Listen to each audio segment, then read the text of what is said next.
Unexpectedly transported to a magical realm, I found myself transformed into a decrepit skeleton on the very first day.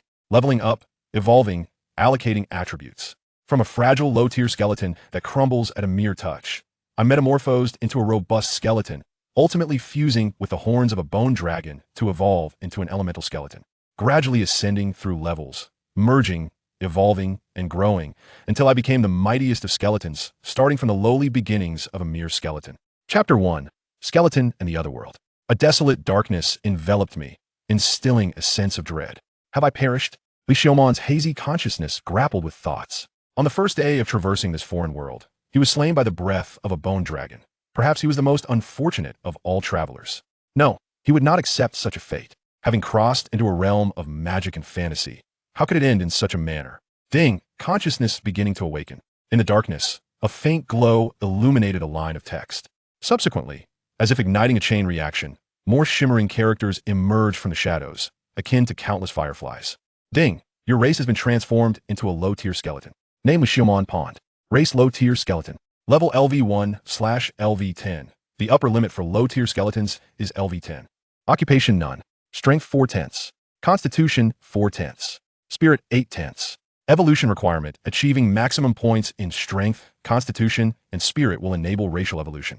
Skills bone transformation LV1. Appraisal LV1.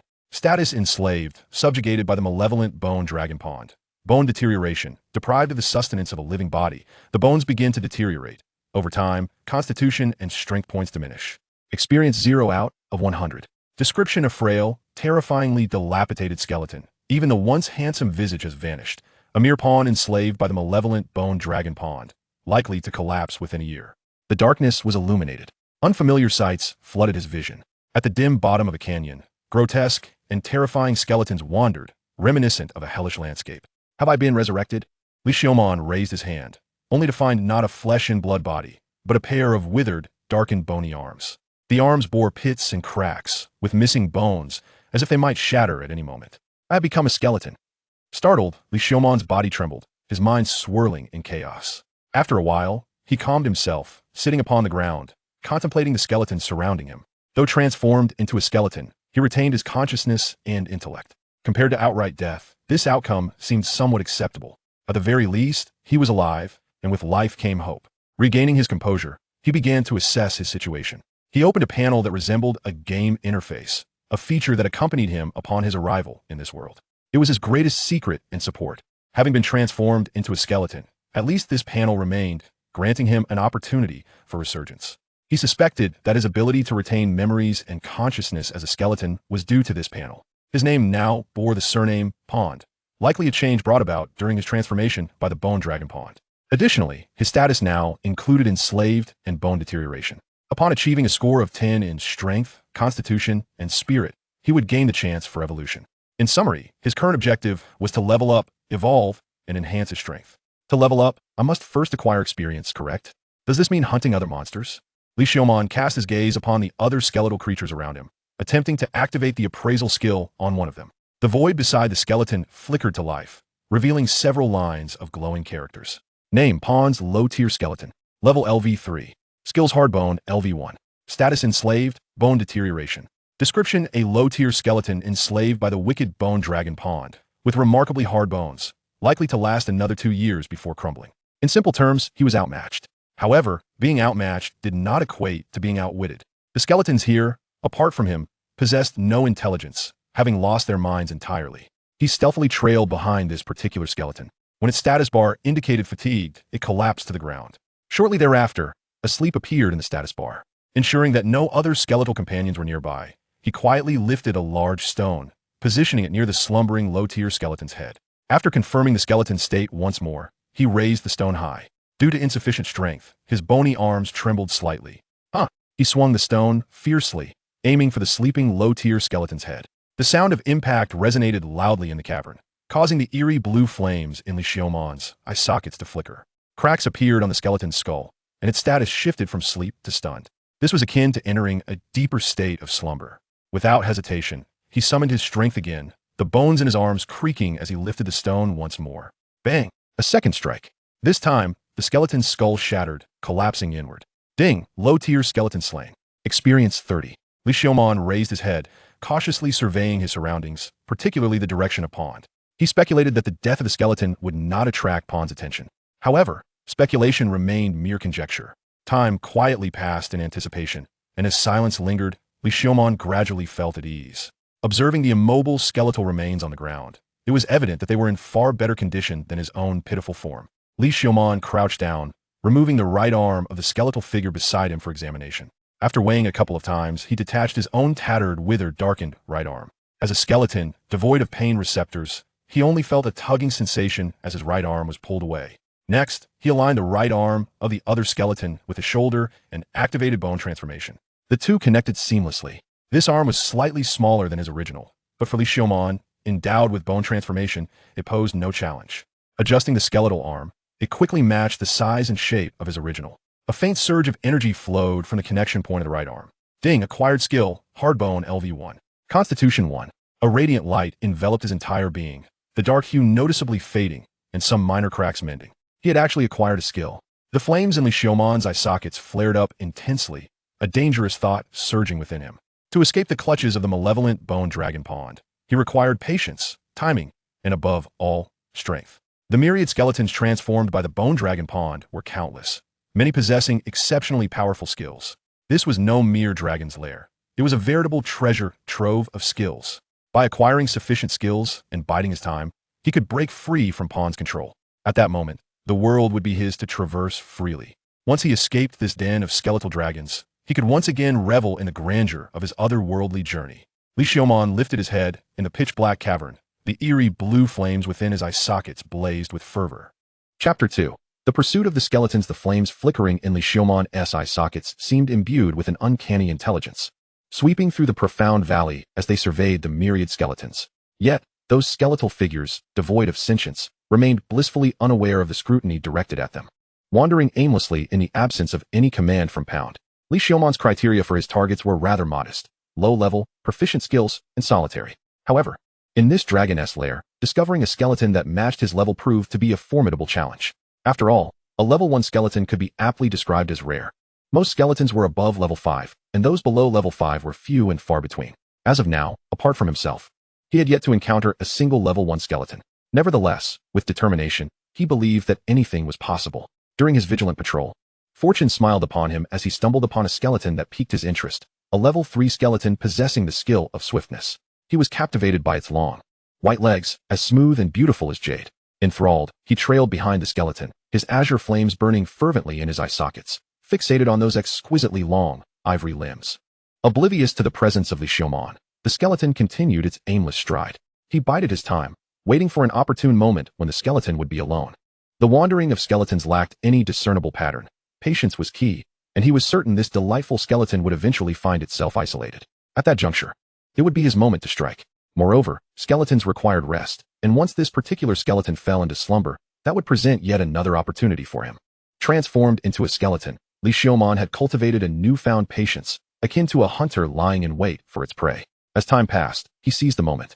The skeleton before him had lain down, its body sprawled on the ground, its swift level 1 long legs exuding a tantalizing aura. Li Xiaomon did not rush. He remained steadfastly patient until the status bar above the skeleton indicated it had succumbed to sleep. Only then did he pick up a sizable rock and stealthily approached. The azure flames within his dark eye sockets flickered momentarily before he struck down with force. With a resounding crash, the alluring legs of the skeleton trembled, and its skull shattered, extinguishing the azure flames that had once burned brightly. Ding! You have slain a low-level skeleton. Experience gained, 30. Suppressing a surge of excitement, Li Xiaomon reached for the smooth legs of the skeleton. He removed the more aesthetically pleasing right leg and replaced his own right leg, aligning the joints and invoking a transformation of the bone structure. The two limbs fused seamlessly. A familiar warmth surged through him as the connection restored some of his former vitality. The fissures on his bones began to mend, the darkened hue fading to a desiccated yellow. The rough surface of his bones also regained a modicum of smoothness. Ding! You have acquired the skill, Swiftness Level 1. He adjusted the dimensions of the leg bone and stood upright. After testing his newfound limbs, he was pleased to find that his speed had significantly increased, and the strength of his bones appeared to have improved slightly. Li Xiaomon contemplated his rib bones, pondering his next move. He realized that, despite his current form as a lowly skeleton, he had an upper limit of only level 10. To escape Pound's grasp, evolution was imperative. However, The requirements for evolution mandated that all 3 primary attributes reach a score of 10. Would replacing higher-grade bones enhance these attributes? Having dispatched 2 low-level skeletons, Li Xiaoman felt it prudent to take a brief respite. Haste could lead to folly. He sought refuge in a hidden cavern he had previously discovered, allowing himself to recuperate both mentally and physically. As a mere skeleton, he felt no hunger, but the absence of flesh left his bones exposed to degradation, reducing his skeletal lifespan to a mere year. Upon closely examining his status panel, he noticed that the rate of deterioration had slowed. Originally, it had estimated his bones would last only a year. Now, that estimate had extended to a year and a month. Was this an effect of his increased vitality points? The urgency within him eased slightly, and he realized he must be more diligent in borrowing bones from his charming compatriots. Upon awakening, Li Xiaoman stretched his spine, alleviating the tension in his vertebrae, and once again approached the other skeletons in search of desirable skills. Ultimately, he fixed his sights on a level 4 skeleton endowed with the skill of mighty strength. Its robust arm bones glimmered alluringly in the dim valley. Currently, Li Xiaoman possessed hardbone to bolster his defense and swiftness to enhance his speed, yet he was lacking in strength. He followed, concealed and patient, waiting for the right moment to strike. The heavy stone came crashing down. Although this skeleton lacked the skill to reinforce its bone hardness, being level 4, it took 2 resounding strikes from Li Xiaoman to shatter its skull. Ding! You have slain a low-level skeleton. Experience gained, 40. His experience bar filled to capacity. He advanced to level 2. A rush of azure flames surged within his chest and eye sockets, only to gradually subside. The hollows left by his missing bones began to fill in slowly. Did leveling up grant him free attribute points? At last, he had discovered a reliable means to elevate his attributes. Concurrently, his experience bar expanded from 100 to 200. He allocated his free attribute point to strength. A tingling sensation coursed through him, as the density of his bones seemed to increase. Next, he removed the left arm bone of the slain skeleton, replaced it with his own left arm bone, aligning the joints and invoking a transformation of the bone structure. After experiencing the familiar sensation, he noted that the enhancement of his bones was less pronounced than before. A notification appeared on his panel. Ding! You have acquired the skill, Mighty Strength Level 1. Li Xiaoman pondered briefly before attempting to detach another arm bone. However, the moment he did, his panel shifted. The hard bone Level 1 skill vanished, and his entire skeletal structure felt as if it had lost some of its fortitude. In a hurry, he reattached the arm bone, and the skill returned. So it was confirmed. Li Xiaoman observed his skill list with a sense of inevitability. If he could continually acquire skills through swapping out his limbs, it would be excessively overpowered. The limit for skills obtained through his limbs was capped at 4, with each limb representing a distinct skill. Thus, rather than truly acquiring skills, it was more accurate to say he was borrowing skills from the limbs he had replaced. To integrate these skills permanently into his being, he would likely need to evolve these limbs first. Li Xiaoman attended to the remnants of the skeleton before him and began his search for the final skill. Establishing a routine of dispatching 2 skeletons each day was crucial. With unwavering dedication, he believed that he would ultimately escape the clutches of the malevolent bone dragon, Pound. Chapter 3. A dire crisis for the skeletons. A week had elapsed since he had become a skeleton. As a traitor within the ranks of the Pound Skeleton Legion, Li Xiaoman had silently shattered the skulls of 10 skeletal colleagues. Though this might seem considerable, in the grand scheme of the Pound Skeleton Legion, such a number was utterly trivial. Presently, Li Xiaoman's skeletal profile was as follows. Name: Li Xiaoman Pound Race. Low-level skeleton level, LV3 LV10. The maximum level for low-level skeletons is LV10. Occupation: none. Strength: 510 Constitution, 510 Spirit, 810 free attribute points. 1 evolution requirement. Racial evolution can be achieved upon maxing out Strength, Constitution, and Spirit. Skills: Bone Transformation LV1, Identification LV1, Hardbone LV1, Strength LV1, Agility LV1, Stealth LV1. Status: Enslaved, Bone Deterioration. Experience points: 60, 300. Description: a fragile yet versatile skeleton, reduced to a mere pawn by the malevolent bone dragon Pound, likely to collapse and disintegrate within 15 years. The Stealth LV1 skill was appropriated from the left leg of a LV3 low-level skeleton. This ability greatly aided in concealing his presence while trailing or sprinting. For Li Xiaoman, who often shadowed other skeletons for work, this skill proved exceptionally practical. With this skill, combined with his agility and strength, he could often strike without waiting for the skeletons to slumber, charging forth with a hefty stone block in hand. However, on this day, Li Xiaoman found himself without the usual task of stealthily following other skeletons to deliver a blunt strike. For today, the bone dragon's lair was graced by a peculiar assembly of visitors. These guests differed vastly from the dull-witted skeletons. They possessed goat-like horns, slender tails adorned with delicate scales, and a pair of pitch-black bat wings. If Li Xiaoman was not mistaken, it appeared they were succubi.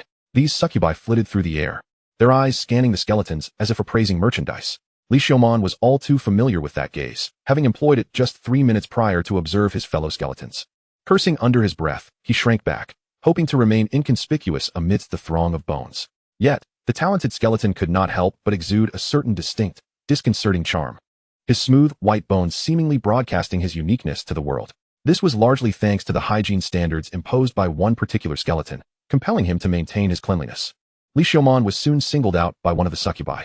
Before he could extricate himself from the clutches of Pound, he found himself ensnared by another's grasp. Identification. Name: Lucia Pound. Race: high-level demon. Occupation: sorceress, elemental mage. Level: LV34, LV40, third-tier sorceress. The upper limit for high-level demons is LV40. Description: a high-ranking demonic servant of the malevolent bone dragon Pound, synonymous with destruction and evil, adept in elemental magic, and possessing a wealth of magical knowledge and a spirit of inquiry. Of decent quality, she serves as an excellent subject for research. Lucia tapped Li Xiaoman's skull, a satisfied smile gracing her lips. Li Xiaoman could only feign a vacant expression. Should his intelligence be detected, he would have no hope of escaping Pound's grasp for the rest of his existence. However, as a research specimen, he felt his future was bleak. Li Xiaoman was ushered into a plaza enclosed by stone walls, where, apart from himself, other skeletons wandered aimlessly within the limited space. Having masqueraded as a skeleton for so long, he blended seamlessly into their ranks. Among the skeletons, a few succubi lingered, their levels generally above LV10, indicating sentience. All the succubi bore the surname Lucia, with those of higher rank receiving the Pound suffix, suggesting they were lower to mid-level succubi, enslaved by Lucia. Keep a close watch on these skeletons. They are all crucial research materials, Lucia instructed before taking to the skies once more. With the succubi surveilling the area, Li Xiaoman lost the opportunity to strike his fellow skeletons for experience. Instead, he sidled up to the succubi, maintaining the facade of a vacant-minded skeleton, gathering intel from their conversations. After a period of eavesdropping, Li Xiaoman gleaned the nature of Lucia's research. She sought to cultivate a unique breed of skeletons, known as elemental skeletons. Unlike ordinary skeletal foes, elemental skeletons were rare and endowed with the ability to wield elemental magic. The low-level skeletons in the plaza were merely expendable resources. According to Lucia's estimations, they were unlikely to transform into elemental skeletons and were intended solely as fodder for experimental data. Lucia's departure was merely her venture to procure materials for her experiments.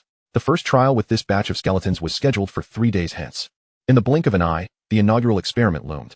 During these 3 days, under the watchful gaze of the succubi, Li Xiaoman had been deprived of the chance to strike down his fellow skeletons, resulting in no changes to his level or attributes. Yet, he was not idle.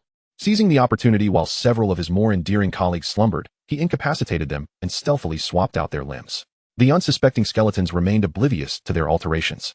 Now, Li Xiaoman had replaced his limb skills with hard bone, self-healing, resilience, and fire resistance, all geared towards survival and defense. Through his casual mingling near the succubi, he inadvertently acquired vital information. The first experiment would involve fire, thus he had deliberately equipped himself with a fire-resistant skill. The first experiment commenced, and the high-level demon Lucia reappeared at the testing site. Compared to 3 days prior, Lucia exhibited no changes. She had no intention of wasting time on idle chatter with low-level skeletons. With a mere wave of her hand, 2 succubi seized one of the skeletons. Lucia approached the hapless skeleton, extending a hand to press against its skull. Fire sludge. Flames cascaded down like a viscous liquid, and the skeleton writhed in a frenzy, its bones clashing and scraping against each other, emitting a ghastly sound. Soon, the low-level skeleton lay still, crumpled on the ground, reduced to a charred remnant. Li Xiaoman felt an involuntary shiver run through him, meticulously confirming his skills were intact before allowing himself a moment of relief. Cannot even withstand the initial assault. Truly pathetic. Next, Lucia's sultry voice held no hint of allure for Li Xiaoman. Before long, the second unfortunate soul was brought forth, its head raised vacantly, flames flickering in its eye sockets. Lucia extended her hand once more, pressing it against the skeleton's skull. The same spell, fire sludge, cascaded down, and this time, the skeleton succumbed even more swiftly than the first, collapsing without a struggle. Next, Chapter 4, the skeletons bathed in flames. As of now, more than 20 skeletons had been utterly ruined, with only 3 managing to endure the fire sludge. However, shortly thereafter, Lucia inserted some peculiar crystals into the chest cavity of the next skeleton. The azure flames within its chest and eye sockets transformed into a fiery orange, swiftly incinerating the remains into a heap of blackened fragments. Now, the skeletons surrounding Li Xiaoman had vanished, leaving him as the sole skeletal figure. Damn, how conspicuous! Li Xiaoman had been fixated on the barbecue of the skeletons, oblivious to the fact that the others had all been captured. He stealthily turned his head, pretending to wander aimlessly toward the area with a greater concentration of skeletons. If he lingered a bit longer, observing the barbecue performances of the other skeletons, perhaps he could prolong his existence. However, just as he began to move, he was seized by two succubi who grasped his shoulder blades. Cursed be it, he could no longer move. Li Xiaomon suppressed the urge to struggle, feigning a dazed demeanor as he was led towards Lucia.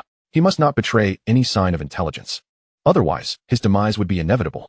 Li Xiaomon was positioned right in front of Lucia, and up close, she was indeed a stunning beauty, her figure incredibly alluring.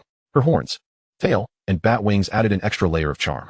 Yet, at this moment, Li Xiaomon could hardly care for the demon's beauty. He stifled his trembling spirit, bracing for the impending flames.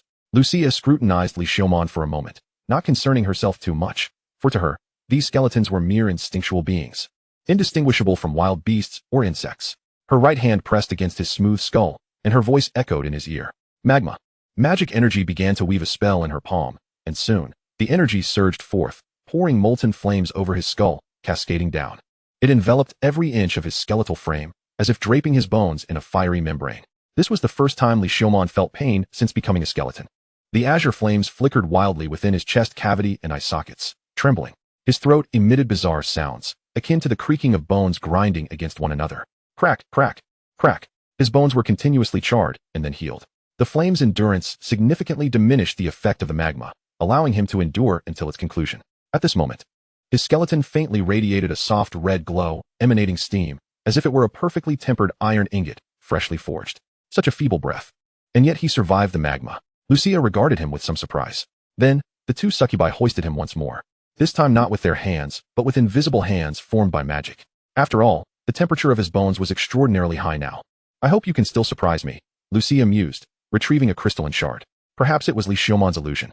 But this particular shard seemed larger than the previous 3 unfortunate souls crystals. Special treatment? An exceptional reward? The shard was precisely inserted into the azure flames within his chest. Suddenly, the flames surged violently, igniting. In an instant, the flames in his eye sockets turned a vivid orange red, and his entire body blazed like a pyre, burning fiercely. The pain was excruciating. Compared to this, the previous magma felt like a soothing hot spring. Crack, crack, crack. The sound of shattering echoed as his entire skeletal frame began to crack, turning a fiery red. It resembled porcelain excessively fired in a kiln, on the verge of collapse. The self-healing ability at level 1 struggled to mend his deteriorating body, but against the speed of his skeletal disintegration, it was merely a drop in the bucket. By now, he had not been reduced to dust, likely thanks to his resilience and fire endurance. Surely this cannot be the end. Lucia observed the skeletal figure collapsing to the ground, engulfed in flames, revealing a look of disappointment. This demon had intentionally increased the dosage of the crystal inserted into his body. She had based the lethal dosage on the performance of each skeleton during the first round of magma. She had no intention of allowing them to survive. She merely sought to collect data on their deaths. Li Xiaomon endured the pain and opened his panel. Even amidst the flames, the panel remained clear, unaffected. Free attribute points. Add to Constitution. He had been saving his attribute points from his last level up, waiting for this moment. Ding. Constitution increased by 1. Adding points to Constitution would heal certain injuries. A surge of warmth flowed from his marrow, finally halting the spread of cracks. Then, both self-healing and the Constitution points activated simultaneously, gradually mending the fractures, resisting the searing flames. Shatter, heal, shatter, heal. A tug-of-war seemed to unfold upon his skeletal frame, as it emitted a desperate cacophony of creaks and groans. It was not until the ferocity of the flames began to wane that Li Xiaomon felt a sense of liberation, akin to crawling out of hell. Ding. Constitution increased by 1. Skill acquired, Fire Magic level 1. Unlocking level 10 class option, Elementalist. Elementalists are mages who wield dangerous elemental magic, masters of destruction and devastation. Unlocking evolution path, low-tier flame skeleton. A special variant of the skeleton that has mastered the power of flames, with a level cap of 20. The flames fully receded into his body, the orange-red flames gradually transforming into azure hues. Lucia's expression shifted from surprise to disappointment. Had the transformation truly failed? Yet, the fact that he had endured was quite fortuitous. Lucia kicked the fallen Li Xiaomon on the ground, glancing towards the remaining skeletons. Next, Li Xiaomon shakily rose to his feet, continuing to feign a dazed demeanor as he wandered aimlessly. However, the 2 azure flames in his eyes flickered with a hint of orange-red. Fire magic acquired. Li Xiaomon resisted the urge to test the legendary magic, aimlessly meandering, hiding, lurking, seeking an opportunity. He had gained a new card to play. Ultimately, he was the only skeleton to survive the experiment, albeit with a failed transformation. This outcome did not surpass Lucia's expectations. She had never anticipated a successful transformation on the first attempt. She began scouting for new experimental skeletons in the canyon. Soon, a fresh batch of skeletons filled the experimental site once more. After the first round of experimentation, Li Xiaomon confirmed that Lucia had not been keeping track of the number of skeletons. These instinctual beings, devoid of intelligence, were no different to Lucia than swine. She would not remember how many swine she had captured. Among this new batch, Li Xiaomon fixed his sights on 5 skeletons, 4 at level 5 and 1 at level 6. When Lucia ventured out again to collect materials, leaving only a few low-tier succubi to guard, Li Xiaomon stealthily approached the targeted skeleton. With a firm hand, he pressed against the skull of the chosen skeleton. Fire. The fire magic activated. The azure flames inconspicuous in the night, momentarily engulfing the skeleton's head and fiercely scorching its interior. With his other hand, he plunged into the skeleton's chest, grasping the flames within, relentlessly burning. Ding. Low-tier skeleton slain, 50 experience gained. Li Xiaomon carefully surveyed his surroundings, removing the left leg of the skeleton while also detaching his own left leg, which possessed fire endurance. However, upon removing the fire-resistant left leg, Li Xiaomon discovered that the fire resistance on his panel had not vanished. Perhaps it was due to having endured the flame's fervent assault that he too had acquired fire resistance. Aligning the left leg with the hip joint, he activated the bone transformation. Ding. Skill sneak level 1 acquired. The minute sounds in the air dissipated.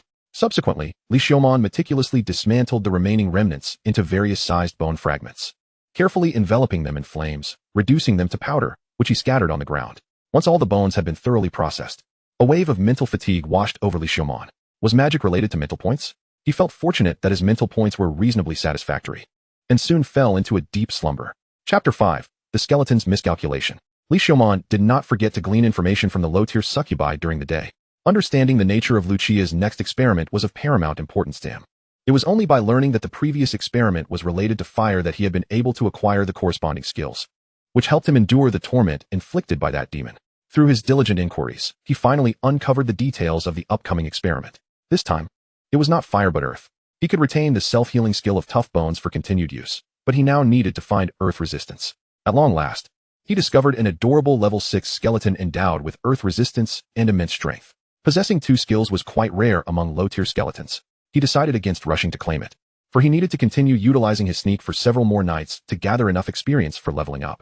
Last time, he had barely managed to survive, ultimately relying on timely allocation of free attribute points. Therefore, it was prudent to aim for an additional level before Lucia's return, ensuring a more secure acquisition of free attribute points. Previously, his constitution was 5. Now, it had risen to 7, and perhaps he could even conserve that free point. In any case, he must remain vigilant against unforeseen events and prepare for potential risks. As night fell, he stealthily approached the skeleton he had previously identified. Flames surged into its eye sockets and ribcage, consuming it in a frenzied inferno. Ding. Low-tier skeleton slain, 60 experience gained. He then dismantled it, burning it piece by piece, reducing it to ashes. The skeletal dragon had been in slumber lately, master. Li Xiaomon shivered in fright, scattering the final remnants of ash while attempting to appear nonchalant as he wandered about. He even tucked the last finger bone into the crevice of the arm bone. Who goes there? A repressed voice exclaimed, confirming his discovery. Soon, a succubus emerged from around the corner, with a viscous black shadow slithering at her feet. Just a low-tier skeleton? Upon seeing Li Xiaomon, the succubus quietly exhaled in relief. After all, who would worry about their conversation being overheard by a mere instinct-driven skeleton? Li Xiaomon realized he had seemingly overheard something significant. Master, it is getting late. If there is any news from Pound, I will notify you. If not, please proceed with the planned assault on Pound in a month. The succubus bowed respectfully, as if saluting the black shadow at her feet. Li Xiaomon's spirit soared. An assault on Pound. What splendid news. Was this not the opportunity he had long awaited? At that moment, he could take advantage of the chaos, unleashing the power he had amassed over time, perhaps finding a way to escape this quagmire. Meanwhile, the black, viscous shadow at the succubus's feet writhed for a moment before vanishing into the darkness. It had not uttered a single word throughout. Perhaps the restrictions between them prevented the succubus from receiving information, only allowing her to convey messages. Even after the black mud disappeared, the succubus remained in her respectful posture, unmoving. Li Xiaomon casually changed direction, meandering into the distance. Just as the succubus was about to glance over, he staged a pratfall, rising and shifting his course once more, portraying the low-tier skeleton's naive and harmless demeanor to perfection. Having lived alongside low-tier skeletons day and night, he had become one with them. At that moment, he was indeed a low-tier skeleton. The succubus averted her gaze from Li Xiaomon. Initially, she had intended to dispose of him. After all, with so many skeletons, Lucia would hardly mind losing 1 or 2. However, he was the only skeleton to have survived the first round of experimentation, and none could fathom the impression he had left on Lucia. Thus, she refrained from taking action. After incinerating the last finger bone lodged in his arm bone, Li Xiaomon began to rest. Lucia was expected to return the day after tomorrow night. He would need to deal with the skeleton possessing earth resistance while simultaneously elevating his level to 4. The following night, he effortlessly eliminated another skeleton, turning it to ash. Without pausing for rest, he stealthily approached the skeleton endowed with earth resistance. Once again, he unleashed flames upon it. Ding! Level up to 4. 1 free attribute point gained. As he experienced the exhilarating ascent of his soul's flame, the mental fatigue began to alleviate slightly. He detached his left leg and affixed it to his own. Unfortunately, he failed to extract the strength from the 2 skills of that skeleton. Cursed be those with multiple skills. Li Xiaomon yanked off his right leg, replacing it instead. Ding! Skill Earth Resistance level 1 acquired. However, the toughness skill he had on his right leg was now lost. To be safe, he needed to locate a being with toughness, detach his left leg, and install it onto himself. Exhaustion washed over him as he annihilated the remains before him. With renewed determination, he searched through the pile of skeletons. With each use of identification, his mental energy waned. At last, he found it. Upon locating the skeleton with the toughness skill, Li Xiaomon emitted a low grunt. Stealthily, he approached and pressed down on its skull. Burn. Ding. Low-tier skeleton slain, 50 experience gained. His mental state was nearly depleted. He replaced his leg bones. But now he lacked the strength to deal with the remnants. He could only incinerate the skeletons at a low temperature, simulating bone degradation and death. Ding. Mental point gained. Finding a corner, he collapsed to the ground, fainting just before he could hear a faint notification sound. When he awoke, everything around him was as usual. The remains of that skeleton had vanished, likely disposed of as degraded bone material by the succubi. Lucia had not yet returned. It seemed there was still time. Li Xiaomon glanced at his status panel. His mental points had risen to 9. At that moment, tough bones, self-healing, and earth resistance were all intact. With his constitution soaring to 7 and a free attribute point remaining, Li Xiaomon felt a swell of confidence, almost wanting to shout, "Who can kill me?" He had even begun to look forward to Lucia's swift return to torment him. When that time came, he would acquire earth magic, and once he flourished, he would surely return to exact revenge on the delightful Lucia. As expected, when noon arrived, a sliver of sunlight streamed into the depths of the canyon. Sister Lucia flapped her beautiful bat wings, descending into the valley. Her lovely, deep purple eyes swept over the multitude of skeletons, ready to bestow upon him the earth magic he had long anticipated. She waved her delicate hand, and 2 adorable succubi restrained a skeleton. Ah, that skeleton was indeed him. It appeared that Lucia had not forgotten him, immediately seizing him upon arrival. Gazing at the skeleton before her, Lucia surprisingly perceived a glimmer of anticipation emanating from the soul's flame within his eye sockets. She shook her head. Perhaps it was merely an illusion. "I hope you can endure this time as well," Lucia spoke. And then, the winds of Aeolus roared forth, a tempest that enveloped Li Xiaomon like a swirling vortex. Every inch of his bones felt as though countless blades were slicing through them. That wretched demoness. What a tormenting wind. Li Xiaomon cursed Lucia and all the succubi present with fervor. He felt as if his very soul was being blown out of its skeletal confines. The endurance he had prepared now seemed like a cruel jest. Chapter 6. Skeletons do not dissolve in water. He vaguely recalled the whispers of the succubi in his ear. But that was now of little consequence. He had to find a way to withstand this wind of Aeolus. Suppressing his inner turmoil, he flattened his bones further. The resilience of his hard bones reinforced his structure, his arms shielding his chest cavity to prevent the flame of his soul from being extinguished. His self-healing abilities constantly mended the minute fissures weathered by the wind. The flame of his soul within compressed, becoming denser, resisting the gusts that threatened to snuff it out. Yet, even so, the surface of his bones appeared as if ravaged by countless ants, pockmarked and uneven. Around him, white bone dust swirled in the wind, relentlessly assaulting his body. Li Xiaomon recognized the significance of his endurance skills. Had it not been for his fire resistance last time, he would have surely succumbed to the scalding magma. This time, however, he was utterly beset. The wind ceased. All that remained was a dilapidated skeleton standing in place. The minuscule blue flame flickering within its chest cavity, seemingly on the brink of extinguishment. Lucia even believed at that moment that the skeleton had perished. But in the next instant, the ethereal blue flame flared once more, burning brightly. The hollow eye sockets appeared ignited, once again ablaze. It had come back to life. Li Xiaomon shook his body, barely managing to stand upright. However, it was evident that Lucia had no intention of letting him go. She waved her hand, and 2 succubi stepped forward to support his swaying form. Then, she approached him, revealing a crystal of a different hue, a pale blue, resting in her palm. It was smaller than the last one, confirming Li Xiaomon's suspicions that Lucia had chosen the size of the second crystal based on the performance of the skeleton in the first round. This amount was precisely enough to obliterate the skeleton. If he was not mistaken, she was testing various attribute crystals to gauge their effectiveness against the skeleton. "Let us try this," she declared without hesitation, pressing the crystal into the flame that burned within Li Xiumon's chest. The moment the crystal touched the flame, it ignited violently, transforming the ethereal blue into a pale blue inferno that enveloped his body like a gale-force wind. It surged over him like a hurricane, battering his form. Within mere breaths, every bone in Li Xiumon's body became slender. White bone dust ascended.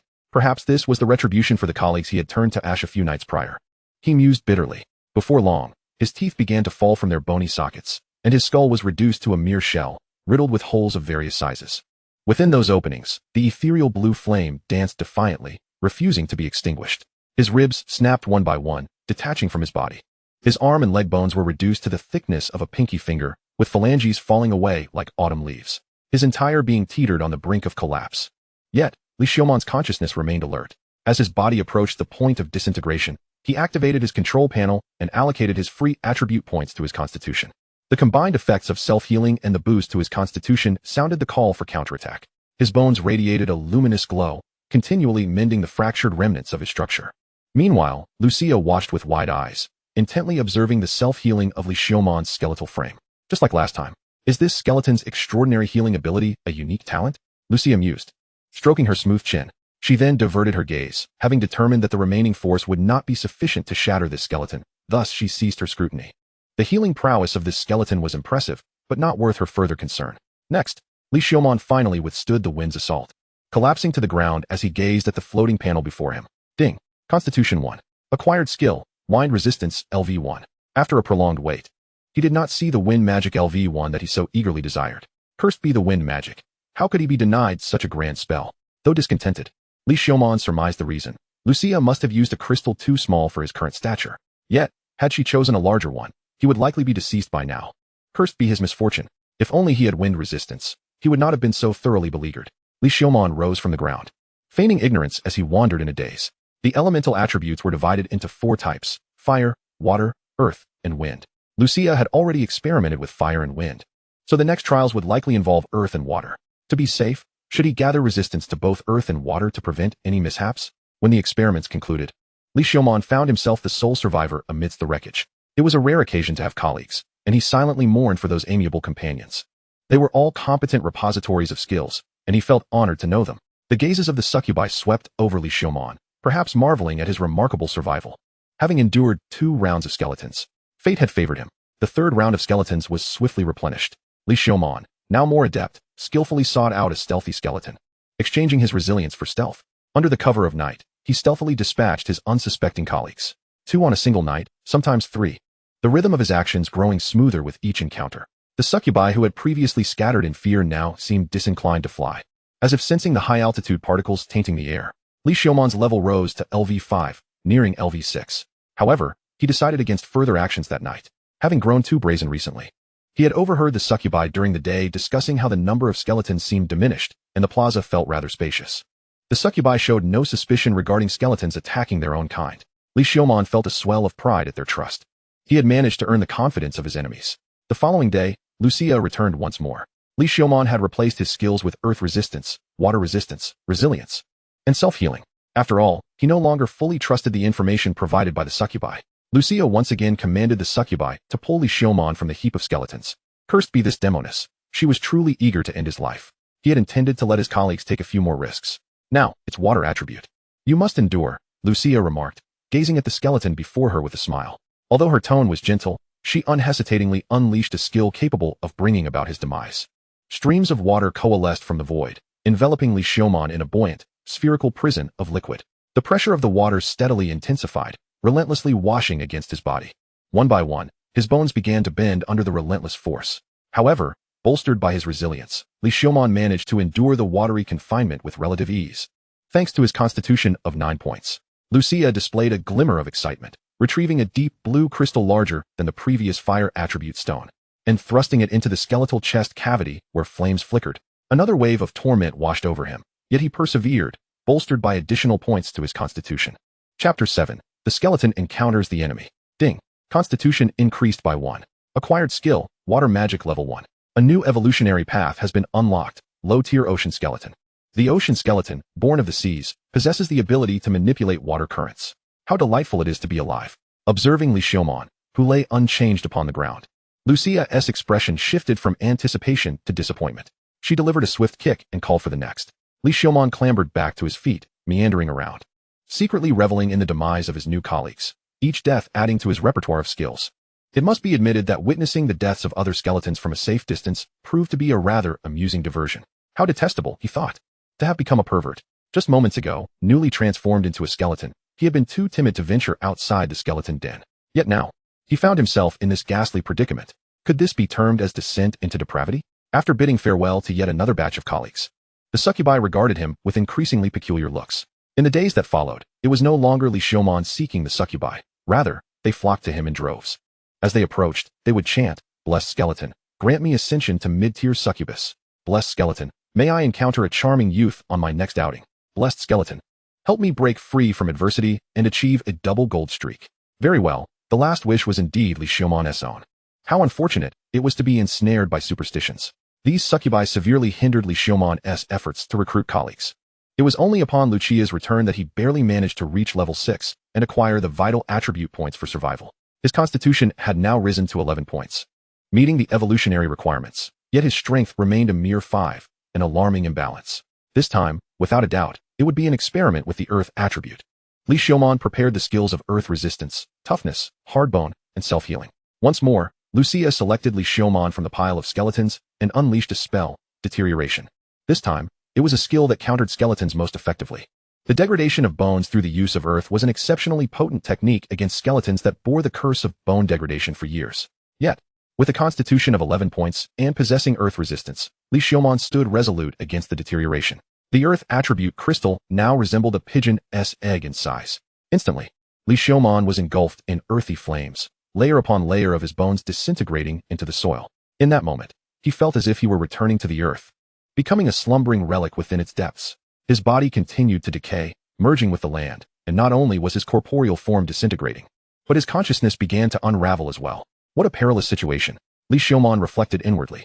Had he encountered the earth attribute when he was less formidable, he would have surely been in grave danger. However, for Li Xiaomon in his current state, such a crystal posed no threat whatsoever. He could endure without even augmenting his constitution. He had transformed into a tank-like skeleton. Ding. Constitution increased by 1. Acquired skill, Earth Magic Level 1. A new evolutionary path has been unlocked, low-tier Earth Skeleton. The Earth Skeleton, born from the soil, possesses bones as hard as rock and commands the power to manipulate earth and stone, with a level cap of 25. Shaking off the clinging soil, Li Xiaomon disregarded Lucia's disappointed gaze and continued to wander. What a benevolent demon, providing him with an entire suite of elemental skills.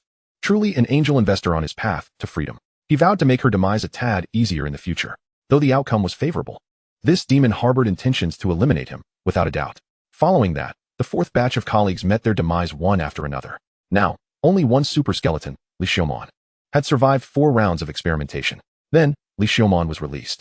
To be honest, he felt a twinge of reluctance. He had yet to acquire wind magic, which had sparked a flicker of anticipation within him.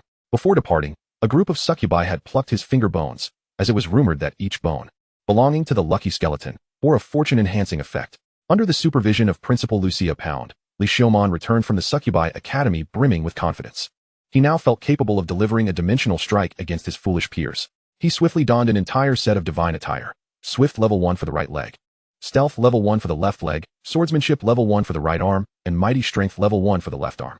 Especially noteworthy was his right arm, now possessing the skill of swordsmanship. Such a rare find. Among the many low-tier skeletons in Pound's possession, Li Xiaomon had encountered but one. After acquiring the skill, he had even unlocked a new evolutionary path and profession. Low-tier skeleton swordsman, a skeleton that wields a sword and can execute sword techniques, posing significant danger. With a level cap of 20, now, he could stride confidently among the low-tier skeletons. Patience, strength, timing. Li Xiaomon did not forget these 3 principles. The time had come. If all went well, within 20 days, a group would come to challenge Pound. He, too, would use this time to carefully lie in wait, elevate his level, and gain strength. Then, he would seize the opportunity. A week of hunting had elevated Li Xiaomon's level to 7. After all, this was Pound's territory. And with the added presence of the wise species of succubi, he dared not slay too many skeletons at once, opting to proceed slowly, taking only 2 or 3 each day. Today, he had set his sights on a level 10 low-tier skeleton. After all, the level cap for low-tier skeletons was merely 10. Anything beyond that would be mid-tier. Li Xiaomon had already hunted many level 10 skeletons. Transforming his bones into claws, he grasped its throat. swiftly employing earth magic to deteriorate its cervical vertebrae and then snap it. Water magic surged into its cranial cavity, extinguishing the flame of its soul. Fire magic crushed its bones to ash, a seamless execution, akin to art. Had there been judges present, they would have undoubtedly raised a score of 10 without hesitation. Ding. Low-tier skeleton slain, gaining 100 experience points. Another step closer to level 8. Li Xiaomon activated stealth and cautiously sought the next skeleton. Fortune smiled upon him today, as he quickly stumbled upon the first solitary skeleton, perhaps setting the stage for a new record of kills this evening. He carefully navigated to an area with fewer skeletons. Before long, Li Xiaomon discovered another isolated skeleton. He was incredibly fortunate. Without waiting for the skeleton to succumb to slumber, he approached with confidence. Assured in his ability to strike without drawing attention, stealthily he advanced. The bones of several fingertips on the right hand gradually elongated, transforming into sharp claws. With a tremendous force, they struck fiercely against the skull's occiput. The flickering soul flame within its eye sockets trembled, and a new status ailment appeared: rigidity. As the skeleton collapsed, Li Xiaomon swiftly approached, his bony claws digging mercilessly into the sockets of the skeleton's eyes. Burning. The ethereal blue flames raged wildly in the pitch-black night, invading the eye sockets of the skeleton and consuming the flickering soul flame. Ding, low-level skeleton slain, experience gained, 90. Throughout the encounter, almost no sound was made. Li Xiaomon cautiously laid down the skeleton and prepared to cast earth magic to bury it beneath the ground. However, in the next moment, a diminutive figure plummeted from the sky. Dark bat wings, goat-like horns, and a long tail covered in fine scales.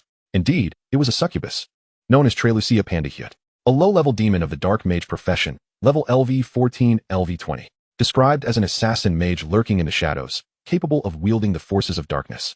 One would not wish to attract her attention, lest they find no peace in their nights. It's you, the succubus spoke. Without hesitation, Li Xiaomon surged forward, a rib bone writhing and growing, transforming into a sharp-boned sword. Subsequently, he snapped off a rib and thrust it towards the succubus. You possess intelligence. Trelucia gasped in horror. She recognized this skeleton, the one she had seen communicating with her master that fateful night. He had gained intelligence. Chapter 8. The mutual understanding between skeleton and succubus. He had heard the message relayed to his master that night. She had witnessed his assault on other skeletons this evening. This succubus, this skeleton, one of them must perish. In that fleeting moment, the goals of the skeleton and the succubus aligned perfectly. Shadow spike. Trelucia raised her hand, and sharp black spikes erupted from the ground, aiming for Li Xiaomon. With a ghostly grace, Li Xiaomon evaded the onslaught of the dark spikes. Humph, shadow bind. Trelucia sneered, and the rigid, sharp black spikes softened, twisting like ropes around Li Xiaomon. Burning. Li Xiaomon swung his sword, flames instantly engulfing the entire bone sword. As it was formed from his own rib, the magical energy flowed seamlessly throughout the blade. The bone sword blazed fiercely, delivering a devastatingly elegant strike. The dark ropes were severed. Fire magic. How could this be? Aren't you merely a low-level skeleton? Trelucia exclaimed in shock, before the lurking skeleton revealed its fangs. None could fathom its ferocity. Li Xiaomon lunged fiercely towards Trelucia's heart. Taken aback, she dropped her arrogance and soared into the air. What if he wielded fire magic? As long as she remained airborne, she would be invincible. She intended to showcase her true prowess and swiftly eliminate this peculiar skeleton. Yet, Li Xiaomon would not grant her the opportunity to ascend. The bone sword in his hand writhed again, morphing into a long, sharp spear. Gripping the spear with his left arm, he summoned his immense strength. The flames in his eye sockets blazed fiercely as he hurled the spear with great force. The spear, cloaked in ethereal blue flames, sliced through the air, piercing Trelucia's bat-like wings with a swift strike. The succubus barely had time to react before she plummeted to the ground. Mired, quick-witted, Li Xiaomon clapped his hands together and pressed them against the ground, casting both earth and water magic simultaneously. The ground where Trelucia fell instantly transformed into a swamp, swallowing her without much sound. At that moment, Trelucia finally recognized the peril she was in, disregarding the consequences. She opened her mouth to summon other succubi for aid, but as she did, the thick, muddy mixture of earth and water surged into her mouth, silencing her cries. Ugh! No sound emerged. Li Xiaomon advanced, seizing the succubus by the neck. The sharp claws formed from his finger bones, deftly slicing through her throat. Blood gushed forth. Li Xiaomon felt no discomfort until Trelucia's body ceased to struggle, her warmth fading away, at which point he released her. Gazing at the succubus's exquisite form submerged in the swamp, Li Xiaomon felt no fear or discomfort. He couldn't help but ponder that perhaps at the moment he was transformed into a skeleton by Pandey, he had irrevocably lost a part of his humanity. However, his fleeting melancholy was quickly overshadowed by the cheerful numbers dancing on his interface. Ding, low-level succubus slain, experience gained, 1400. Ding, experience points maxed out, level increased to LV8. Ding, experience points maxed out, level increased to LV9. Freedom attribute points. 2. After reducing the succubus S-body to dust, Li Xiaomon cast earth magic to restore the swampy ground to its original state. He then tidied up the scene, for a succubus was an intelligent species. The disappearance of one would not be as easily dismissed as that of a mere skeleton. Next, he retrieved his rib spear, searing it with fire to cleanse it of bloodstains. He then reverted the rib spear back to its original rib form, reattaching it to the fracture. Bones must not be carelessly discarded. One must avoid calcium deficiency. Subsequently, Li Xiaomon left the scene, returning to his guise as a dull, gluttonous low-level skeleton. He also reflected on the shortcomings of his actions that night. After mastering magic, he had grown overly confident and careless, leading to his detection by the succubus. In the past, he had always been cautious, tailing his targets and waiting until they were asleep before making his move. With newfound abilities to effortlessly eliminate his targets, he had become complacent. This needed to change, otherwise it would inevitably happen again. As Li Xiaomon aimlessly wandered, he contemplated these deficiencies. The disappearance of Lucia appeared to cause no stir. Perhaps, to Pandey and Lucia, a low-level demon was not as significant or conspicuous as he had imagined. He remained vigilant and concealed himself, refraining from hunting other skeletons for several days. It was only after a week had passed, confirming that Lucia's disappearance had indeed gone unnoticed, that he resumed his hunts. In truth, Li Xiaomon had hoped to remain hidden a while longer. However, time waits for no one. If Lucia's pact with her master still held, it would not be long before her master's expeditionary force arrived.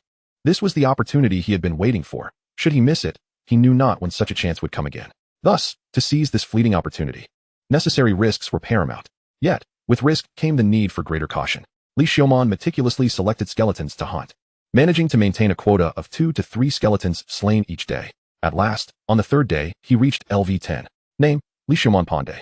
Race, low-level skeleton. Level, LV10 LV10, low-level skeleton level cap, is LV10. Profession, none. Strength, 10.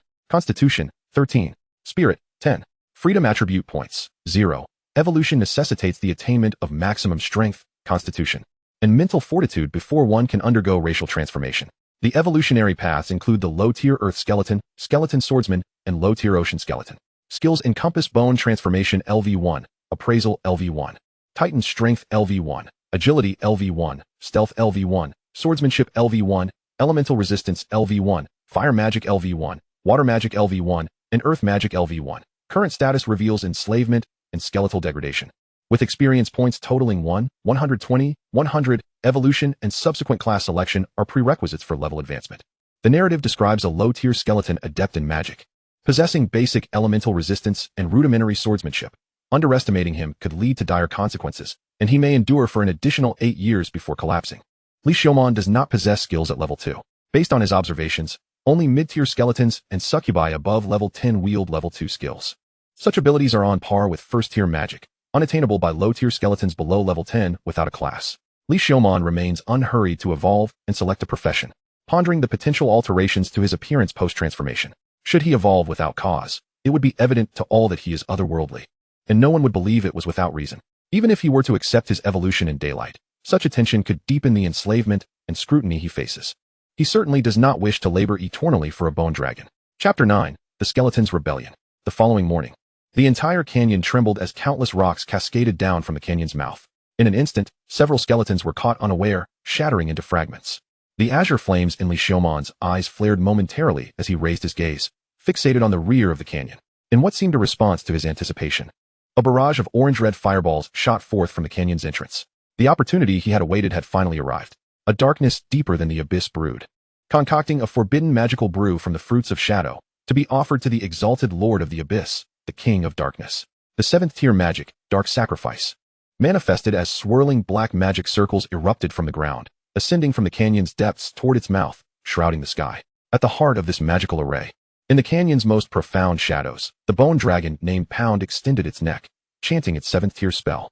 A beam of pitch-black light erupted from its maw, obliterating the canyon's cliffs into nothingness. An intoxicating and foul aroma pervaded the entire canyon. The Holy Lord descended, sending forth an angel of salvation. That sacred radiance would ultimately illuminate every inch of the earth, extolling the Lord's mercy.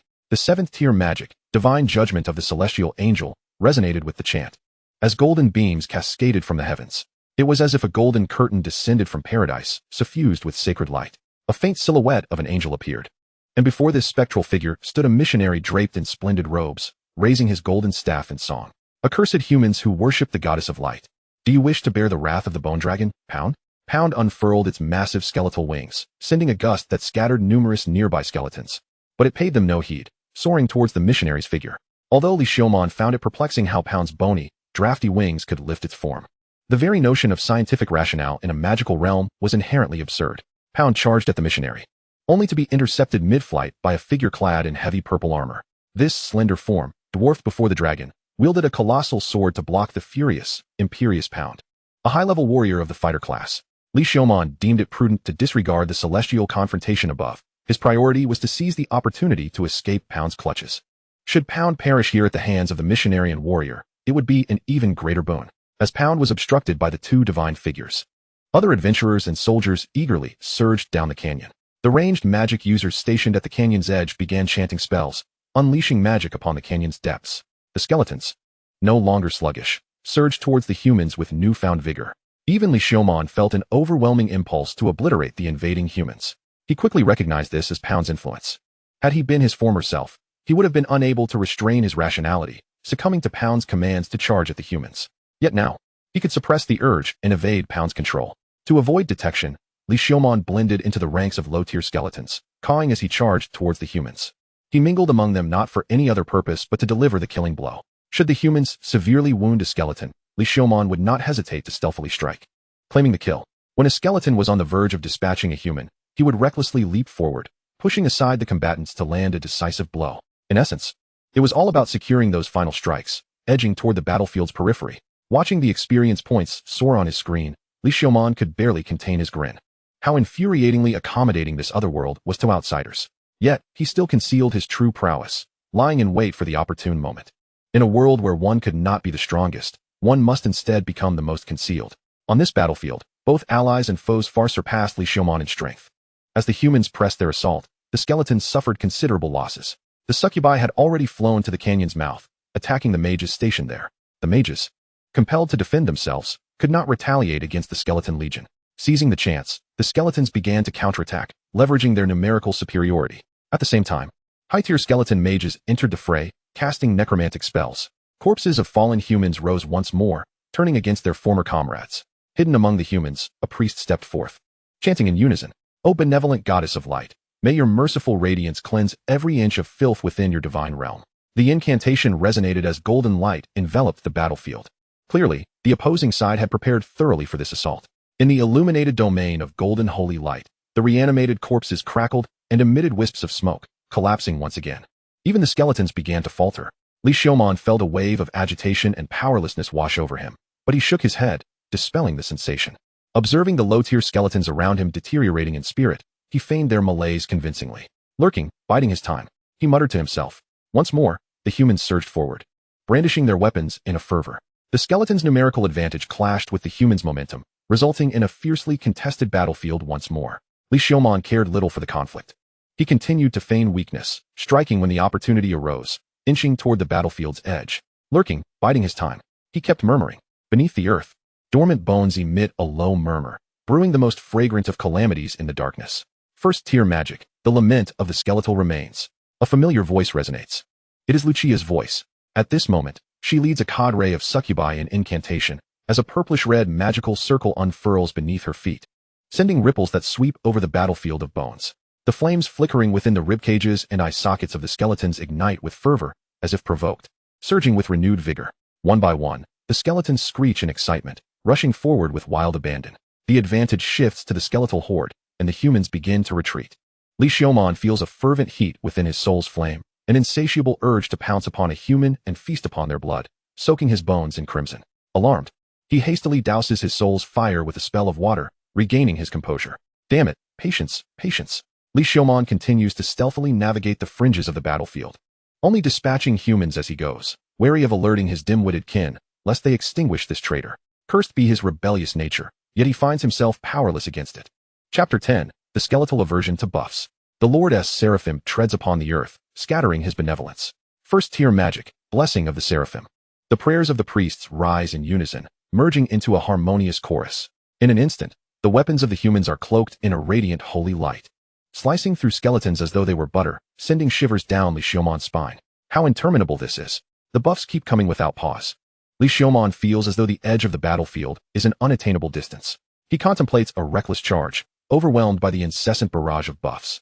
Calm yourself, be patient. Be patient. Until now, Li Xiaomon has evaded notice.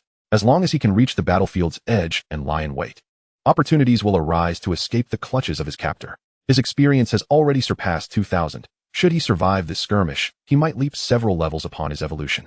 Perhaps this is the only consolation for Li Xiaomon. Yet, escaping the grasp of Pound is futile. No matter how high his level, he remains a mere pawn. Li Xiaomon's resolve to flee Pound's grasp intensifies. Suddenly, a human lunges forth, aiming for Li Xiaomon. With agile footwork, he swiftly gathers several skeletons to encircle the human. The human, bewildered by the sudden turn of events, falls victim to a righteous thrashing and becomes a part of the malevolent skeleton's experience pool. Almost there, almost there. Li Xiaomon spots the battlefield's edge, beyond which lies the lofty promise of freedom. There is the sea, the sailboats, an endless new continent awaiting his exploration. Adventures in a foreign world, charming elves and beast-eared maidens lie just beyond. No, the mere thought of them deepens his despair. He reaches out, yearning to embrace freedom. Boom. A deafening roar erupts, raising a cloud of dust and debris. It is Pound, crashing down from the sky. The gust of displaced air sends Li Xiaomon tumbling into the heart of the battlefield.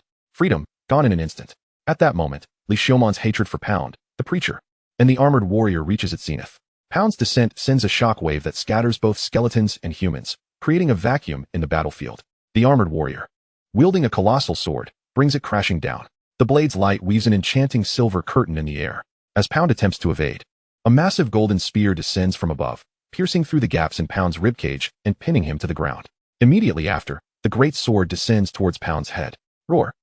Pound bellows, flames raging in his chest and eye sockets as he lifts his head, exhaling a plume of azure fire. The armored warrior is forced to shift his body, the sword missing its target and instead striking one of Pound's horns. The sound of grinding teeth fills the air as a horn is severed and sent flying. Seizing the moment, Pound thrusts his wings, the flames within him erupting with a deafening crack, shattering the golden spear. Uncontrolled, Pound soars into the sky, unleashing a torrent of blue fire upon the battlefield indiscriminately. The succubi hastily take flight, while the skeletons, particularly Li Xiaomon, bear the brunt of the onslaught.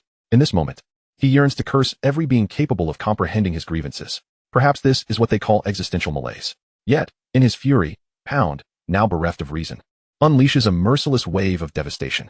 The preacher and the armored warrior are compelled to confront the wrathful Pound, while higher-level allies and foes evade the rampaging entity. Neglecting the lowly skeletons deemed mere fodder, an opportunity arises. Li Xiaomon's eyes gleam, scanning the battlefield, excitement nearly spilling from his gaze. Finally, amidst the throng of skeletons, Li Xiaomon sprints towards the opposite direction of Pound. Moving stealthily, he bends low, minimizing his presence. He runs with fervor. The scenery blurs past him, and soon, he reaches the battlefield's edge. A group of humans notices a lowly skeleton intent on escaping and closes in. They are careless, even neglecting to draw their weapons. For he is merely a low-tier skeleton. Li Xiaomon quickly assesses the humans before him. 2 at level 11, 1 at level 12, and 2 at level 13. 2 mages, 2 armored warriors, and 1 swordsman. Fragility, tank, melee output. What a peculiar low-tier skeleton, charging this way. One of the tanks remarks. Let us wrap this up quickly. That bone dragon has gone berserk. Damn it, we shouldn't have taken this contract. The swordsman adds, casually raising his sword, apathetically aiming at Li Xiaomon. No one perceives Li Xiaomon as a threat until he reveals his fangs. Trust a skeleton, the fangs flash for just a moment. Ribs transform into bone swords. With a single upward motion, a mud projectile, a mixture of dirt and water, is unleashed. Magic? What the hell? The swordsman is momentarily stunned, hastily raising his sword to defend. But Li Xiaomon is swift. The mud projectile strikes the swordsman and the 2 tanks squarely in the eyes. In an instant, their vision is obscured, leaving them dazed. Yet, their experience prevails. The tanks stumble forward, activating skills to create a barrier. The swordsman retreats, groping to clear his vision behind the tank's shield. Li Xiaomon will not grant them the luxury of time. With a footfall, the ground beneath the tanks and swordsman transforms into a mire, causing them to wobble. Their disorientation, coupled with the loss of vision, creates a gaping hole in their defense. Seizing the opportunity, Li Xiaomon leaps, hurling the bone sword, trailing azure flames, straight towards the swordsman's throat. A precise strike. The swordsman clutches his neck, only to find his fingers slick with hot blood. Ding. Level 13 human swordsman slain. Experience gained, 250. Fireball. Entrapment. The 2 sorcerers quickly regained their composure and hastily unleashed their spells. The ground abruptly caved in, and a fireball descended menacingly. However, Li Xiaomon had been vigilantly anticipating their actions. he deftly maneuvered down the collapsing terrain, evading the fiery projectile. Observing this, one of the sorcerers promptly detonated the fireball. Yet, at that moment, Li Xiaomon was enveloped in a shimmering veil of water. The explosive impact, even as it penetrated the watery barrier, posed no threat to Li Xiaomon, who possessed a remarkable elemental resistance of 12 points. With swiftness, he bent his body, disregarding the furious roars of the two tanks, and charged towards the two frail sorcerers. With no time to cast a spell, one sorcerer rushed forward, brandishing a blunt staff to intercept Li Xiaomon, while the other began chanting from behind. These sorcerers were not entirely devoid of melee capabilities. The staff swung with a fierce gust, aimed at Li Xiaomon's vital points. Li Xiaomon was intent on swiftly concluding the battle. He raised his right arm, and the bones rapidly wriggled and elongated, morphing into a slender shield that met the staff with a resounding clash. With a loud thud, the staff was deflected, leaving only a few splinters and dust upon the bone shield. For the skeleton, it was merely a light wound. What kind of ability was this? What astonishing defense! This was a skeleton with remarkably low resistance. The sorcerer was left bewildered. Li Xiaomon wanted to shout, "I have a constitution of 12 points." Simultaneously, his other claw elongated violently, tearing through the sorcerer's throat and windpipe. Blood gushed forth, staining the skeleton crimson. By this time, the other sorcerer had completed his incantation. First-tier magic, Elven Fire Arrow. Flames coalesced in the air, forming a vividly lifelike arrow that whooshed towards Li Xiaomon with a thunderous roar. It was alarmingly swift. Li Xiaomon barely perceived a red streak. Raising his right arm, the bone shield was instantly pierced by a small hole. Then, the fire arrow barreled through, narrowly grazing his skull. Witnessing this, despair washed over the sorcerer's face. Get away. At last, the two heavy warriors broke free from the mire, regaining their sight and charging towards Li Xiaomon. Yet, he afforded them no opportunity. He stepped forward and seized the sorcerer's neck. With a surge of strength, he effortlessly crushed it. Blood flowed along his pristine bones, while eerie blue flames flickered within the hollow cavity. This was the essence of a skeleton. Chapter 11. The Skeleton in Flight. He snapped off another rib, transforming it into a bone sword. Without hesitation, he surged towards the two tanks. In less than half a minute since the battle commenced, only the two tanks remained from the 5-member squad. Everything had transpired too rapidly since the skeleton's emergence. It felt as if he had merely blinked, and all his comrades had perished. Such was the price of underestimating one's foes. Yet they would never have the chance to learn this lesson. The two tanks could only watch in horror as the grotesque visage of the skeleton loomed larger before them. Amidst the exchange of spells, they soon felt a chill at their throats and ultimately lost their lives. Ding! Heavy armored warrior LV-12 slain. 200 experience gained. With the last tank dispatched, Li Xiaomon withdrew the sword from the neck of the fallen swordsman, reverting it back to its rib form. He then stripped the swordsman's leather armor and cloak, donning them upon himself before plunging into the forest ahead, running wildly. Freedom, sweet freedom. Li Xiaomon's pale skeletal hand clutched the bone sword, as his facial bones greedily inhaled the forest air. Even without a sense of smell, he felt as if he could almost detect the earthy fragrance wafting through the air. He continued to run, running. The swiftness surged to its limits, seemingly bolstered by the increase in his constitution. Though he was uncertain whether the stamina he possessed could truly be classified as stamina or perhaps should be termed bone strength.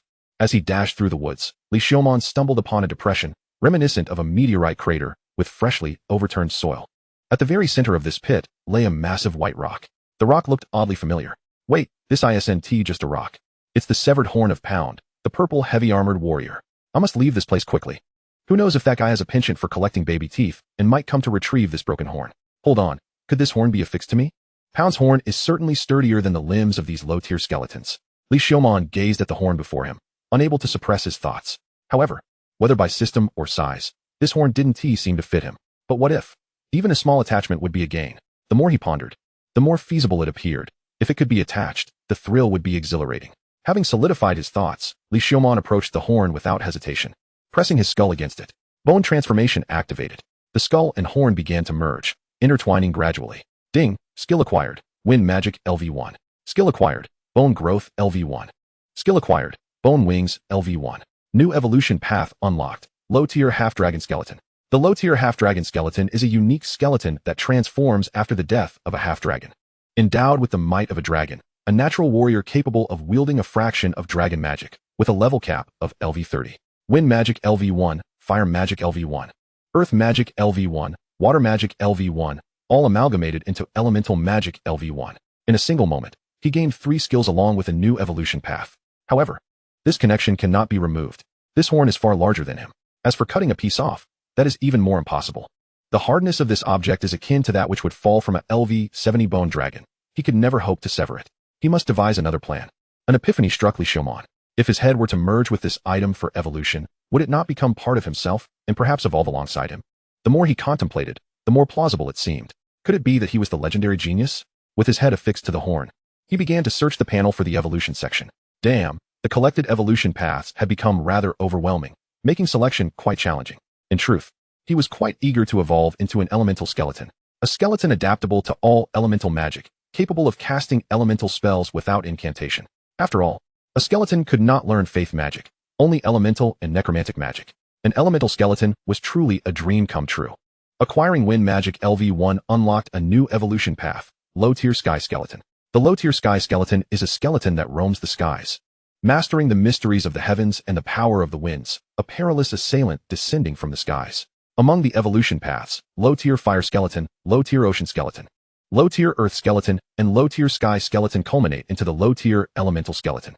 The Low-Tier Elemental Skeleton commands the 4 elemental forces, possessing adaptations to all 4 elements. Able to cast elemental magic without incantation, a formidable magical skeleton with a level cap of LV20. The panel displayed a series of lines of text flickering continuously. It was only then that Li Xiaomon noticed. Could he truly evolve into an elemental skeleton? Although the level cap was not high, it mattered not. With the noble ability of casting spells without incantation, what significance did a low-level cap hold? No longer hesitating, he chose to evolve into an elemental skeleton. In an instant, flames of 4 distinct hues surged from his soul fire, engulfing his entire skeletal frame. The very depths of his bones seemed to bloom with color. The gaps between his limbs and body seamlessly fused together, with subtle variations in size and hue gradually assimilating into a pristine white. The large bulge connected to Pound's horn atop his head shrank continuously, appearing paradoxically invincible. It was only when the entire horn was consumed that the radiance and flames enveloping Li Xiaomon began to gradually recede. On his panel, the Great Profession section finally illuminated. As an elemental skeleton, it was only natural for Li Xiaomon to select the elemental mage profession, otherwise, it would be a squander. He decisively chose the elemental mage. The elemental mage, upon each level advancement, gains additional free attribute points, along with 1 point in spirit and 1 point in constitution. The moment he selected his profession, all the data on the panel began to flicker rapidly, with levels and experience points changing at an astonishing pace, as the accumulated experience surged toward the next level. Name, Li Xiaomon Pound. Race, low-level elemental skeleton. Level, LV13 LV20. The level cap for low-level elemental skeletons is LV20. Profession, elemental mage. Strength, 1130. Constitution, 1530. Spirit, 1330. Free attribute points, 3. Evolution requirement. Full points in strength, constitution, and spirit are necessary for racial evolution. Skills, bone transformation LV2, identification LV2, elemental magic LV2, elemental resistance LV1. Swiftness LV1, stealth LV1, might LV1, swordsmanship LV1, bone wings LV1, osseous proliferation LV1. Status, bone deterioration. Experience points, 200-2500. Description, a cunning and dangerous skeleton. Versatile and adept at disguise and elemental magic. Underestimating him may cost you your life. Never trust anything about this skeleton. This panel description seems to refresh based on his actions. Chapter 12, the skeleton detests succubi. At this moment, his bones had transformed into a texture akin to white jade, smooth as exquisite porcelain. The soul fire within his eye sockets and chest cavity shimmered with a sapphire hue, gently swaying. Li Xiaomon had no time to revel in his newfound power. He clawed his way out of the massive pit created by Pound's horn and continued to flee in the direction away from the battlefield. As he ran, he allocated all remaining attribute points to spirit, raising it to 16 points. After all, spirit determined the potency of his magic. Not far into his escape, a group of succubi obstructed his path, all of them low-tier demons. There appeared to be more than a dozen. How infuriating. This band of succubi must have witnessed Pound's fury and retreated here from the battlefield. Li Xiaomon forced himself to remain calm, controlling his skeletal growth to restore the rough, ashen appearance of a low-tier skeleton. At that moment, the succubi also caught sight of Li Xiaomon in the darkness, their vigilance waning. Not a human, merely a low-tier skeleton. One of the succubi spoke up, questioning how a low-tier skeleton had arrived there. Another, slightly taller succubus frowned, asking how a skeleton could defy Pound's orders and abandon the battlefield. Li Xiaomon feigned a dazed demeanor, weaving through the throng of succubi, meandering deeper into the forest. Fireball. But in the next moment, without any warning, a fireball hurtled toward Li Xiaomon. The succubi had made their move. There was no time for pretense. Li Xiaomon swiftly sidestepped, narrowly avoiding the fireball. The few succubi had merely acted as a precaution, never anticipating that this low-tier skeleton could evade them. At that moment, upon witnessing Li Xiaomon's dodge, They were momentarily stunned. This was a low-tier skeleton? Gale. Li Xiaomon raised his hand, and a violent wind erupted. The two nearest succubi were suddenly swept from the air to the ground. He then clapped his hands to the earth, simultaneously unleashing earth and water magic. Marsh. A vast area of ground transformed into soft marsh, engulfing the succubi that had fallen. Inferno. Flames surged forth, consuming two succubi. Ding. Kill succubus LV12, experience 200. Ding.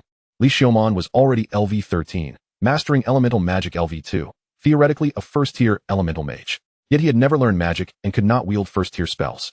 At this moment, his magic was entirely driven by the racial advantages of being an elemental skeleton, instinctively commanding the elements. This skeleton possessed intelligence.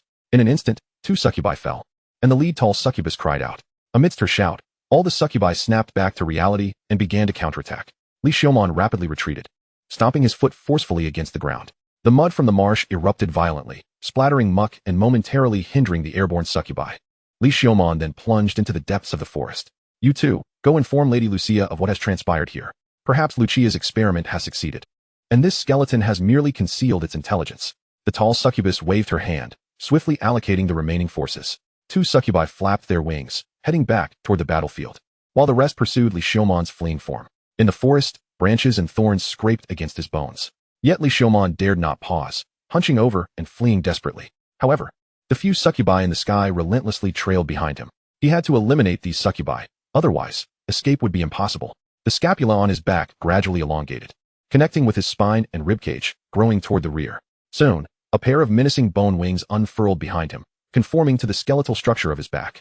This was the skill he had acquired from Pound's horn, bone wings. However, this was his first attempt at flight, and with the wings only at LV1. Li Xiaomon was uncertain of their efficacy, but there was no time for adjustment. Failure meant death. He quickly lifted his gaze to scan the sky, locking onto the nearest succubus flying at low altitude. Then, his fleeing body suddenly halted and turned. The bones in his toes and the tips of his fingers sharpened into deadly claws. He charged toward a large tree, using all four limbs, and sank his claws deep into the trunk. Just like that, he scaled the vertical tree trunk with ease, reaching the top, then leaped toward the succubus. The succubus quickly flapped her wings to evade, simultaneously casting wind magic against the skeleton. Without hesitation, Li Xiaomon spread his fearsome bone wings and flapped them vigorously, accelerating through the tempest, seizing the airborne succubus. The flying succubus swayed violently. Got you. The sound reminiscent of bones grinding sent chills down the succubus's spine. Within the hollow sockets of his eyes, blue flames burned quietly. Then, without hesitation, his bony claws pierced through the succubus's throat. Ding! Fireball! Wind blast! Deterioration! The remaining succubi surrounded the skeleton, unleashing a barrage of magic.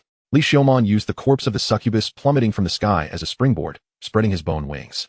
And with a powerful thrust of his leg bones, he leaped once more, evading the onslaught of spells.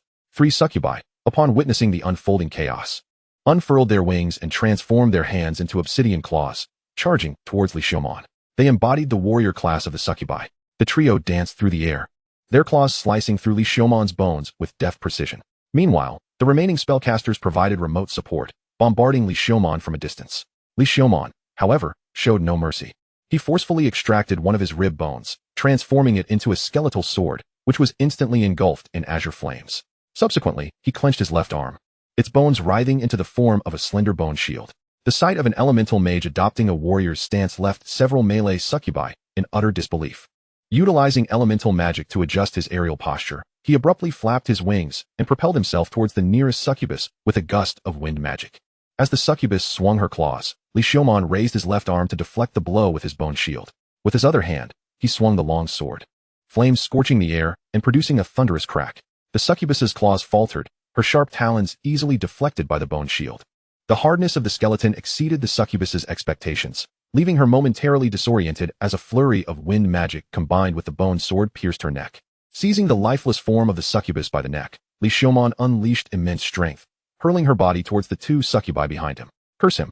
The two pursuing succubi cursed, their hatred for the skeleton reaching a fever pitch. Yet, Li Xiaomon showed no compassion for his foes. With a flourish of his arm, he launched a fireball after the corpse. Boom! The fireball erupted, sending the two succubi tumbling backward. He swiftly turned, extending his bone sword into a spear, enveloped by a vortex of wind magic. With a fierce shout, he hurled the spear, which, under the influence of the wind magic, spun violently as it impaled one succubus's arm. Li Xiaomon tore off another rib to form a sword and cleaved through two incoming fireballs. However, The detonation of the fireballs at such close range inflicted a searing pain upon him, even with his elemental resilience. The bone spear he controlled continued to writhe and grow, penetrating muscle and shattering bone. The succubus shrieked in agony. Li Xiaomon sighed in regret, preparing to close in for the final blow. Yet, in the next instant, he felt a tremor deep within his marrow. He instinctively raised his left arm, transformed into a bone shield, to protect his neck. A dark line sliced through his left arm, severing it cleanly where it connected to the shield. A tall succubus emerged from the shadows, her dagger glinting ominously as she aimed for Li Xiaomon's skeletal wings. Should this dagger strike true, Li Xiaomon would lose his ability to fly, rendering him entirely vulnerable in the battle against the succubi. The tall succubus was confident that this intelligent skeleton would evade her attack, yet Li Xiaomon did not flinch. Instead, he lunged at the tall succubus, his claws embedding deeply into her skin as he embraced her fiercely. He cared not for the severing of his wings. Grasping the broken wing, he drove it into one side of the succubus's wings. Together, they plummeted towards the ground. The succubus attempted to push Li Xiaomon away, but he held on tenaciously, his eyes ablaze with fiery determination. Boom! With a resounding crash, they smashed into the earth. The succubus spat blood, while Li Xiaomon felt several of his ribs fracture. Grabbing one of the broken ribs, he wasted no time in stabbing it towards the succubus. The tall succubus tried to evade, but the ground suddenly turned to muck, causing her to topple once more. Crack! The sharp rib pierced her chest, and then it surged, growing wildly until it punctured her heart. Ding! You have slain a low-tier demon, level 15. Experience gained, 400. The severed wing lay in shattered fragments, rendered unusable. Several succubi remained. Li Xiaomon charged deeper into the forest, pursued by the remaining succubi, their spellcasters relentlessly unleashing magic bombardments. With his skeletal wings severed, they felt secure in their aerial superiority. However, in the next moment, a white figure surged up from the ground, flapping its bone wings to ascend into the sky. How can he grow wings again? The succubi were seized by terror, only to realize that the skeletal figure had lost both arm bones and one leg bone. Now possessing only a pair of wings, he had repurposed his arm and leg bones into wings. The succubi had never experienced such dramatic fluctuations in fortune. The skeleton lunged towards the nearest one-armed succubus, the remaining leg's shin bone transforming into a bone knife, which he flung with great force. Yet the succubus had clearly anticipated this move. After all, it was evident he would use his sole remaining leg to attack. She flapped her wings to evade while her other claw struck towards the skeleton's spine. But in the next instant, the skeleton withstood the blow, burrowing into her embrace. Then, opening his mouth, his teeth sharpened, sinking into her neck. How can he do this? Ding! You have slain a low-tier demon, level 13. Experience gained, 250. Li Xiaomon used the succubus's corpse as a springboard, launching himself with one leg, flapping his bone wings towards the nearest succubus. His blood-soaked maw emitted strange, guttural sounds. Wind bullet, earth bullet. 2 spells rocketed towards him. Li Xiaomon had no choice but to flap his wings to evade. Yet the resulting explosion of earth and air currents left his skeletal form reeling. The final succubus warrior swung her claws at Li Xiaomon. He raised his leg to meet her strike. At the moment of impact, a gust of air erupted, sending both the skeleton and the succubus flying backward. Using the momentum from the backward flight, Li Xiaomon harnessed wind magic, his bone wings morphing like sails, propelling him in an astonishing turn. He then darted towards the spellcasters. He needed to eliminate these troublesome succubi mages first. The succubi mages flapped their wings frantically, attempting to flee. The cunning skeleton had instilled a profound fear within them. Li Xiaomon shielded his body with his bone wings, blocking several spells as he lunged toward the nearest succubus mage. With a swift kick akin to a whip, he cleanly severed her neck, sending her head flying. Ding! You have slain a low-tier succubus, level 12. Experience gained, 200. Once more, he used the corpse as a stepping stone, landing agilely on the succubus's body as it fell, propelling himself towards another fleeing succubus. With dual thrusts from his wind magic-empowered bone wings, he swiftly maneuvered behind the succubus mage. His sharp, hook-like teeth clamped onto her bat wing, while the bone wings sliced through her neck like a knife. Ding! You have slain a succubus, level 13. Experience gained, 250. Ding! Experience points are full. Level increased to level 14. Constitution, 1. Spirit, 1. Free attribute point, 1. His skeletal frame writhed as the missing parts began to regenerate slowly. Now, only 2 succubi remained on the battlefield, a mage and a warrior. Li Xiaomon's pristine skeletal frame coursed with the blood of a succubus, as if it had just clawed its way out of the depths of hell. The remaining 2 succubi bore grim expressions. At that moment, had it not been for their master's command, they would have already sought to flee. What manner of skeletal creature was this, so vastly different from its counterparts? Li Xiaomon had no desire to engage in idle chatter with the 2 succubi, who knew when the pursuers would arrive. The chance to escape the clutches of Ponder was right before him, and he was not willing to squander it. Swift resolution was imperative. Li Xiaomon once more unfurled his bony wings, aided by wind magic as he took flight. The mental fatigue from expending vast amounts of magic had been significantly alleviated, thanks to his enhancements in physique and spirit. In stark contrast to the soaring momentum he commanded, the two succubi exhibited an aura so feeble it was almost laughable. Withstanding the mage's fiery barrage, Li Xiaomon lunged towards the warrior succubus. Just as she prepared to retaliate, he pivoted, using the warrior succubus as a springboard to launch himself towards the mage succubus. "Move aside," the warrior succubus shouted, but it was too late. The mage succubus barely perceived a flash of white light before feeling a chilling sensation at her throat. Ding. Low-level demon slain. LV12. Experience gained. 200. Only one remained. Li Xiaomon fixed his gaze upon the last succubus, blue flames igniting fiercely within his hollow eye sockets. The succubus trembled under his intense scrutiny, terror surging within her heart. "Ag!" she screamed as she charged forward, yet the outcome remained unchanged. Ding. Low-level demon slain. LV14. Experience gained. 300. There was no time to attend to the corpses of the succubi. Li Xiaomon flapped his bony wings and soared deeper into the forest, unconcerned about his dwindling energy. The wind magic continued to propel him forward. If he could not escape, his demise was assured. Thus, conserving magical energy was of no consequence at this juncture.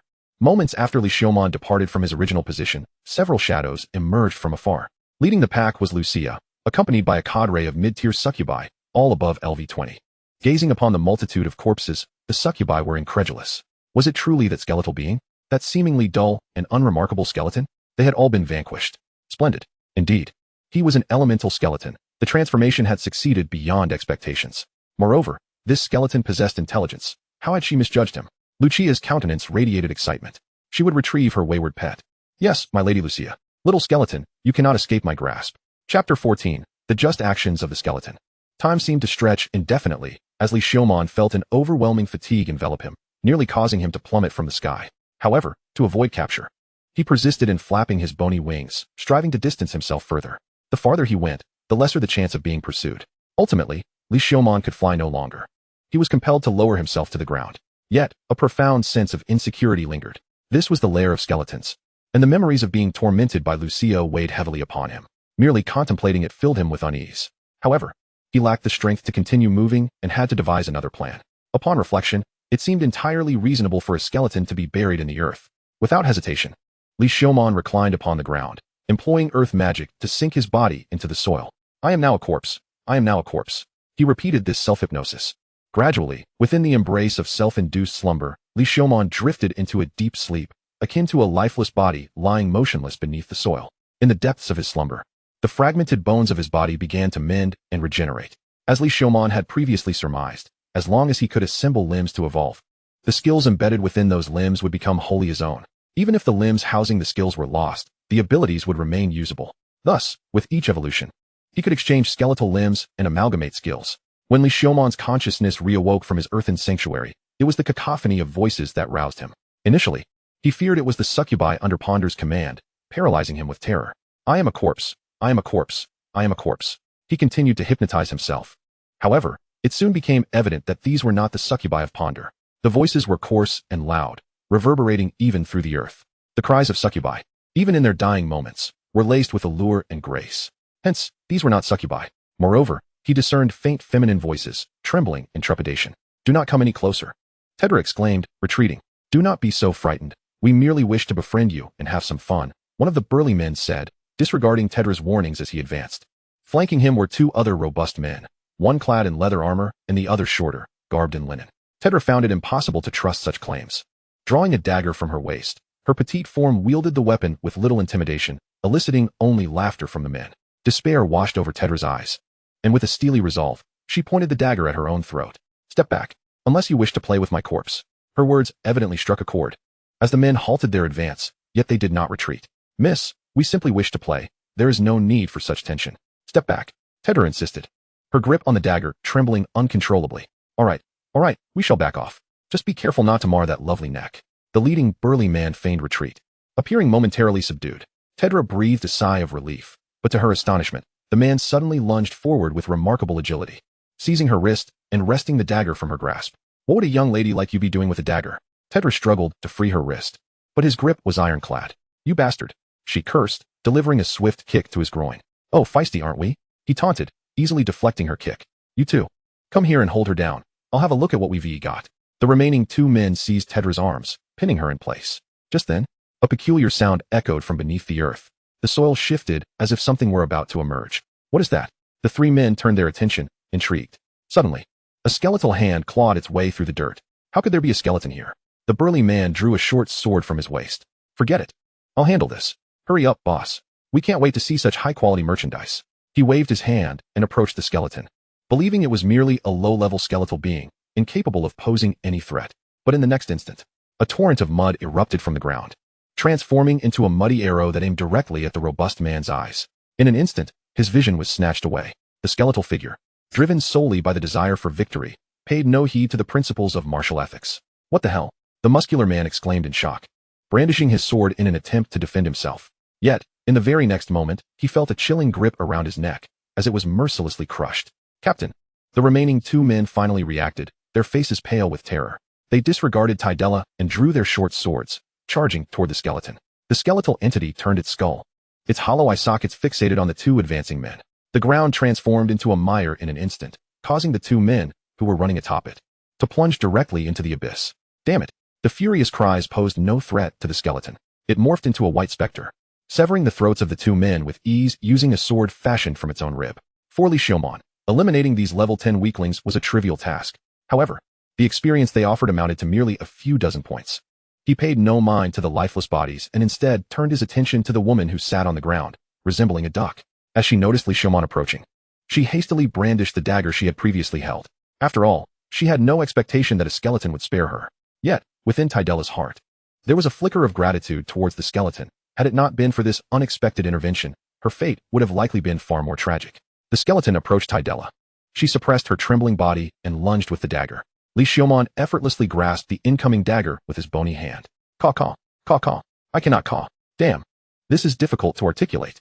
Hearing the strange sounds emitted by the skeleton, Tydella lifted her gaze, her expression a mix of astonishment and uncertainty. Are you speaking? After uttering the question, she couldn't help but internally mock herself. How could a skeleton possibly converse? Caw is caw. Is it truly speaking? Tydella questioned the reliability of her own hearing. After all, this skeleton was undeniably peculiar. It wielded magic and displayed signs of intelligence during the previous battle. After a moment's contemplation, she continued, if you possess wisdom, please call once. Caw. Tydella's eyes widened in horror as she regarded the chilling skeleton before her. I beg your pardon. I presumed you were an unthinking skeleton. Thank you for saving me, Mr. Skeleton. To express her gratitude and sincerity, Tydella released her grip on the dagger, although it remained firmly held by the skeleton. Caw. Thank you.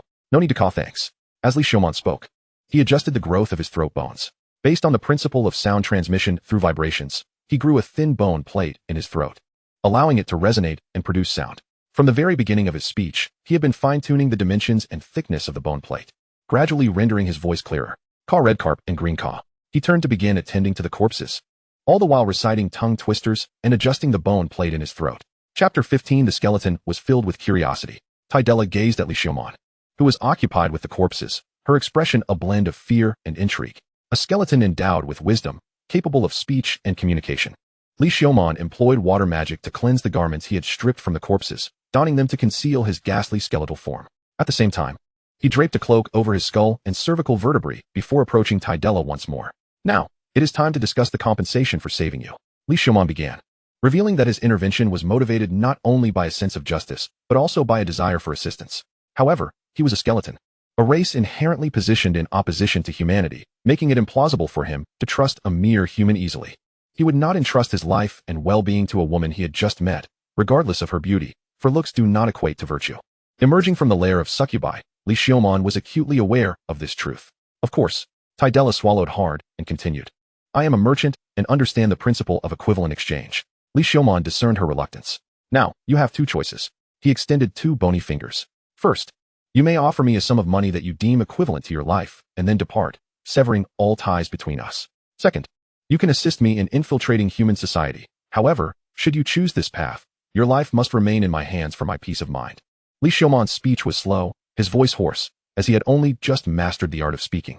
Equivalence was crucial. As a skeleton, once in human territory, his life hinged upon this woman's whims. Therefore, in exchange, her life must also rest in his grasp for him to feel secure. I choose the second option. Tydella lifted her head, her response exceeding Li Xiaomon's expectations. Oh, why? Li Xiaomon inquired, a hint of confusion in his tone. I wish to earn your goodwill in exchange for your assistance. You are more trustworthy than humans, and I am willing to offer both money and my life as collateral. For you, entering human society will not place me in immediate danger, will it? I am Tidella Rebi, a merchant from White Bear City. Li Xiaomon, a skeleton. Without further ado, Li Xiaomon extended a bony finger and pressed it against Tidella's neck. The bone at his fingertip began to grow, morphing into a necklace of white bone, which he clasped around her neck. The necklace was designed to fit snugly, making it impossible to remove. If you betray me, this necklace will pierce your throat. Li Xiaomon succinctly explained the purpose of the necklace. It is a beautiful necklace, thank you. Tidella feigned ease. But Li Xiaomon could still perceive the fear concealed beneath her facade of nonchalance. If you are afraid, you may still reconsider. No. She resolutely shook her head, her red hair flickering like flames. Very well. Subsequently, Li Xiaomon and Tidella made their way toward the town. Li Xiaomon had already revealed his intelligence to Pound and had slain numerous succubi. If all went as anticipated, Lucia would undoubtedly pursue him. To evade such pursuit, a human city served as the ideal hiding place. Through their conversations along the way, Li Xiaomon gleaned insights into their current location, White Bear City, within the Duchy of Mand, part of the Lance United Kingdom. The Lance United Kingdom is a vast kingdom comprised of 9 duchies, predominantly inhabited by humans. White Bear City is governed by the noble Earl Wit. Without attracting the attention of the guards, they entered White Bear City, and Li Xiaomon finally exhaled in relief. Passing through the towering walls that seemed to stretch endlessly, they entered the city. The houses were arranged in an orderly fashion, and the architecture bore a striking similarity to the medieval aesthetics that Li Xiaomon had envisioned. However, the streets lacked the filth and disorder characteristic of medieval thoroughfares, perhaps due to the influence of magic. Notably, the most prominent feature of the city was the massive tower located at its very center. What is that tower? Li Xiaomon inquired of Tidella. Huh, you do not even recognize the city's emblematic tower? Have you lost your memories from before becoming a skeleton? Stella asked, her gaze fixed on Li Xiaomon with a mixture of surprise and curiosity, as if she were observing a primitive being. Li Xiaomon, who had traversed from another world, found the notion of lacking memories prior to his skeletal form to be fitting, and thus he acquiesced. That explains a lot, Stella mused, her astonishment dissipating upon learning of Li Xiaomon's amnesia. The city-marked tower serves as a beacon for the underground cities, each tower concealing a labyrinthine dungeon beneath it. Every town is adorned with a city-marked tower and its corresponding underground complex. The underground cities? These subterranean realms teem with countless monsters and abundant resources. A staggering 90% of the magical materials in this world are excavated from these dungeons. Furthermore, many high-grade magical artifacts and equipment are sourced from these depths, including the rare job change scrolls for non-faith professions, all discovered within the dungeons. In ancient times, intelligent beings were remarkably frail, teetering on the brink of extinction. It was only with the emergence of the underground cities that they began to conquer these realms, seizing opportunities for job changes, and gradually establishing their dominance over the world. Stella patiently elucidated these matters to the amnesiac skeleton, while Li Xiaomon listened intently, absorbing the information. Although referred to as underground cities, these dungeons do not reside beneath the earth. Long ago, attempts were made to dig downwards from the city-marked tower, yet none successfully reached the dungeons. Access to the underground cities is solely through the city-marked towers. The dungeons are said to descend layer by layer, hence the term underground city. It is rumored that the deeper layers mirror the surface world, complete with the sky above. Of course, the dungeon beneath White Bear City does not extend to such depths. Layers? Li Xiaomon inquired, prompting Stella to elaborate further. The dungeons are categorized into different tiers based on their layers. The deeper the layers, the greater the peril. Yet the resources are also more plentiful. There are 10 classifications based on layers. Dungeons with fewer than 10 layers are deemed first tier. Those with fewer than 20 layers are second tier, and so forth, culminating in the 10th tier dungeons, which are characterized by having more than 90 layers. Why refer to a 10th tier dungeon as having over 90 layers? Li Xiaomon's curiosity was piqued, and Stella shifted her tone to continue. Because the exact number of layers in a 10th tier dungeon remains unknown. No one has ever fully conquered the deepest levels of a 10th tier dungeon. It is uncertain whether it consists of just 100 layers or possibly less. I see. It resembles a monster-slaying instance, Li Xiaomon reflected. Slaying what? Stella's brow furrowed in confusion. Oh, nothing, Li Xiaomon replied, casting another glance at the city-marked tower, feeling an odd sensation stirring within him. The existence of these underground cities felt akin to a game. What level is the dungeon beneath White Bear City? It is a 5th-tier dungeon, consisting of 46 layers. Here we are, my trading company. If you harbor an interest in the underground cities, I invite you to visit my establishment. My company primarily gathers materials and items from adventurers who explore the dungeons, and we wholesale to manufacturers. We also engage in retail ourselves. Stella led Li Xiaomon to a grand edifice. The building boasted 4 stories, with visible selling and trading windows. Adventurers streamed in and out, exchanging their spoils. What wealth? Li Xiaomon marveled. Do not misunderstand. This is rented, Stella interjected, seemingly sensing his astonishment. Ah, Li Xiaomon replied, concealing his emotions.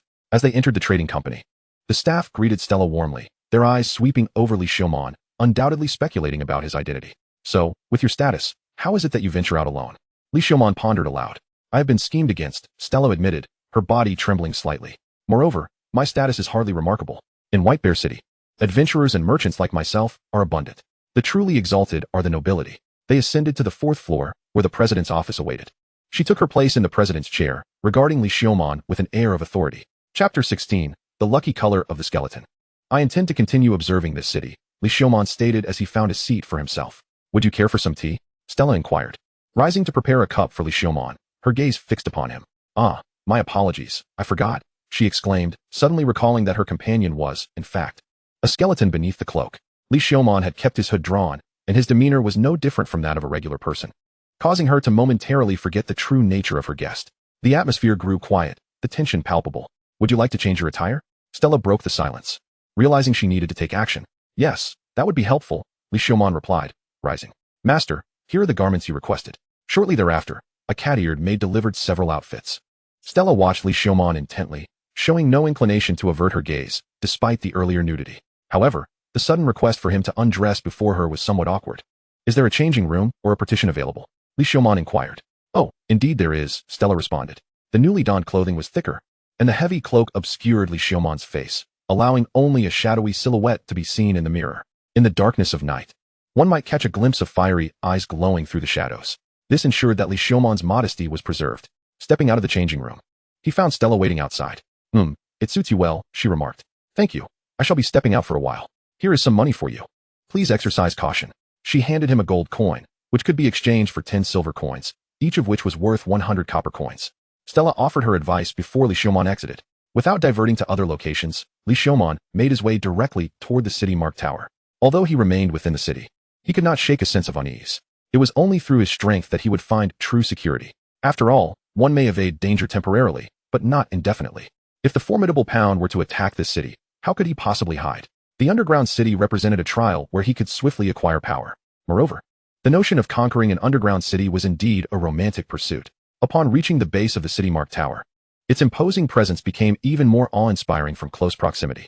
It rose straight up, piercing the clouds like a vine descending from the heavens. Beneath the tower lay numerous entrances of varying sizes. Adventurers, clad in proper gear, ventured into these openings, most forming small parties. Among them were swordsmen, heavy-armored knights, mages, and priests. He had no intention of entering today. It was merely a visit of exploration. Suddenly, the two flickering flames of soul fire within his hood contracted sharply. Following his gaze, he spotted two figures approaching him directly. A figure with golden hair and azure eyes, strikingly handsome, clad in the garb of a missionary, engaged in light-hearted conversation with a companion, a purple-clad warrior encased in heavy armor, who ambled along with an indifferent demeanor. They were none other than the missionary who had once fought alongside Pound and the formidable armored warrior. The massive sword slung across the warrior's back was the very weapon that had severed one of Pound's horns. Li Xiaomon, feeling a sudden stiffness, averted his gaze, pretending not to notice their passage. The warrior's face was obscured by a helmet, rendering their expression inscrutable. The missionary continued to converse with his companion, seemingly oblivious to Li Xiaomon's presence. A quiet sigh of relief escaped Li Xiaomon's lips as he endeavored to appear nonchalant. However, as he brushed past the missionary, the latter's voice rang out in his ear. Stop. The missionary turned, a smile illuminating his features as he regarded Li Xiaomon. Have we met before? If Li Xiaomon possessed a heartbeat, its rapid rhythm at that moment could have powered the entire planet. He slowly pivoted, feigning an appraisal of the missionary. I don't believe so. Oh, is that so? Your voice sounds rather hoarse. Are you unwell? The missionary squinted, maintaining his cheerful demeanor as he inquired. No, it's just my natural condition. Li Xiaomon felt his joints creak under the oppressive weight of the situation. The pressure was overwhelming. Ah, I see. The missionary extended his hand toward Li Xiaomon. As that hand drew closer, an instinctive urge to flee surged within him, yet he resisted the impulse to run. Kate, we have tarried for far too long, the purple-armored warrior interjected, her voice surprisingly melodious and imbued with a sense of vigor. Contrary to Li Xiaomon's expectations of a burly tone, just hearing her voice intensified the palpable pressure. Very well, the missionary named Kate retracted his hand. Do you believe in the light goddess? Not at all. What a preposterous notion, a skeleton believing in the light goddess. A mere purification spell from her would have banished him. Moreover, the current circumstances hardly seemed conducive for preaching. What a pity. The missionary turned away, causing the flickering flame of Li Xiaomon's soul to reignite from the brink of extinguishment. In that moment, he felt fortunate not to be human. Otherwise, Physiological fluctuations would have betrayed him completely. He cast a grateful glance at the purple-armored warrior. Purple appeared to be his lucky color. This individual had first aided him by severing a piece of Pound's horn and had now indirectly saved him once more. Regaining his composure, he departed from the city's landmark tower. Meanwhile, on the other side, Ilu, that fellow clearly recognized us. How do you intend to assist him? Just say something. There must be a reason, right? Or are you infatuated with that boy? A kick sent him flying. Willingly, Ilu continued her stride, ignoring Kate. Moments later, the unscathed Kate caught up with her. No way, really? You actually fancy him? So it turns out you prefer that type, mysterious, full of anticipation? In my view, that fellow is rather scrawny. Despite his heavy attire, he seems devoid of flesh. He wouldn't withstand your whims. Another kick sent him flying again. I shall eventually sew your mouth shut. Kate had scarcely returned when she was met with yet another kick. Chapter 17. The skeleton stood up. Upon returning to the guild, Li Xiaoman was about to push open the door to President Teldra's office when he overheard a heated argument from within. What promises did you make to them? President Teldra, I fail to comprehend your words. Our team wishes to terminate our contract with your esteemed guild. Think carefully. To that group of nobles, you are mere disposable commodities. What nobles? Please use terms a simpleton like me can grasp. You. The door creaked open, interrupting Teldra's retort. Standing before her was an adventurer party of 8. All of notable rank, each a professional equipped with fine gear. The atmosphere fell silent for a moment, prompting Teldra to resume her seat, her excitement slightly quelled. It seems the president has guests. We shall take our leave, hoping you recognize the situation.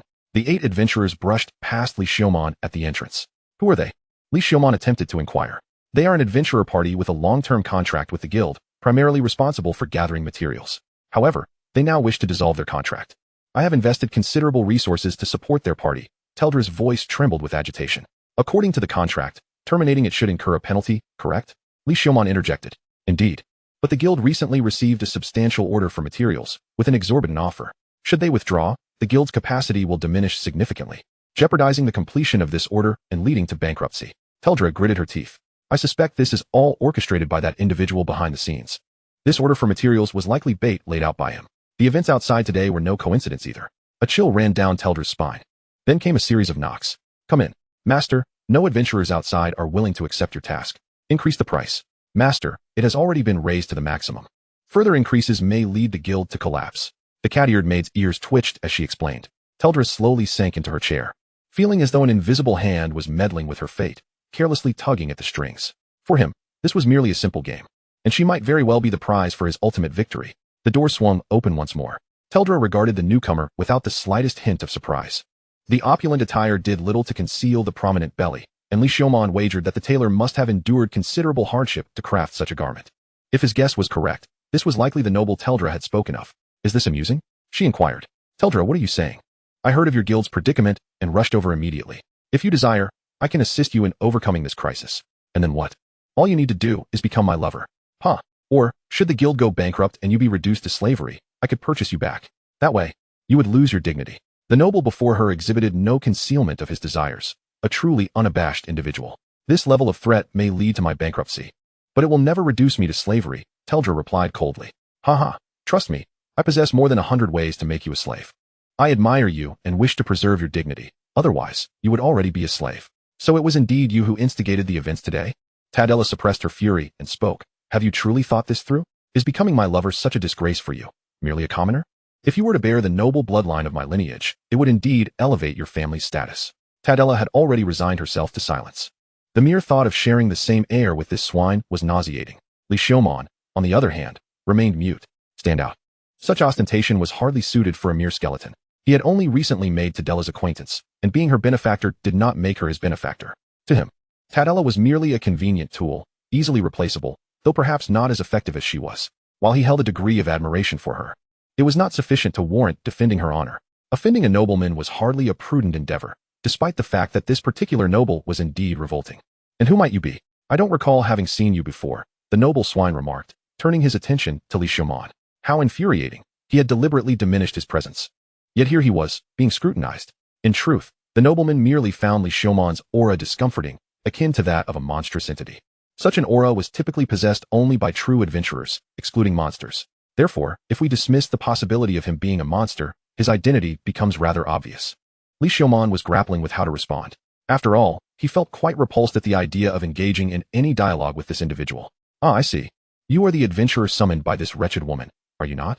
The nobleman sneered, pointing at Li Xiaomon. Excellent. Very well. You have successfully captured my attention, young man. I shall ensure you realize the consequences of inciting my wrath. What a nauseating display of an overbearing, otherworldly CEO. State your name. Skeleton. What a disgusting moniker, Tadella. You have truly chosen an exceptional adventurer. Let us meet at the slave trading market. I hope the slave merchant can adequately instruct you on the skills of the bedchamber. With that, the noble turned, regarding Li Xiaomon with a face so greasy it seemed capable of squeezing out oil. And you, skeleton, shall meet your demise within the dungeon. The nobleman departed. I apologize for dragging you into this. Li Xiaomon spoke up. At this point, he could only assist Tadella while attempting to cultivate favor. Are you willing to help? It's quite perilous. I am unwilling. Of course, are we not allies? Hypocritical, a typical scoundrel, how vile. Yet such words could indeed enhance his favor. The higher the favor, the more useful the tool would be. In half a month, you will be alone.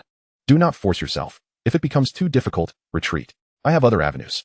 After leaving the president's office, he once more encountered the 8-member adventuring party. Upon seeing Li Xiaomon, the leader of the group approached with interest. Isn't this the skeleton? A lone skeleton in a party of one. I am indeed a skeleton. Li Xiaomon replied earnestly. He understood that the more he affirmed this, the less likely they would suspect his true identity. After all, he had concealed his appearance. And drawing attention from the observant would be undesirable. By declaring himself a skeleton, he encouraged others to regard him as an oddity, thereby making his concealed visage less peculiar and less likely to attract scrutiny. Then I shall be a zombie, he exclaimed, imitating the groans of the undead. Very well, skeleton. I hope to encounter you within the dungeon. Remember my name, Huxudo of the Hyena Adventurers. The Hyena Party will dismantle you, skeleton. Noticing Li Xiaomon's lack of reaction, Huxudo lost interest in continuing to jest. I hope you do not break a tooth on this. Ha ha ha. That depends on whether your skeleton's bones are sturdy enough. Our party will hunt you down in the dungeon. There is no choice, for you stand with the president. This made their party seem all the more ruthless. Thus, your end shall be quite tragic. He leaned closer to Li Xiaomon, maintaining his smile while whispering a death threat. Li Xiaomon remained silent, merely watching Huxudo depart. Was the nobleman attempting to play a game of using others as tools for murder?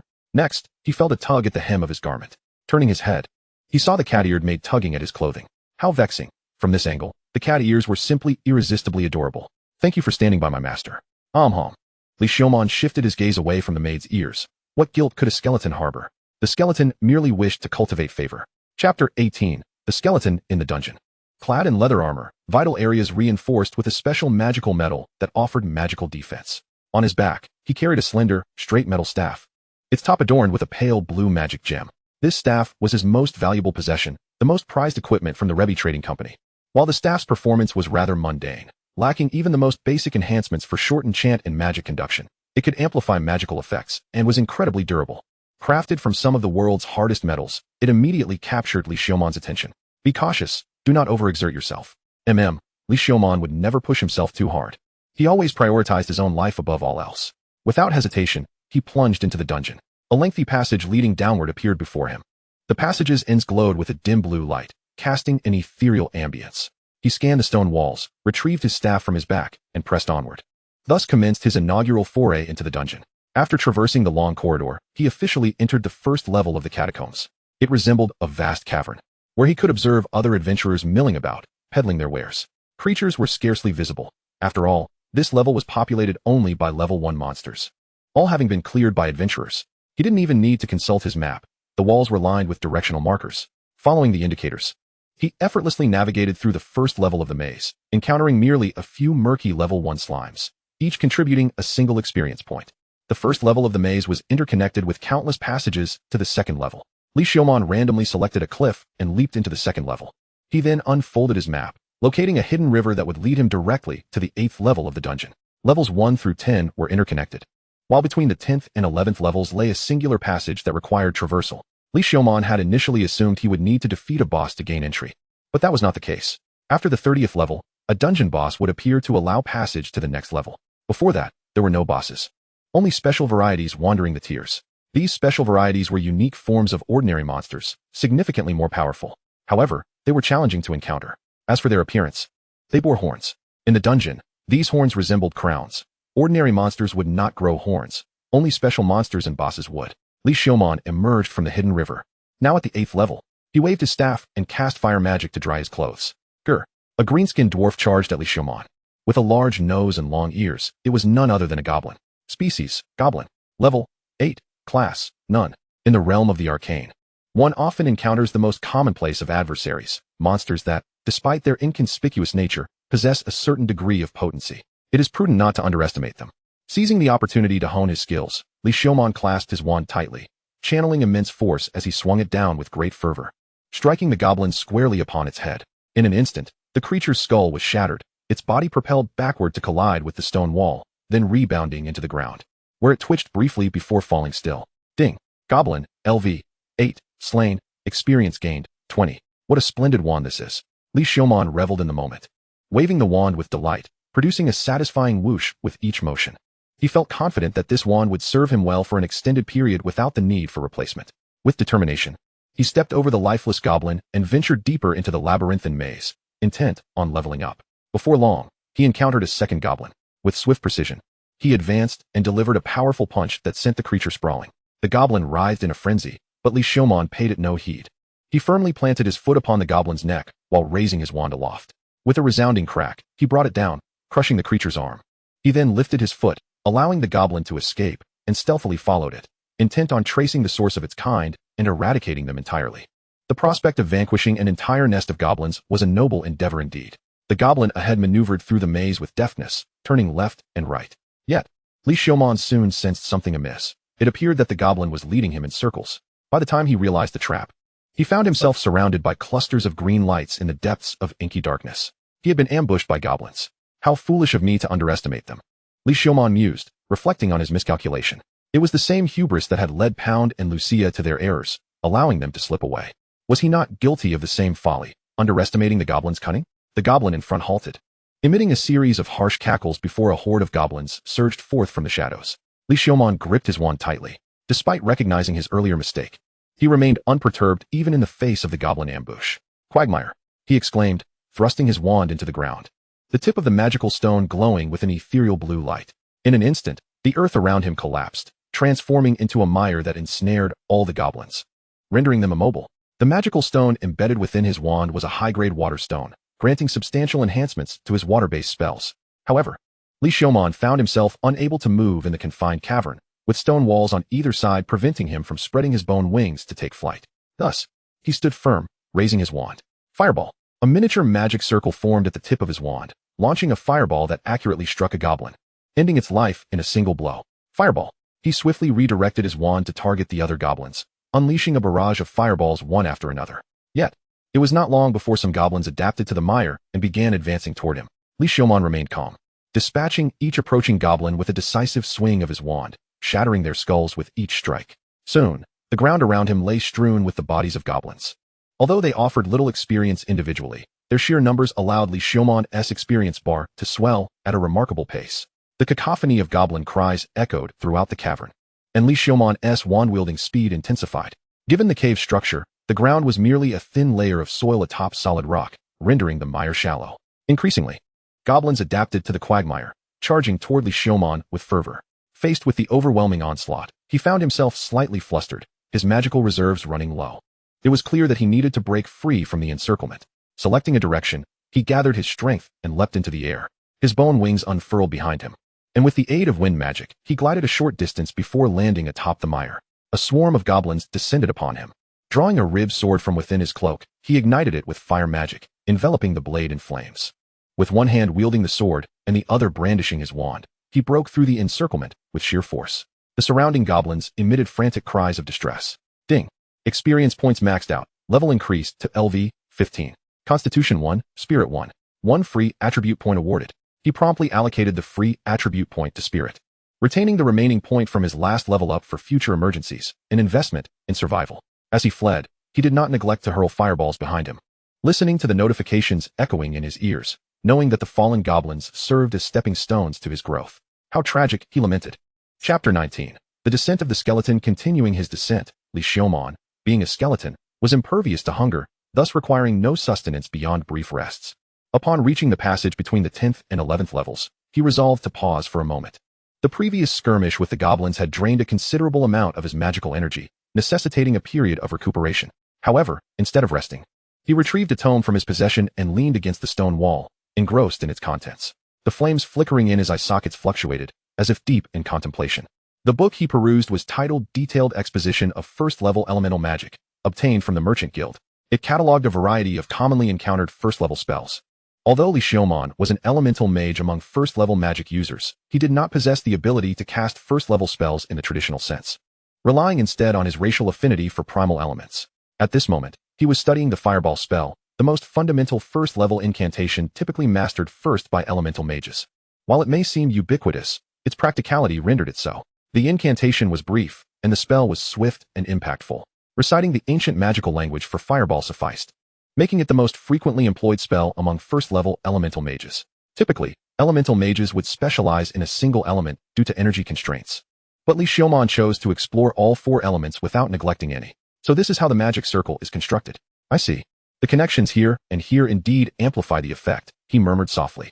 With renewed focus, he slowly raised his hand, attempting to channel magic according to the illustrations and annotations within the book. Fireball. In ancient magical tongue, the esoteric syllables emerged from his throat, as a crimson magic circle materialized within his outstretched palm. A moment later, a bursting fireball shot forth, striking the stone wall and detonating with a force far superior to his previous attempts of merely hurling a condensed orb of fire. Success on the first try. Was it a racial advantage? However, he noted a slight lack of precision. Reviewing the spellbook once more, he raised his hand again. First-level elemental magic. Fireball. This time, he visualized the trajectory in his mind, meticulously controlling the flow of magic. The fireball accurately struck its intended target. Good shot. That was much better. Li Xiaomon conjured several more magic circles for fireballs, but in order to conserve his magical energy, he refrained from launching them. Having gained a modicum of proficiency, Li Xiaomon turned the page to the next. First-tier magic, water arrow. First-tier magic, earth bullet. First-tier magic, wind blade. After experimenting with the most fundamental and commonly used spells of the 4 elemental magics, Li Xiaomon carefully stored the spellbook and rose to his feet. In his estimation, these spells lacked a certain depth. They were too constrained by their physical forms, rendering them impractical. He believed that integrating the earth bullet with the water element to strike at the eyes would be far more effective than merely slathering mud and water over them. Alternatively, he could disassemble the earth bullet into sand and scatter it into the opponent's eyes. In combat, blinding the adversary is of paramount importance. Perhaps the sorcerers of this world possess a noble self-awareness, disdainful of employing such rudimentary magic. Li Xiaomon pondered this casually before dismissing the thought. He proceeded toward the passage leading from the 10th subterranean level to the 11th. Beyond lay monsters of level 10 and above, significantly increasing the danger, necessitating that he cast aside any complacency and approach with caution. He vanished into the dark corridor. The sound of crisp footsteps echoed as he descended further. Upon reaching the 11th level, the temperature surged abruptly. Both the ground and stone walls were exceedingly dry. For an ordinary adventurer, such heat could be quite torturous. However, as a skeleton, Li Xiaomon was evidently indifferent to the extremes of temperature. Moreover, endowed with elemental resistance, he found this degree of heat trivial. He felt the hot wind greet him and continued deeper into the abyss. According to the intelligence he had gathered, this level was predominantly inhabited by a type of red lizard, capable of wielding fire to a certain extent and exhibiting remarkable agility. Before long, Li Xiaomon encountered the fabled fire lizard. Rather than resembling a typical lizard, it had grown to the size of a crocodile, akin to a Komodo dragon. Hissing loudly, it spotted Li Xiaomon and opened its mouth, gathering fire elemental energy within. How irritable it seems, Li Xiaomon remarked internally, observing the fire lizard's immediate aggression. Yet, he felt a sense of relief, as it appeared to possess a rather low intelligence. With a swift motion, a fireball shot towards him, trailing a fiery tail. Gripping his wand tightly, Li Xiaomon recalled the defensive spells from his spellbook. There was no choice. Defensive magic, due to its complexity involving mana maintenance, was not something one could memorize on a whim. He adeptly evaded the fireball, holding the spellbook in one hand while raising his wand with the other, exuding an air of a true mage. First-tier magic, water wall. The gem atop his wand radiated a brilliant azure light, and a circular magic array rapidly formed at its tip. Water coalesced in the air, shaping itself into a flowing wall. The fireball launched by the fire lizard was effortlessly intercepted, only resulting in a wisp of steam. The fire lizard paused, momentarily bewildered, before opting to circumvent the water barrier. Li Xiaomon quickly turned the page of his spellbook. Let us see, like this. He clumsily attempted to manipulate the water wall. However, his awkward control was no match for the fire lizard's nimble movements. The water wall, aside from its initial formation, failed to block a single fireball. Cursed magic. Li Xiaomon snapped the spellbook shut, gripped his wand, and charged forward, drawing a shadowy arc in the air. Hiss! The fire lizard expelled another fireball. Facing the incoming projectile, Li Xiaomon tightened his grip on the wand, conjuring a wind vortex with his wind magic, enveloping it with immense power, and swung fiercely at the fireball. The fireball detonated mid-air, scattering embers. Undeterred, Li Xiaoman surged straight toward the fire lizard, raising his wand. Death. There was no escape. The fire lizard felt itself irrevocably targeted. The wand transformed into an afterimage as it struck towards the lizard's head. With a resounding crash, the lizard's head exploded. Ding. You have slain Fire Lizard LV11. Gaining 150 experience points. Li Xiaoman mused that the spells in the spellbook did not quite suit him. His intention was to glean the underlying principles of the spells and apply them to his own magic. He aimed to learn not the spells themselves, but the magic principles contained within. Crouching down, he drew forth a small knife. Slicing open the fire lizard's chest to extract a magic stone, no larger than a jujube seed. Magic stones, which grow within magical creatures, are imbued with magical energy and are typically the most valuable items found on such creatures. While the lizard's skin was also quite valuable, Li Xiaoman could not carry excessive burdens. His destination lay below the 20th level, where the 8-sided fire crystals resided. Stowing the magic stone in his pouch, Li Xiaoman continued onward. Chapter 20, A Skeleton with a Passion for Baseball. In a cavern on the 12th level, Li Xiaoman leaned against the stone wall, perusing the spellbook while constructing magic arrays. This was his time for respite. Beyond the 10th level, the terrain had grown significantly more complex, and the monsters had become considerably stronger. Thus, traversing each level required more time. In the case of an adventurer's team, they could alternate their main forces to descend more rapidly. Here connects to here, this can be omitted. Li Xiaoman meticulously sketched a pale blue magic array on his left arm. He was experimenting with modifying magic. After all, the spells in the spellbook were rather cumbersome to utilize. The primitive elemental applications were of insufficient efficacy. The magic he was attempting to modify was the first-tier spell. Water Wall. First-tier magic, Water Shield. The magic array glowed with a beautiful blue radiance, and water swirled in a vortex on his left arm. Subsequently, a round water shield coalesced before his forearm. The water forming the shield flowed in a whirlpool, appearing as crystalline and translucent. He attempted to wave his left arm, and the shield adeptly aligned with his movements, as if he were wielding a genuine shield. Ding. Proficiency has reached the required level, acquiring the skill, Magic Analysis LV1. Li Xiaoman felt a surge of clarity. In an instant, the world seemed to sharpen into focus. Gazing again at the water shield on his arm, he was astonished to see the flow of mana directly. This was incorrect. Why had he not noticed it before? If connected this way, the effect would be even better. Involuntarily, Li Xiaoman adjusted the magic array of the water shield. Ripples danced across its surface as the whirlpool stabilized and became denser. Even the mana consumption required to maintain the water shield was slightly reduced. Once more picking up the spellbook, he found that the once complex magic arrays now appeared simpler. What an excellent skill! Li Xiaoman dissipated the water shield and, inspired by its magic array, designed arrays for other elemental spells. First-tier magic, Earth Shield.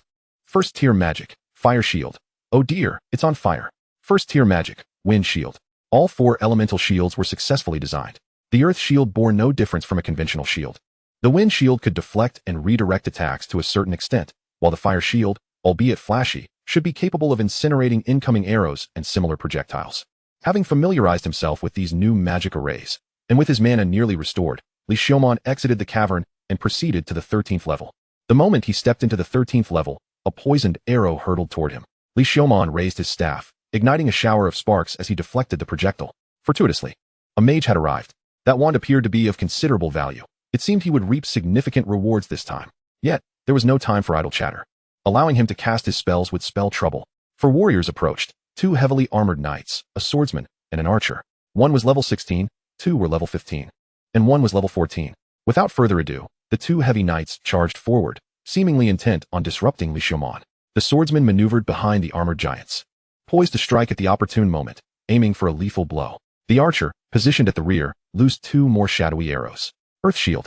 Li Xiaoman raised his arm, conjuring a magic circle that swiftly materialized into a yellowish round shield on his left arm, deflecting the incoming arrows. Young man, do not blame us for your demise. Misfortune is merely your lot. As the heavy knight closed in, he lunged at Li Xiaoman, while the other swung his massive sword, bellowing, sharp blade. The edge of the colossal sword glinted ominously. The knight's combat technique? Li Xiaoman retreated, the earth shield positioned defensively in front of him. The swordsman vanished, leaving only an afterimage, and struck from behind. Li Xiaoman found himself attacked from both sides. In a swift maneuver, he collided with the heavy knight's sword. The earth shield met the massive blade with a resounding clash, leaving a deep gash. It didn't shatter? The heavy knight exclaimed in disbelief. Li Xiaoman deftly twirled his wand to counter the swordsman's technique, his body slightly sinking as he was struck by another heavy knight, sending him flying. The archer quickly loosed 3 arrows, forming a triangular pattern aimed at the airborne Li Xiaoman. The swordsman effortlessly pierced through Li Xiaoman's heart, chest, and neck. Well done, Will felt a twinge of confusion. Why had his arrows penetrated so effortlessly? He felt no resistance as they passed through flesh. Yet he dismissed his thoughts. For the reality of his arrows piercing neck and heart was undeniable. The kill is mine, Will shouted, noticing the swordsman and heavy knight rushing toward the corpse. And he hurried to join them. Relying on these ruffians to leave him anything was futile. But just as the swordsman approached the body, it suddenly stirred. First tier magic. Mud Bullet. Li Xiaomon unleashed his modified spell, the original Earth Bullet. The mud bullet struck the swordsman squarely in the face, instantly robbing him of his vision. He faked his death. Fall back. The heavy knight quickly sought to shield the swordsman. However, Li Xiaomon was not about to grant them any reprieve. First tier magic, Quagmire. The ground transformed into a mire, causing one heavy knight to sink halfway due to his weight. The other, sensing the danger, leaped repeatedly to evade the muck. Yet, the sightless swordsman was not so fortunate. Unaware of the shifting terrain, he fell into the soft ground. Even his skill, slide, rendered useless. First tier magic. A fiery red magic circle formed at the tip of Li Xiaomon's wand. No, get away. The frantic cries of his teammate were the last sounds the swordsman heard. Fireball. The fireball struck the swordsman's head with precision, exploding on impact. Ding. Swordsman LV-15 killed. Experience gained, 350. Die. The archer unleashed a volley of arrows toward Li Xiaomon. He swiftly dodged, charging toward the heavy knight trapped in the mire. First tier magic, Fireball. Immovable fortress. The heavy knight shouted, raising his thick shield in defense. His armor glowing with a yellow light. The fireball struck true, erupting in a cloud of smoke. As the smoke cleared, the heavy knight's battered form was revealed. His armor and shield marred with cracks. I will make you pay, he roared, charging at Li Xiaomon, the earlier explosion having dried the mire and offered him an escape. Li Xiaomon gripped his wand tightly, launching several fireballs, all of which were blocked by the shield. Very well. Li Xiaomon tightened his grip on the wand and, with tremendous force, swung it down upon the returning heavy knight. The heavy knight raised his shield, dismissing the threat. After all, how much power could a mere mage possess? The shield shook violently, slightly indenting, as a surge of immense force radiated from it, causing the knight to lose his grip, sending the shield flying. Immovable. Realizing the danger, the knight attempted to activate his skill, but Li Xiaomon's wand was already upon him, swinging with blinding speed. Immovable my foot. The wand struck his head. The sound of bone cracking echoed as the helmet shattered. Li Xiaomon's wand, imbued with a wind spell that produced a slicing vortex, inflicted grievous damage. His head buzzing. The knight found himself stunned, his status bar indicating a state of paralysis. Another brutal blow landed on the fractured area, this time causing his head to cave in, subsequently exploding under the pressure of the wind. Ding. Heavy knight LV-15 killed. Experience gained, 350. Experience surged once more. Blood stained the wand as Li Xiaomon wiped it clean on the corpse, resting it upon his shoulder. We haven't even exchanged greetings yet. Behold, a skeleton. He then prepared to unleash a devastating blow upon the skeleton. Chapter 21. The skeleton's next chance. Skeleton? Is that a codename? The remaining heavy knight and archer exchanged glances. Brother, I believe there has been a misunderstanding, the heavy knight spoke. After all, adapting to the situation was crucial. Apologies, but it has nothing to do with misunderstanding. I am a skeleton, and you are human, hence I must eliminate you. Li Xiaomon charged at the heavy knight, raising his wand to strike. Shield bash. The heavy knight lifted his thick shield to intercept the wand. Sharp blade. With his other hand, he swung his massive sword toward Li Xiaomon. First tier magic, wind shield. The magic circle on Li Xiaomon's left arm transformed, the earthy round shield vanishing, replaced by a swirling vortex of wind. The great sword collided with the wind barrier. The heavy knight felt an unseen force tugging at his blade, diverting it from its intended path. What sorcery is this? The heavy knight quickly retracted his sword, regaining his balance. At that moment, several arrows were loosed from behind, aimed at Li Xiaomon. He paid them no heed. If there was one thing a skeleton feared least, it was arrows. The arrows aimed at his head were deftly evaded, while those directed at his chest once again pierced through in an eerie fashion. In such close proximity, the heavy knight finally discerned the truth. Beneath the garments lay not flesh and blood, but a stark white skeleton. The arrows had passed through the gaps in the bone. You're truly a skeleton. The heavy knight was gripped by terror, causing his movements to falter. And then, Li Xiaomon struck him repeatedly with powerful blows. Didn't I mention that earlier? Li Xiaomon said as he continued his assault. It's about time. With a flick of his wrist, the wand traced a beautiful arc through the air. Then, tapping into his immense strength, he hurled the wand like a javelin. Get down. The heavy armored knight's words came too late. The wind magic, entwined with the staff, forcefully slammed the archer against the stone wall. At this moment, it would be wise to pay more attention to oneself. Li Xiaomon lifted his leg, striking the heavy armored knight with his calf like a whip. The knight raised his shield. Yet even under the colossal force, the shield trembled under the impact. Subsequently, Li Xiaomon plunged his hands into his chest, extracting a white bone sword from within. The two bone swords traced a gleaming arc in the air, aimed at the knight's eyes. Do not underestimate me, monster. The heavy-armored knight bellowed as he swung his massive sword towards Li Xiaoman. Flames erupted from Li Xiaoman's eye sockets, and a pair of grotesque bone wings unfurled from his back. With a flap of his wings, Li Xiaoman momentarily hovered in the air. A powerful strike.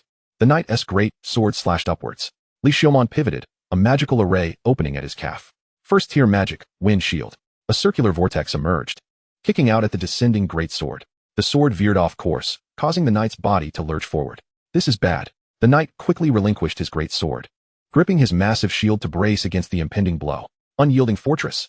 A golden radiance enveloped the knight's form, rendering him as immovable as a bastion. Li Xiaoman's wings flapped once more, lifting him high into the air. The two bone swords fused together, growing into a formidable weapon that required both hands to wield. Earth. Earth magic enveloped the tip of the bone handle, transforming into a colossal rock sphere. Wind and fire. Fire magic engulfed the rock, while wind magic propelled it.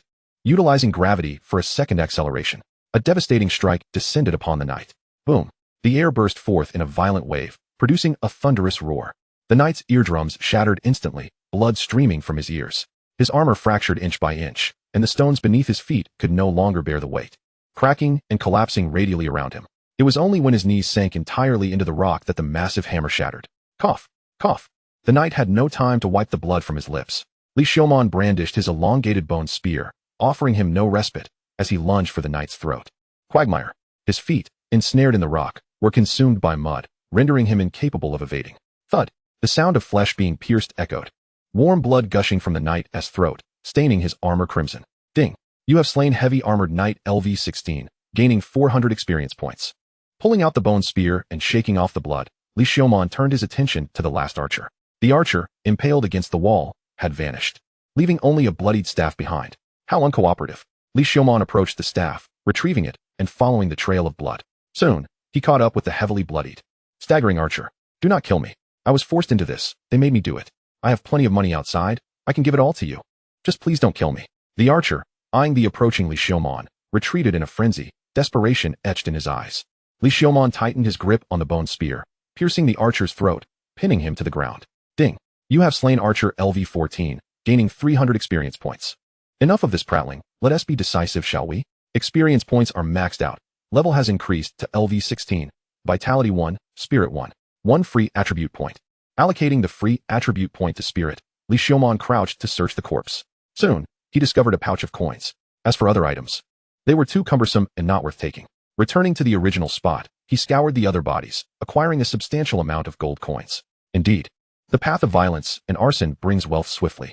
Li Xiaoman placed the pouch into a bag, then concealed it along his spine, securing it tightly. A warning for the impressionable skeletons: do not imitate. Next, he used magic to sink the bodies into the ground, continuing deeper into the dungeon. Passing through the 13th level, he entered the 14th. In accordance with the map's description, this level was not heavily populated with monsters and boasted the presence of a hot spring, an excellent place to rest. Moreover, there existed a temporary town composed of humans, serving as logistical support for adventurers, providing trade, lodging, transportation, and resupply services. Li Xiaoman stepped into the town, following the map until he quickly located a shop. The Rebbe Trading Company's temporary shop in the dungeon. Indeed, this was the place. The Rebbe Trading Company, under Tidila, had established acquisition points and supply stations within the dungeon. Entering the shop, he was greeted by a woman at the counter. How may I assist you today? She inquired, her smile bright. Do you buy materials? Li Xiaoman poured out the magical stones he had collected along the way. So many magical stones. The woman's eyes sparkled at the sight of the pile on the counter. Given your attire, you must be the skeleton gentleman sent by headquarters. After scrutinizing Li Xiaoman's ensemble, including the uniquely crafted all-metal staff on his back, she exclaimed, Skeleton gentleman? The one who claims to be a skeleton, rumored to tackle the dungeon alone? Is it true you have no teammates? And to collect so many magical stones all by yourself? Could it be that you are a second-tier practitioner? The girl at the counter leaned forward, her gaze fervent as she regarded Li Xiaoman. I apologize for my enthusiasm. Realizing her impropriety, she blushed and retreated slightly. I am Rachel Zafonte, the owner of this shop, and I am delighted that you wish to assist the Rebbe Trading Company. It's merely an equitable transaction. Please convert these magical stones for me. Ah, you're right. I apologize for the delay. Rachel sorted the magical stones, weighing them, and providing a quote. Do you find this price satisfactory? Yes. Then please take these coins, and if you require lodging, you may proceed to the second floor. Rachel can provide you with complimentary food and shelter, skeleton gentleman. Rachel nearly leaned over the counter again. No, time is of the essence. After processing these materials, I must continue my descent. Li Xiaoman declined the invitation, reattaching his pouch to his waist. Such a pity. Should you need anything in the future, skeleton gentleman, you are welcome to return, and the food and lodging will still be complimentary. Rachel sighed wistfully. I will certainly return next time. Chapter 22. The Caution of the Skeleton. I will remember that, skeleton gentleman, Rachel replied earnestly. By the way, if you continue your descent, please be cautious. About this time yesterday, the hyena adventurers team passed through here. Delving deeper. Although they are unlikely to turn on you, I still hope you remain vigilant. Rachel warned seriously. I will be careful. Thank you for the warning. Li Xiaoman secured his staff to his back, nodded at Rachel, and exited the shop. Those fellows had entered the dungeon before him, possessing both numerical and experiential advantages. So it was only natural they would be ahead of him. Moreover, they had already issued a death threat against him. Thus, he no longer felt the need for courtesy. Passing through the 14th level, he refrained from enjoying the hot springs of that layer, for as a skeleton, he would face condemnation for shedding his garments. Upon reaching the 15th level, the familiar fire lizard was nowhere to be found. In its stead stood upright, a crimson lizard man, with scales and skin indistinguishable from that of a lizard, emanating a steamy heat, resembling an evolved form of the fire lizard. Given its humanoid shape, Li Xiaoman suspected it possessed a certain degree of intelligence, and thus remained cautious. A level 15 lizard man posed a sufficient threat to him. However, the experience it offered was indeed substantial. Gripping his wand tightly, Li Xiaoman cautiously approached the lizard man before him. He cast a first-tier spell, Windstone Spike. 2 layers of magic circles, one blue and one yellow, gradually unfolded. The earthy-toned spiral stone spike slowly coalesced, enveloped by a vortex formed from wind magic, ceaselessly rotating. This was one of the experimental spells of Li Xiaoman, a wind-earth hybrid charging spell, the Windstone Spike. As the wind vortex accelerated, the spirals on the stone spike became indistinct. Only upon reaching a critical speed did Li Xiaoman release the stone spike. A piercing sound of air being sliced through echoed as the spike transformed into a fleeting shadow, spiraling forth, creating an elongated wind vortex that pierced through the lizardman's skull before exploding. Ding. Fire Lizardman LV-15 slain. Experience gained, 300. A swift kill.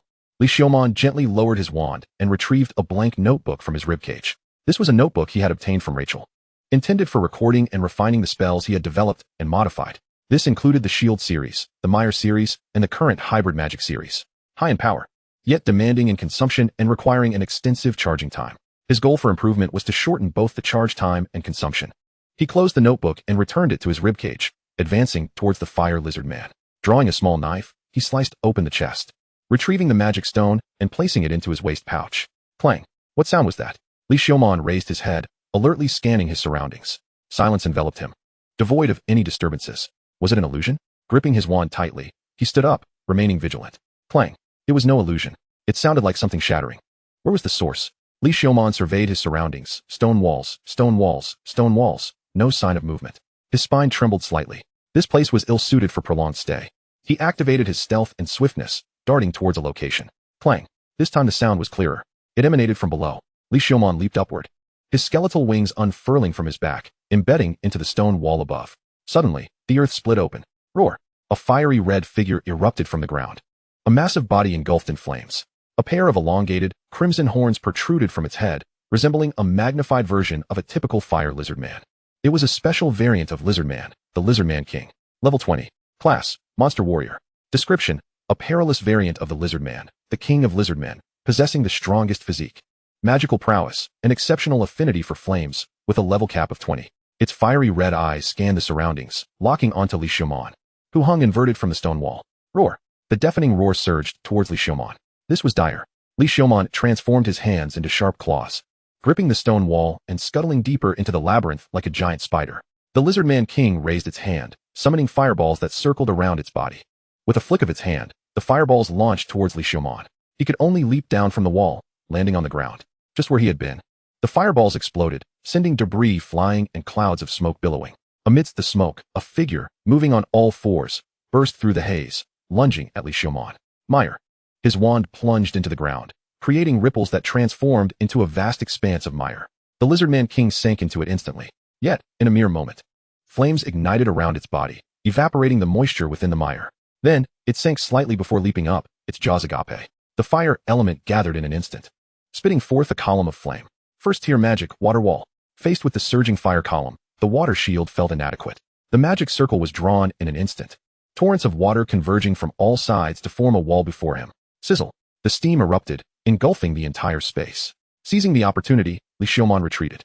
However, the next instant, a colossal figure burst forth from the side of the steam, its fiery claws slashing towards Li Xiaomon's chest. He was sent flying, crashing to the ground, only to rebound. The Lizardman King pursued relentlessly, leaping to stomp down upon him. Wind. Li Xiaomon unleashed wind magic, blowing to the side to evade the stomp, while simultaneously propelling himself upward, his wand striking towards the Lizardman King's knee. Thud. A muffled sound echoed as the wand was deflected. Such defensive power. The Lizardman King was no ordinary lizardman. It was not merely level 20. It was the ruler among all level 20 lizardmen. The lizard raised its foot, aiming another kick at Li Xiaomon. He could only cross his wand to withstand the blow, sliding backward under the immense force. Watching Li Xiaomon slide away, the lizard raised its claws, launching fireballs in succession. First-tier magic, water shield. Li Xiaomon extended the water shield from his left arm while dodging the fireballs, darting towards a narrow corridor. This lizard man was several times larger than the ordinary ones. Perhaps he could exploit the terrain to evade capture. The lizard man pursued closely behind. Simultaneously, more and more lizard men converged from the corridor. This creature could command other lizard men. Before long, he collided head-on with a group of lizard men. Their fiery red scales formed a unified front, igniting the area like a blazing inferno. Clear the way. Li Xiaomon charged in, relying on his superior physique and equipment, forcefully creating a passage. His wand nearly slipped from his grasp, shattering the skulls of several lizard men. As he broke free from the encirclement, his garments were stained a deep crimson, with cracks appearing on some parts of his bones. His wand also bore remnants of suspicious flesh and blood. Yet he did not halt, continuing to surge through the intricate passageways. However, the lizard men were multiplying with each passing moment. No matter how he turned, he was met with their blockades. Li Xiaomon had no choice but to go all in. He thrust his wand fiercely into the ground, a massive earthy magic circle unfurling beneath his feet. Supermire. In an instant, nearly 100 lizardmen sank into the mire.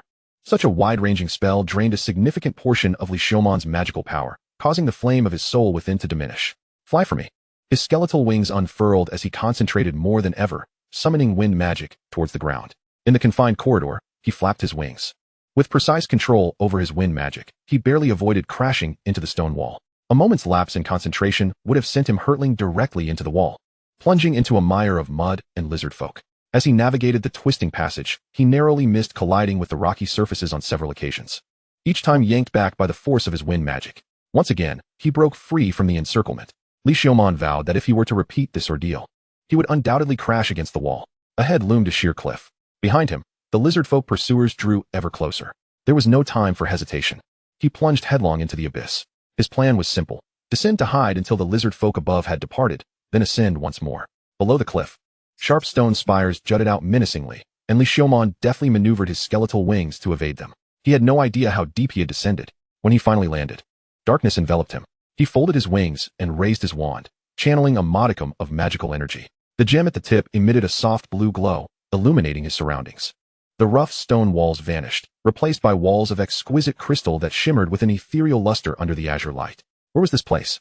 According to Li Xiaomon's prior research on the underground city, there was no level resembling this one. In any case, cautious exploration was in order. He knew himself best. And in such a bizarre locale, remaining still until the lizard folk above had vacated was undoubtedly the wisest choice. Yes, that was it. Leaning his wand against the wall, he retrieved a tome of magic wedged beneath his ribs and began to peruse it. Chapter 23. The skeleton rescues the beautiful heroine. However, events did not unfold as he had anticipated. When Li Xiaomon lifted his gaze, he found a figure standing beside him, having done so for an indeterminate amount of time. The person silently observed the same tome, illuminated by the glow of his wand. Ha ha ha. Li Xiaomon involuntarily emitted a sound akin to a skeleton's clatter. He hastily grasped his wand, distancing himself from this mysterious individual. To his astonishment, it was none other than the purple-armored warrior who had severed Pound's horn. My apologies. Did I startle you? She inquired after a brief silence. And no, Li Xiaomon stammered, shaking his head. All he wished was to escape this place as swiftly as possible. The potential dangers here were insignificant compared to the peril of remaining in proximity to this formidable figure. He even contemplated soaring back to confront the lizardfolk king on the 15th level rather than linger with this humanoid behemoth. If his identity as a skeleton were to be revealed, she could dismantle him a dozen times over. With his wand raised, he began to navigate in a particular direction, and she followed silently. When he turned left, she mirrored his movement. How infuriating. Was he being stalked? He halted, and her steps ceased as well. Turning around, he found her feigning nonchalance as she polished her sword. Is there something you need? He asked. My magical device is malfunctioning. May I borrow your light? She replied. And your cleric companion? Not a companion. He is likely dead. Her words, spoken with an icy detachment, sent a chill through him. I possess a magical illumination device. Would you like it? Li Xiaomon offered, retrieving the item from his backpack and extending it toward Illumantir. Thank you ever so much. She accepted the device and pressed the button, only for it to shatter into fragments with a crisp snap. My, you certainly have a strong grip, Li Xiaomon remarked. His mouth agape. He mused that her strength could likely crush his skull with ease. Then, may I employ your services? No, I am. Here, take a look at this. He opened his coin pouch. Ugh, if you don't mind. Li Xiaomon conceded, bowing to the allure of gold. The sack of coins was likely enough to sustain an average person for a lifetime. In truth, he had intended to decline. But to refuse such a bounty would be rather conspicuous. Splendid. I am Illumantir. I shall ensure your safety, rest assured. She removed her helmet, allowing her cascade of purple hair to fall, shimmering with an enchanting hue. Most striking were her eyes, akin to sparkling amethysts, framed by delicate purple lashes, lending her an otherworldly appearance.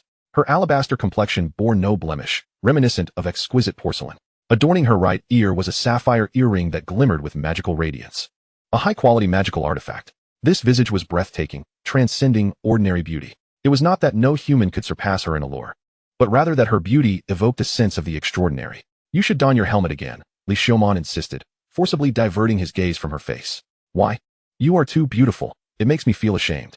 No woman would ever object to being complimented on her beauty, he recalled. As expected, the enigmatic figure seemed pleased. Yet she did not don her helmet.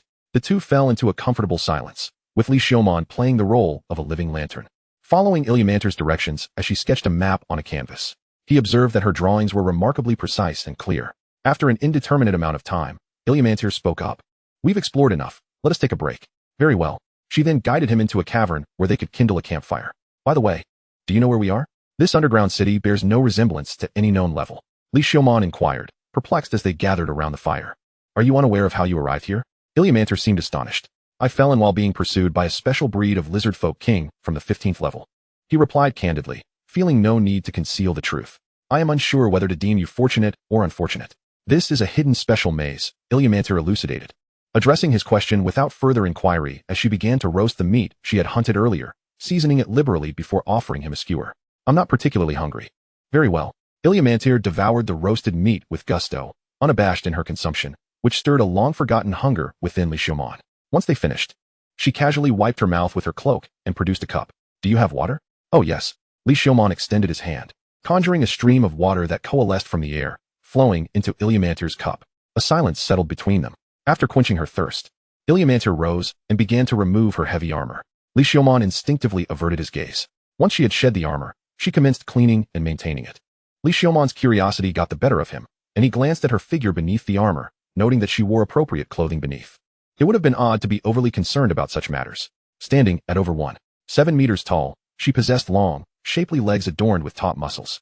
Clad in armor, her figure remained elusive, yet it was unexpected how well-proportioned she was, with alluring curves. Li Xiaomon silently apologized to the imagined image of a diamond Barbie. She sat cross-legged on the ground, her eyes narrowed as she diligently maintained her armor by the flickering light of the campfire. Li Xiaomon stepped aside, planting her wand into the earth, causing the gem atop it to radiate an even brighter glow. Ah, thank you. Illu smiled up in gratitude. Li Xiaomon nodded in acknowledgement and returned to her position by the stone wall, replenishing her energies. When it was time to explore again, Illu had already donned her armor anew. Li Xiaomon's light was also at full capacity once more, and they continued their exploration along the previously uncharted paths. Stay close. There may be danger today. Observing the distance growing between herself and Li Xiaomon, Illu swiftly pulled her companion back. Li Xiaomon felt an overwhelming force, as if a mighty dragon had seized her with its claws. Her gaze toward Illu was imbued with newfound respect. Roar! A skeletal tiger surged from around the corner, barely allowing Li Xiaomon time to react before it was upon her. The sense of impending doom was palpable. Death seemed inevitable. However, in the next instant, a hand clad in purple armor grasped the tiger's neck. Crack! The neck was effortlessly snapped. Rest assured, I shall protect you, Illu declared, glancing back at Li Xiaomon. How infuriatingly manly, Li Xiaomon mused. Had she been a girl, she might have already succumbed to her charms. Chapter 24. The Aid of Skeletons. It appeared they were nearing the core. Illu mused, gazing at the lifeless tiger in her grasp. What core? Li Xiaomon inquired. The center of this labyrinth. I came here for the artifact at its heart. Li Xiaomon wisely refrained from further questions. Time was of the essence. Kate had likely forged ahead. Kate, that accursed yet tenacious preacher. Are you ready? Huh. Li Xiaomon's confusion arose when she realized she had been ensnared at the waist. When had that happened? The speed was so swift that her actions blurred. All she could sense was the clash of hard armor against her own bones. "You're so slender," Ilu remarked, weighing Li Xiumon's form. "Well, what can one expect from a skeleton?" Then, the scenery on both sides rushed past them at an astonishing pace, reminiscent of a lightning bolt in Li Xiumon's eyes. "This is the speed of a top-tier warrior?" she thought, gripping her wand tightly, now serving as a beacon of magical light in Ilu's hands. Ilu zipped through the passage, the surroundings becoming a mere blur until they finally halted, her legs slightly trembling from the exertion. "We've arrived," Ilu announced. Li Xiumon lifted her gaze, raising her wand. Under its illumination, a grand crystal palace materialized before them. "Is this the center of the labyrinth?" "Yes, let us enter." Ilu stood beside Li Xiumon, shielding her as they pushed open the massive doors of the palace. A cold gust swept in, accompanied by a crystalline monstrosity, seemingly a crystal golem. And not just one, but a throng of them surged forward. Li Xiumon could sense that any one of these golems could effortlessly dispatch her. "Illuminate." Ilu stepped forward, donning her helmet to obscure her striking visage. Li Xiumon quickly raised her wand high, channeling magic to illuminate the entire crystal palace. Ilu then vanished in an instant from sight, leaving only a purple wraith darting among the crystal golems. As the phantasm flitted by, the golems shattered into countless fragments. "Keep up," Ilu shouted. A path of debris lay before Li Xiumon, and she hurried to follow. They pressed on until they reached the very heart of the palace, where a grand throne of solid crystal awaited them. Atop the throne, a colossal sword of ice was embedded, its hilt gripped tightly by a skeletal arm. Ilu, transformed into her purple apparition, rushed toward the sword, seemingly intent on claiming it. Yet, just as she was about to touch its blade, the skeletal hand suddenly loosened and reached out toward Ilu. Ilu appeared taken aback by the sudden movement, yet she did not evade it. Instead, she fiercely swung the massive sword at the skeletal arm. With a resounding clang, the arm was severed. Standing resolutely before the throne, Ilu removed her helmet, gazing at the ice sword embedded within the crystal seat. "At last, is it within my grasp?"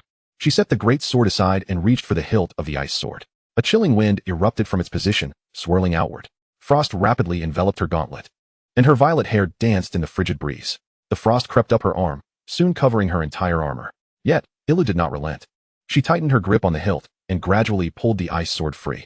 "Excellent, excellent." Put in more effort. A golden figure descended gracefully, hovering beside the throne, clapping. It was none other than the preacher, Kate. The cold wind swept past Kate, repelled by the divine golden light surrounding him. "What do you intend to do?" Ilu inquired. "We agreed on fair competition. Thus, I await your extraction of the sword before engaging in a fair contest. After all, not everyone possesses your monstrous stamina and strength. My slender arms and legs would likely freeze upon merely touching the sword," Kate remarked, playfully lifting his sleeve to showcase his delicate, pale arms. Naturally, Li Xiumon's arms were even more slender and fair. "Humph, once I extract the sword, feel free to give it a try," Ilu retorted coldly. "Haha, this sword is not so simple. Do you feel your strength waning?" Ilu remained silent, yet her countenance grew serious. The frostbound sword, the famed blade of the Lantis United Kingdom, once wielded by King Lantis, later bestowed upon the founding knight, Albert. It possesses the power of sealing, gradually diminishing the strength of any who dare touch it. By the time you extract this sword, your power will likely be entirely sealed, though it may seem somewhat underhanded. This sword is a necessity for the church. Observing Kate conversing with Ilu from atop the throne, Li Xiumon muttered to herself, "Do not see me, do not see me," while cautiously inching toward the severed skeletal arm. Fortunately, the arm was not far from her. Soon, Li Xiumon reached it, and with a deft motion, she secured the skeletal arm in her grasp. This was a right arm bone. Li Xiumon carefully detached her own right arm bone. At that moment, Kate cast her gaze towards the position of Li Xiumon. "What a remarkable twist of fate we have here. Given such serendipity, would you care to place your faith in the goddess of light? Release him." He merely stumbled into the hidden maze by accident. At last, the sword-wielding Ilru spoke up. "Oh, is it truly possible, Ilru, that you have fallen to the point of showing interest in such a wretch?" Kate remarked, her eyes glinting with intrigue as she scrutinized Li Xiumon from head to toe. "Young man, if that is the case, you may leave." Yet, Li Xiumon did not depart. Instead, he approached Ilru. "A mutual endeavor, perhaps? By the goddess of light, would you mind if I officiate this wedding?" However, no one paid him any heed. "You should take your leave. His aim is merely the icebound sword, and he poses no threat to me." Tiny crystals of ice were already creeping up Ilru's violet hair, accentuating its brilliance. Bone transformation. Li Xiumon inhaled deeply, connecting his arm bones with his own skeletal structure. In an instant, a tearing force surged throughout his being, and the sound of his bones cracking under pressure echoed ominously. "What is happening to you?" Ilru exclaimed in a tone tinged with concern as she beheld Li Xiumon kneeling beside her. Li Xiumon could not respond. His throat was ravaged, the bones within shattering. "Increase your constitution."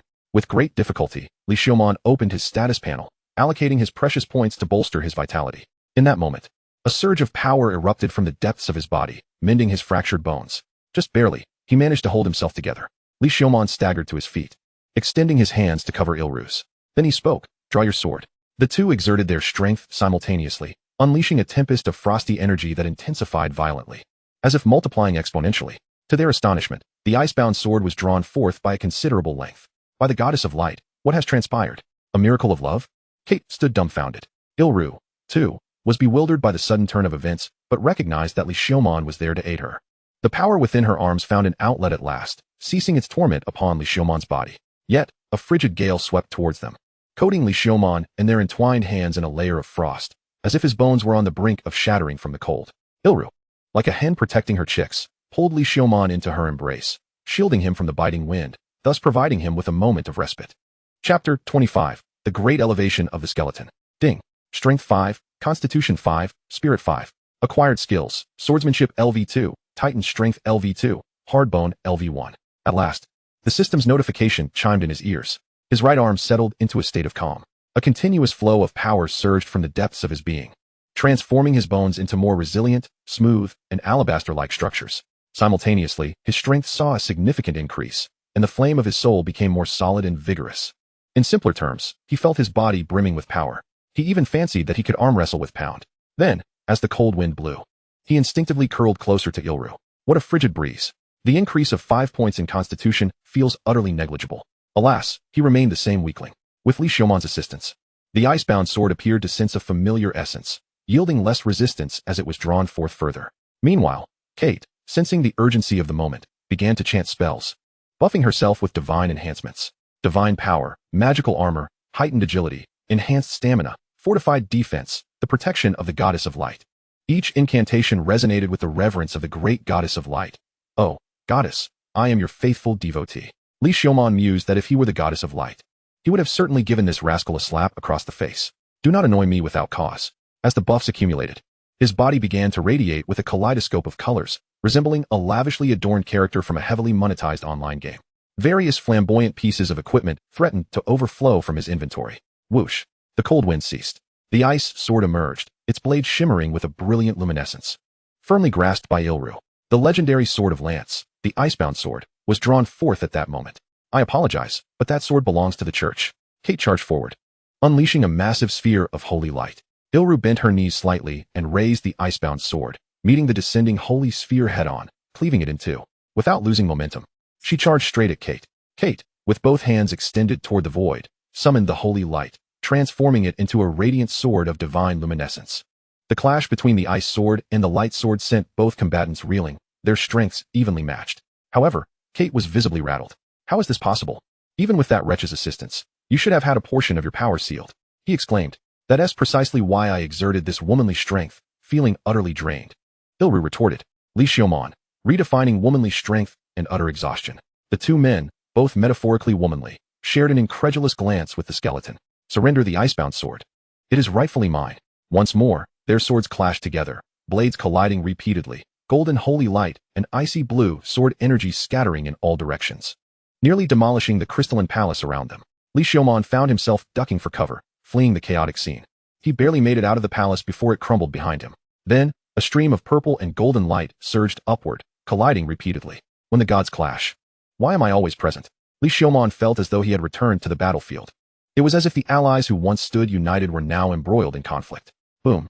A tremendous explosion resounded as a golden figure plummeted from the sky, the holy light fracturing and shattering a vast expanse of crystal. "You may leave. I will not slay you, but that sword is mine. We agreed to a fair contest, and now I have triumphed." Ilru descended gracefully, the icebound sword poised at Kate's throat. They both adhered to the principle of fair competition. Kate refrained from threatening Ilru or attacking her while she drew her sword. And Ilru did not deliver a lethal blow to Kate. "May I wish you both a lifetime of happiness," he said, only to be abruptly pierced through the shoulder, letting out a pained cry. "Ouch, that hurts. I was mistaken. I shall take my leave. By the goddess of light, you are nothing but a raging beast. Young man, heed my advice. You cannot handle this beast." All right, I shall depart." As Ilru raised her sword once more, Kate cursed under his breath and hastily exited the scene. Thus, only Li Xiaomon and Ilru remained. "Thank you. Without your help, I would not have been able to obtain this sword." Ilru expressed her gratitude to Li Xiaomon. Afterward, She ventured back to the collapsed palace to retrieve her original great sword. Even amidst the ruins, not a single blemish marred the blade, indicating that it was indeed a fine weapon. Is there anything you desire? Or perhaps a wish you would like fulfilled? Within my capabilities, I will assist you. It was evident that Ilru was in high spirits. However, Li Xiaomon found himself devoid of any particular desires. He had already reaped significant rewards from this encounter. To request gold or other trivialities at this juncture would seem to diminish his ambitions. You may take your time to ponder. I shall await you in the White Bear City. You can find me at this address. Illu tore a corner from the map she had previously drawn, flipped it over, and inscribed an address before handing it to Li Xiaomon. Shall I assist you in reaching the 15th floor? Illu inquired, preparing to lift Li Xiaomon into her arms. Wait, that's unnecessary. I have my own means of returning. He cursed inwardly, concerned about the repercussions should anyone witness this. His esteemed reputation was at stake. Very well. Then I shall escort you to a safer location first. Thus, he found himself being carried in a humiliating manner. How infuriating. This dark chapter of his life must not be divulged to a third party. Moreover, being cradled in such a fashion provided no thrill of being held by a beautiful woman. He could only feel the painful clash of bones against hard armor. This was not an advantage, it was a punishment. Upon reaching a secure spot, Illu gently set Li Xiaomon down, cautious as she often miscalculated her strength, fearing that with her might, she might inadvertently crush his frail form. Well then, until we meet again in White Bear City, Illu waved farewell and departed from his sight. Li Xiaomon exhaled a sigh of relief. The pressure of being in Illu's presence was overwhelming. Now, he had pressing matters to attend to. After all, he had promised to assist Haydella in gathering the octagonal fire crystals.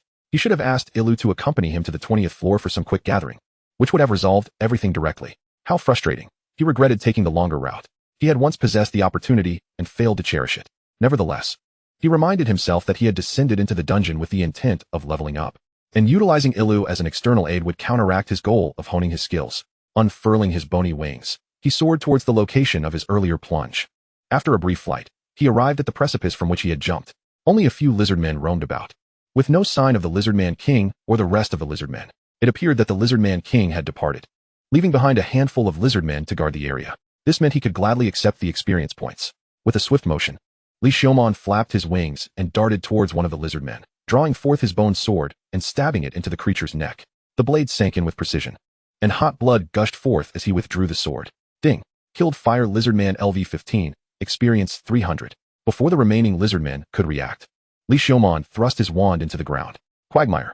A yellow-brown magic circle unfurled precisely beneath the feet of several lizardmen, causing the ground to collapse. First-tier magic, Fireball. A barrage of fireballs engulfed the lizardman. His mental acuity surged by 5 points, greatly enhancing the speed, power, and precision of his spellcasting. Satisfied, Li Xiaomon discarded the wand from his hand and pinned the last lizardman attempting to flee against the stone wall before raising his hand again. First-tier magic, Fireball. Ding! Killed Lizardman LV-15, experience 300. Level up to LV-17. Constitution 1, Mentality 1. Free attribute point 1. Chapter 26, Skeleton and Lava. Strength. Surge within me. Li Xiaomon reveled in the exhilaration of his level up, flames of joy dancing within his chest. Simultaneously, his right arm began to glow once more. An additional surge of power flowed from his right arm to the other bones, generating warmth at the junction of his arm and shoulder. What is happening? With a sudden onset of confusion, Li Xiaomon knelt on one knee, clutching his shoulder. A ghostly blue light emanated from his shoulder, seemingly striving to pierce through his attire. Is the energy of this arm still not fully absorbed? He grasped at his arm, as if attempting to wrench it free. Who knows how high the level of its original owner was? Even a single arm possessed such formidable energy. Yet, the arm remained firmly attached, emitting a phosphorescent glow, rendering it impossible to detach. He could only endure the anguish, allowing the searing heat that threatened to dissolve his other bones to rampage within his being. However, this time the sensation was notably milder, not as ruthlessly tearing him apart as before. Thanks to the significant enhancement of his constitution, Li Xiaomon ultimately weathered the onslaught of energy. Ding! Strength 1. Just as he was about to unleash a torrent of curses, he swallowed his words. Curse it! What is this, a stick with a jujube? Was this some form of training play? Rising from the ground, Li Xiaomon made a gripping motion with his right arm. Fortunately, this arm did not exhibit any signs of slipping from his control. When he had been assailed by the energy of this bony arm, he sensed that only a small portion of its strength had been expended. At least a considerable amount of energy would remain, tormenting him many more times before it was fully consumed. If only his constitution were not so lacking, he would have endured far less pain. Had it been his previous constitution, without any enhancements, he might have risked being utterly overwhelmed. However, if each level up came with such an ordeal, his weak attribute of strength would finally be able to keep pace with his mental prowess. Pain was merely a trial of endurance. drawing forth a small dagger. He extracted the magic stones from several lizardmen's corpses, stuffing them into his waist pouch as the bodies sank into the ground, and continued his exploration of the lower labyrinth. Although he desired to vanquish that special species lizardman king, it was wiser to proceed cautiously for now. First, he must complete the collection of octagonal fire crystals, and on his return trip, he would see if an opportunity presented itself. Of course, this was contingent upon his ability to defeat them. Upon entering the 16th floor, the creatures had become increasingly sparse, allowing only the hunting of low-tier magical beasts. He did not expect another level up, so Li Xiaomon focused intently on his descent. 17th floor, 18th floor, 19th floor. The time spent exploring lengthened, even with a map. As a novice tackling a new labyrinth, it still required considerable time. Moreover, the monsters grew increasingly formidable. After a week spent navigating the maze, Li Xiaomon finally reached the 20th floor after hastily making his way through. From here, he would swiftly proceed to the location marked on the map in the 21st floor, complete his gathering, and then return to the 20th floor for his journey back. Li Xiaomon regarded the passage leading to the 21st floor, mentally preparing himself. It had been quite a while since he had encountered other adventurers. At this depth, it was rare to see fellow adventurers, even if they crossed paths. It was marked by mutual caution. He also had to be wary of that hyena adventurer squad. After all, they were an 8-member team, and he had no way of knowing whether they were lying in wait for him in the depths of the 21st floor. No, they likely wouldn't ambush him. They would be waiting for him in plain sight. Not that the hyena squad was particularly honorable, but their underestimation of him made them disdainful of the idea of ambushing him. Li Xiaomon had always viewed his enemies through the lens of their moral thresholds. Gripping his wand tightly, he stepped into the passageway, advancing towards the 21st floor. As he delved deeper, the air grew increasingly sweltering, infused with a stifling heat and faint embers. The light transformed into a more vivid orange red, until he passed through the heated corridor and arrived at the 21st floor. A dazzling crimson light flooded in from the exit of the passage, resembling a descent into hell, with rivers of lava sprawling across the earth. The obsidian lava stones appeared as if scorched by flames. The yellow and black smoke surged forth from the depths of the earth alongside the boiling magma. From the 21st to the 30th layer of the underground city lay a realm dominated by molten lava. Even though he had glimpsed descriptions and illustrations of this labyrinth from its introduction, the profound impact of witnessing it in person left Li Xiaomon utterly astonished. Surveying his surroundings, he felt an exhilarating thrill as an adventurer. The sensation of reaching places beyond human capability, encountering the unfathomable, and exploring such wonders intoxicated him deeply. Let us delve into exploration. However, in this place, the swamp appeared to be of no use, and even water magic was employed with great difficulty. With a twinge of regret, Li Xiaomon tapped his wand against the pitch-black ground. Subsequently, he unfurled his map and began to chart a course towards the nearest octagonal fire crystal collection point. With his path determined, he gripped his wand tightly, eager to commence his exploration of this infernal landscape. As a skeleton devoid of flesh and blood, he found himself wandering this magma hell with an unusual sense of calm and joy. Whoosh! Suddenly, a glob of molten rock shot toward Li Xiaomon from the river of lava. Reacting swiftly, he deftly evaded the molten projectile and gazed into the lava. As described, something was lurking beneath the magma, ready to strike. Li Xiaomon observed the molten river, unperturbed, and raised his wand as if anticipating something. Sure enough, shortly thereafter, a strange figure emerged from the magma. It resembled a massive crocodile but boasted 6 claws, with red webbing between them. Molten rock flowed through the grooves of its scales, creating a terrifying visage. Species: lava 6-legged crocodile. Level: 19. Class: magical beast warrior. Description: a crocodile residing in magma, possessing exceptional fire resistance, capable of manipulating lava and flames, and a dangerous predator lurking within the molten depths. Without any preamble, it lunged at Li Xiaomon, its jaws wide open, magma spilling forth like a rabid dog salivating in anticipation of a bite. Li Xiaomon quickly retreated, widening the distance, and raised his wand. First tier spell: Earth Spike. Sharply pointed spikes erupted from the ground, thrusting toward the fiery crocodile. The crocodile agilely maneuvered, like a crimson phantom, darting about before leaping to bite him. Just in time, Li Xiaomon tightened his grip on the wand, braced his feet against the ground, twisted his waist, and swung his arm with force. Level 2 Force Activation. With a resounding boom, he struck the crocodile's head with tremendous force. In an instant, the crocodile was sent flying, crashing against the stone wall before rebounding onto the ground, its flesh bursting open to reveal shattered bones. Quite resilient, Li Xiaomon mused. Realizing it had encountered a formidable opponent, the crocodile hastily crawled toward the magma, attempting to escape. However, Li Xiaomon was not about to grant it such an opportunity. He enveloped his wand in wind magic, transforming it into a propelling whirlwind, and hurled it with immense force. With a resounding crack, the wand pinned the crocodile against the edge of the magma. Roar! As the crocodile thrashed wildly, scalding blood gushed from the wound where it was impaled. Li Xiaomon, unfazed, raised his hand and aimed at the crocodile. First tier spell, Wind Spiral Cone. A yellow and blue magic array blossomed in his palm, coalescing into a conical stone and a swirling vortex of wind. As the rotation reached its zenith, the stone cone was launched, instantly shattering the crocodile's upper jaw and skull. Ding! You have slain the lava six-legged crocodile. Experience, 550. Li Xiaomon approached gleefully, extracting the wand from the crocodile and mining the magical stone. Chapter 27. The skeleton's offensive and defensive maneuvers. Due to the fact that the lava octagonal crocodiles primarily hid within the magma on this layer, it was challenging to hunt them down unless they attacked. Thus, Li Xiaomon refrained from expending excessive effort on these creatures. Time was of the essence. He was resolute in his journey towards the octagonal fire crystal collection point. After straying down several wrong paths, Li Xiaomon finally reached the collection site. It was not that he was directionally challenged as a skeleton, but rather that the hand-drawn map of this world was exceedingly abstract. The map crafted by the esteemed IRU was evidently of far superior quality. Aside from that individual needing to shatter 3 specially made steel pencils to draw a single map, everything else proceeded smoothly. The octagonal fire crystals grew on a small, pitch-black island at the center of the magma, glistening with exquisite hues. However, the vast majority of the crystals were quadrilateral or pentagonal. The few that reached octagonal form were exceedingly rare and of the utmost quality. In addition to the fire crystals, several lava crocodiles lounged leisurely on the island. These fire crystals also offered certain benefits to the crocodiles, so to collect them, Li Xiaomon needed to first deal with these reptiles. What a hassle, he muttered, observing cautiously. Besides the fire crocodiles on the island, numerous others lurked beneath the magma. He could not afford to be careless. Soon, Li Xiaomon identified the leader among this group of fire crocodiles, a level 21 second-tier fire crocodile. First, he needed to eliminate this particular crocodile. It lounged at the highest point of the island, surrounded by high-quality fire crystals. Li Xiaomon located an optimal sniping position, raised his wand, and aimed at the crocodile. Yellow, indigo, and blue magic arrays unfurled at the tip of his wand. Target locked. First-tier spell. The blue water orb compressed, enveloped in earthy yellow rock, forming a stone cone. Then, wind magic encased the stone cone, causing it to spin slowly. As it rotated, vapor seeped through the stone cone, creating flowing patterns akin to running water. The speed of rotation intensified, forming a wind tail around the stone cone. The wand trembled slightly, as if on the brink of launching the stone cone. Charge, and charge some more, until the rotation reached its limit.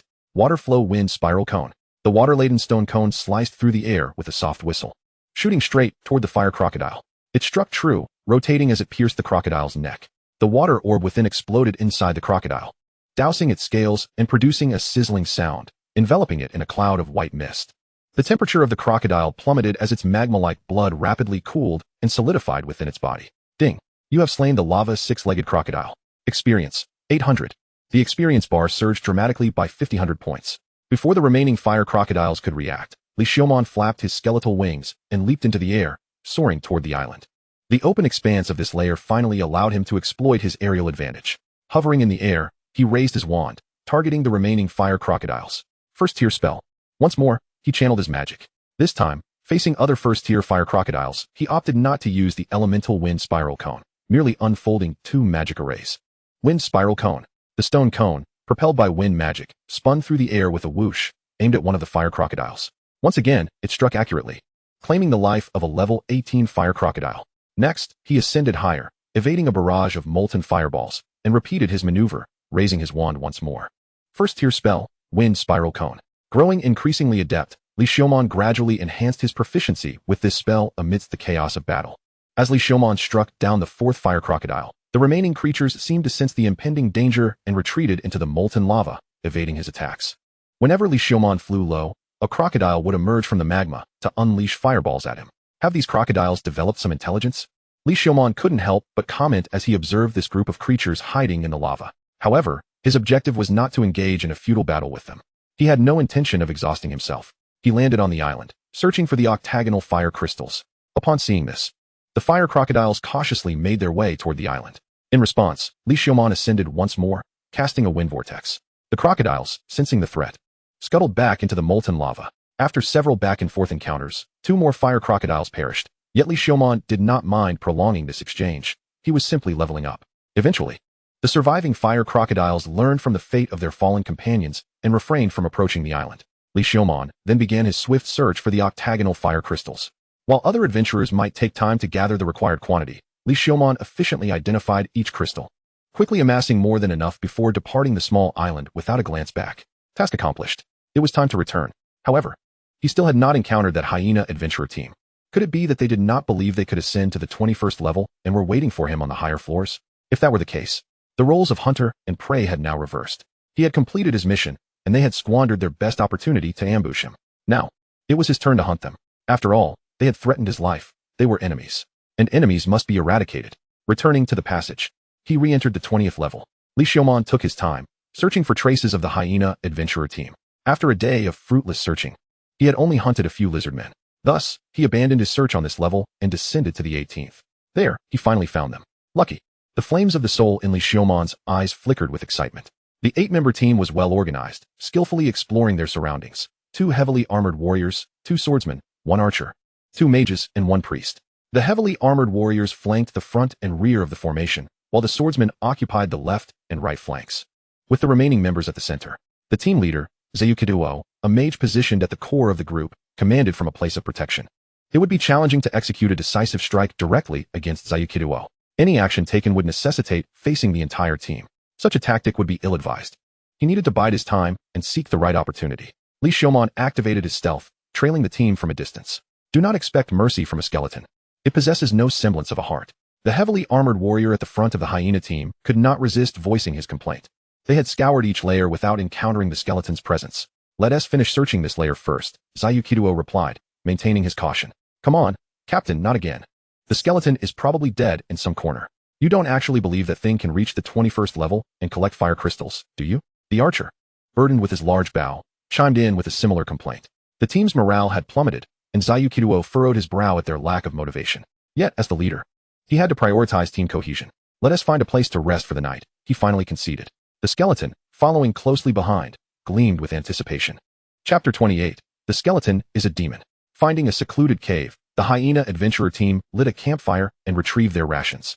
After dining, half of the members rested while the others kept watch. Captain, we need to take care of something, shouted one of the heavily armored warriors and a swordsman.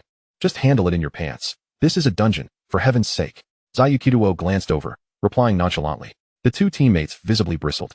The tedium of searching layer after layer without gathering much loot had left them disgruntled. Hearing their captain's dismissive tone, they retorted, Captain, we need to relieve ourselves. So do I, but it's diarrhea. Zayukiduo's brow tightened as he regarded the 2 troublemakers. The atmosphere grew tense. Ultimately, Zayukiduo relented. As captain, maintaining team morale was crucial. Hurry up and take care of it. The heavily armored warrior and the swordsman begrudgingly wandered off together. They walked until they reached a distant spot, where they produced a pouch of tobacco and rolling papers. Carefully, they rolled the tobacco and lit it, taking a deep drag. Ah, bliss. If you ask me, the captain is a bit off. This whole affair could be wrapped up quickly. He wants to impress the noble pigs while we toil away. The heavily armored warrior exhaled a smoke ring, grumbling. Since they were far enough away, he felt no concern about Zayukiduo overhearing. Who knows? Maybe that skeleton really did sneak into the 21st level and collect those octagonal fire crystals. Haha. Be careful. If that skeleton is so strong, it might just turn the tables and hunt us. Haha. That is hilarious. Are you telling jokes? Wait, what? The skeleton is here. The swordsman swiftly unsheathed his sword. Haha. This is too good. Can you perform again? Seriously, it's here? Stop laughing. The swordsman warned, raising his sword, his expression turning grave. Haha. You should pursue a career in theater. A sharp pain pierced his neck. Blood gushed forth as the rolled cigarette fell from his lips, igniting a spark upon contact with the ground. He turned in disbelief, but the figure behind him had vanished. What were you and your teammate discussing? Would you mind sharing with this skeleton? Li Xiaomon brandished his bone sword, casually deflecting the swordsman's thrust. How dare you? The swordsman's resolve wavered. Why wouldn't I? Li Xiaomon effortlessly evaded the swordsman's attack. Blade aura. The swordsman swiftly unleashed 2 arcs of energy, slicing towards Li Xiaomon. Li Xiaomon raised his hand, a pre-prepared rock shield enveloping his left arm, easily deflecting the energy. Yet, the swordsman, without hesitation, turned to flee towards his team. How foolish, running away so hastily. Quagmire. He thrust his staff into the ground, causing ripples to spread toward the swordsman's feet. In his panic, the swordsman fell into a pit of mud. There's no escape now. Realizing this, he readied his sword to defend against an attack from behind. The staff crashed down upon his blade, bending it into an exaggerated arc under the immense force. Li Xiaomon swiftly swung his bone sword, creating a white arc aimed at the swordsman's neck. The swordsman barely managed to pull back, but the sword's edge caught his nose as it sliced through the air. Just as he was about to scream, a hand clamped tightly over his mouth, silencing him. The atmosphere grew still. The skeleton extended a finger from its other hand, gesturing for silence towards the shadow concealed beneath the cloak. In the next instant, the hand that had covered his mouth erupted in flames, surging down his throat and into his body. Agony drove him into a frenzied struggle. Yet he could not utter a sound. Ultimately, he was reduced to charred remains from the inside out. Ding. Level 16 swordsman slain. Experience gained. 350. Satisfied with his handiwork, Li Xiaomon released his grip. Just 6 remain. Li Xiaomon slipped into the darkness. Why hasn't he returned yet? Zayukiduo watched anxiously as the heavily armored soldier and the archer departed, an unsettling feeling swelling within him. Just as unease gripped his heart, the heavily armored soldier returned. Where's everyone else? He inquired. The soldier offered no reply, striding directly towards the other team members. I'm asking you a question. Without hesitation, the soldier drew his sword and plunged it into the slumbering mage. Ding. Level 16 light mage slain. Experience gained. 350. Enemy attack. Zayukiduo froze for a moment before shouting, drawing his wand to begin incantations. The heavily armored soldier lunged at another archer, who had just been jolted awake from his dreams. Seizing him by the throat. Stop your magic, or I'll kill him. He bellowed. How shameless. Zayukiduo cursed inwardly. Continuing his spell would mean losing the hard-earned respect he had built within the team. Captain, save me. The archer, now fully awake, cried out in desperation. Brother, don't make this too tense, or neither of us will fare well. Zayukiduo halted his incantation, exchanging glances with the remaining teammates. The surviving swordsman grasped his sword, while the heavily armored soldier positioned himself in front of Zayukiduo, and the priest stood at his side. It's you who won. Farewell. I'll be just fine, Li Xiaomon declared, severing the archer's arm. The scream pierced through the nerves of every team member. Don't blame me. Blame your captain for his underhanded tactics. Li Xiaomon's voice slithered like a demon's whisper, sowing discord among them. Skeleton. Zayukiduo's eyes widened in fury. I did not strike against you. Do you truly intend to take this to such extremes? The knuckles of Zayukiduo's grip on his wand turned ghostly white under the immense pressure. Little skeletons are timid and cannot bear threats. They feel threatened. If the threat isn't resolved, they lie awake in fear at night. Li Xiaomon hid behind the archer, inching backward, using him as a human shield. Oh, young Zayukiduo, do you believe your comrades mean anything to you? Let us play a game. I now demand that you sever a finger, otherwise I shall chop off your dear comrade's only arm. Come now, plead for your wise captain. Li Xiaomon patted the archer's face. Captain, please save me. I don't want to lose an arm. How pitiful. If he were to lose this one arm, how would he live on? Just thinking about it brings tears to my eyes. Well then, young Zayukiduo, you have 10 seconds. Boom. A fireball shot from Zayukiduo's wand towards Li Xiaomon. Li Xiaomon swiftly dodged, but the unfortunate archer was engulfed by the fireball, letting out a wail before collapsing lifelessly to the ground. Demon die. What a grudge. TSK.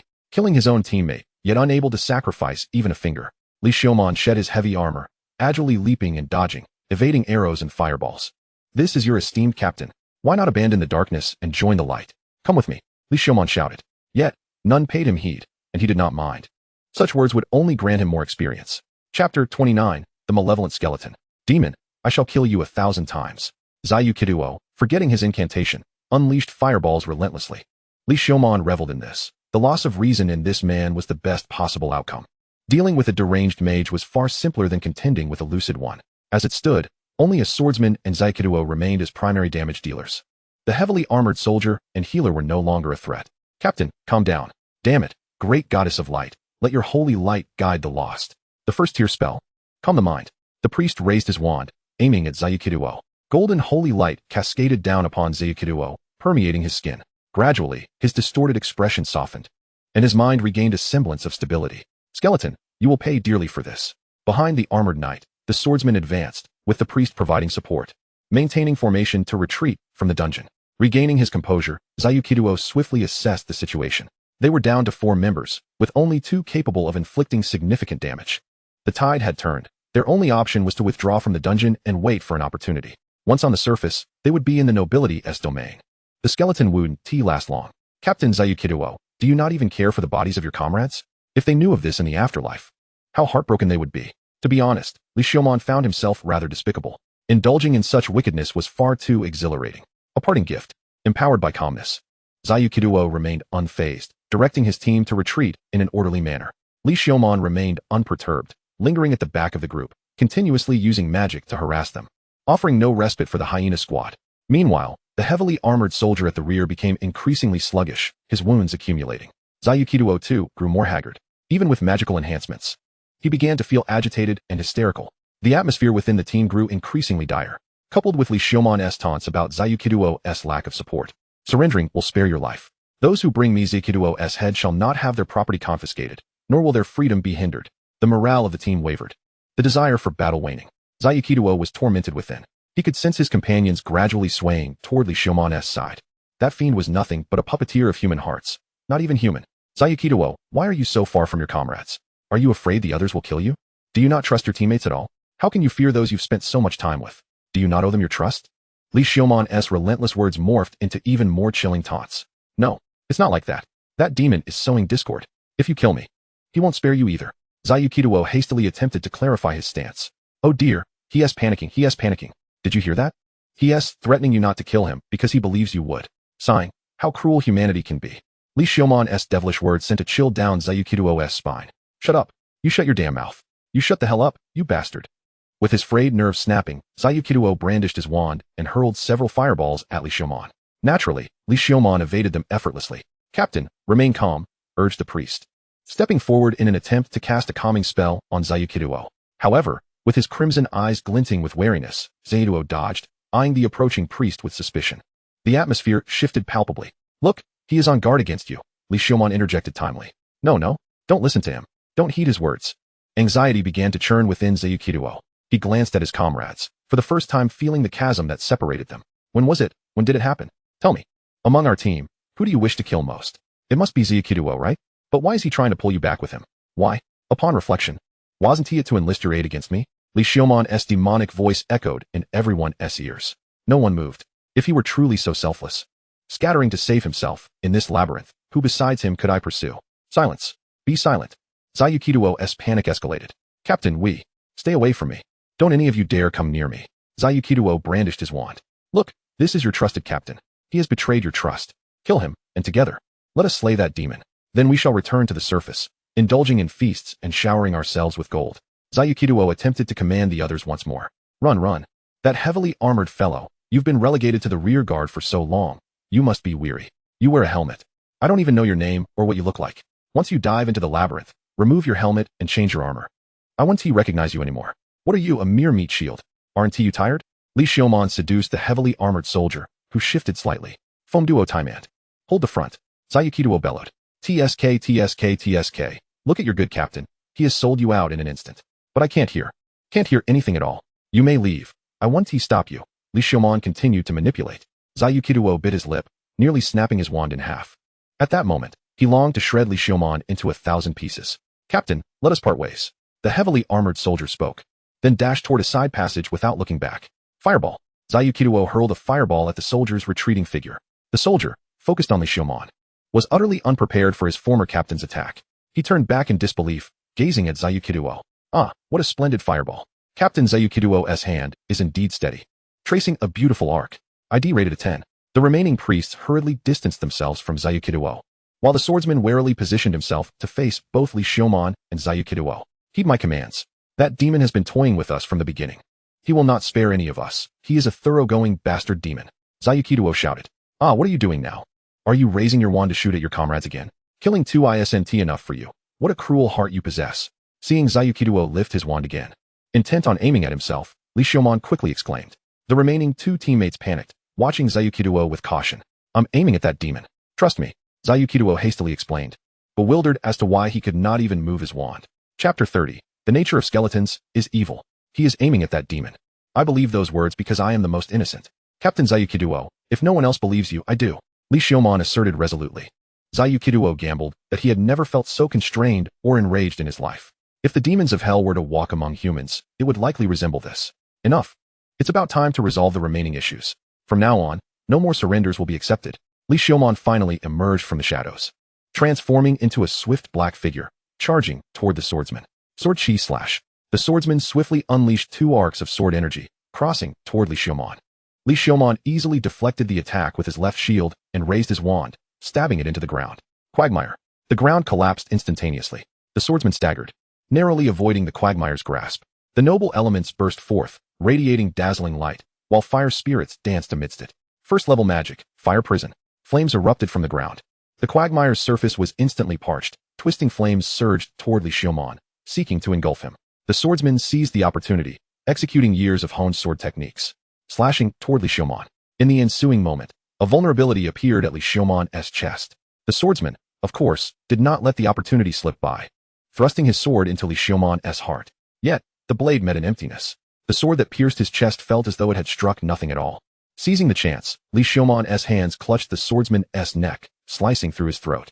Ding! Killed swordsman LV-17. Experience 450. Then, he fell backward, cradling the swordsman's body. Did they perish together?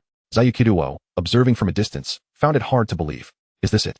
Something feels amiss. He raised his wand, aiming at the two corpses. First-level magic, fireball. A fireball shot forth. Li Xiumon could no longer pretend to be dead. He had to push aside the swordsman's body and stand. The sensation of failing to deceive left him feeling quite unsatisfied. He yanked out the sword embedded in his chest and hurled it fiercely at Zayukiduo. Anticipating this, Zayukiduo swiftly dodged, glancing at Li Xiumon's chest. Even with a pierced heart, he remains unscathed. He truly is a demon. Not a demon, but a skeleton. I mentioned it upon our first meeting. Li Xiumon transformed into an afterimage, charging toward Zayukiduo. At that moment, Zayukiduo had not yet relinquished hope. He dashed toward the priest, shouting, "Run!" As he passed the priest, he shoved him forcefully back. Li Xiumon, unceremoniously, thrust his sword forward, piercing the priest's heart. Ding! Killed priest LV-16, experience 350. Immediately after, a fireball shot toward him from the cover of the priest's corpse, aiming to consume both the priest's body and him. He hastily retreated, narrowly avoiding the sudden fireball. The explosion disintegrated the priest's body into a cloud of blood, momentarily obscuring his vision. When he dashed through the blood mist again, Zayukiduo had vanished. Humph, can you escape? Li Xiumon promptly pursued. Go die, go die, go die, go die, go die, go die, go die, go die, go die. Su could be seen running while continuously cursing Li Xiumon under his breath. The phrase go die echoed repeatedly in a low murmur, his eyes bloodshot, complexion pale, and hair disheveled, rendering him a figure of madness. His mind had completely unraveled. He felt compelled to annihilate his entire squad, two of whom he had been forced to kill himself.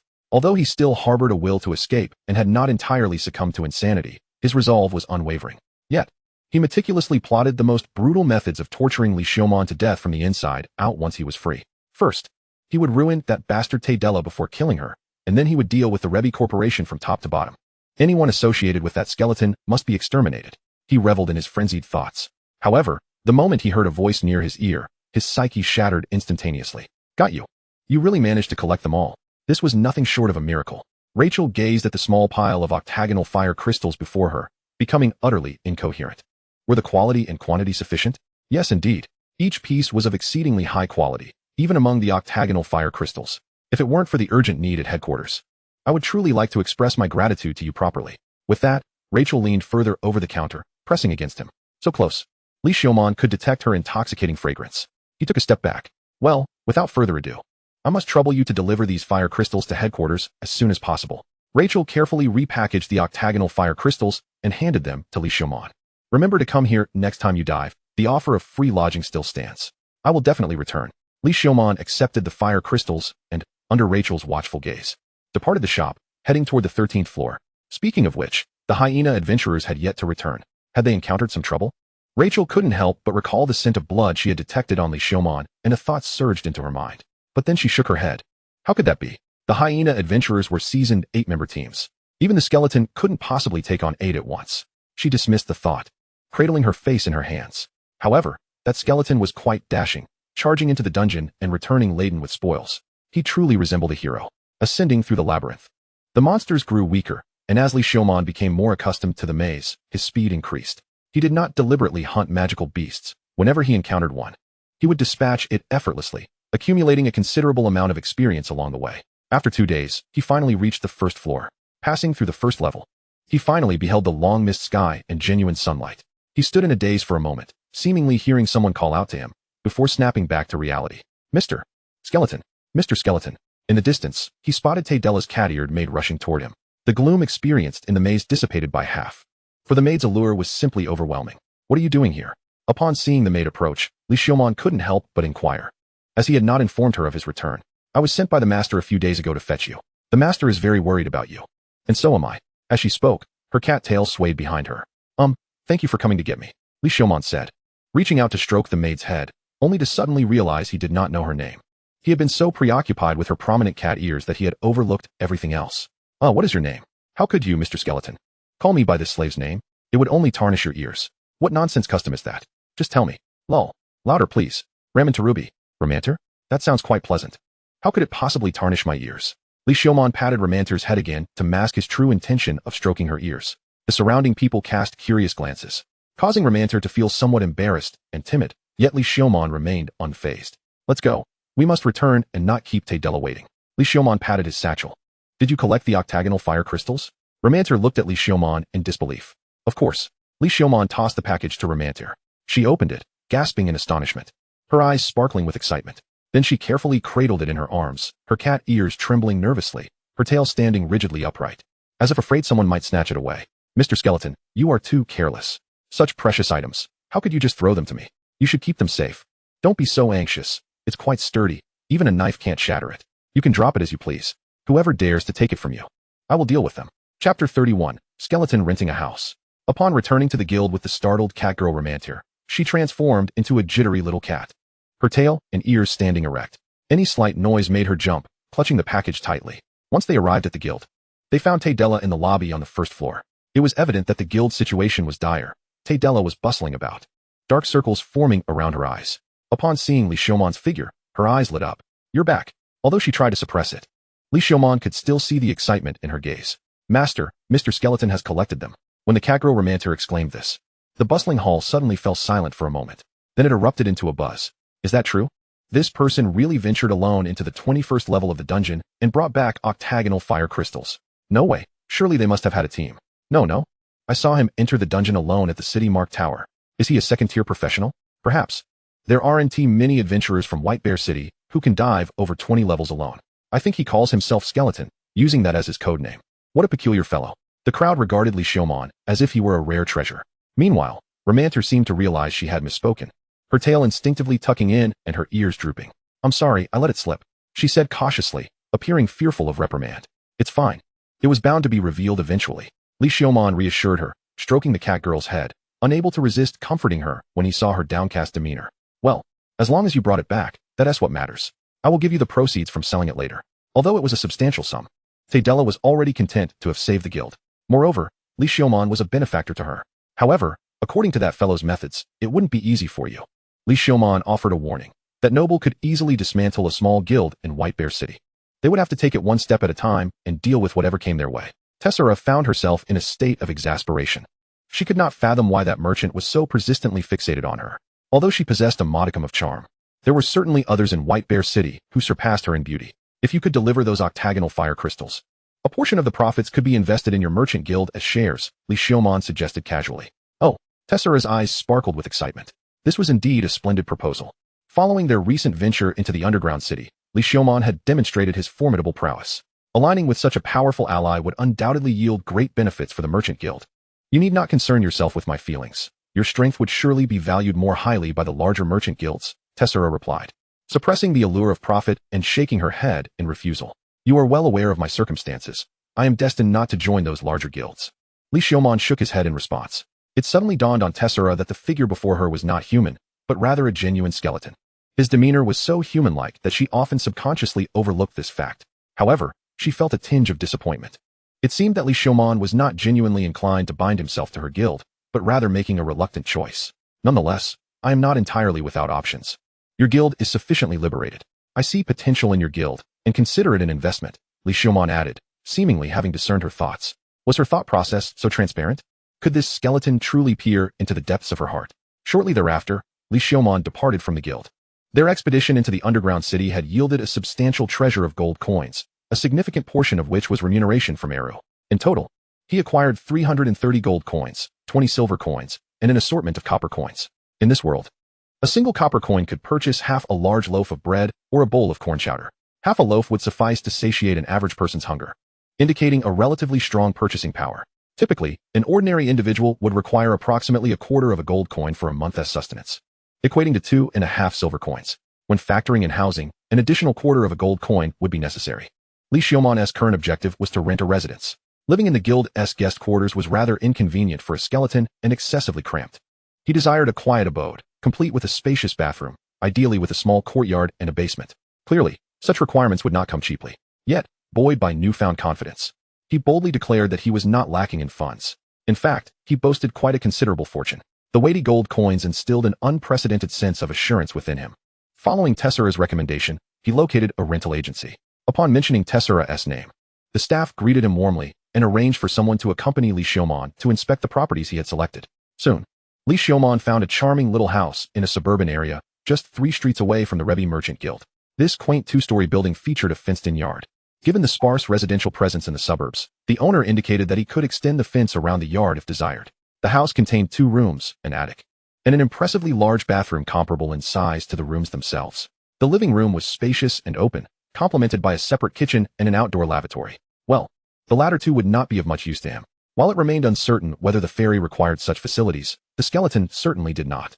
Beneath the house, there were 2 dimly lit basements, and Li Xiaomon's skeletal nature instantly gravitated toward this shadowy space. With some tidying up, the basement would serve perfectly as his room. As for the rent, given the considerable size of the property, it was not inexpensive, 1.5 gold coins per month. Monthly payments were not an option. Only quarterly or annual payments were accepted. Li Xiaomon generously paid 6 months' rent in advance, totaling 9 gold coins. Who knew when Lucia might discover his whereabouts? There was no need to commit to a lengthy lease. The layers of the underground city were not extensive. Once he had explored them all, he would move on to deeper dungeons elsewhere. After signing the contract, which bore magical implications, Li Xiaomon was compelled to inscribe his full name, an unfortunate surname bestowed upon him by the malevolent bone dragon, Pound. Reluctantly, he signed Li Xiaomon Pound. Entering his new abode, he found it covered in a layer of dust, indicating that a thorough cleaning was in order. Li Xiaomon raised his wand. O water spirit, reveal your might and manifest miracles here. Cleanse. With no one around, he unabashedly recited the incantation, reveling in a sense of liberation. Expending a significant amount of magical energy, he utilized wind and water magic to cleanse the entire little house. It seemed that the detailed explanation of first-order elemental magic did not solely contain ornate and impractical spells. Some basic magic was indeed quite useful. Li Xiaomon removed his hood and sprawled out on the ground, his bony skull resting against the floor, feeling utterly relaxed. He then began to shed his protective magical armor and leather gear, followed by his tattered undergarments.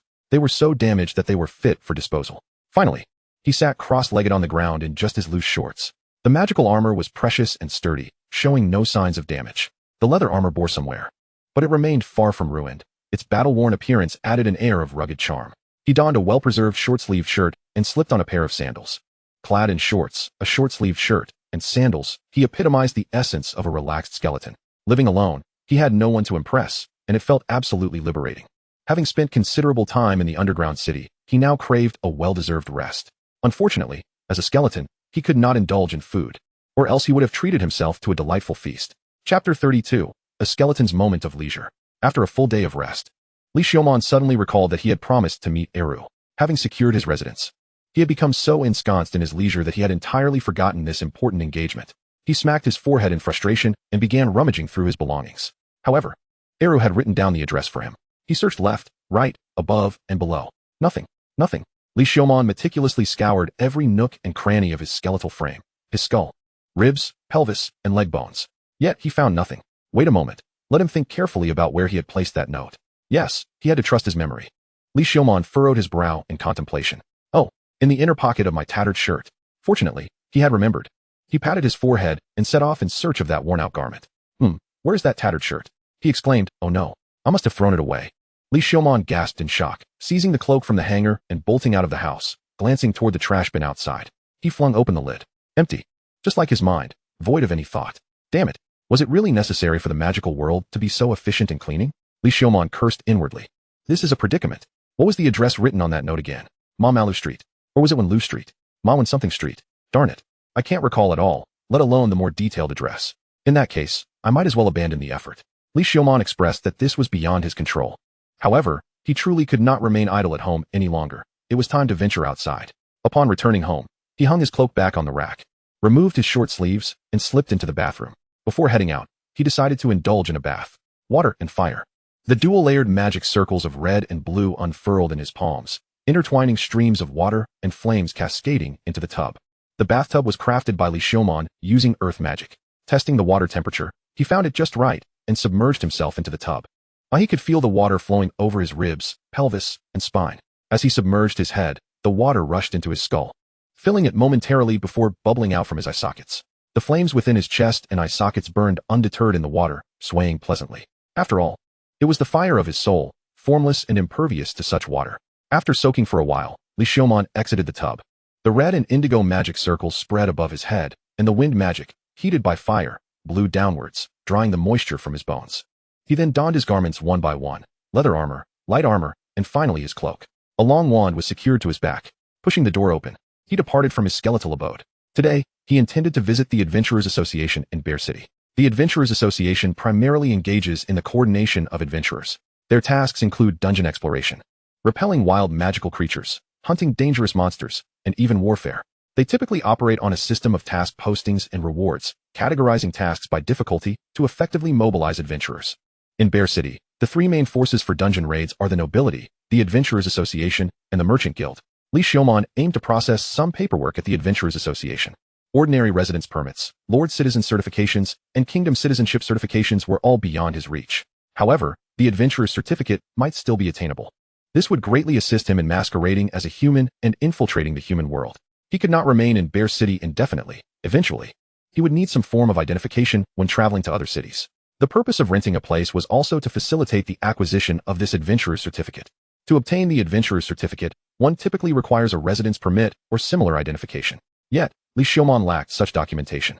The process for obtaining a residence permit necessitated proof of identity. Thus, a paradox arose. To apply for an Adventurer's certificate, one needed a residence permit, but he had none. Therefore, he planned to use the rental agreement as a substitute for the residence permit to verify his residency, and, in turn, acquire the Adventurer's certificate, thus obtaining legitimate identification. Arriving at the Adventurers Association, he pushed open the door. For a brief moment, the raucous atmosphere filled with adventurers drinking and feasting fell silent. It was a skeleton. Wasn't he it? That attire unmistakably belonged to a skeleton. The very same one who single-handedly descended over 20 levels of the dungeon to complete a gathering task and returned alive. Don't stare. I've heard staring can lead to having your eyes gouged out. What brings him to the Adventurers Association? The rumors in the magical world spread rather swiftly. Li Xiaomon observed the furtive glances cast in his direction and couldn't help but internally scoff. However, this familiarity and the titles bestowed upon him perhaps served to validate his identity to some extent. He strode toward the counter, and with each step, the chatter within the Adventurers Association hushed completely. After all, this was merely a small branch. Calling it an association felt more akin to a tavern or barbecue joint for low-tier adventurers. In that instant, the quiet atmosphere accentuated his presence. Exuding an air of authority reminiscent of a cowboy stepping into a bar for a duel in the early 20th century American West. Upon reaching the counter, the young woman behind it could not suppress a gulp. She felt a palpable sense of pressure akin to facing a magical creature. Only someone who constantly battled such beings could exude such an aura. She managed to force a smile. "And Mr. Skeleton, how may I assist you?" As she spoke, all the adventurers present perked up, eager to discover what business this legendary skeleton had at their establishment. This would surely provide them with bragging rights when embarking on future quests. "I wish to apply for an adventurer's certificate." A collective gasp echoed through the room. The legendary skeleton, who single-handedly traversed the labyrinth's depths, was not even an adventurer? He lacked an adventurer's certificate? "You wish to apply for an adventurer's certificate?" The attendant nearly thought she had misheard him. "Indeed," Li Xiaomon affirmed with a nod. "Then, may I see your identification, please?" The attendant inquired cautiously. Li Xiaomon produced the rental agreement and presented it. "This is my rental contract, which can confirm my residency here. While it does indeed provide proof," she began. "But," Li Xiaomon interjected calmly. The attendant's legs began to tremble involuntarily. What had she done to deserve this? "And nothing at all. I'll process that for you right away. Please hold on." She hurriedly retrieved a sheet of paper and placed it before Li Xiaomon. Upon seeing the registration form, Li Xiaomon knew he was in the clear. The rumors had inadvertently bolstered his reputation, facilitating his success. As he filled in his name, he noticed that the form possessed magical properties, allowing only his true name to be inscribed. Thus, he penned his full name, Li Xiaomon Pond. Occupation, Elemental Mage. Once the registration was complete, he handed the form back. The attendant checked it over, then produced a metallic card, placing it atop the registration form. "In the name of adventure, I certify this adventurer." Behold, the registration form and card began to levitate slowly, and then the form ignited in flames, enveloping the card.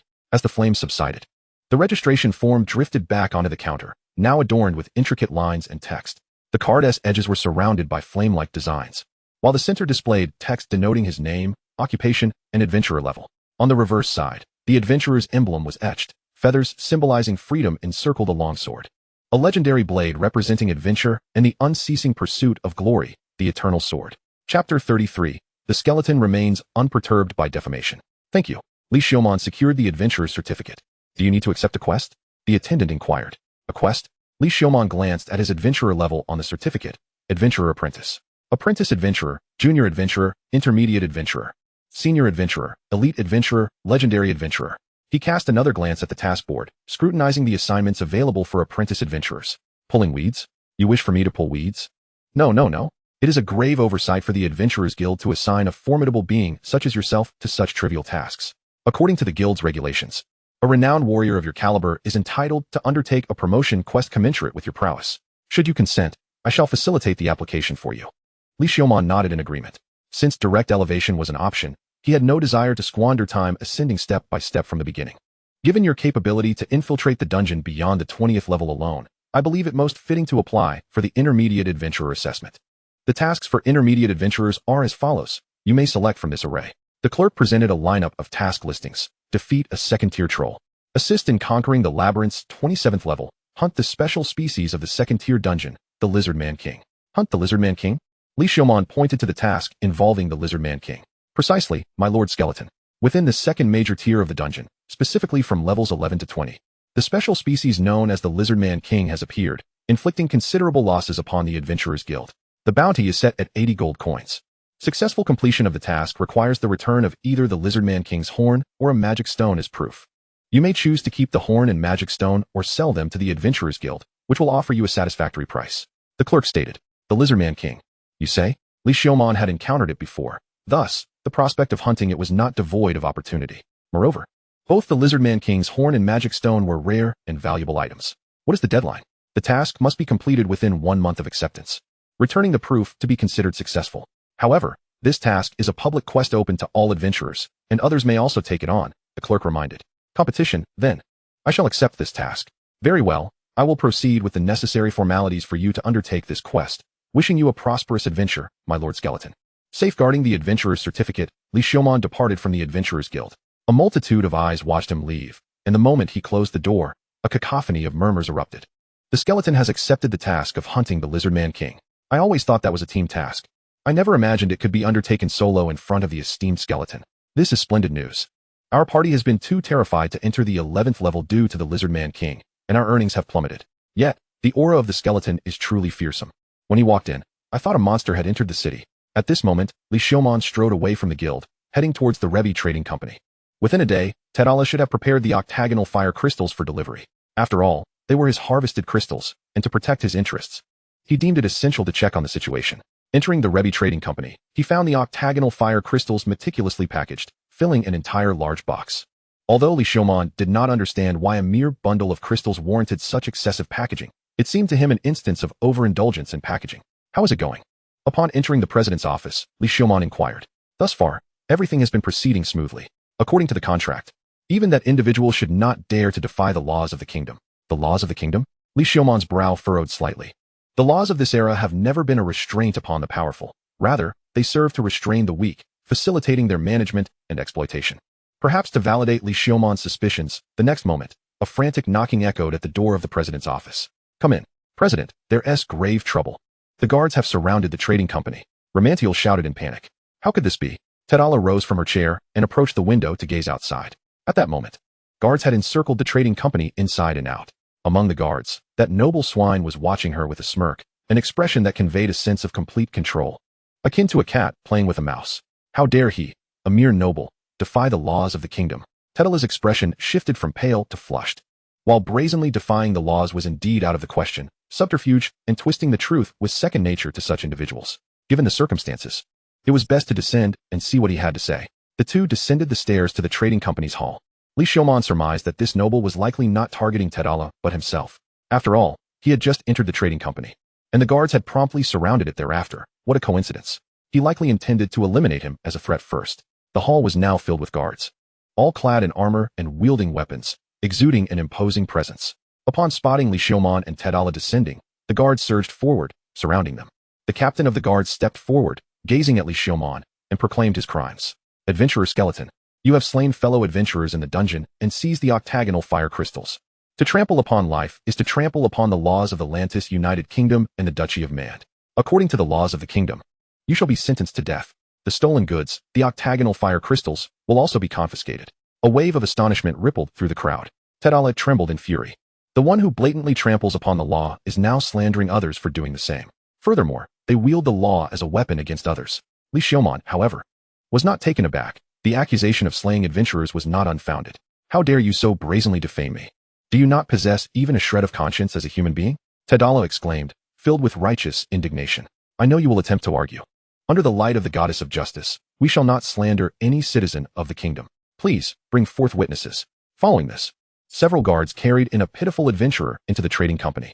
His wretched state was enough to evoke sorrow from listeners and tears from onlookers. Not a single piece of flesh remained intact on his body. This unfortunate adventurer was discovered in the dungeon, and by the time he was found, he had already been tortured to the brink of death by this demon. Please, explain what transpired in the dungeon. The captain of the guards addressed the unfortunate adventurer. It was him. He pointed a trembling finger at Li Xiaomon, surrounded by the guards. He slaughtered all of my party members and seized the octagonal fire crystals we had painstakingly gathered. He even tortured me, threatening me not to speak of it, or he would kill me. Guard, please grant me justice. Chapter 34. The skeleton can only fight his way out. Speak. There is no need to say more. Li Xiaomon interrupted Tedala's defense. Continuing to argue at this juncture would only ensnare them in the opponent's trap. Moreover, the truth is something that has never been of importance. Regardless of the time, the truth spoken by the powerful is the only truth that matters. Your status determines whether what escapes your lips is truth or falsehood. The truth does not describe the reality of an event. Rather, it is a form of power that contrasts with status. At this moment, the only way to shatter the rules and break free from the constraints of the game was through sheer strength or by having a higher authority overshadow the prevailing truth with their own. What say you? With irrefutable evidence, do you still refuse to confess? The captain of the guards spoke, his demeanor radiating righteousness. Li Xiaomon cast a discerning glance over the assembly of guards, assessing each individual's rank. He lacked access to the elevated truths held by those in higher power. Thus, he was left with no choice but to fight his way out. His initial intention had merely been to methodically conquer the underground city of White Bear. After determining the distribution of guards and the locations of hidden experts, along with the noble pig observing the situation with a condescending gaze, he felt contempt toward Li Xiaomon. It was as if he were gazing upon a mere insect ensnared in a web. The probability of escaping White Bear City by slaying the noble pig and unfurling his skeletal wings was a certainty of 100%. A swift resolution was imperative. I ask you, do you confess? The word confess had barely escaped the captain's lips when he felt a sharp pain in his neck. I confess. Ding. You have slain heavy armored soldier LV-11, gaining 80 experience. Li Xiaomon withdrew his bone sword, shaking off the blood. I confess. Thus I am compelled to commit murder out of fear of my own guilt. As he spoke, he raised his wand and snapped the neck of another guard, who stood frozen in shock, slaying a human LV-7, gaining 10 experience. Everyone was paralyzed by disbelief. How dared he? What do you mean, how dared he? There was no other option. After all, the threat was palpable, compelling him to step outside the confines of the rules. He was not human, after all. He was willing to conceal himself within human society and adhere to its rules. Yet, humans themselves were unwilling to abide by the rules that bound him, a mere skeleton. How absurd. Everyone, stop him.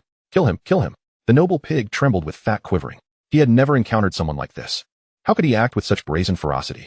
Did he not harbor any psychological burden or fear? Was he still human? What on earth was this individual thinking? Not just the nobles, but everyone present was taken aback. Too formidable. The discerning could see that he had been wronged. However, instead of offering an explanation, he acknowledged the slander outright and drew his sword to engage. What an extraordinary warrior. Guards drew their swords and charged at Li Xiaomon. First tier magic, stone shield. The earth element magic circle unfurled on his left arm, transforming into a round shield. Deflecting several attacks with the shield, Li Xiaomon wielded his wand, effortlessly shattering the skull of one guard. He then thrust his wand into the ground.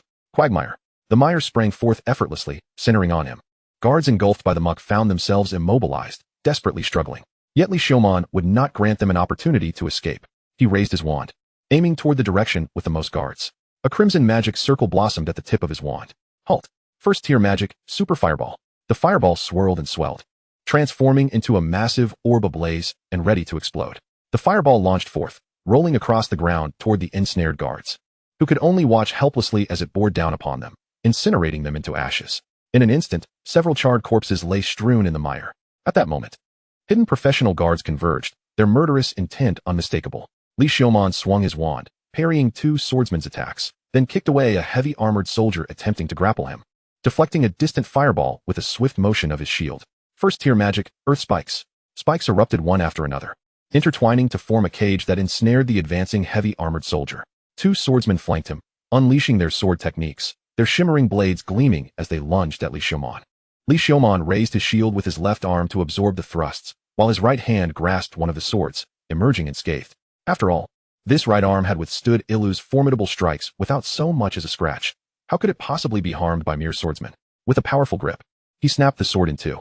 He then stepped forward, delivering a knee strike to the soldier's groin. In an instant, chaos ensued. Not wishing to let him suffer the ignominy of such a blow, Li Xiaoman seized the broken sword and plunged it into the soldier's throat. Ding! You have slain swordsman LV-13, gaining 160 experience. Perhaps this is what it means to repay kindness with vengeance. Caring little for the fallen swordsman, Li Xiaoman turned, horizontally positioning his wand to counter an ambush from a swordsman behind him. Without regard for the swordsman's terror, he delivered a swift kick to the groin as well. He shoved his wand into the swordsman's mouth. First-tier magic, fireball. The head exploded with a resounding blast, red and white matter splattering across the ground, staining Li Xiaoman's new garments. First-tier magic, earth wall. The earth surged as if alive, rising to form a wall, blocking the sorcerer's ranged assault.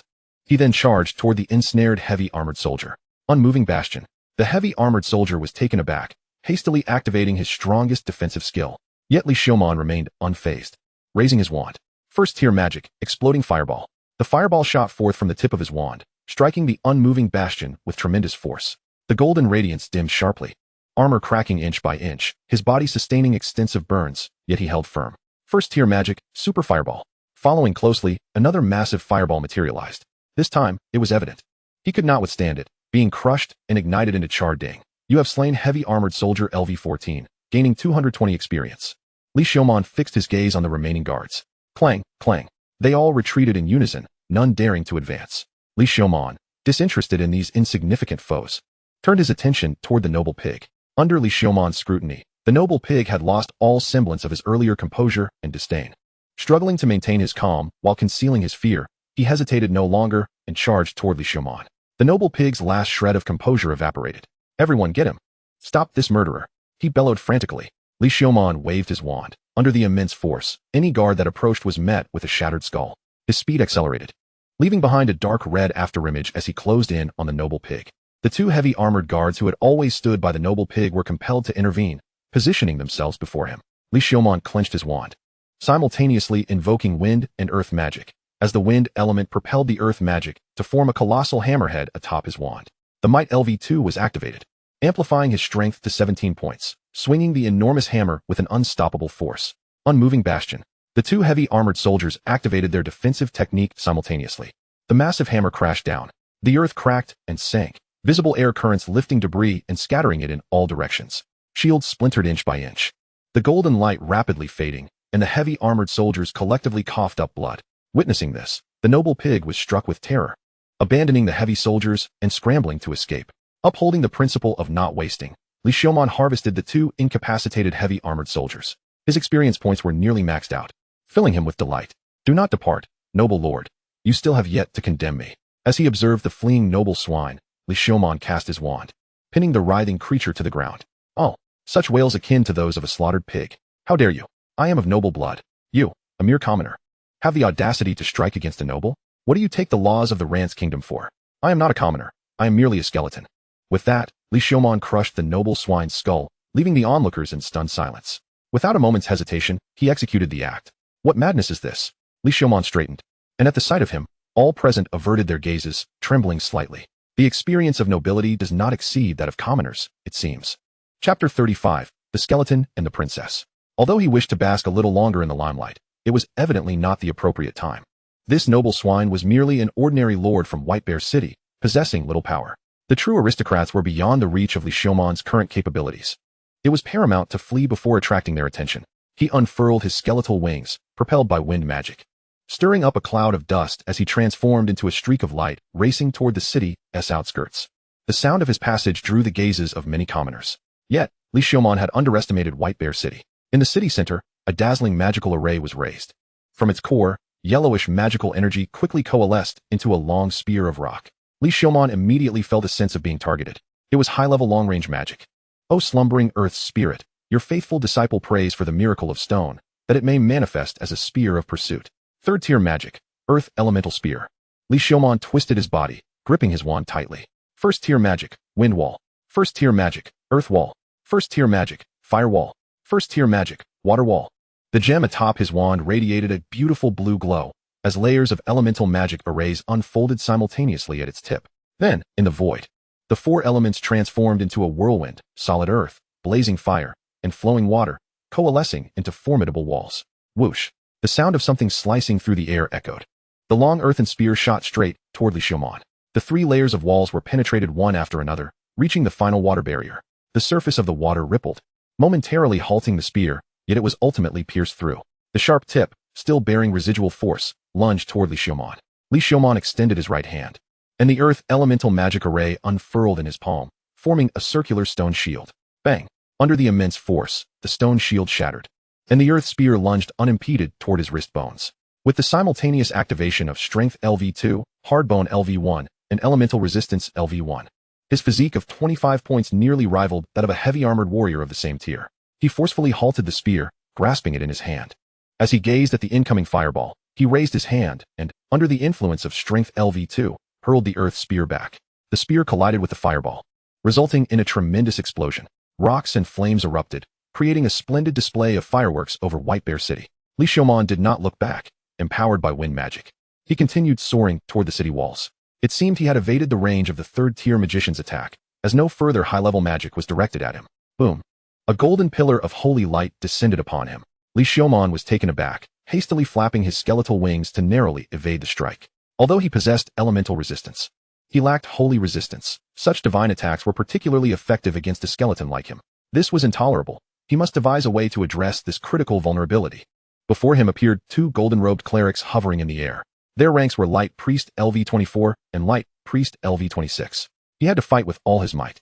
Li-Xiaomon gripped his wand tightly, while his other hand withdrew a bone sword from his cloak. Although the situation was troublesome, he had no doubt in his ability to escape.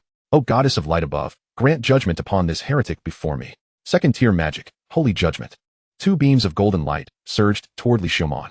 He rotated his wand, aiming it at the holy light, suppressing his innate fear of the divine as a skeleton.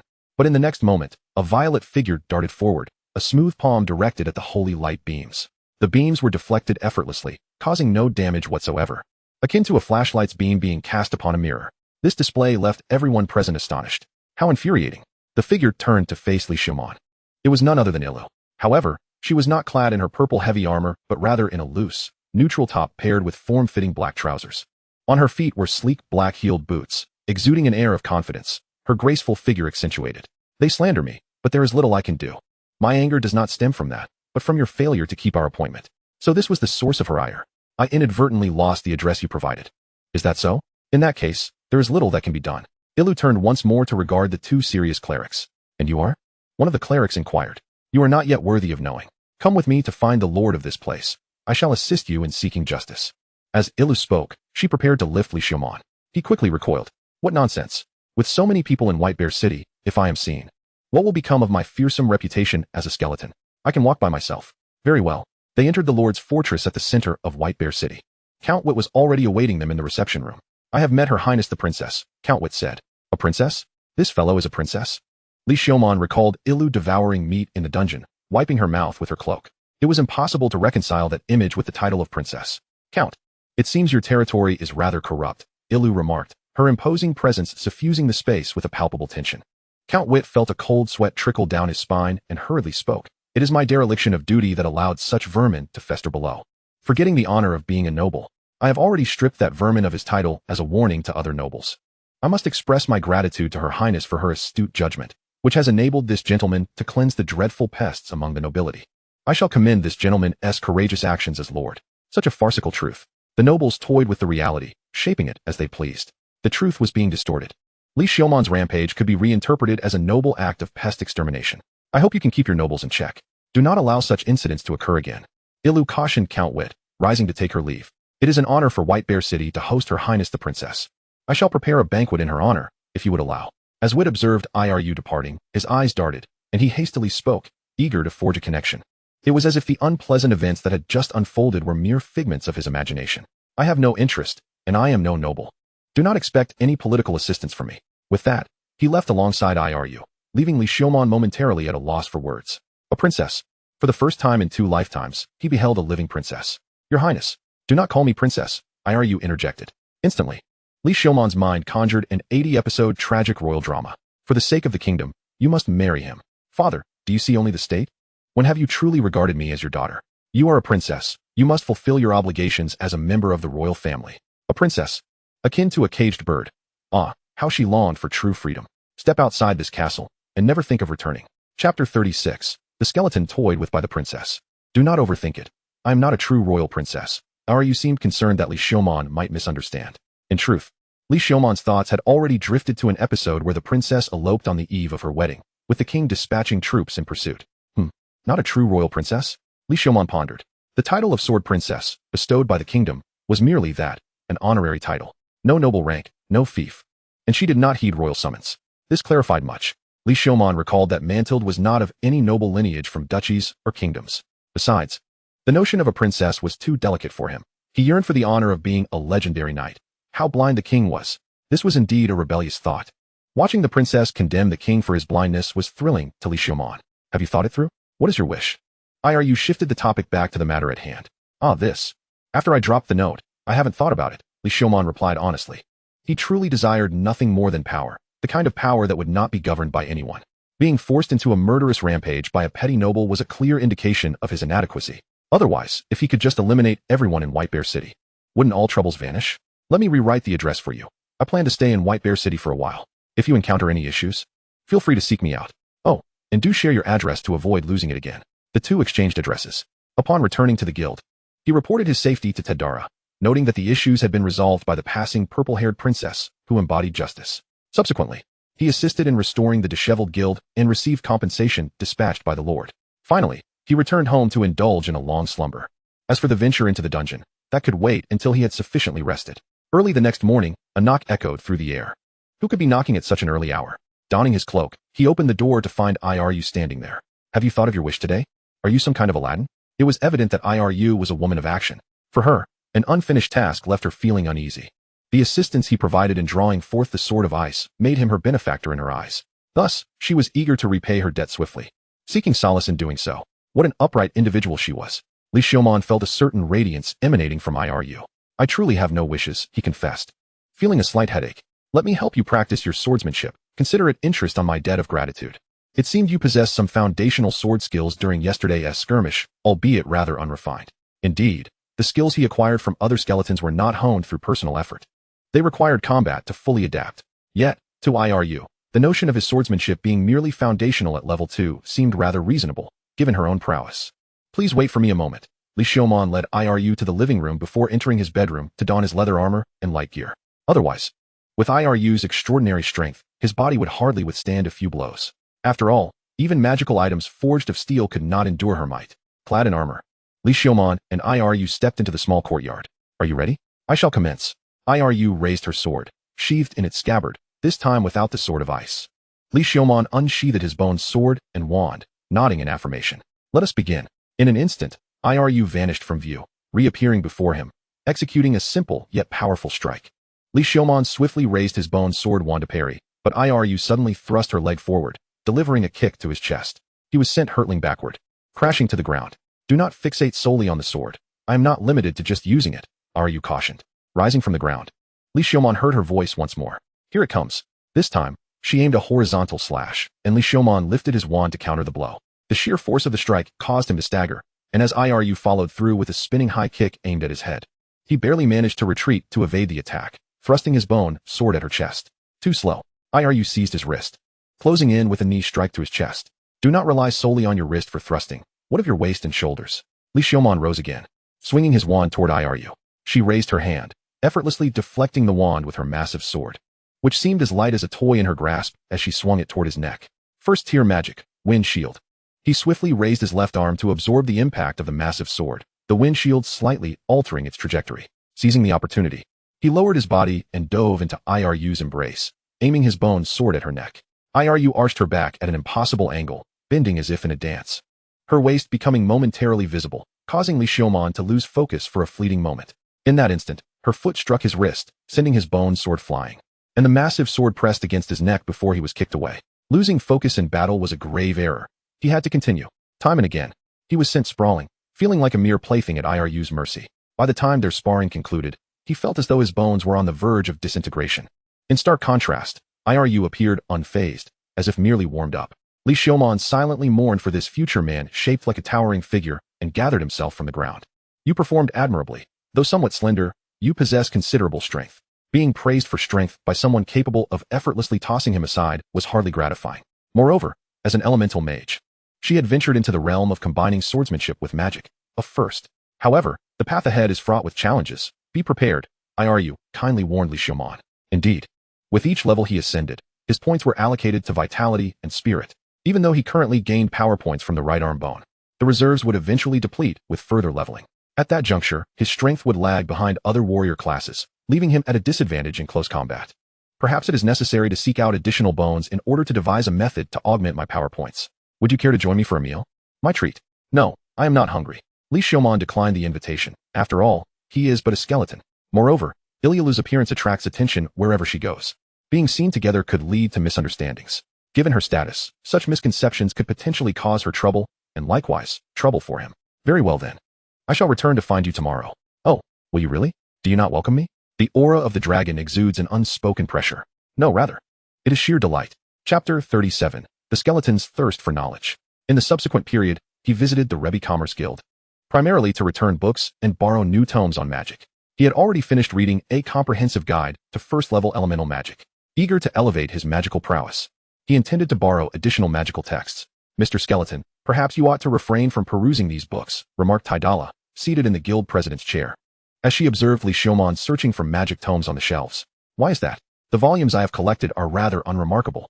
The truly valuable tomes of magic are hoarded by nobles and powerful factions, inaccessible to the likes of ordinary individuals. Of course, it is said that treasure chests in the underground city may yield magical books and equipment. If you are merely interested in foundational texts, it would be more prudent to borrow from the public library, Tidala suggested. Is there truly a library in White Bear City? Does borrowing require payment? The webcommerce guild will cover the full cost of borrowing, given that a significant portion of this guild's shares belongs to you now. Following Tidala's provided directions, he arrived at the library of White Bear City. It resembled a miniature castle, quite grand in stature, with guards patrolling its perimeter, ever vigilant against book thieves. The library's collection was exceedingly precious, and magical tomes even more so. Their theft would be a grave matter. Upon entering, he completed the necessary paperwork for borrowing. With a return date set for 5 days hence, Li Xiaomon borrowed the elements of magic circle composition and the art of explosive magic. He then returned to his dwelling, donned a casual ensemble of shorts and a short-sleeved shirt, revealing large swathes of his pale bones, and reclined on the sofa, opening the elements of magic circle composition. He became engrossed, reading until the twilight deepened. He lifted his wand, which leaned against the sofa, and gently tapped the floor. Soon, magical stone lamps flickered to life, casting a gentle glow throughout the room.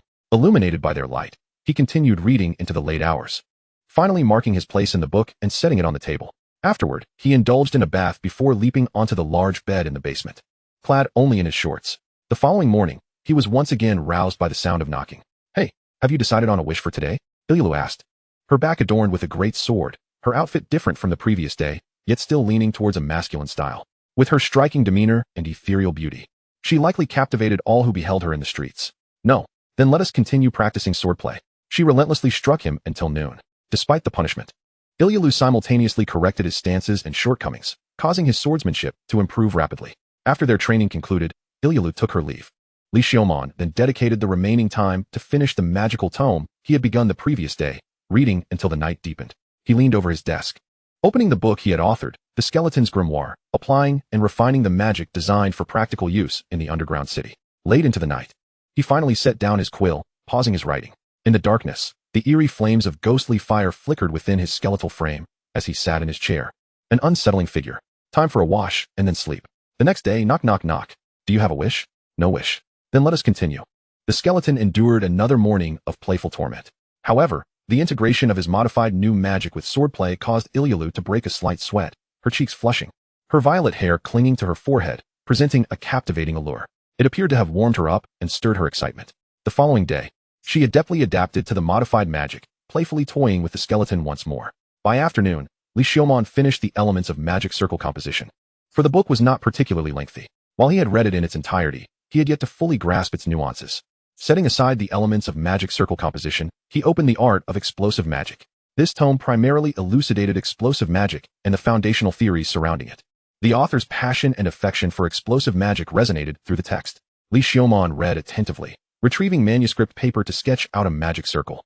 He aimed to create a new spell by combining his current knowledge with explosive magic to simulate the effects of gunpowder, which he found was not overly difficult. Ultimately, he devised a new spell, first-level magic, explosion. He attempted to cast it, and the results were quite satisfactory. Next, Li Xiaomon extended his right arm, activating bone transformation LV2 and bone hyperplasia LV1. His bones began to twist, elongate, and transform into a slender bone tube. Within the bone tube, bone hyperplasia formed a conical bone projectile. Then, a red magic circle unfurled at the base of the bone tube. Boom. The interior of the bone tube erupted with a resounding explosion. His entire body jolted as the bone projectile shot forth like a bullet. Yet, the accuracy was woefully lacking. After contemplating for a moment, he had the inner surface of the bone tube grow again, etching out rifling. The wind magic circle also opened at the base of the bone tube. The accuracy improved significantly, yet still did not meet Li Xiaomon's expectations. He adjusted the length, rifling, and fit, engaging in continuous experimentation. Simultaneously, to enable rapid fire, he augmented the end of the bone tube with a cylindrical magazine. To achieve concentrated firepower, he crafted multiple bone tubes. Finally, he gazed at his left arm. By the heavens, a Gatling gun. Ding. Proficiency requirements met. Magic Analysis LV1 advanced to Magic Analysis LV2. The flow of mana became distinctly clearer. The magical knowledge he had absorbed over the past days surged forth from his mind, deeply imprinted within his soul, transforming into his own understanding, akin to a sorcerer who had immersed himself in elemental magic for years. A fervent thirst for knowledge surged within him, compelling him to rapidly acquire new insights to remedy his deficiencies. He opened the art of explosive magic, unable to restrain himself as he immersed himself in its pages, greedily absorbing the knowledge therein. His memory sharpened remarkably, approaching a state of photographic recall. By the time he finished the entire volume, his hunger for knowledge remained unquenched. He reopened the elements of magic circle composition, reviewing it from start to finish, which provided slight satisfaction. At that moment, the dawn was breaking on the horizon. In roughly 2 hours, Ilialu would come to play with him again. He took advantage of the time to lie down and replenish his weary spirit with rest. Knock, knock, knock. The sound of knocking roused the skeleton from his slumber, and with a weary effort, he opened the door. Desire to express wishes, yet none to share. Are you feeling somewhat lethargic? It baffles me how one can discern their own fatigue through the veil of a cloak. Is it perhaps the intuition of a true warrior? I stayed up late last night. What kept you awake in the dead of night? Studying. Shouldn't you rest? No, I must practice my swordsmanship. Making excuses is the first step towards indolence. To master a skill, unwavering perseverance is indispensable. Li Xiaomon brandished his bone sword and charged towards Ilu, only to be toyed with throughout the morning. Chapter 38. The skeleton stands frozen. At noon, he indulged in a brief nap. In the afternoon, he returned books to the library, simultaneously borrowing 2 tomes on magic, milestones in the history of magical development and analysis of magical energy. Once again, he found himself awake until dawn. Cursed be the night. The acquisition of Magic Analysis Level 2 instilled in him a fervent desire for new knowledge to augment his skills. He sensed this was an instinctive reaction, a subconscious acknowledgement of his fragile foundation in magical knowledge, which could plummet at any moment. Thus, he instinctively sought knowledge to stabilize his skill level. After a brief rest, lest he succumb to Ilu's playful torment, a knock echoed at the door. What are your wishes today? You seem even more fatigued. Was the wish of yours merely an NPC's opening line? Did you stay up late again last night? Indeed. Ilu gazed at Li Xiaomon for a moment, revealing a smile imbued with profound significance. She said little more, merely lifting her great sword. Let us continue our sword practice then. Was it merely a trick of the mind, or did she seem more forceful today? He narrowly avoided a potentially crippling kick to his waist. The afternoon passed with him engrossed in his reading, enhancing his foundational understanding, allowing him to comprehend the 2 magical tomes with greater ease and speed. Suppressing his desire to continue reading, Li Xiaomon reclined back onto his bed, forcing himself to drift into slumber. He was jolted awake by a knock at the door, emerging from the dim confines of the basement, draping a cloak over himself. Feeling well today? Have you contemplated your wishes? No, let us spar. Very well. Concise and to the point, he was swiftly overwhelmed. However, after the day's training, Illa did not take her leave. Li Xiaomon sensed a peculiar aura. I shall depart from White Bear City this afternoon. May I sit with you for a while? A wave of emptiness washed over him.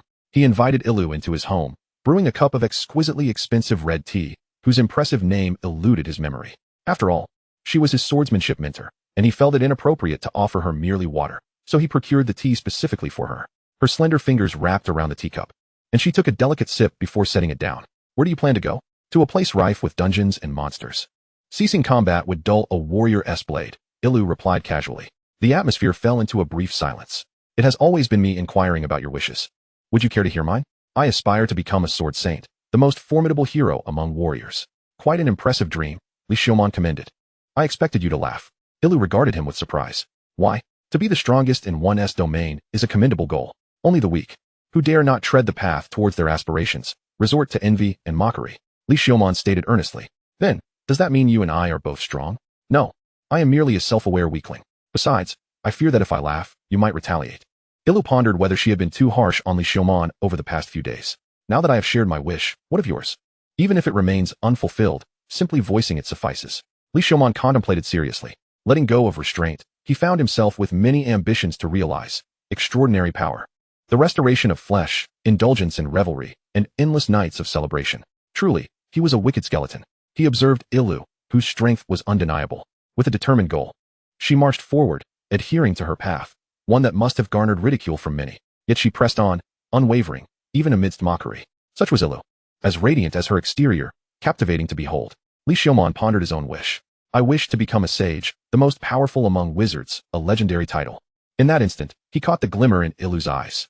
Her violet orbs sparkled brilliantly, surpassing the beauty of any gem. Are you serious? Absolutely. Ha ha ha. She erupted in laughter, her joy infectious, bending over as she clutched her stomach. Once she regained composure, she wiped away tears of mirth. No, it is not mockery. It is laughter born from joy. After straightening up, she hastily clarified. It appears that aiding you in realizing this wish will be a formidable endeavor, future sage. Ilu bowed gracefully. I appreciate your support, future sword saint, Li Xiaomon replied, returning the gesture. This is a gift for you, an investment in the future sage. Ilu presented Li Xiaomon with an exquisite earring. What is this? A token of the water sprite's favor. The wearer can breathe underwater. Be immune to all water magic up to the 3rd tier, and enhance the effects of water magic. Li Xiaomon glanced at Ilu's right ear, where a matching earring adorned her. It appeared to be a pair. I acquired this while conquering a dungeon. However, due to my sensitive ears, the piercing was too painful, so I only wear one. Li Xiaomon was astounded. You pierced it yourself? Is there something wrong with that? How formidable she was. Truly the warrior he believed her to be. I shall be heading north, honing my sword in the dungeons along the way. My destination is the 9th tier dungeon in the royal city of Mandar. I shall await your arrival there. Ilu hoisted her great sword. Before parting, she inquired. Would you mind a farewell embrace? Also, may I see your visage? I am curious, and when we meet again, I cannot greet a stranger standing before me. Ilu approached Li Xiaomon. Wait, I might look rather frightful. I have no skin left. How could I not be terrifying? I do not mind. Ilu pressed forward, cornering Li Xiaomon against the wall. Rest assured, for you, I would not hesitate, regardless of your appearance. What do you intend to do? Li Xiaomon questioned, doubting his understanding. Were they merely friends? Of course, a kiss, a farewell kiss. No, we are friends, are we not? Kissing is not something friends do. Li Xiaomon wondered if he had inadvertently fast-forwarded through something. Such matters should ideally transpire once he regained flesh. What do you take me for? It is my first time as well. I merely wish to kiss someone I admire. Is that so unusual? I shall be gentle. You do realize I am not human, right? And what do you mean by be gentle? Do I not have my dignity? You like me? When did that happen? Why was I not informed? As I drew my sword in the dungeon, it was only just a moment ago that my affection for you reached the extent of wanting to kiss you. Why do you have so much to say? Do you harbor not a shred of fondness for me? Ilu furrowed her brow, revealing a gaze filled with sorrow. No. It's not that I possess no feelings at all. It's simply that such matters must unfold gradually. There is no time for a gradual approach. I must leave this afternoon. Who knows how long it will be until we meet again. Let us consider this a withdrawal from the future. Besides, I'm not displeasing in appearance, am I? How can you disdain me so? Li Xiaomon wished to avoid further explanation. At this point, escape was paramount. Just as he was about to move, he felt a firm grip on his shoulder, his wrist ensnared and pinned against the wall, rendering him immobile. It felt as if he were crushed beneath the weight of a truck. Then, his left arm was similarly restrained. Now, it was as if 2 trucks bore down upon him. Those violet eyes were fixed upon him, strands of purple hair cascading over that striking visage, settling before his cloak. The pace quickened, revealing a tempting blush blooming on her cheeks. He could sense the sweet breath drawing ever closer. One of her hands left his shoulder, reaching for his cloak. I find your futile resistance quite appealing. Chapter 39, The Skeleton's Confession. Li Xiaomon realized that at this juncture, he could no longer conceal the truth. To continue hiding would be an act of irresponsibility towards Ilu. Moreover, he understood that even if he were to reveal his true nature now, Ilu would not pose a threat to him. Ilu, please stop and listen to me. I am not human. Upon uttering such words, do you truly detest me so? Ilu trembled slightly, her grip on Li Xiaomon's shoulder creaking ominously. No. I harbor feelings for you, Ilu. Really? Truly. The pressure on his shoulders eased slightly, averting the imminent danger of being crushed. But I am indeed not human. Li Xiaomon slowly lifted his cloak. The ghastly visage of a skull was unveiled, 2 flickering ghostly flames dancing within the eye sockets. Any explanation paled in comparison to the raw impact of reality. In that instant, Ilu comprehended why Li Xiaomon had concealed his appearance. Why he appeared so frail, yet possessed formidable strength. How could this be? Do you remember the skeletal dragon, Pound, that you encountered before? He transformed me into a skeleton. However, for reasons unknown, I retained my memories and consciousness from my human life. At that moment, while you battled Pound, I seized the opportunity to escape his control and took refuge in White Bear City. Therefore, when I encountered you and Kate in the dungeon, I was understandably startled. Li Xiaomon spoke calmly about his transformation into a skeleton. He hesitated to meet Ilu's gaze. Would her feelings shift from affection to revulsion, or perhaps fear? Alas, my first love ended before it could truly begin. Once again, his arms were seized and pressed against the wall. Then, her soft lips brushed against his bones and teeth. There must be a way to restore you. She embraced him, her gentle eyes gazing at Li Xiaomon. I will surely assist you in regaining your former self. Oh. In that fleeting moment, it felt as though his heart had been struck with a powerful blow. I've heard that even magic exists to resurrect the deceased, let alone merely restoring your physical form. Ilu cautiously comforted Li Xiaomon. In the afternoon, she was escorted beyond the city gates, now clad in her armor anew. Keep this feather safe, hang it by your window, and Zino will find you. I will write to you regularly, ensuring Zino delivers my letters. Ilu handed a white feather to Li Xiaomon. Zino refers to a white owl, renowned for its exceptional flying abilities and mastery of low-level wind magic. Yes, I will keep it safe. Li Xiaomon tucked the feather away. Afterward, Ilu did not look back, did not linger, nor show reluctance. Mounting a red horse and donning her helmet. Do not make me wait alone for too long. With that, she spurred her horse onward, raising a cloud of dust. Li Xiaomon withdrew his gaze and returned to his small dwelling, hanging the feather by the window. He then donned his leather armor, equipped his light armor, and slung his wand over his shoulder. Before venturing into the dungeon, Li Xiaomon made a stop at the Rebi Trading Company. Must we embark on a second expedition so soon? Too much rest can lead to complacency. Are there any resources that require deeper collection at the trading company? There are some. Let me show you. Taidala produced a list of goods and presented it to Li Xiaomon. He glanced at it, folded it neatly, and tucked it into his waist pouch. Does the trading company have any news regarding the Lizardman King? Yes, we do. Are you planning to confront the Lizardman King? It's part of the Adventurers Association's promotion task. After obtaining a record of the Lizardman King's recent sightings from Taidala, Li Xiaomon did not linger further and made his way toward the city's beacon tower. Be safe. The cat girl, Lamenter, accompanied Li Xiaomon to the beacon tower. Yes, you too. Wait for my return. Li Xiaomon ruffled Lamenter's hair before plunging into the depths of the dungeon. The familiar, dark corridors spiraled downward.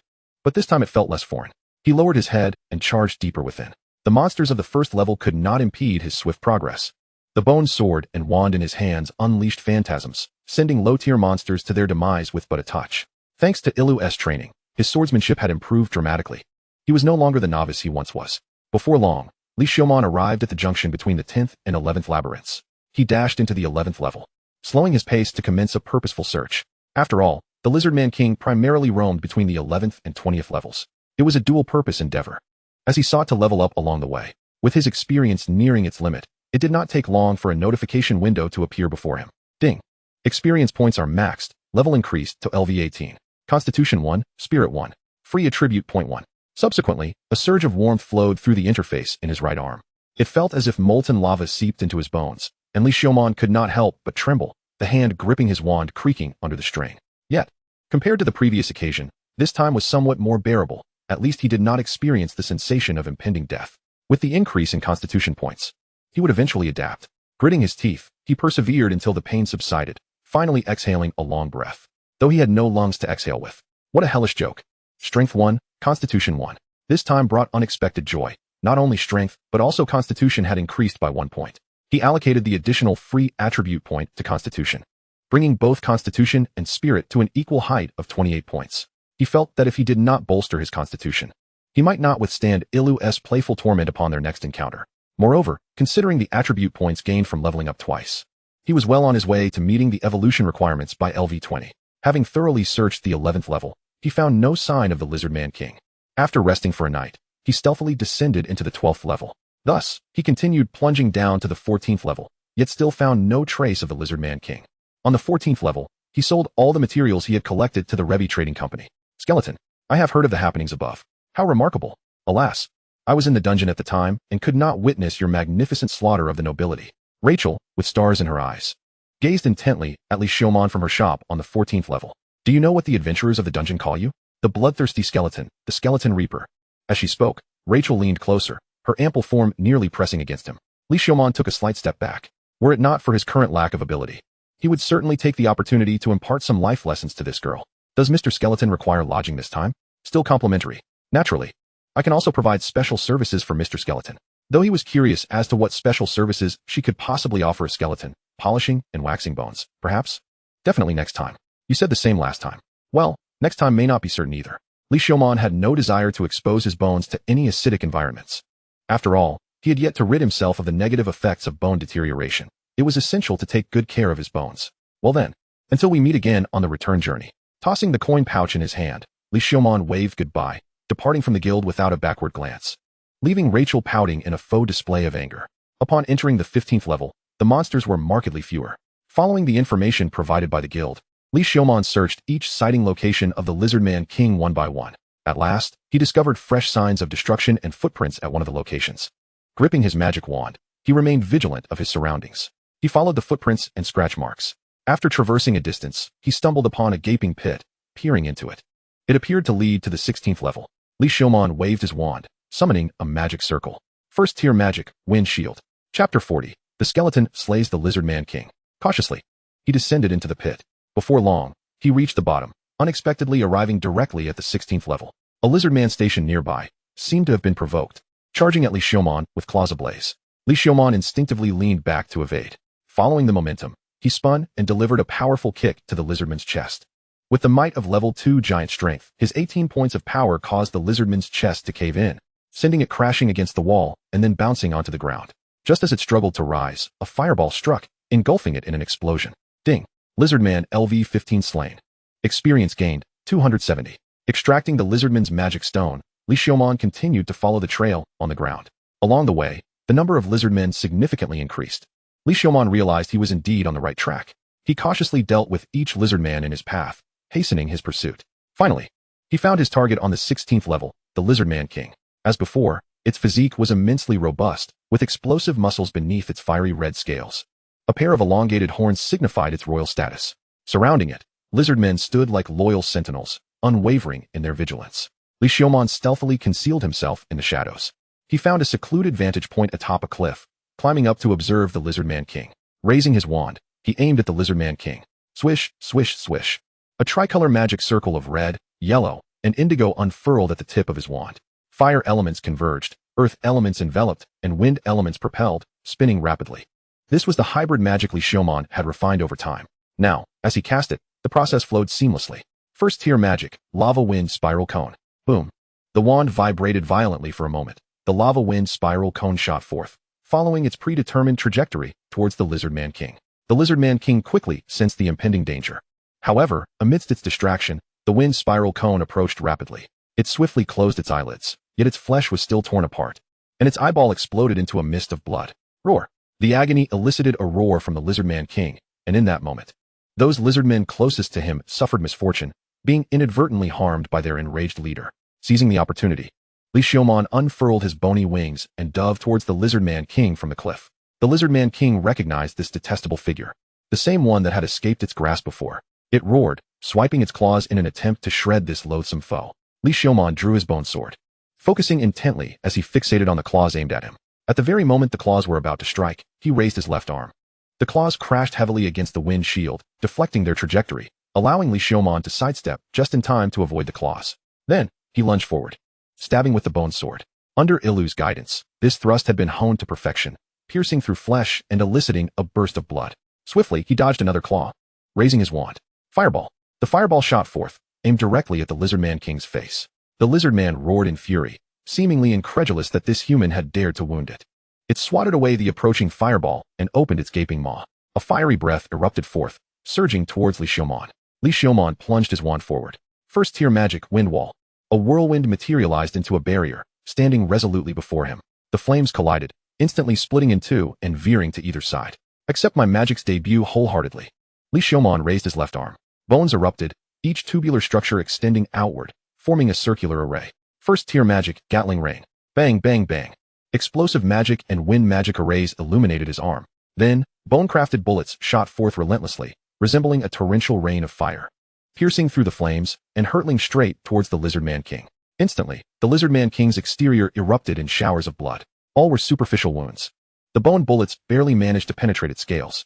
It seemed that achieving firearm suppression in this magical realm remained somewhat unrealistic. Roar! The Lizardman King, in pain, continued to roar. While spewing flames, it charged through the bullet storm towards Li Xiaoman. The other lizardmen, too, were commanded to pounce upon him. Li Xiaoman had no choice but to split his focus to contend with the other lizardmen. The bone sword danced, creating a curtain of blades that shredded each lizardman that charged forth. He melded the bone sword with his arm bones, gripping his wand firmly while his other hand unleashed a barrage of bullets. Swamp. A vast expanse of mire materialized. All the lizardmen halted in their tracks. Seizing the opportunity, Li Xiaoman surged towards the Lizardman King. As he rushed forward, his left hand unleashed a barrage of bullets towards the Lizardman King's face. The Lizardman King covered its face with one hand and kicked towards Li Xiaoman with the other.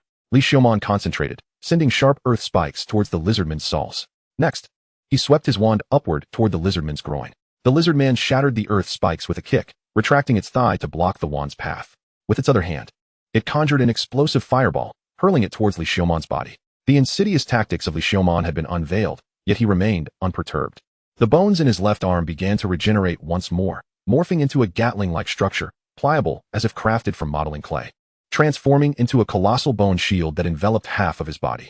Withstanding the onslaught of fireballs, the shield became charred and blackened. Li Xiaoman wielded his bone sword, thrusting it forth from behind the shield, striking relentlessly at the vulnerable points of his foe. The Lizardman King grew increasingly furious. The ground beneath him morphed into a quagmire, while sharp spikes of earth lashed out towards him, every thrust aimed at his most sensitive areas. The Lizardman felt as though all his strength had been sapped, leaving him floundering in an endeavor that yielded no results. Soon, the Lizardman King was riddled with wounds, blood oozing from numerous gaping holes. His status bar displayed a mark of weakness. Just as Li Xiaoman believed he had the upper hand, the Lizardman roared ferociously. Crimson flames erupted from beneath his scales, engulfing his entire form in a thick layer of fire.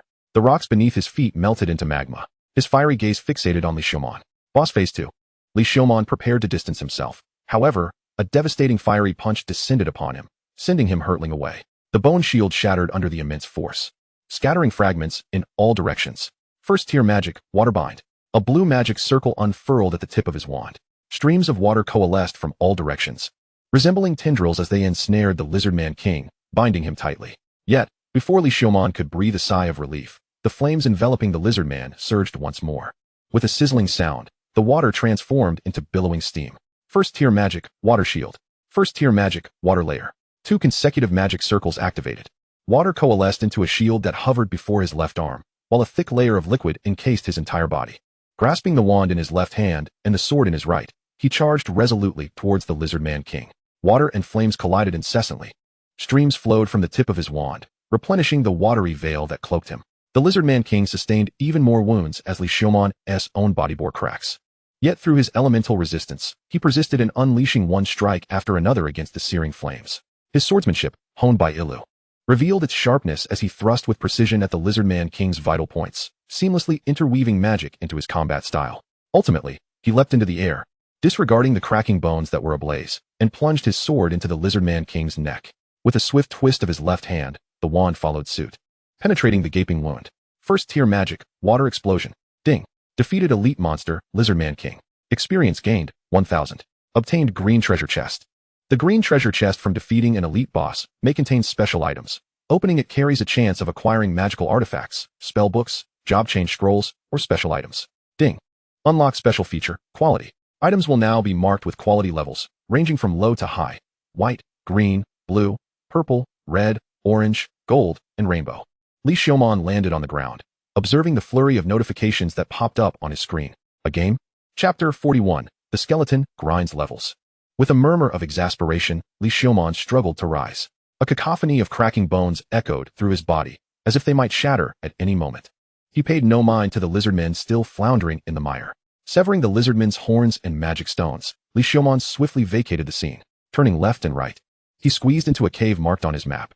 Once inside, he finally felt a sense of relief. Leaning against the cave wall, he regarded the treasure chest floating before him, emanating a green glow. Tentatively, he reached out to touch it, slowly opening the lid. As it creaked open, a beam of green light shot forth from within the chest. Ding. Acquired item, Lizard King Arm Guard, green. The Lizard King Arm Guard, forged from the Lizard King's horns, harbors the essence of fire, allowing the wearer to enter a state of flame embodiment. Cooldown, 24 hours. A pair of dark crimson arm guards floated out from the chest, engraved with intricate flames, exuding an extraordinary aura. Is this a magical item? Li Xiaomon pondered as he examined the arm guard. He then equipped it on his right arm and tested its strength by striking down with his bone sword. The arm guard glowed with a red halo, deflecting the blow. Quite impressive, Li Xiaomon mused, thoroughly satisfied with his new acquisition. Next, he decided to assess the quality of his other items. Upon initiating identification, a quality section appeared for each item. The sturdy magical light armor was uniformly marked as low-tier equipment. However, the earrings gifted by Ilu boasted a blue quality rating. Surprisingly, his wand also bore the same blue quality. The special alloy wand, crafted from various hard metals and embedded with precious high-grade water magic stones, was remarkably resilient, enhancing the effects of water magic. Just the sheer durability alone warranted a blue quality rating. Just how tough is this wand? No matter how he mishandled it, it bore no signs of wear. He raised the arm guard, eager to test its magical effects. In an instant, brilliant red flames enveloped him, engulfing his entire being in a fiery embrace. He resembled a fiery specter.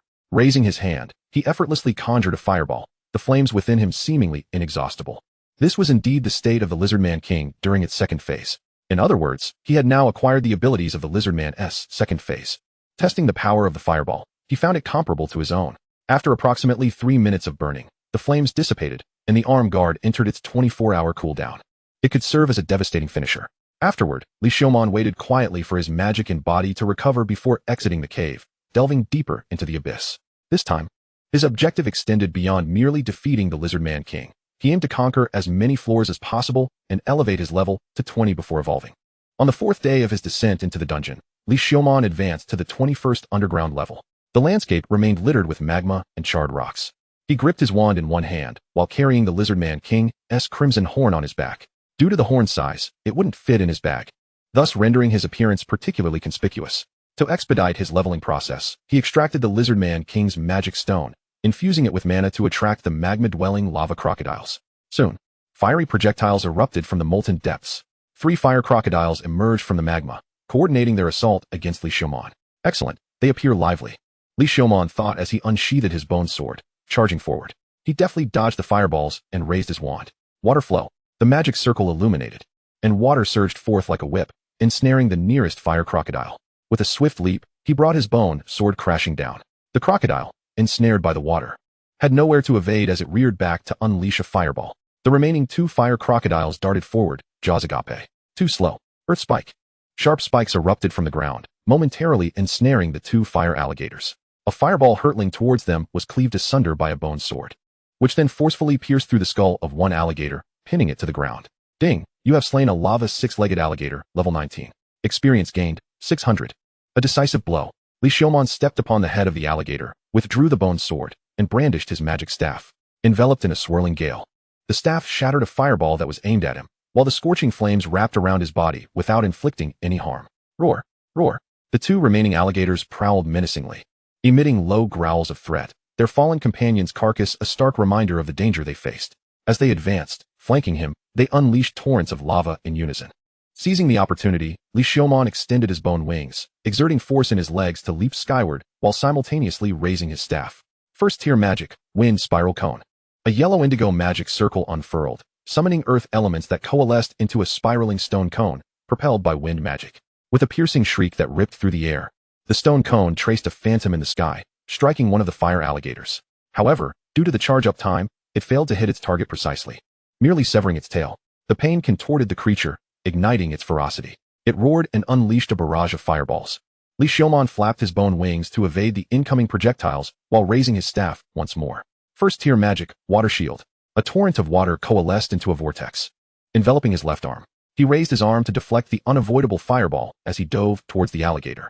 The alligator opened its molten maw wide, leaping from the ground as if to rend Li Xiaomon asunder. Faced with the gaping maw, Li Xiaomon gripped his staff tightly, channeling immense force, and hurled it downward. The staff, akin to a spear, pierced through the alligator's jaw, pinning it firmly to the earth. Li Xiaomon gripped his bone sword, stepping on the alligator's head, and thrust the sword downward, penetrating its skull. Ding! You have slain a lava 6-legged alligator, level 17. Experience gained, 480. Yet, the other alligator seized the moment to leap forward, aiming to bite at Li Xiaomon's neck. A sneak attack? What a clever tactic!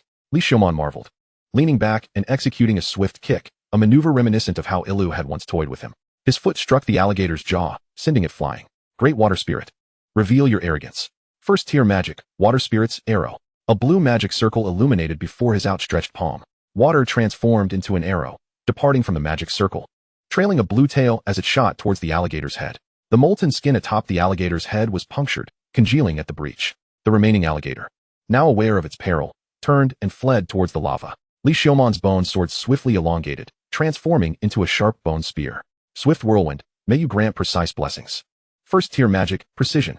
The whirlwind enveloped the bone spear, adjusting its trajectory as Li Xiumon hurled it. The spear accurately pierced the alligator's neck, pinning it to the ground. The alligator writhed in a frenzy, its neck a gruesome mess of flesh and blood. Li Xiumon leisurely withdrew the staff from the mouth of the pinned alligator and charged towards the struggling creature, aiming for its head. Stay still, this will be quick. He brought down the staff with force, causing its skull to cave in, erupting in a cloud of blood mist. Ding, you have slain a lava six-legged alligator, level 20. Experience gained, 650. Proficiency requirements met. You have acquired the skill combat, level 1. Chapter 42, the skeleton encounters the noble team. Ding, proficiency requirements met. You have acquired the skill combat, level 1. It was as if he had suddenly opened the meridians of his body. Every bone within him could now be effortlessly felt and controlled. He grasped his staff and attempted to swing it.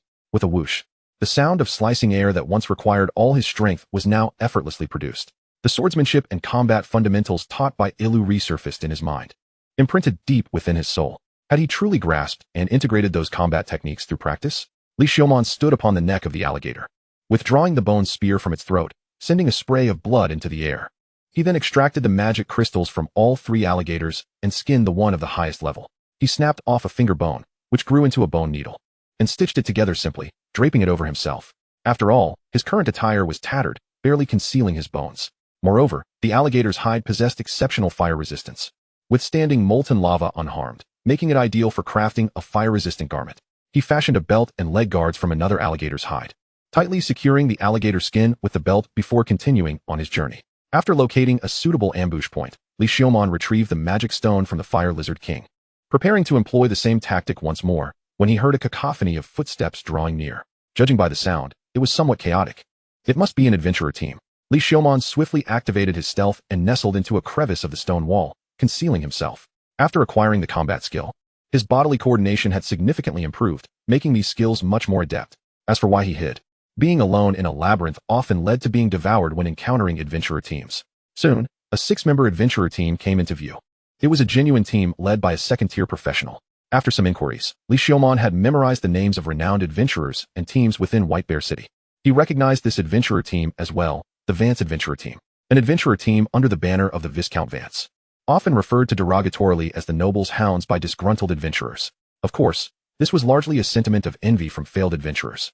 90% of the adventurers in White Bear City would curse the Noble's Hounds while simultaneously striving to become one themselves. After all, the Nobles had ample wealth, few words, and provided safety and social security. Among the finely equipped adventurers, one solitary figure stood out, dressed in ragged clothing, wearing a collar and iron chains around their neck.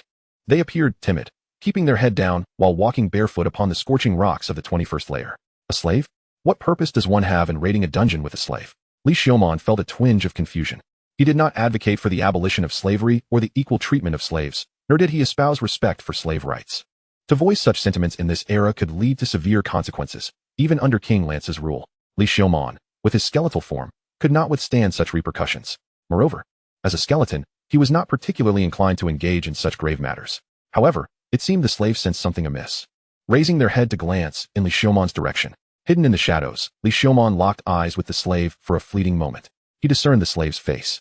It was not a human face. The pallid visage bore no trace of color. One eye had been gouged out and replaced with a silver block, as if molten silver had been forcibly poured into the socket. The remaining eye, however, was surrounded by flesh that appeared unusually rosy, as if it had only recently healed. Li Xiumon could vividly imagine the scenario, her eyes filled with silver, one of them subsequently excavated to allow for regeneration. Such a feat, achieved while remaining alive, could only be attributed to something other than humanity. He attempted to assess her. Name, Lorona. Species, vampire. Level, 14. Class, dark mage. Description, a perilous vampire with formidable self-regeneration abilities, capable of rapidly restoring injuries and magical energy through blood consumption, yet vulnerable to bright light and possessing a fear of silver. What caused her to halt? A nearby adventurer, noticing her stillness, prodded her neck with a sword. She lowered her head, remaining silent. TSK, rendered mute once more. The adventurer paid her no mind. This vampire only emitted a scream when pierced by silver, otherwise remaining utterly reticent. Li Xiaomon observed as the group departed.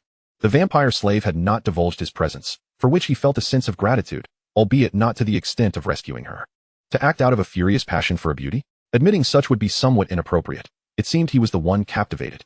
While it was Iru who bore the brunt of any fury, Li Xiaomon turned away from the adventurers, heading in the opposite direction, intent on leveling up by hunting fire lizard men using magic stones. However, he soon noticed something amiss. The fire lizards appeared to have vanished. No matter how he tempted them with magic stones, none emerged from the lava. He recalled the peculiar adventuring party he had just encountered. Their presence coincided with the disappearance of the fire lizards. How strange. Li Xiaomon resolved to abandon this layer and descend to the 22nd level. The 21st and 22nd levels were separated by a chasm of molten lava. To traverse to the lower level, one must navigate a specific path. A misstep could spell certain doom. Following the nearest route, Li Xiaomon cautiously descended to the 22nd level. Upon arrival, he found the fire lizards had not become extinct like those on the first level. They were thriving, swimming healthily amidst the lava. Li Xiaomon breathed a sigh of relief. It seemed the issue lay with the 21st level. Yet, just as he was poised to commence his leveling, the fire lizards on the 22nd level also vanished. This time, Li Xiaomon observed their disappearance. They seemed to sense some abhorrent presence, submerging themselves deep into the lava. Even those lounging on the shores retreated back into the molten depths. What was happening? A scent of conspiracy wafted through the air. He then made a decision. Perhaps it was best to forego this expedition, especially since he had already completed the Adventurers Guild task. Having solidified his choice, Li Xiaomon hesitated no longer and swiftly retraced his steps toward the 21st level. Those who have faced death often cherish life more dearly. At that moment, Li Xiaomon wished he could slap the reckless version of himself from when he first arrived in this otherworldly realm. He did not want his future self to feel the same disdain for the present version, who had yet to grasp the necessity of retreat. This, he mused, must be what growth entails. He hastened his pace, only to encounter the Vance adventuring party once more. How unfortunate. Was he cursed to encounter misfortune at every turn? Instinctively, Li Xiaomon considered hiding, but ultimately resisted the urge and approached openly. At this distance, concealment would likely lead to discovery. It would be wiser to greet them directly and leave the dungeon expeditiously. Both parties tensed as they crossed paths. Li Xiaomon's current appearance was undeniably imposing, clad in rugged fire-red lizard skin armor paired with leather and magical plating, adorned with a pair of grand horns, and wielding a staff stained with remnants of dried blood. "Is that a skeleton?" inquired the sole second-tier member of the Vance team, his voice steady and calm. He appeared to be the leader of the group. "Do you recognize me?" Li Xiaomon replied. "I believe there are few adventurers in White Bear City unfamiliar with the infamous skeleton." The leader responded with a smile, deliberately emphasizing the infamous aspect of his statement. "I am Trodos, captain of the Vance adventuring team. You may call me Trot." He extended his right hand. "Skeleton," Li Xiaomon reciprocated the gesture, shaking his hand. "Would you be willing to accept a temporary recruitment?" Trot asked, glancing at his companions, who seemed to have no objections. "Then I shall assume you agree. Fear not. You one team need to lift a finger. The reward will be substantial," he added, clearly intent on keeping the anomalies of this place under wraps. The strange occurrences with the fire lizards must indeed be the handiwork of these individuals. What could their motives be? Chapter 43. The skeleton fears not the vampire. After handing Li Xiaomon a sum of gold, Trod began introducing the members of his team. First-tier heavy armor warrior, Telman. You may call him Rhino. He indicated a burly figure at the front. First-tier elemental mage, Laladolonk, nicknamed Jellyfish. He gestured to a black-haired woman in the center, who nodded. First-tier light priestess, Trina Xiaomon. Known as Tulip, he introduced the blonde woman beside the black-haired mage, who smiled. First-tier swordsman, Su, also called Monkey. The swordsman cast a brief glance at Li Xiaomon before averting his gaze. Trod, of course, required no introduction, his attire clearly denoting him as a swordsman. "And what of her?" Li Xiaomon inquired, pointing at the ever-silent Lorona. "She, more accurately, it," Trod replied. "Who knows what it's called? It's merely a vampire. By the way, take this. It will deter her from approaching you. Of course, it also serves as a fine distraction for when you wish to hear her scream." Trod handed Li Xiaomon a silver dagger. The moment the dagger was produced, Lorona involuntarily shuddered. "That won't be necessary," Li Xiaomon said, casting a glance at Lorona before returning the silver dagger. "Very well, but do exercise caution. Don't let her drain your blood." Li Xiaomon had no blood to spare. Lorona's trembling subsided. Having temporarily joined this peculiar menagerie, he found no abnormalities within this adventuring party. They seemed no different from any other, aside from their encounters with fire lizards, of which there had been none. Yet both Li Xiaomon and Trod feigned ignorance, appearing as though they had not noticed the anomalies concerning the fire lizards. What were their true intentions? Could they pose a threat to him? As he delved deeper alongside the adventuring party, These questions lingered in his mind. Night fell. Although in the dungeon, the surroundings dimmed slightly. Let us find a place to rest. We shall continue our descent tomorrow, Captain Trot announced, and the other members voiced no objections. Following the map, they sought out a suitable resting point and made their way there. Skeleton, could you assist Jellyfish, please? Trot requested. As they reached the designated spot, Teo glanced at the elemental mage among his companions, a smile gracing his lips. Li Xiaomon nodded in agreement, raising his wand alongside the jellyfish. Spirits of the earth. Heed my call. First level magic, Earth Fortress. 2 vibrant yellow magic circles flared to life, and the ground trembled beneath their feet. Subsequently, the rocks seemed to morph into a pliable substance, rising from the earth to form 2 robust earthen fortresses. The jellyfish then lifted her wand once more, conjuring a stone pool that coalesced into a reservoir of water. It seemed that in the depths of the dungeon, no matter the configuration, elemental mages were indispensable members of the team. Li Xiaomon mused inwardly. Elemental mages, capable of moving water, fire, and tents, truly exceptional tools.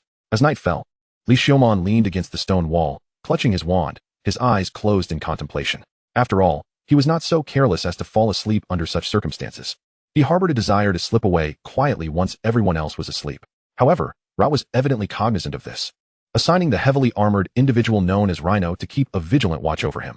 Skeleton, how did you manage to kill a noble and come away unscathed? Rhino inquired during the long, drawn-out night. Because I have powerful connections, Li Xiaomon replied nonchalantly.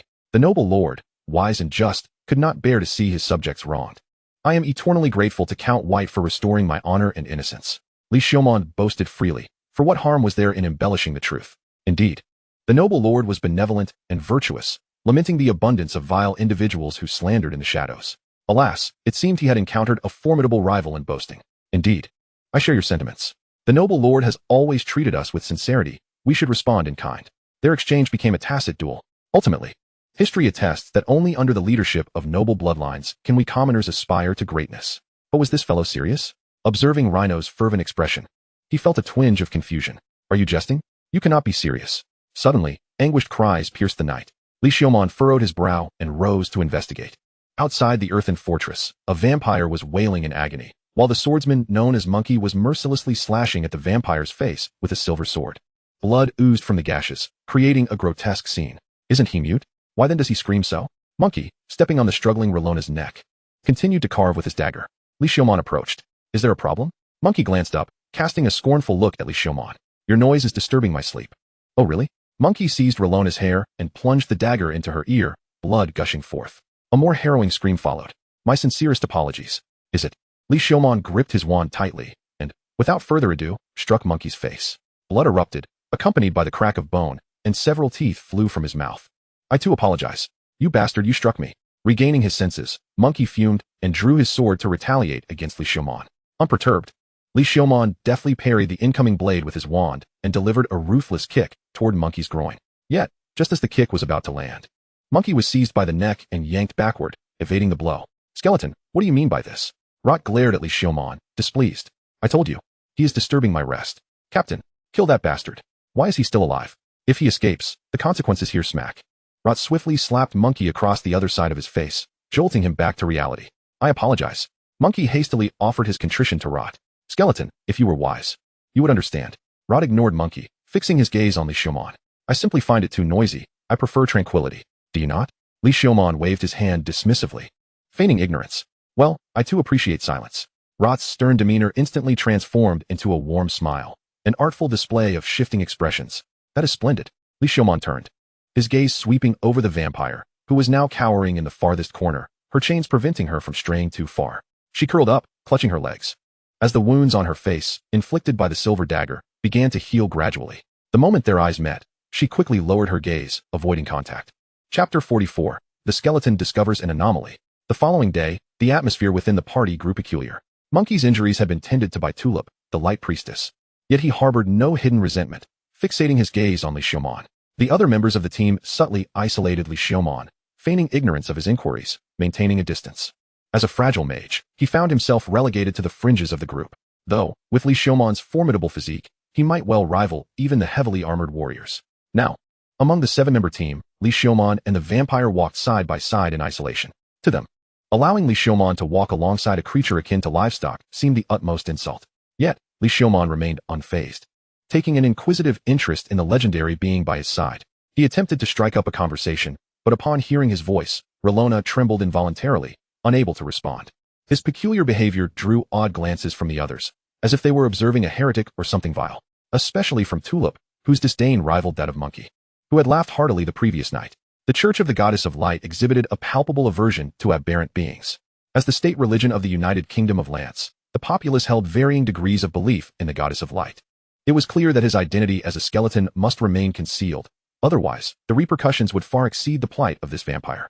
At least the vampire possessed a human facade, while he, with his skeletal appearance and intellect, would undoubtedly be branded as a heretic and condemned to the stake. Days passed until they reached the 22nd and 23rd levels, where they encountered only a few fire alligators. Forming a line, they descended cautiously. "Skeleton, you lead the way," Captain Rod instructed Li Xiaomon. Indifferently, Li Xiaomon moved to the front of the party. At the 23rd level, the temperature surged once more. The river of lava in this level had nearly coalesced into a lake, covering the black rocks and significantly reducing the available paths. Everyone felt discomfort, beads of sweat forming on their brows. The jellyfish was encircled within the center of the group, continuously releasing streams of water that coiled around the others. Others ostracized Li Xiaomon, yet he would not force a smile upon those who turned their backs on him. He merely cloaked himself with water magic, enveloping his solitary figure in a shroud of liquid protection. Surprisingly, the earrings gifted to him by Ilu exuded a chilling aura, alleviating the discomfort in his bones. Moreover, the monsters in this layer had undergone a transformation. The air was now filled with red, flying creatures reminiscent of pterosaurs, relentlessly raining down molten fireballs from the heights above. Although their damage paled in comparison to the fire crocodiles lurking beneath the lava, their ability to soar rendered them far more troublesome. These creatures could dive downward, wielding their sharp wings as weapons. They were known as fire-winged beasts, classified as level 20 magical creatures. Their description warned of their aerial flame attacks and the danger posed by their razor-sharp wings, urging caution for those beneath them. The Vance Adventurer Squad displayed an impressive synergy, methodically countering the aerial onslaught. Their combat prowess and coordination were remarkable, honed through countless trials within the dungeon. Li Xiaomon raised his wand, occasionally casting earth and spikes, content to bide his time.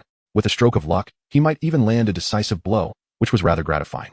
However, this encounter proved to be a fleeting one, as the fire-winged beasts soon concealed themselves, much like the fire crocodiles before them. Despite actively participating in the battle, Li Xiaomon remained oblivious to how this squad managed their operations. Was it merely fear upon witnessing a comrade's demise that led to their apparent cohesion? Such a notion seemed absurd, a potential contender for this year's most laughable jest. Li Xiaomon was perplexed. He resolved that retreat was paramount. The increasingly bizarre circumstances hinted at greater peril. Yet, he sensed the faint gaze of wrath behind him. Any attempt to flee would undoubtedly lead to a brutal beating. How frustrating it was. He should have seized the opportunity to strike when they first met, catching them off guard. Now, the situation felt overwhelmingly passive. If he attempted to soar, the Light Priest could easily counter him with Holy Light, and the second-tier class Tro could not be underestimated. He might not even ascend before being shot down. The more he pondered, the more uncertain he became. Upon entering the 24th layer, the scenario mirrored that of the 23rd. A horde of monsters surged forth. Li Xiaomon boldly charged to the forefront, primarily in pursuit of experience. At this juncture, pondering was futile. Instead, he focused on amassing experience, thereby increasing his chances of survival. Tro was somewhat taken aback by Li Xiaomon's enthusiasm, but chose not to comment further. Ding. You have slain a lava's six-legged fire crocodile, LV21. Experience gained, 700. His experience bar was full, and he ascended to level 19.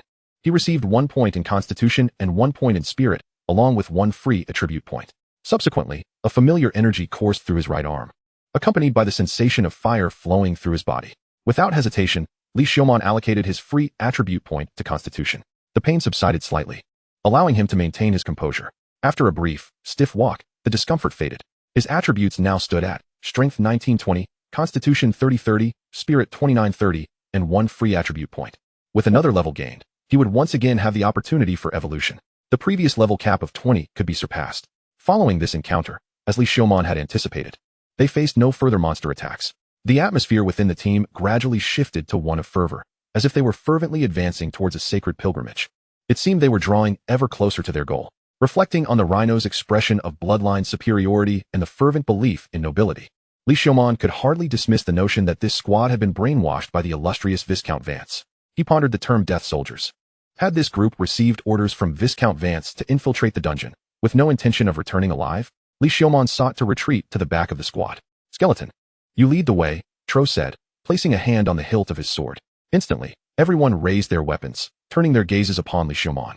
compelling him to obediently march forward. After an indeterminate duration, the group came to a halt. This should suffice, Tro announced. Before them lay a vast lake of molten lava. He then produced a massive magic stone, resembling a heart. Female bat, it is time for your appearance. Tro handed the magic stone to Rorona and unsheathed his silver sword, pressing it against her neck. The skin of her neck scorched as if seared by fire, leaving a vivid mark. With no route of escape, she was forced to grasp the magic stone. Instantly, a molten-like substance began to seep from the stone, infiltrating her flesh. The scent of charred meat soon filled the air. As her blood seemed to transform into lava, her body evaporating and releasing wisps of smoke. Chapter 45. The Skeleton's Unyielding Justice. A cacophony of screams erupted from Rorona. Her agonized wail seemed to emanate from her very soul. Such a vile creature could contribute to the greatness of Lord Vance. How merciful he must be, Tro mused. The atmosphere grew increasingly ominous as the lava bubbled, and one fire crocodile after another emerged. It was as if the entire layer's fire crocodiles were converging here. With the magic stone of the Fire Lizard King, Li Xiaomon could attract 2 or 3 fire crocodiles. Yet, the stone Tro had extracted could summon all the fire crocodiles from this tier. The sound of flapping wings filled the air as the fire-winged beasts descended from the skies in droves. Skeleton, is it not magnificent? To be able to sacrifice oneself for Lord Vance is an honor, Tro proclaimed, arms spread wide, exuding fervor. Skeleton, run. A foreign voice rang out. It was Rorona, the vampire. That term, skeleton, did not merely refer to his title, it was a call to his very race. Had she recognized her kin from the outset? The way she had looked upon him when she first discovered him lurking in the shadows was now clear. It was the gaze of one recognizing a fellow creature. Thus, she had refrained from exposing him. Did she consider him one of her kind? Suddenly, vast shadows spread from her feet, twisting into tendrils that reached out towards the others. Damn it, you can talk? Monkey exclaimed as he severed the shadowy tendrils beneath him. However, those tendrils soon transformed into a blood-red hue, absorbing the group's strikes. Rorona's complexion grew even paler, resembling that of a corpse. To run? This is a splendid opportunity. Li Xiaomon observed the vampire. Her expression was serene, as if she had found liberation. This chance was one she had fought for, wishing for her kind to escape. There was no need for hesitation. He could take his vengeance later. Humph, repay kindness with kindness. Li Xiaomon drew forth his bone sword, his form gliding toward Tulip like a wraith. After all, this light priest posed the greatest threat to him. How dare you? Tulip gasped in horror, her legs bound and immobile, leaving her no choice but to raise her staff. Holy light barrier. A golden radiance coalesced into a shield, positioned before her. Gripping the bone sword tightly, Li Xiaomon thrust it fiercely against the barrier. Under immense force, the holy light barrier buckled inward before shattering like a membrane. The jellyfish had already raised her wand, hurling a fireball toward him. Rather than retreating, Li Xiaomon charged forward with a reckless determination, driving the bone sword into the smooth neck of Tulip. Ding. Killed light priest LV-19, gained 500 experience points. Compassion for the delicate? This year's second greatest jest was born. Subsequently, he hoisted Tulip's lifeless body and hurled it toward the unavoidable fireball.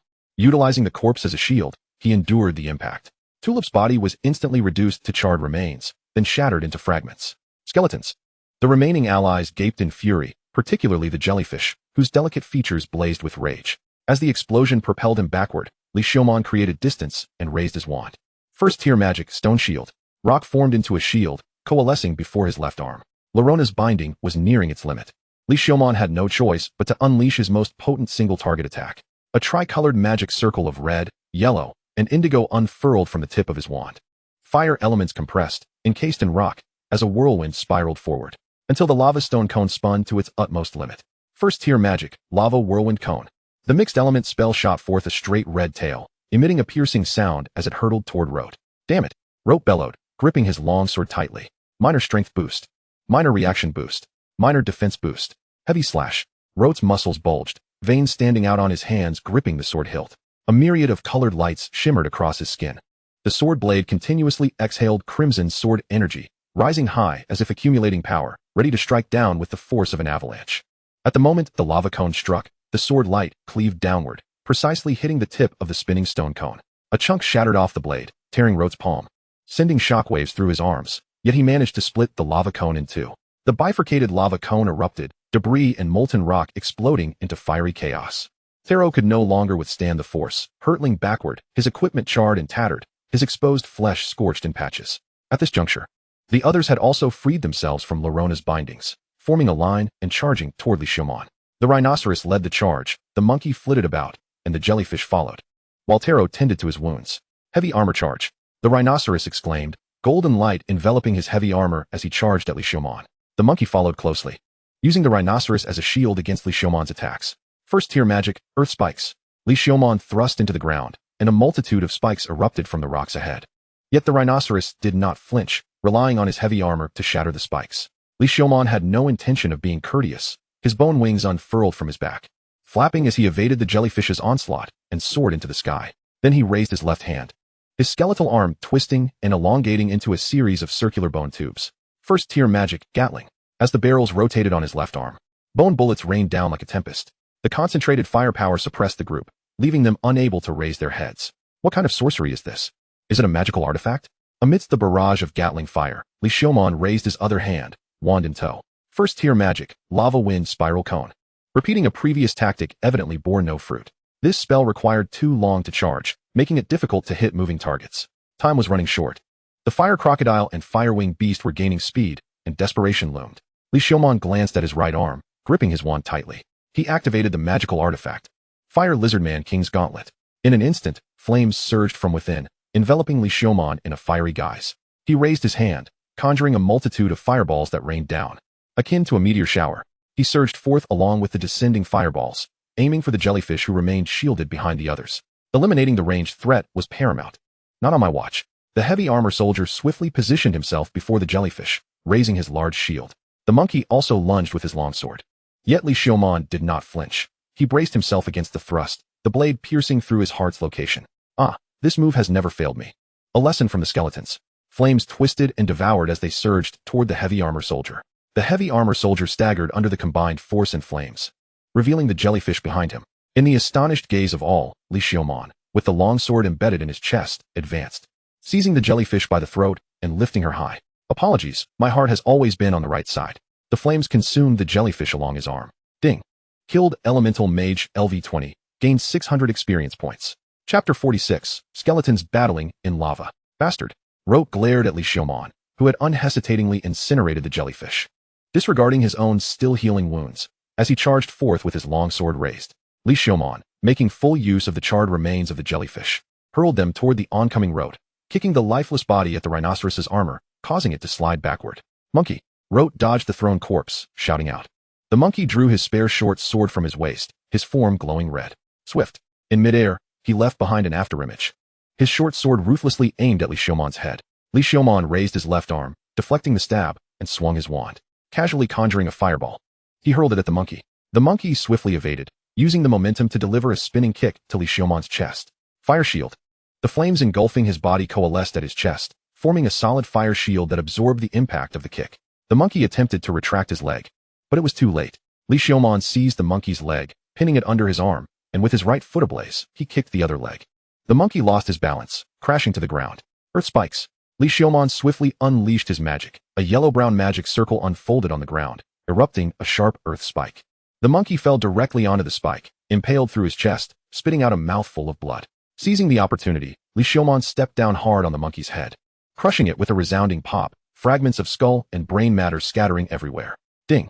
Killed Swordsman LV19, gained 500 experience points. At this moment, only the heavy armor soldier, the rhinoceros, and Rote remained. Heavy armor charge. The rhinoceros's eyes blazed crimson as he charged forward. With each step, the ground trembled, charging toward Li Xiaomon. Li Xiaomon kicked the monkey's corpse, sending it flying toward the rhinoceros. Unexpectedly, the rhinoceros, without hesitation, smashed through the monkey's body, his bloodied and gory armor hurtling relentlessly toward Li Xiaomon. Rote transformed into a streak of light, racing close to the ground, and unleashed a slash from the side. Die! The furious shouts echoed from two directions simultaneously. Li Xiaomon yanked the sword embedded in his chest, disregarding its accuracy, and hurled it toward the heavily armored soldier. Subsequently, wielding his wand, flames began to swirl around him.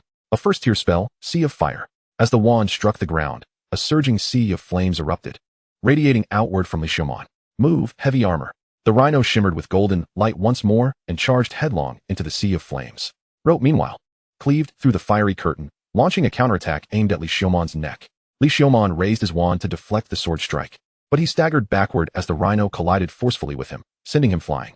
Withstanding such a blow, even with Li Xiaomon's robust physique, a sound of cracking echoed through his bones, likely indicating some minor fractures. Rote pursued Li Xiaomon at breakneck speed, unleashing one sword thrust after another before Li Xiaomon could react.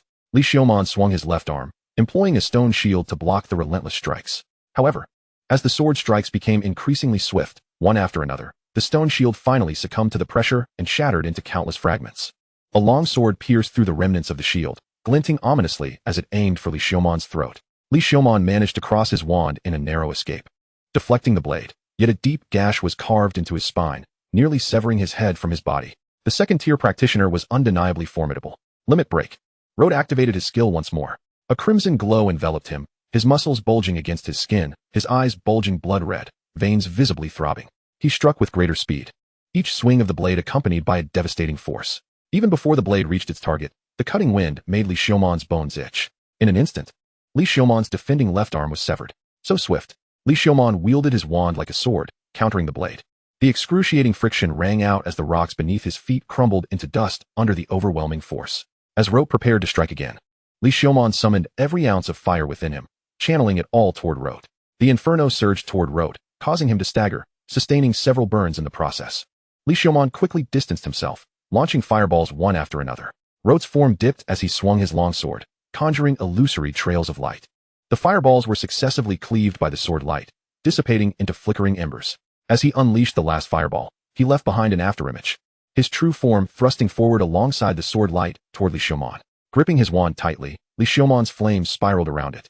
And then a whirlwind entwined with the fire enveloped the wand, causing it to levitate and whirl at astonishing speed. With a powerful shout, the wand was hurled forth, compressing the air and producing a booming sound akin to a giant bird's cry. Rote, gazing at the incoming wand, bellowed and tightened his grip on the sword hilt. Heavy slash. The sword blade descended diagonally, imbued with tremendous force, aimed at the wand. The wand spun rapidly, the scorching flames curling Rote's hair and eyebrows. The two forces collided with tremendous impact. Rote's shoes could no longer withstand the strain, exploding like a butterfly, reduced to charred rags. His bare feet sank into the rocky ground, nails splintering, blood seeping forth. In agony, Rote's eyes nearly bulged from their sockets, his teeth biting into his own flesh. The latent power within him erupted, and the blade cut through the flames, sending the wand flying, which embedded itself in a distant stone wall. Breathing heavily, blood stained the sword hilt and the ground, revealing glimpses of white bone beneath the gash in his palm. However, Li Xiaoman offered him no respite, charging forward. His bone sword cloaked in swirling wind, cleaving down toward Rote. Rote hastily raised his sword, retreating toward the rhino. Yet, the fire of the soul ignited in Li Xiaoman's eyes, and the bone sword, leveraging its downward momentum, retracted briefly before striking out again. The combined force of two strikes met Rote's sword at its weakened point, causing cracks to spread further. Realizing the peril, Rote understood too late that Li Xiaoman seized the opportunity. With his sword technique unleashed, he transformed into a blur, unleashing a flurry of strikes upon the breach. Each blow more forceful than the last, falling like a tempest upon the weakened spot. Eventually, amidst the cacophony of clashing blades, a sharp crack resonated, and Rote's sword shattered completely, cleaved in twain by the bone sword. Rote retreated as the rhino approached. Li Xiaoman hurriedly advanced, closing the distance. Earth spikes. Sharp spikes burst forth from the ground, forcing Rote to wield his broken sword in defense, shattering the obstructing earth spikes. Yet among the debris, a severed arm emerged, Li Xiaoman's own left arm, devoid of flesh and blood. The severed limb suddenly transformed into a bone spike, lunging toward Rote's throat. Rote attempted to parry with his broken sword, but it was far too short to intercept the bone spike in time. The spike plunged deep into Rote's neck. Ding. Killed swordsman LV-23, gained 1,000 experience. Li Xiaoman stepped upon Rote's lifeless body, withdrawing the bone spike, and turned his gaze toward the rhino. He cast aside his cloak, revealing a horrifying skull, reattaching the bone spike to the severed limb. The necessity for concealment had vanished. The bones writhed and reconnected, forming a grotesque unity. What manner of monster are you? A skeleton, he replied politely, before charging once more toward the rhino. The bone sword carving a graceful crescent through the air as it descended. Chapter 47. The skeleton withdraws from the underground city. Immovable fortress. The rhino bellowed. A golden barrier unfurled. The bone sword that Li Xiaoman had struck was deflected violently. He abandoned the use of the bone sword, recognizing that, as a non-swordsman, he lacked the sword techniques necessary for high damage output. He could only rely on close combat complemented by magic. He drew the wand embedded in the stone wall, aiming it at the immovable fortress held by the rhino. The rhino, reluctant to abandon the fortress, clenched his teeth, steadfastly watching Li Xiaoman, muscles tensed like iron. The three-layered magic array of red, yellow, and green ignited. Flames compressed, rock spikes enveloped, and a whirlwind spiraled forth. Yet this time, it was not fire magic being unleashed, but explosive magic. A first-tier spell, Explosive Whirlwind Spike. The spiraling spike shot forth, crashing violently against the golden barrier. The barrier buckled inward. The spiral spike rotating as it punctured a hole through the barrier, becoming lodged within. Then, it erupted with a thunderous blast. The immovable fortress was instantly breached. The explosive shockwave violently throwing the rhino back. Cracks splintered across his armor. A first-tier spell, Rain of Fireballs. A series of red magic arrays opened in the air, showering a multitude of fireballs upon the rhino. Gripping his shield, the rhino gazed at the oncoming barrage of fireballs, despair rising within him. He braced against the shield, enduring one fireball after another. With each impact, the shield grew increasingly heated, its surface gradually melting away, until a round of fireballs had passed. The rhinoceros's hands had been scorched by the shield, yet he steadfastly pressed against it. Unperturbed by the absence of the system's notification, Li Xiaomon continued to raise his wand, unleashing a vast array of magical circles in the air, commencing the second barrage. Ding! Heavy armor soldier LV-20 killed, experience 600. At last, the system's notification echoed in his ears. Meanwhile, amidst the distant billows of smoke, the shield had melted halfway, with a corpse leaning against it. Its arms encased in molten metal, fused with the shield. Only then did Li Xiaomon stow away his wand and approach the vampire. Rorona, I shall take you away. He hoisted Rorona, tearing away the magic stone that was grotesquely fused with the flesh of her hand, unfurling his bony wings to soar towards the upper levels of the dungeon. At this moment, they were already surrounded by a multitude of fire crocodiles and fire-winged beasts. Lord Skeleton, please let me go. I no longer wish to live. Rorona's frail voice emerged. I can distract these fire crocodiles for you, as long as you manage to escape.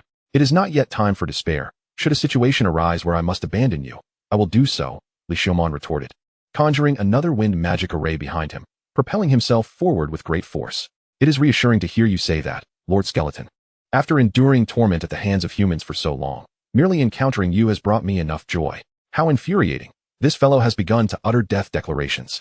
Typically, characters who speak such words do not have long to live. I long to see the sunset I beheld in my childhood once more. Do not stack buffs any further.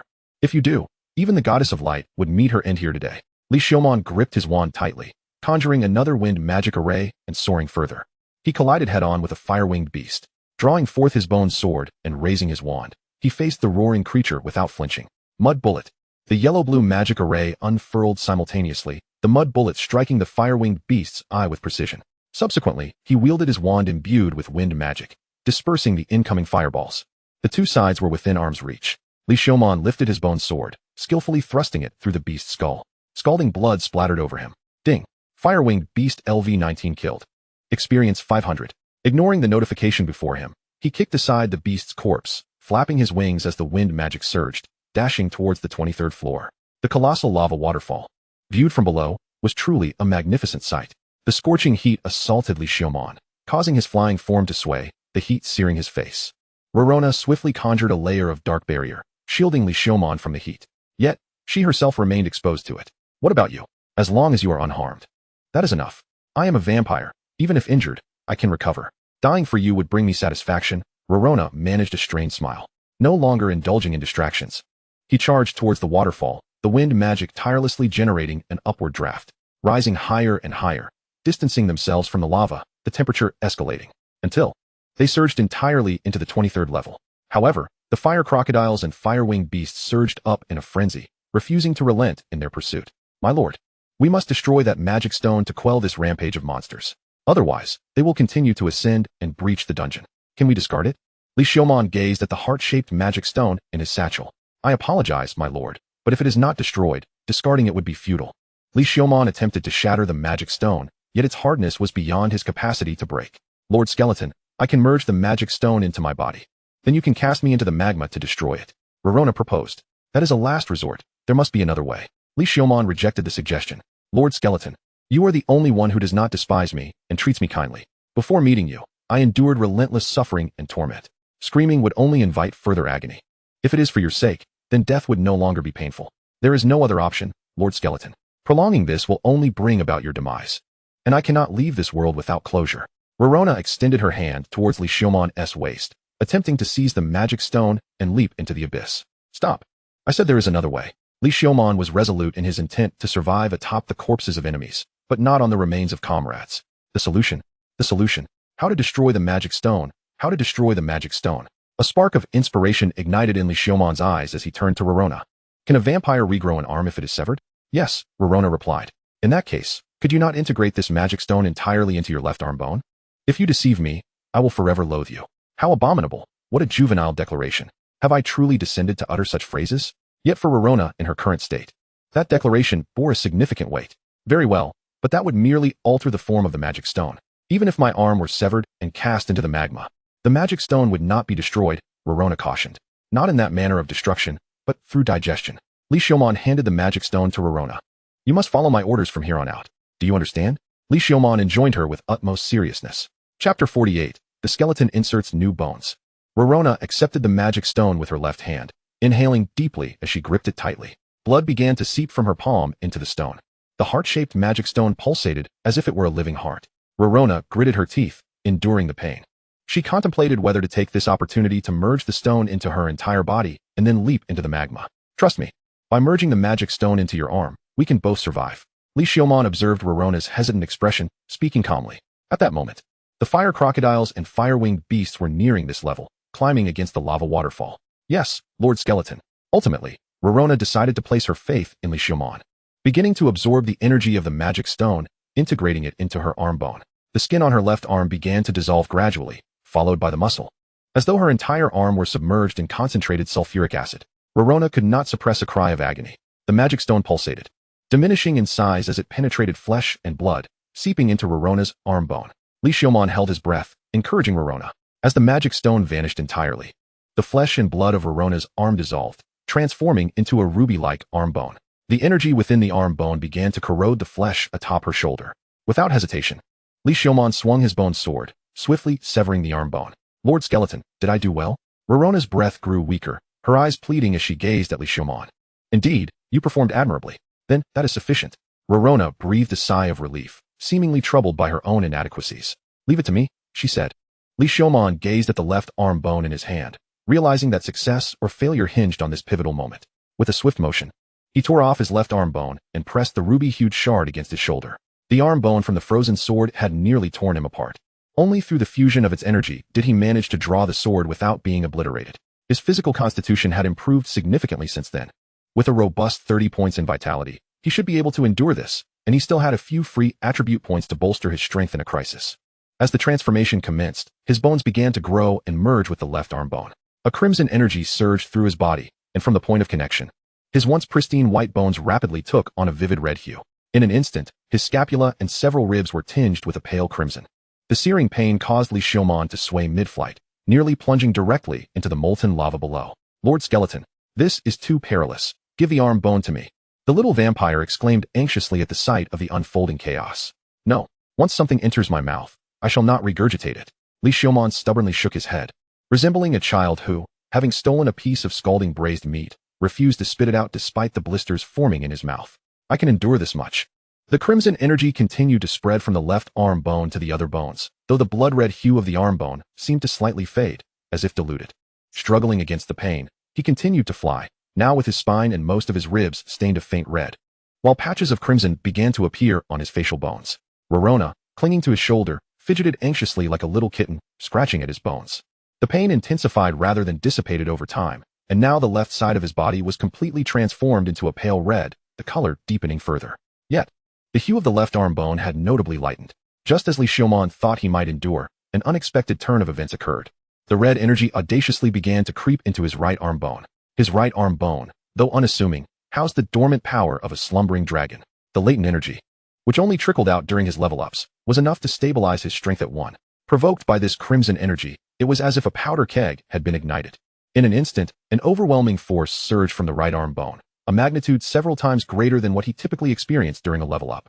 A cacophony of cracking sounded from the right side of his body, as fractures began to mar his bones. Unable to withstand the pain any longer, he let out a primal scream. Increase my vitality. Increase my vitality. Li Xiaomon hastily accessed his interface, unhesitatingly allocating points to his vitality. Damn it, if this continues, I might end up destroying myself. Who knew these two forces were incompatible? A new wave of energy joined the fray, soothing his wounds and alleviating some of the agony. However, a mere increase in vitality could scarcely withstand the destructive forces at play. At that moment, the two energies clashed violently within his chest. I need new free attribute points to survive. In this moment of crisis, having faced death once before, Li Xiaomon quickly regained his composure. Level up. I must level up. Only by gaining vitality points and free points can I endure this. The experience bar had just crossed the halfway mark. This increment in vitality should sustain him for a while before his body shattered. Vampire, listen closely. We must fight with all our might from here on out. Assist me in defeating them. Only then can we both survive. Li Xiaomon shouted, carrying Rorona, the dark mage, as he turned towards the approaching horde of fire-winged beasts. Rising into the air, he raised his staff, realizing that with his body in such a precarious state, he could not afford to recklessly use his ribs as bone swords anymore. Fortunately, the left arm bone he had recently severed could still be utilized. Grasping it tightly, the left arm bone writhed and transformed into an elongated bone sword. As the fire-winged beasts noticed him changing direction and charging towards them, their chests swelled in anticipation. Then, torrents of lava fireballs erupted from their mouths, raining down upon Li Xiaomon. First-tier magic, water wall. The magic circle unfolded, conjuring a wall of water that intercepted a multitude of fireballs, converting them into clouds of white steam. Li Xiaomon plunged into the steam, aiming for the nearest fire-winged beast. That beast let out a shriek, soaring towards him, its body engulfed in flames as if cloaked in feathers. Darkbind. Rorona raised her hand, and shadows coalesced into tendrils that ensnared the fire-winged beast, momentarily halting its advance. Seizing the opportunity, Li Xiaomon swung the bone sword, unleashing a blade of light that struck one of the beast's wings with tremendous force. Scalding blood sprayed through the air as he severed a wing. Unfazed by the blood that splattered onto him, he redirected his staff towards the falling fire-winged beast. First-tier magic, whirlwind spike. The yellow-blue magic circle unfurled, as a spiraling stone spike, carried by a whirlwind, tore through the air and pierced the beast's head. Ding! Killed fire-winged beast LV-18, gained 440 experience. Observing the notification, Li Xiaomon flapped his bone wings and soared upwards. Fireballs launched towards him as he ascended. With precise control over every bone in his body, he maneuvered through the rain of fireballs, his sword and staff dancing in the air. Chapter 49. The Skeleton's Lottery Pool, Lava Six-Legged Fire Crocodile Up Pool. First-tier magic, whirlwind shield. Li Xiaomon conjured 2 magic circles, forming a wind shield on both his and Rorona's arms. He then dove towards the horde of fire-winged beasts below. Using fire evasion to deflect the fireballs, he tightened his grip on the staff. Go! He hurled the staff with great force, and it spun, embedding itself in one of the fire-winged beasts. Seizing Rorona, he disregarded the fireballs around him and dove towards that beast. First-tier magic, water ball.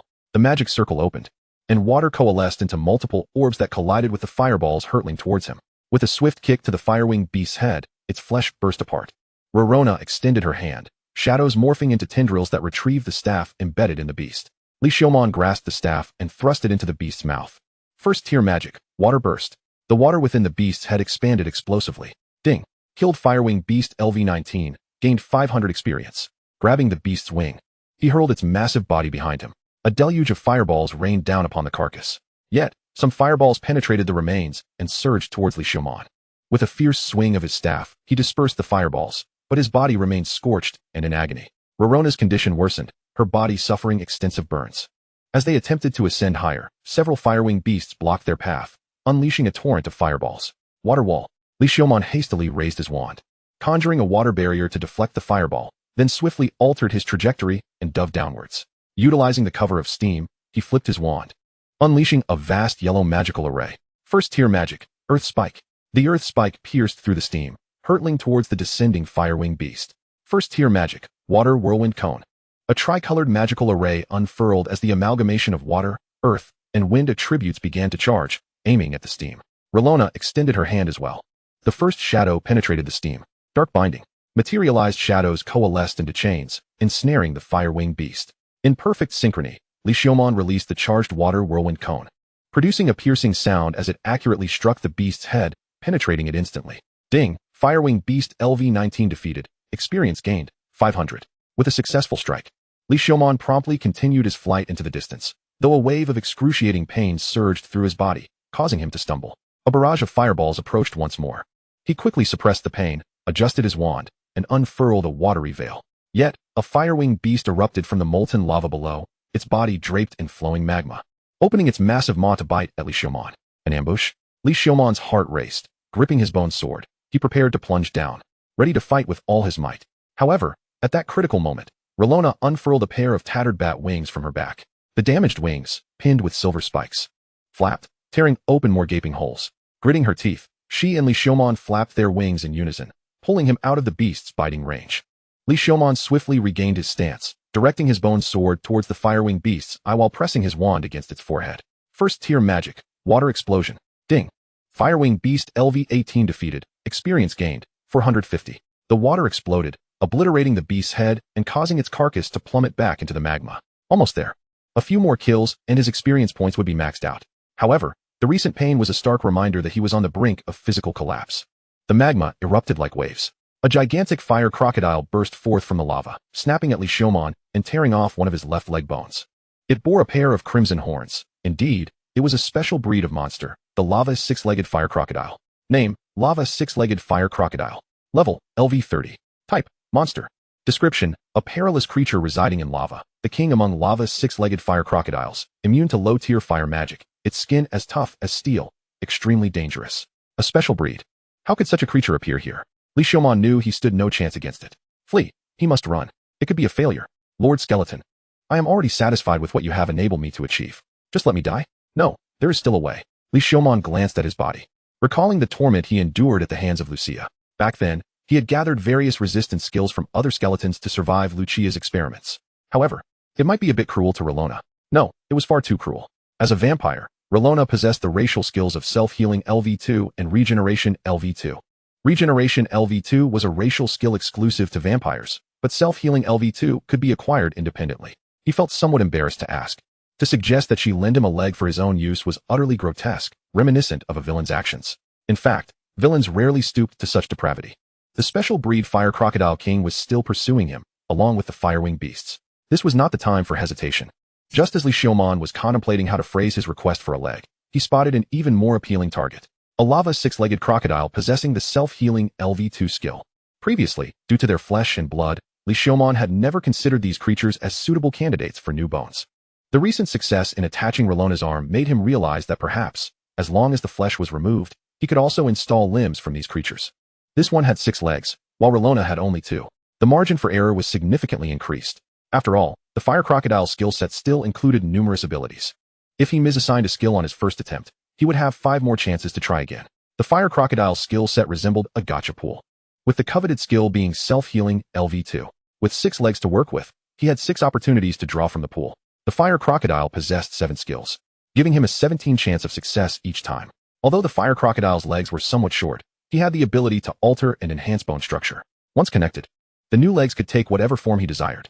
Relona remained blissfully unaware that her legs had narrowly escaped a dire fate. After all, she possessed numerous skills, but only 2 chances to draw. The probability of obtaining self-healing LV2 was exceedingly low. Hey, listen closely. Do you see that fire crocodile below?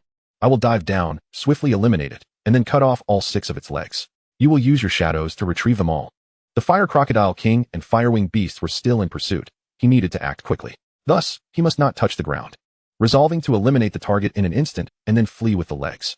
Relona nodded obediently.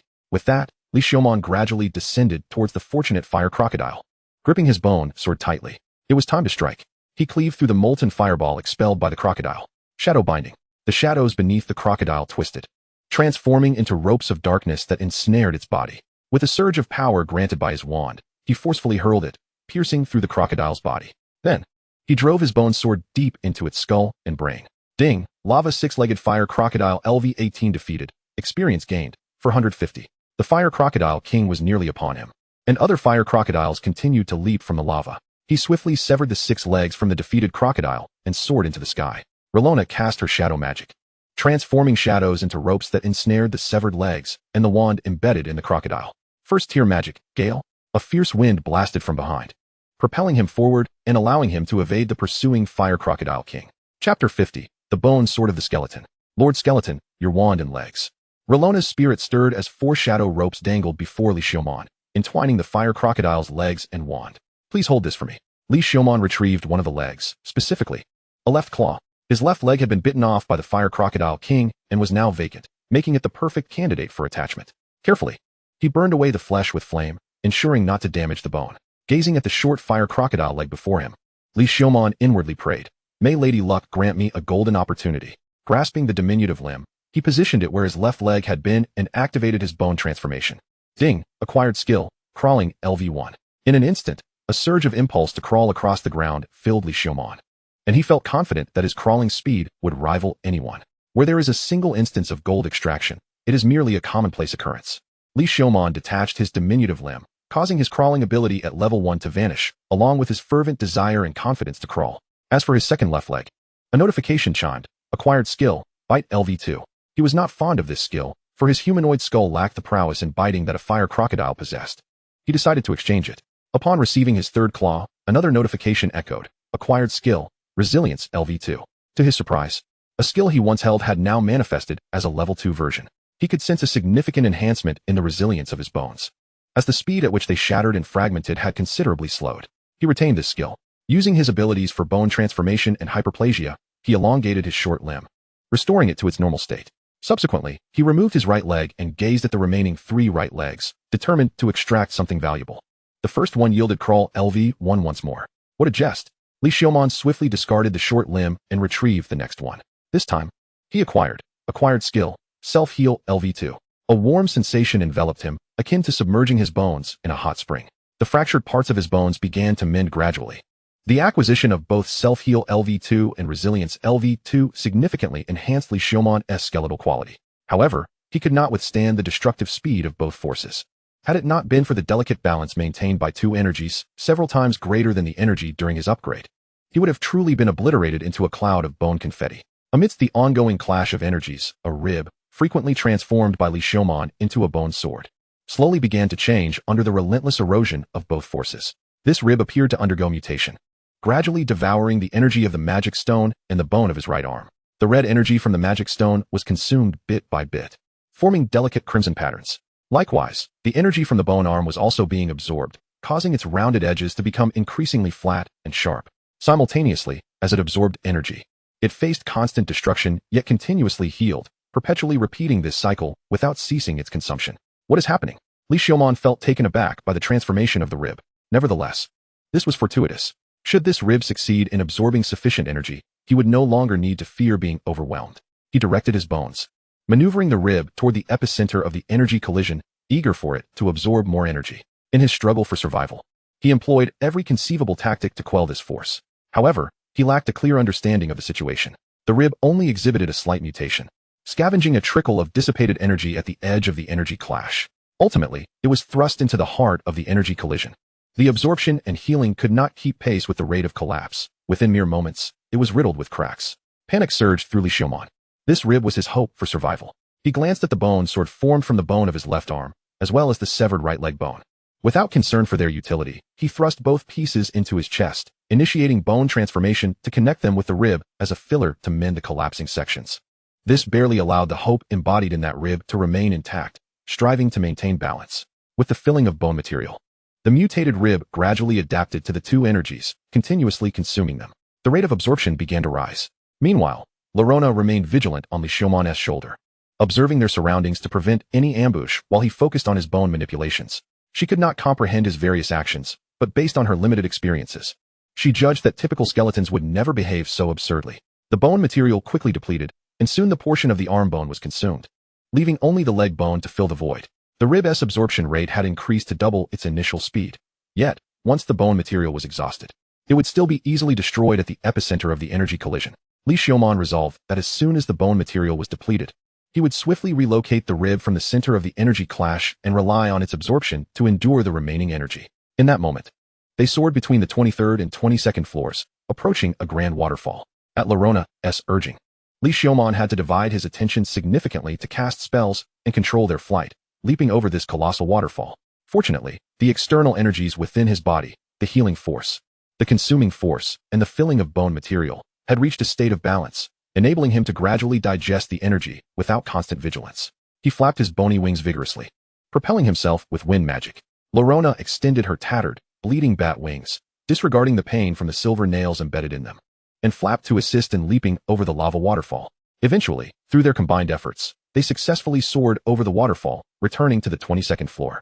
Li Xiaomon continued to digest energy while Lorona remained attuned to their surroundings. At this juncture, the leg bone material connected to the rib was nearly exhausted. The earlier connection of a leg bone and an arm bone to his chest had indeed proven somewhat burdensome.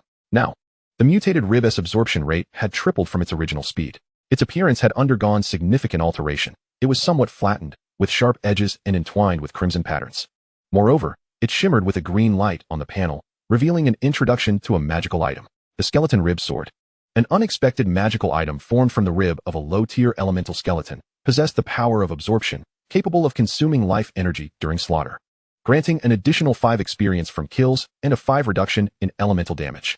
Had he inadvertently transformed the rib into an actual sword from his frequent use of it? As the rib was removed from the energy collision center, an overwhelming torrent of energy surged toward the freshly healed sections of his bones once more. Intense pain returned. Chapter 51. The skeleton enjoys retaliation. Despite the agony, he managed to digest these 2 energies gradually, albeit through considerable discomfort, thanks to the rib sword's absorption and his self-healing. Sir Skeleton, the number of fire-winged beasts pursuing us has diminished. Larona's voice rang in his ears. Destruction was not an option. Why would he destroy something edible?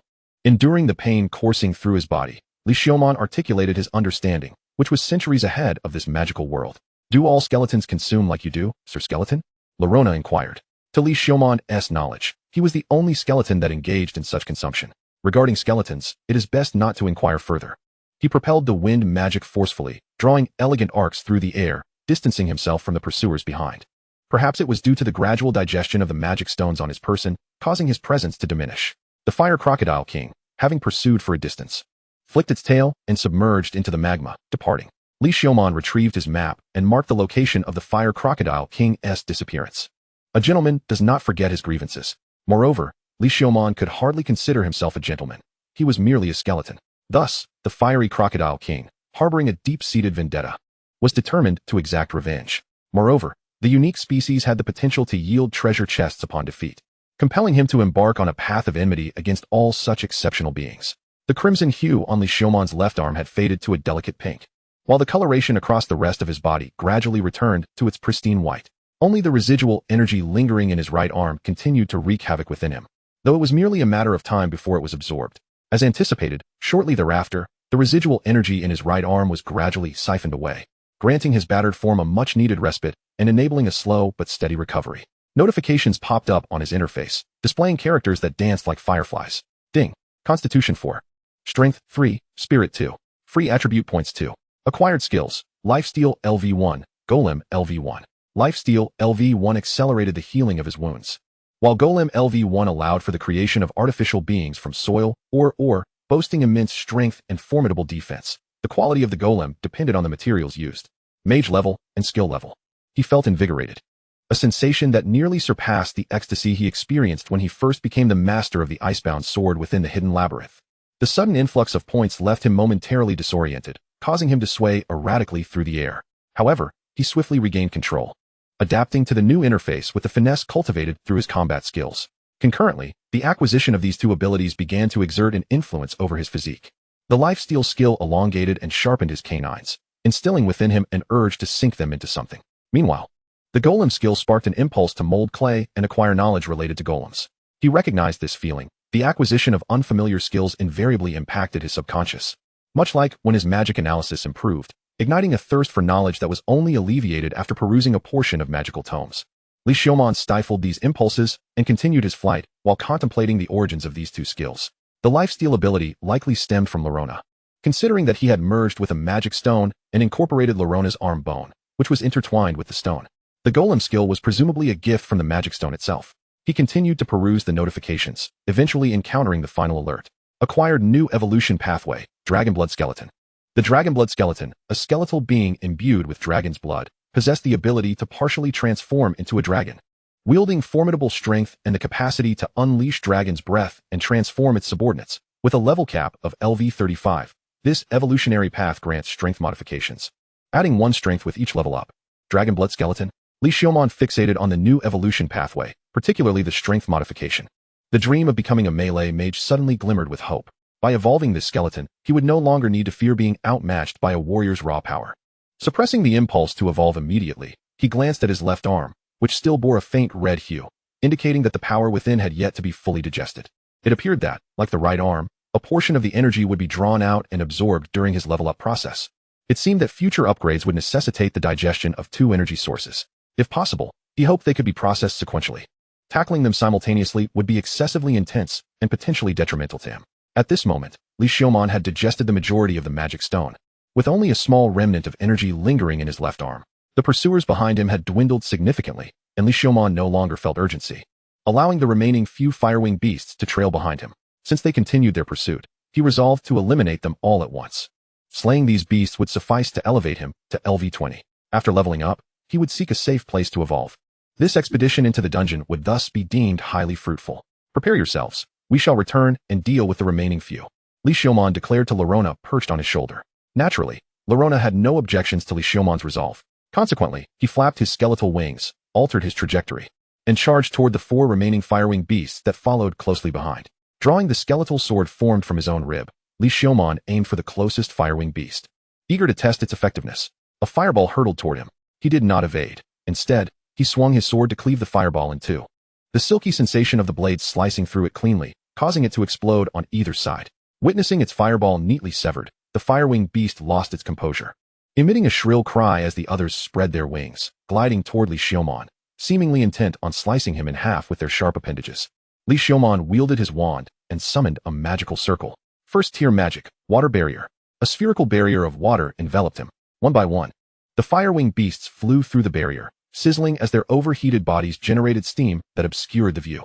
This prompted them to frantically unleash fireballs. First tier magic, gale.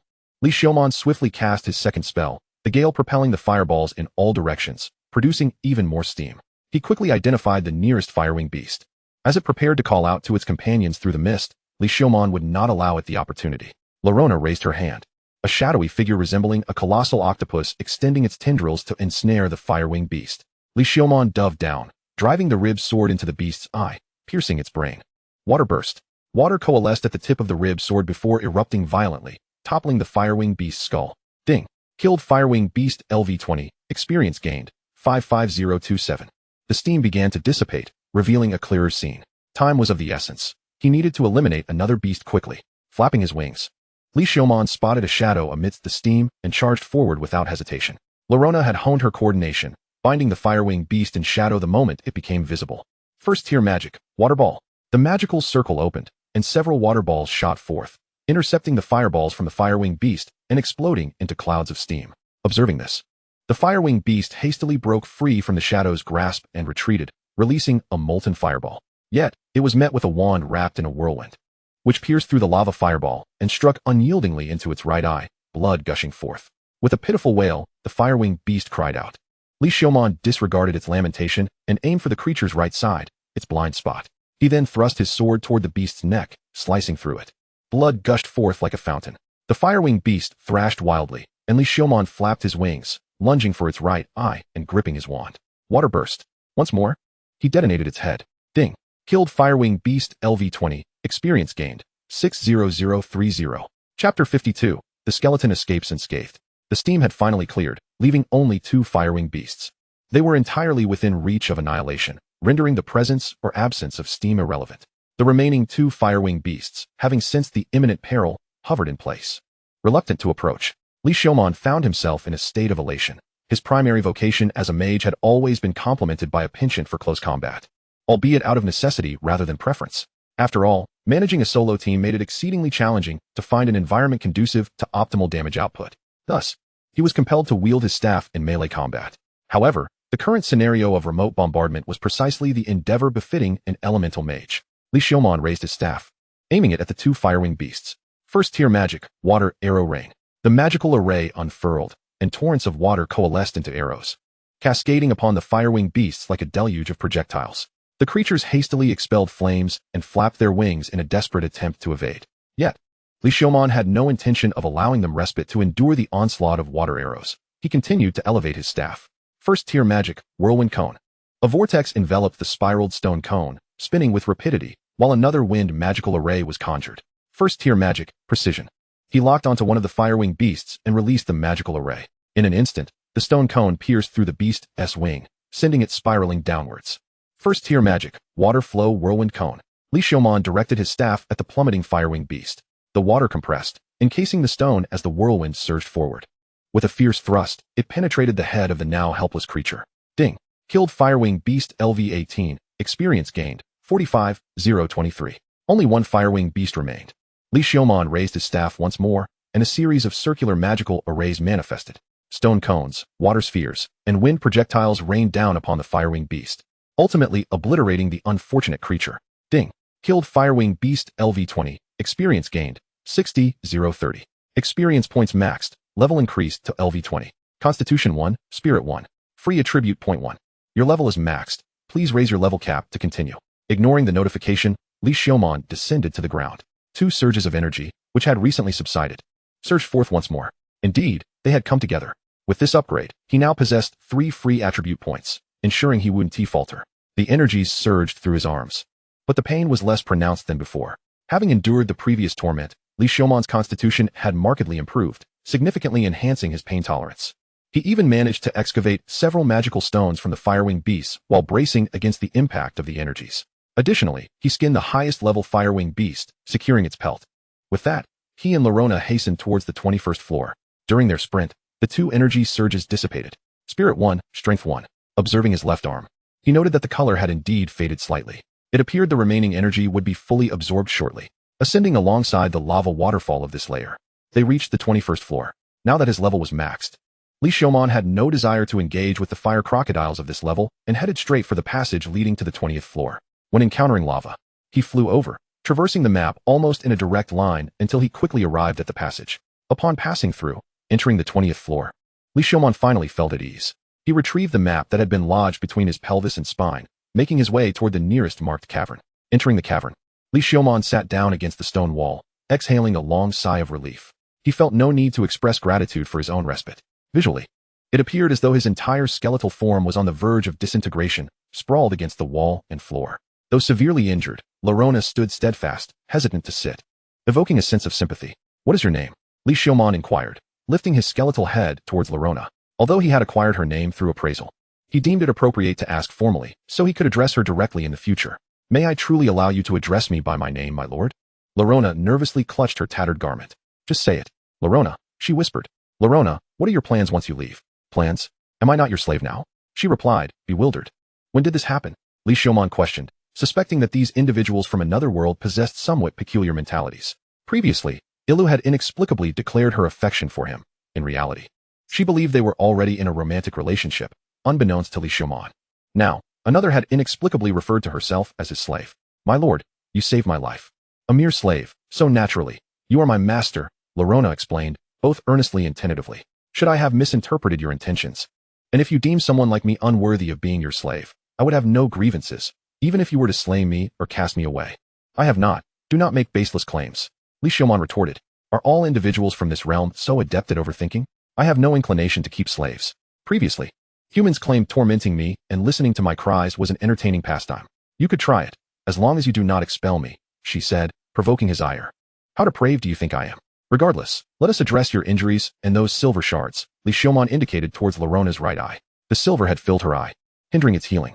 Based on Li Xiaomon's deductions, both her eyes had likely been filled with silver, but due to the nobility's need for her assistance in the underground city, only the silver from her left eye had been extracted, restoring her vision in that eye. "I apologize if I have disgusted you, my lord."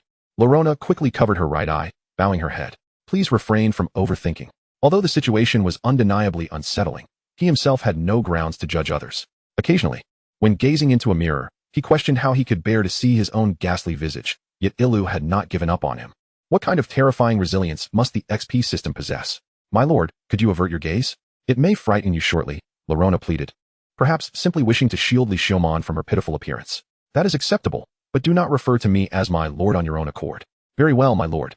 As she turned away, the sound of flesh being torn apart echoed, accompanied by muffled groans of pain. The sounds of blood and hard objects hitting the ground followed, punctuated by rapid breaths.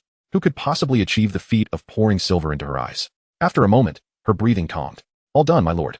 Li Xiaomon turned around to find Lorona with her eye covered in cloth, appearing weak. It would require considerable time for her to heal fully. "Extend your wings. I shall assist in removing the nails." "How can I trouble my lord?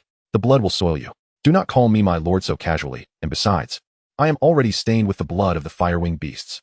"Very well, my lord." Chapter 53, Skeleton Evolution, Dragon Blood Skeleton. Lorona sat before him, extending her tattered bat wings. Thick silver bone nails had pierced through her flesh and membrane, lined up in rows upon her wings. As she unfurled her bat-like wings, a sharp pang of pain coursed through her, akin to the sensation of having her wings forcibly severed. Even when she folded her wings, the silver spikes embedded within them felt as if they were burning their way into her bones and flesh. Li Xiaomon grasped the bat wings and began to extract the spikes one by one. With each spike removed, the wings trembled slightly. Clink, clink, clink. With the final spike clattering to the ground, all the silver pins had been successfully extracted from the pair of wings. You should rest now, Li Xiaomon said as he collected the blood-stained silver artifacts and exited the cave. To avoid provoking Lorona, it would be prudent to dispose of these silver items. After handling the silver, Li Xiaomon returned to the cavern. Lorona had curled up on the ground, either asleep or perhaps unconscious. Finding a suitable corner, Li Xiaomon opened the panel. With time on his hands, he intended to contemplate his evolution options. Currently, he had 3 pathways for evolution: half-dragon skeleton, intermediate elemental skeleton, and dragon blood skeleton. Both the half-dragon skeleton and intermediate elemental skeleton had a level cap of LV30, while the dragon blood skeleton's cap was LV35. Without hesitation, he chose the dragon blood skeleton path. The allure of the strength attribute adjustment was irresistible. Moreover, he was uncertain of the dimensional attribute requirements for the next evolution, and this pathway provided the highest level cap, which would grant him more attribute points, preventing him from being stifled by the evolution limit. Are you certain you wish to select dragon blood skeleton as your evolution path? A prompt appeared before him, presenting 2 options. Li Xiaomon swiftly clicked on yes. You have chosen dragon blood skeleton as your evolution path. Evolution commencing.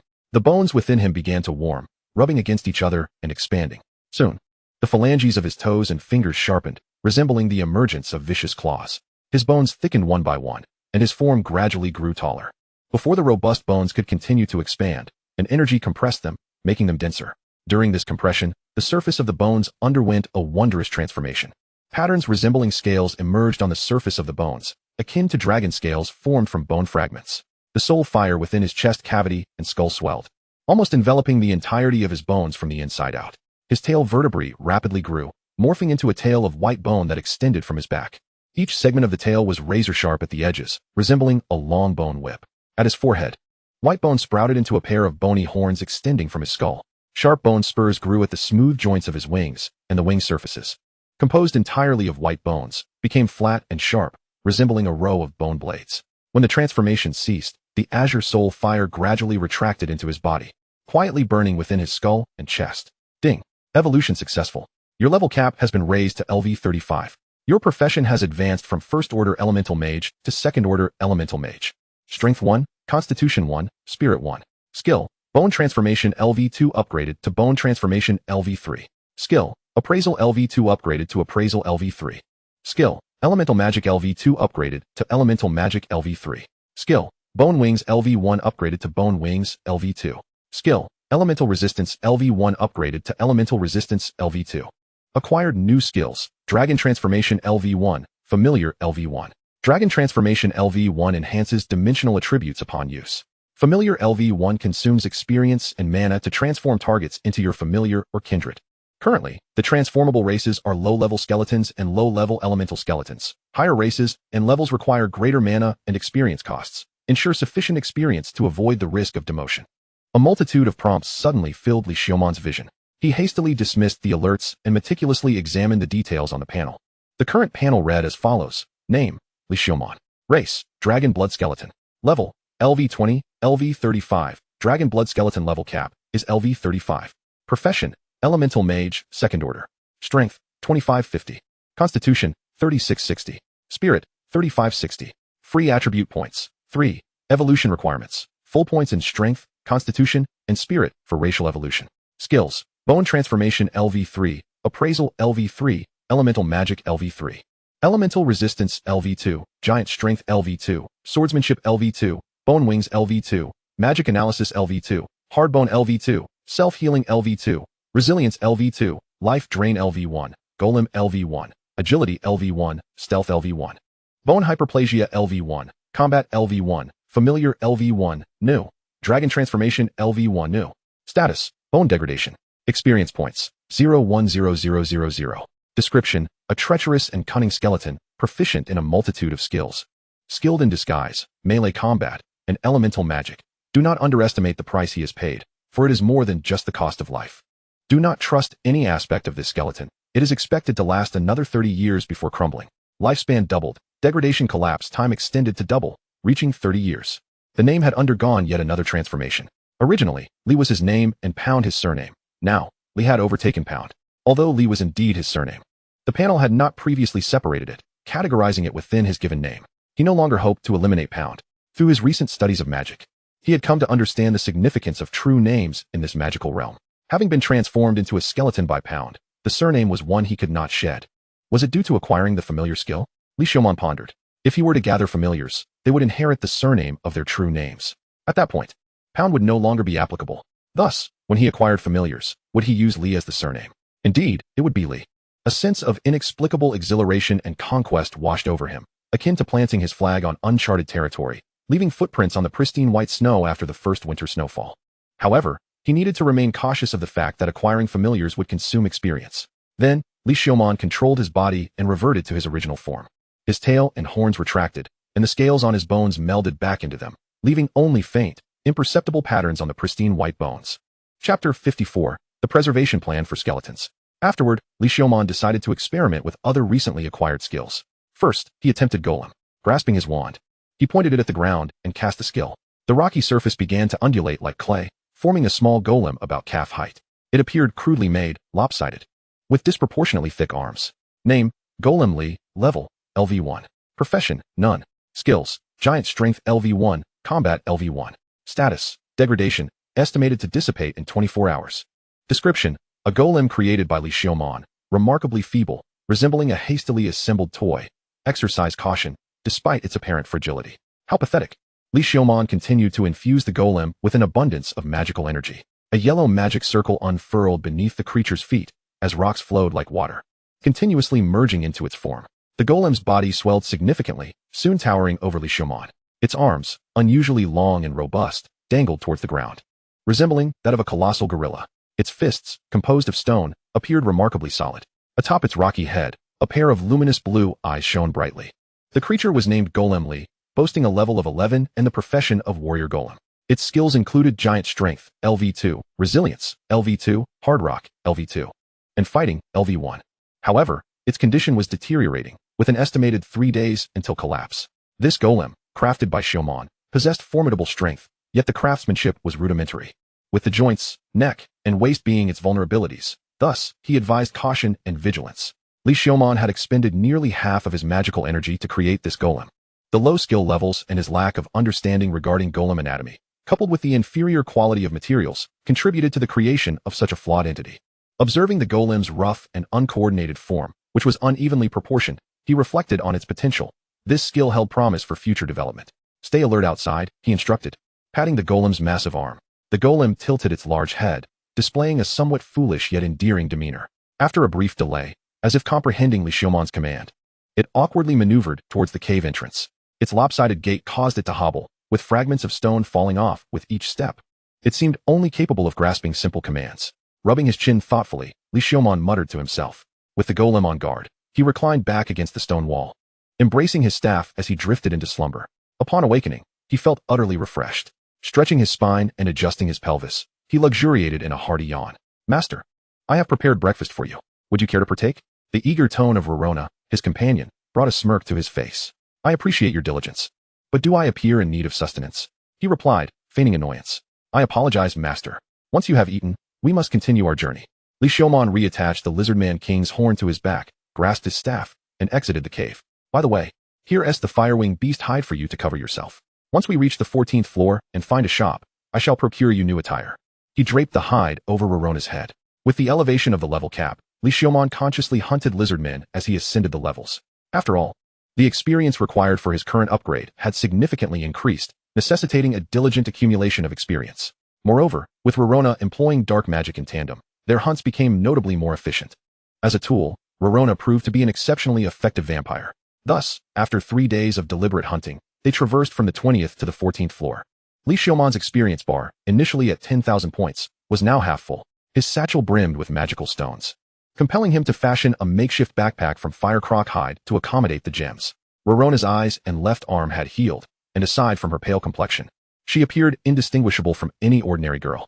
However, her blood-red eyes, which glimmered faintly in the darkness, remained conspicuously attention-grabbing. Upon reaching the 14th floor, Li Xiaoman confidently approached the Rebbe Trading Company. Rachel behind the counter brightened upon seeing him. Mr. Skeleton, you have returned. It seems you have reaped quite a harvest. She exclaimed. By the light goddess, is that the horn of the fire lizardman king you bear? I cannot believe you truly hunted it down. Yet, despite her astonishment, Rachel refrained from her previous eagerness to draw near. for Li Xiaomon was clad in fire croc hide, smeared with blood, a mixture of fire-winged beast, fire croc, and lizard man blood, all fermented by the dungeon's oppressive heat. He exuded an aura akin to a god of slaughter, albeit with an unmistakably pungent aroma. As he walked, even the flies nearby became disoriented, colliding with walls in a stupor. Indeed, I shall sell these magical stones and materials here. The remaining precious stones I will personally transport to headquarters, Li Xiaomon declared. At which point Rorona stepped forward and emptied the contents of their satchel onto the counter with a resounding clatter. The magical stones accumulated into a sizable pile. Having you escort those precious stones is indeed the best outcome, Rachel remarked. Let me assess their worth. Donning gloves, she meticulously measured each stone's size and quality, categorizing them before tallying the total. You have 124 low-grade stones, 22 of inferior quality, 68 of average quality, and 34 of superior quality. In total, that amounts to 225 silver coins. I shall count it as 22 gold coins and 5 silver. She extended a pouch filled with coins toward him. Could you exchange the silver coins for copper? Li Xiaomon inquired. Of course, Rachel replied, extracting the 5 silver coins and converting them into 500 copper coins, which she handed over. Accepting the pouch, Li Xiaomon tucked it away. Do you require a moment to rest?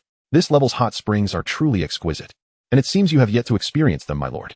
If you do not mind, we could enjoy a soak together, Rachel suggested.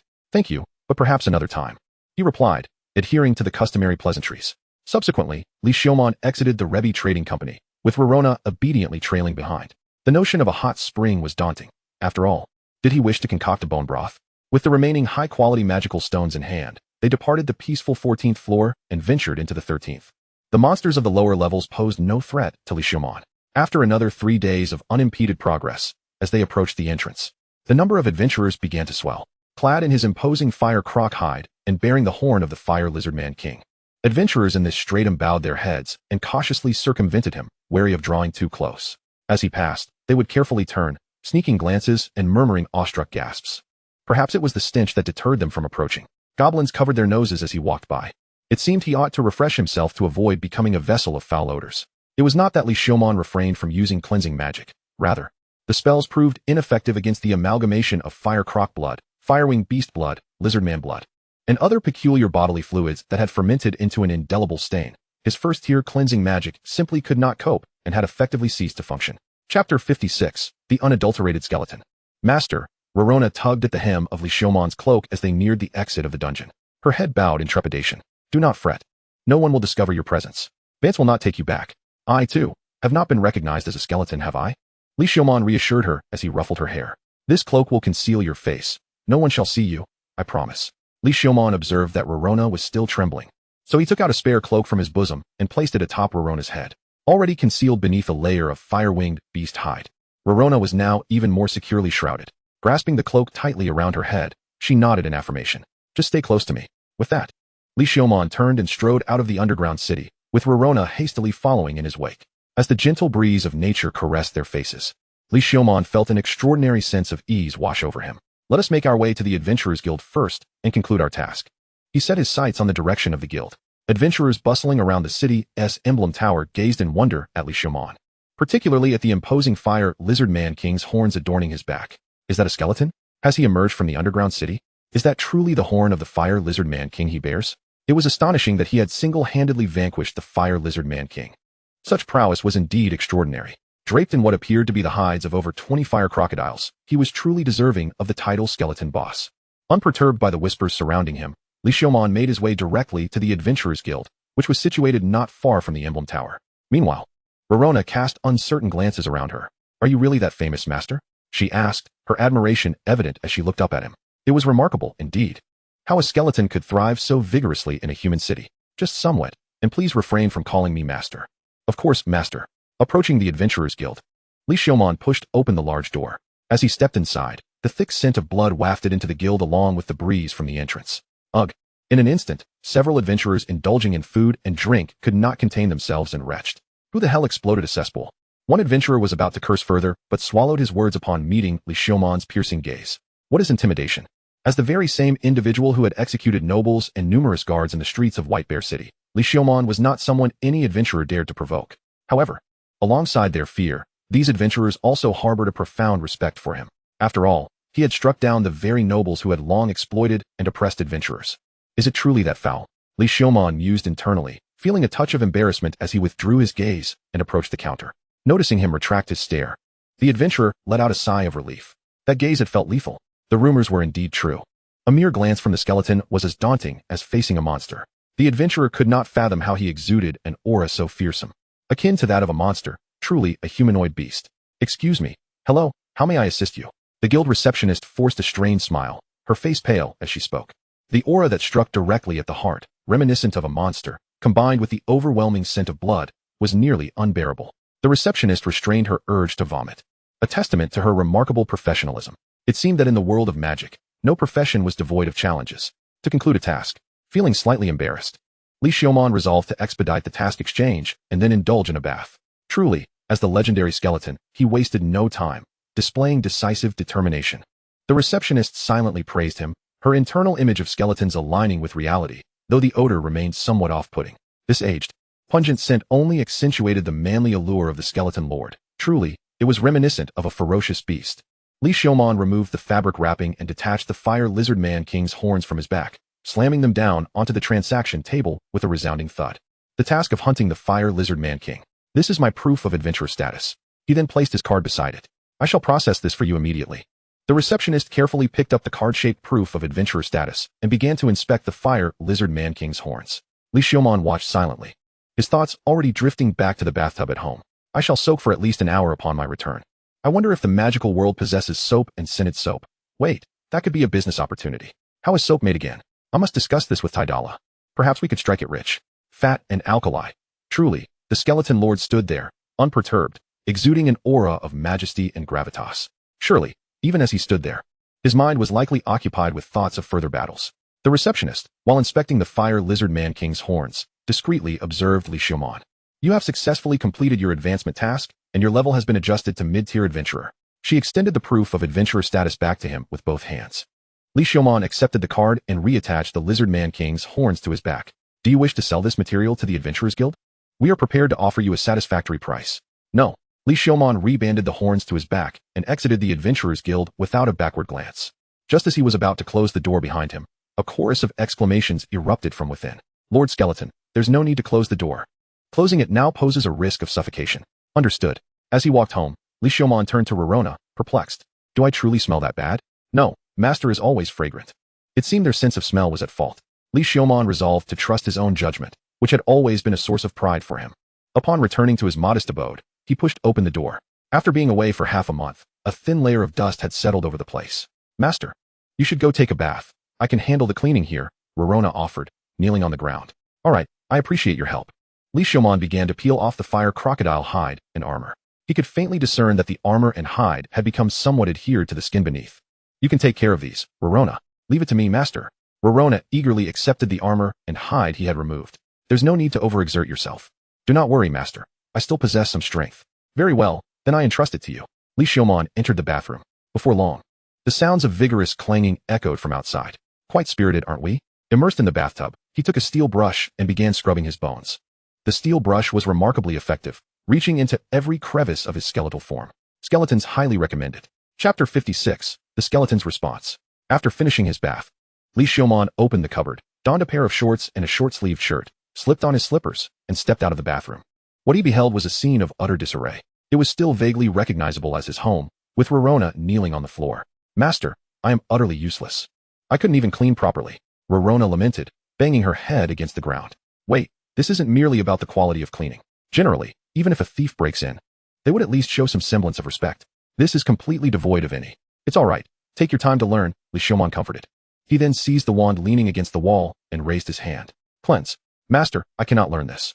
I did not ask you to learn it." Subsequently, with a wave of magic, he tidied the entire house, designating a room for Rorona. "Master, I do not need a room. I can sleep on the floor. The wooden floor here is quite comfortable for sleeping.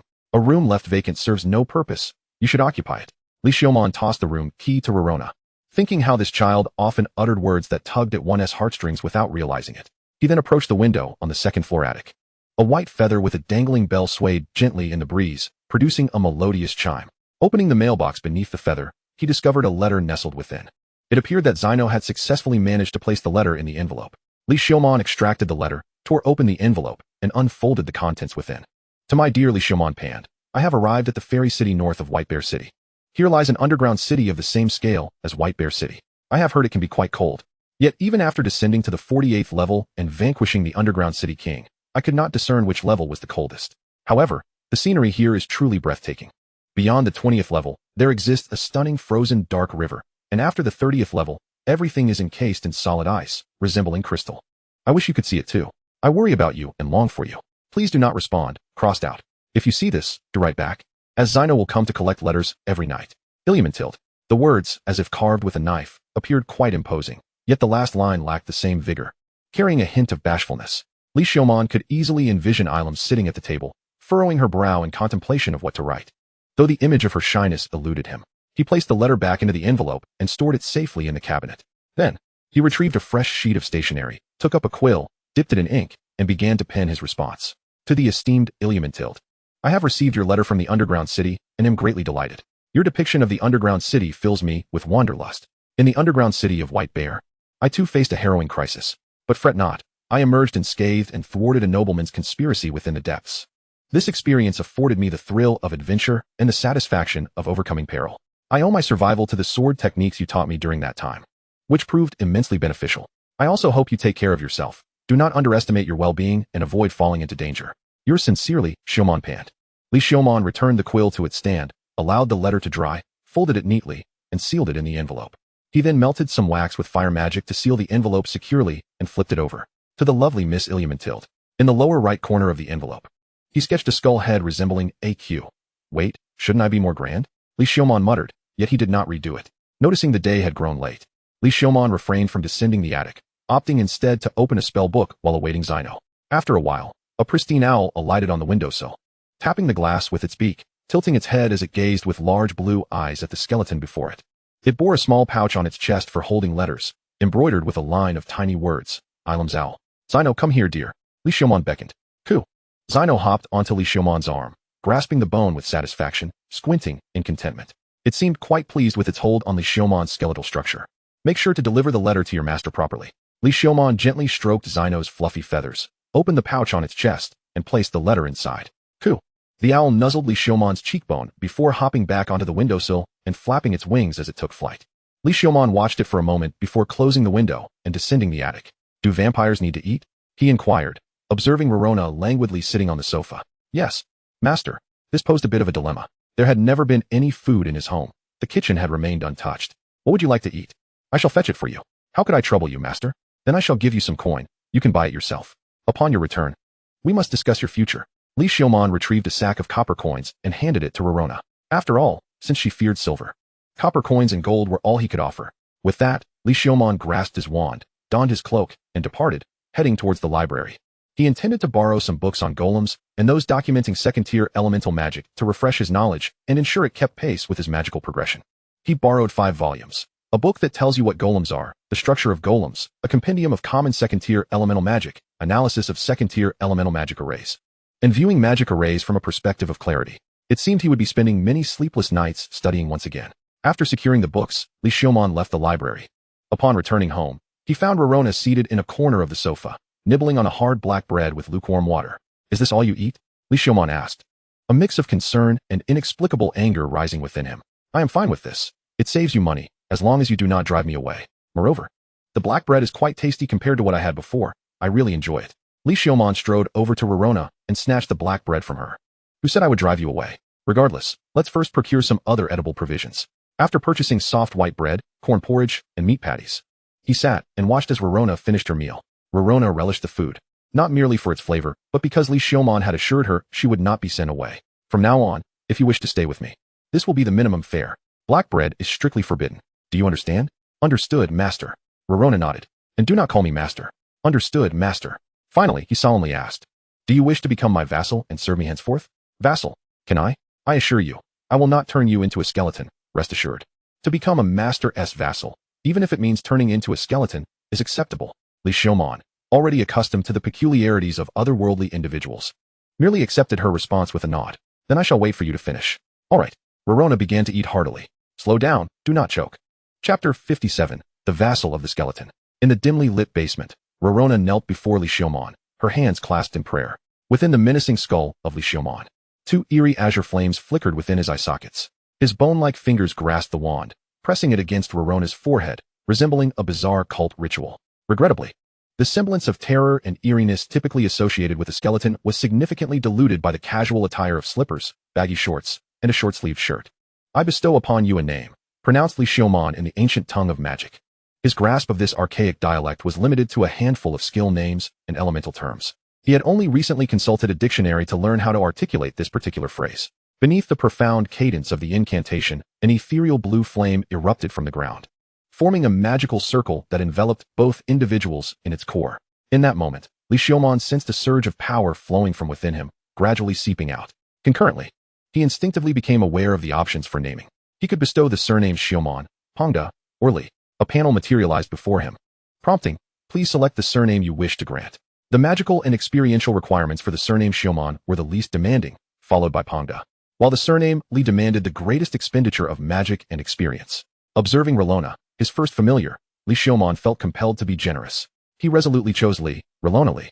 The experience bar swiftly diminished, and a substantial amount of magical energy was drawn from him, flowing into Rellona's being via the wand.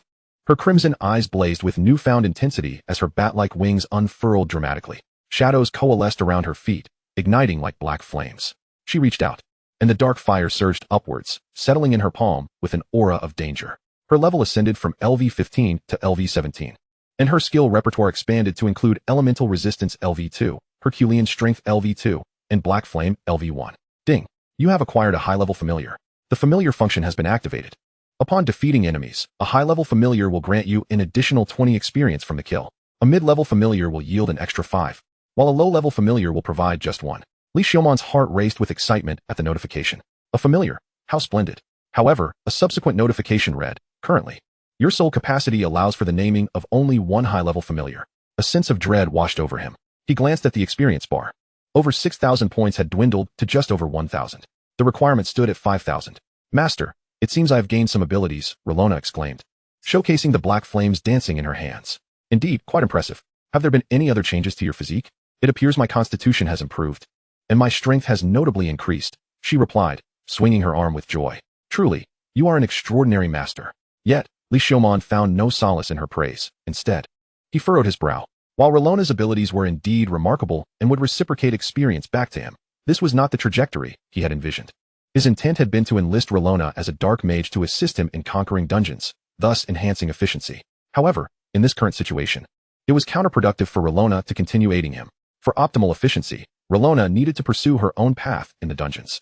Though she could provide him with 20 of the experience from her kills if they acted in tandem, it would be unnecessary for her to slay foes to funnel experience back to him.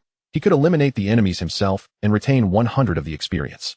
Hence, it became clear that Rellona must operate independently to maximize their gains. In this world, inhabitants were devoid of any understanding of experience or leveling up.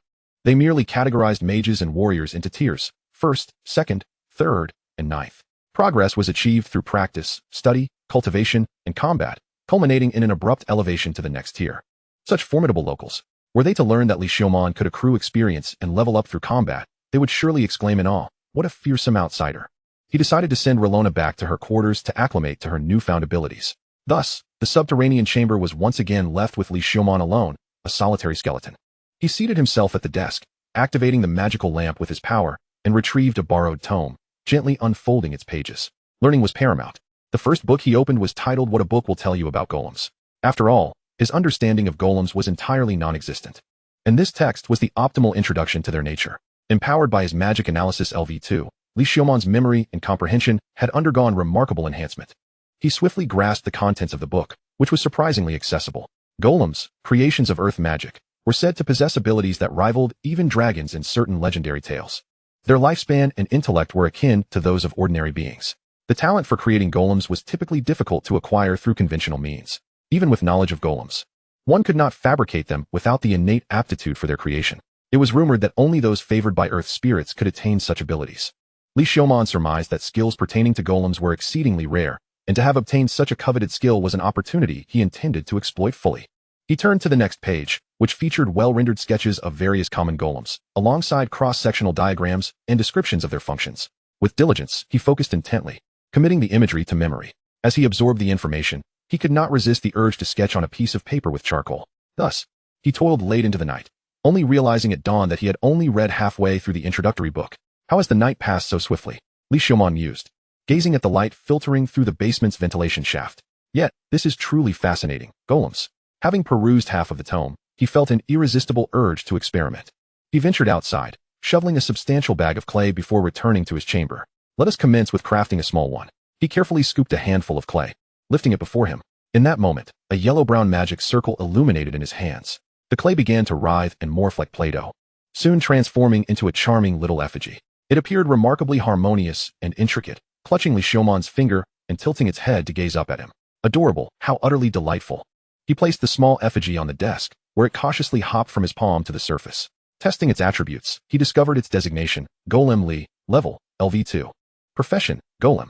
Skills, Stealth LV1, Agility LV1. Condition, deteriorating, expected collapse in 3 days. Description, a golem crafted by the magician Xiaomon Pondo Li. Although its structure is somewhat fragile and simplistic, it qualifies as a competent golem. Chapter 58, The Skeleton's Forging Task. Li Xiaomon assigned this golem 2 skills, Stealth and Agility. This allocation was deliberate, unlike the randomly generated skills of the golem encountered in the dungeon. He lifted the book high. Li Xiaomon issued a command to the golem. The golem hesitated for a second, comprehending Li Xiaomon's intent, and obediently lifted the book. This delay was significantly swifter than that of the golem created in the dungeon. The enhancement of the golem, derived from understanding its structure, was quite apparent. Turn the page. Li Xiaomon commanded again. After a brief pause, the golem clumsily flipped the book to the next page. It seemed further adjustments were necessary. Li Xiaomon snatched the book from the golem's hands and examined it closely. Go play now. After a second passed, the golem jumped down from the desk and began to move about on the floor, its awkwardness lending it a charmingly silly appearance. Although he wished to continue reading, Li Xiaomon had other matters to attend to. He inserted a bookmark and closed the book. Despite having stayed up all night engaged in intensive study, Li Xiaomon felt remarkably alert, perhaps due to his heightened spirits. If he could maintain this mental acuity, might he truly not need rest? Such a notion would grant him more time for learning. Energized by this thought, Li Xiaomon resolved to test how long he could go without sleep before feeling fatigued. He left the basement. At that moment, Lorona was already awake. Her hair tied back in a braid, radiating vitality. She was dressed in the adventurer's attire he had procured for her on the 14th floor of the dungeon. With her flat-chested appearance, she resembled a beautiful youth. Perhaps he should buy her a dress or something similar. The girl had been quite unfortunate previously. Now that she had become his retainer, it would be remiss to let her suffer. He was no callous master. He possessed a noble character absent in the locals of this world. Lorona, would you like to go shopping for a dress? Li Xiaomon inquired. But I'm a boy. How could I wear a dress? However, if it's what my master desires. The child spoke such nonsense in broad daylight. Was she struggling to adapt to her new environment? Li Xiaomon brushed it off, as he had important business to attend to today. He prepared to head out, donning a fresh set of clothing, followed by leather armor and magical light armor. Subsequently, he slung the fire lizard horn and the fire crocodile hide from the dungeon over his back. He intended to upgrade his equipment properly. His leather armor had become tattered and reeked terribly. As for his destination, it was naturally the blacksmith shop. When discussing the magical realm, one must mention the blacksmith. Renowned for his exceptional skills and gruff demeanor was the dwarf blacksmith, a legendary craftsman who had retreated from the grand city. Upon pushing open the door, he found only the small golem remaining at home. Keep an eye on the house, Li Xiaomon instructed the golem, which was yet to reach his knee in height. The golem paused for a second before nodding in acknowledgement. After that, Li Xiaomon traversed several streets until he arrived at the western wall of the city. Here resided the most skilled blacksmith in all of White Bear City, not a dwarf, but rather a robust orc blacksmith. It was indeed absurd for dwarves to be blacksmiths. Given their height was a considerable limitation. Greetings, esteemed skeleton. How may I assist you? The orc blacksmith, Trub, bent down, rubbing his hands together in a servile manner. Unlike dwarves, he lacked a gruff disposition. Nevertheless, trusting to Dila's information, Li Xiaomon believed this orc to be the finest blacksmith in White Bear City. He detached the fire lizard horn from his back and dropped it onto the ground with a resounding thud. Trub's eyes lit up at the sight of the horn. Oh, truly the horn of the fire lizard king. It has been ages since I encountered such splendid material. Merely gazing upon it makes me want to lick it. Trub's enthusiasm was palpable as he stared at the horn, nearly popping his eyes out of their sockets. No licking, Li Xiaomon interjected. My apologies, as an orc. I have a tendency to lick things I find appealing. What a peculiar trait. What can this be forged into? Li Xiaomon inquired, tapping the horn. This design suits dual daggers best. You must understand, in the dungeon, the most precious materials are horns and magic stones. Trub paused for a moment, then continued. However, if you, esteemed skeleton, are willing to part with sufficient funds, this horn could also be crafted into a breastplate. I am confident in creating a magical item breastplate. Hearing this, Li Xiaomon felt a surge of interest. As for weapons, he possessed a magic wand and a skeleton sword, and he was not accustomed to dual daggers. How much? He asked. Materials compatible with this lizard's horn are not inexpensive. Furthermore, the craftsmanship is intricate. I may need assistance from other blacksmiths in the shop, which will also add to the cost.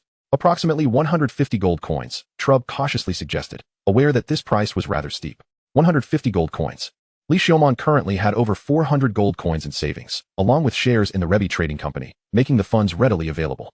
If he could truly forge a magical item breastplate, it would be worth the expense, considering even the most basic magical items start at 300 gold coins. Let us proceed with the breastplate, Li Xiaomon decisively stated, producing a pouch of gold coins to hand over to Trub. Excellent, Trub exclaimed, eagerly accepting the coins. This was a significant order for him, and with such valuable materials, his forging skills would surely be greatly enhanced. By the way, do you know any good tailors? Li Xiaomon produced a pouch containing fire crocodile and fire winged beast hides, all carefully selected from the highest quality specimens he had slain. I can also sew, Trub replied, momentarily surprised. Is the blacksmith trade so competitive as well?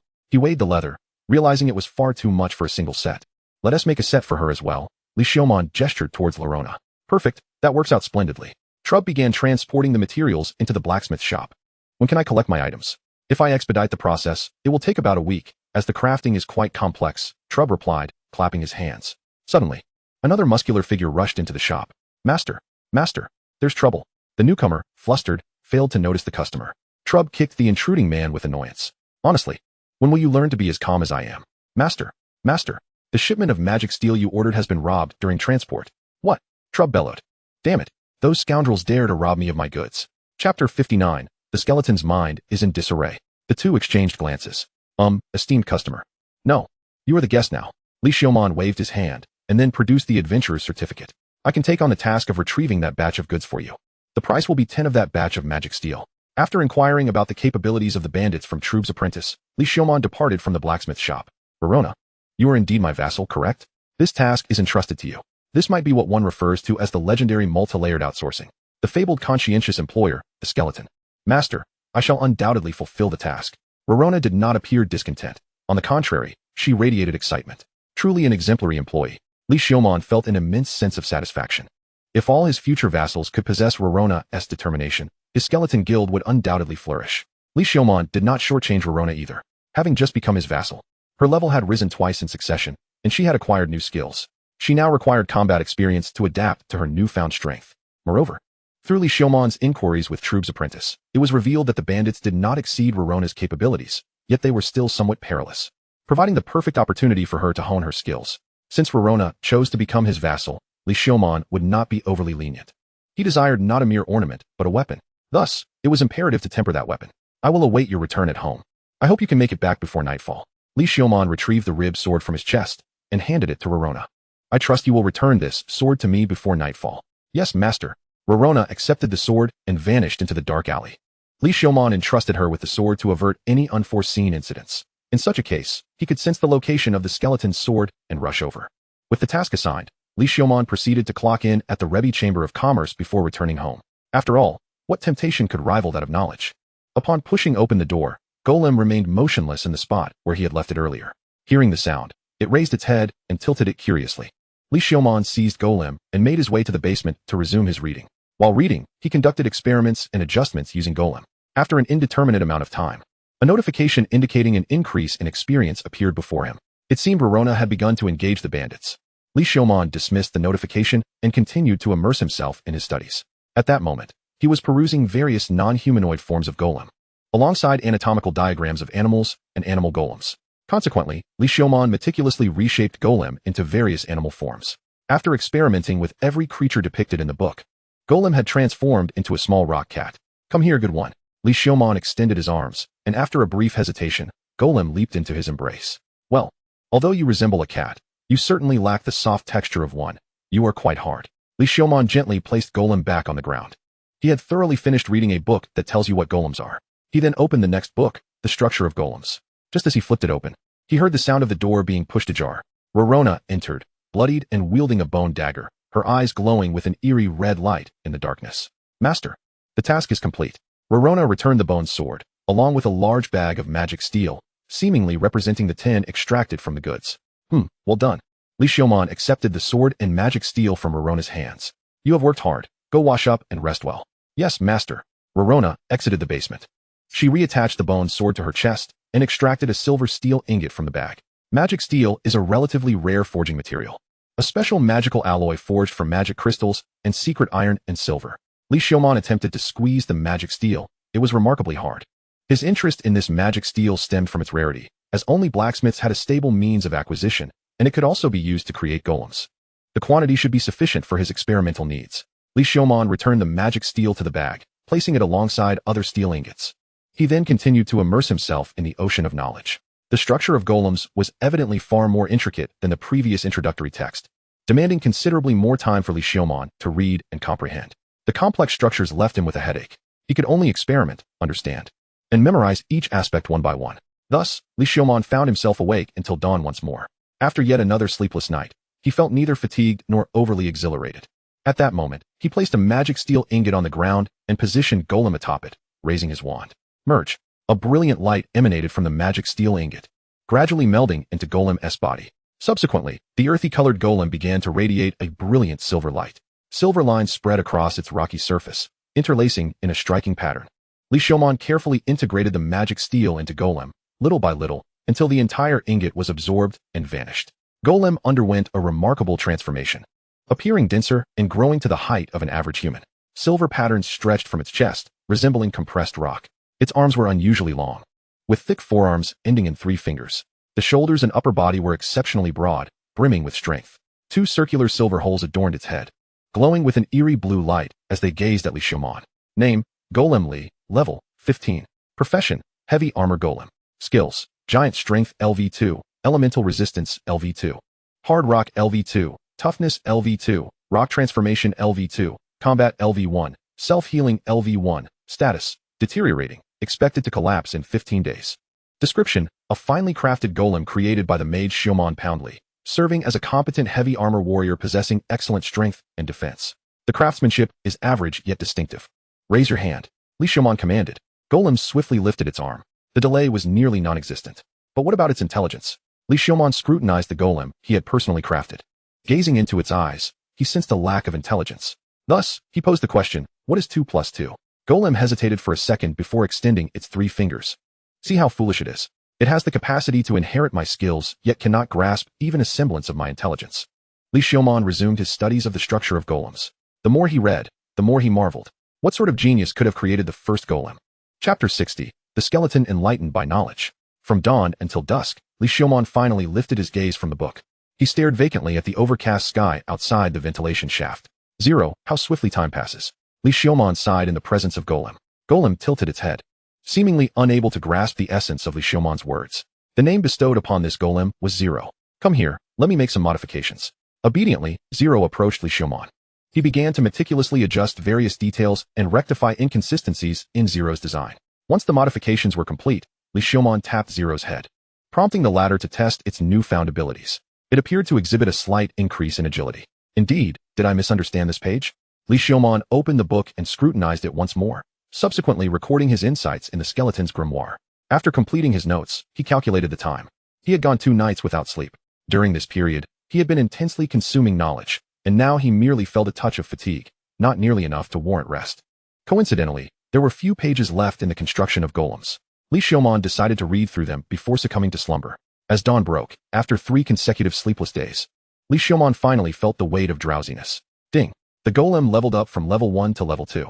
The sensation was akin to when he had advanced in magical analysis. A torrent of knowledge surged forth from the depths of his memory. The knowledge he had tirelessly absorbed day and night swiftly validated itself, filling his mind to the brim. It was as if a stylus were engraving these memories onto his very soul. He turned his gaze to 0, and in an instant, it appeared almost transparent. With its internal flow of magical energy and components laid bare before him, Li Xiaomon understood that he did not possess the ability to see through things. Rather, he vividly recalled every adjustment made during 0's creation, every component crafted, and every magical array inscribed. He believed that merely upgrading the golem to level 2 would not yield such an effect. Instead, it was the enhancement in magical analysis that had significantly boosted his memory and comprehension. This recent elevation in the golem's level further amplified his cognitive faculties. Although the pathways to these enhancements differed, they synergistically elevated his memory to an unprecedented level, akin to an indelible photographic memory. This enhancement also reciprocally improved his magical analysis at level 2, greatly enhancing his retention and understanding of magic. A wealth of knowledge pertaining to golems unfolded in his mind, intertwining and synthesizing. Once the effect stabilized, Li Xiaomon eagerly seized 2 volumes on golems and reread them from cover to cover.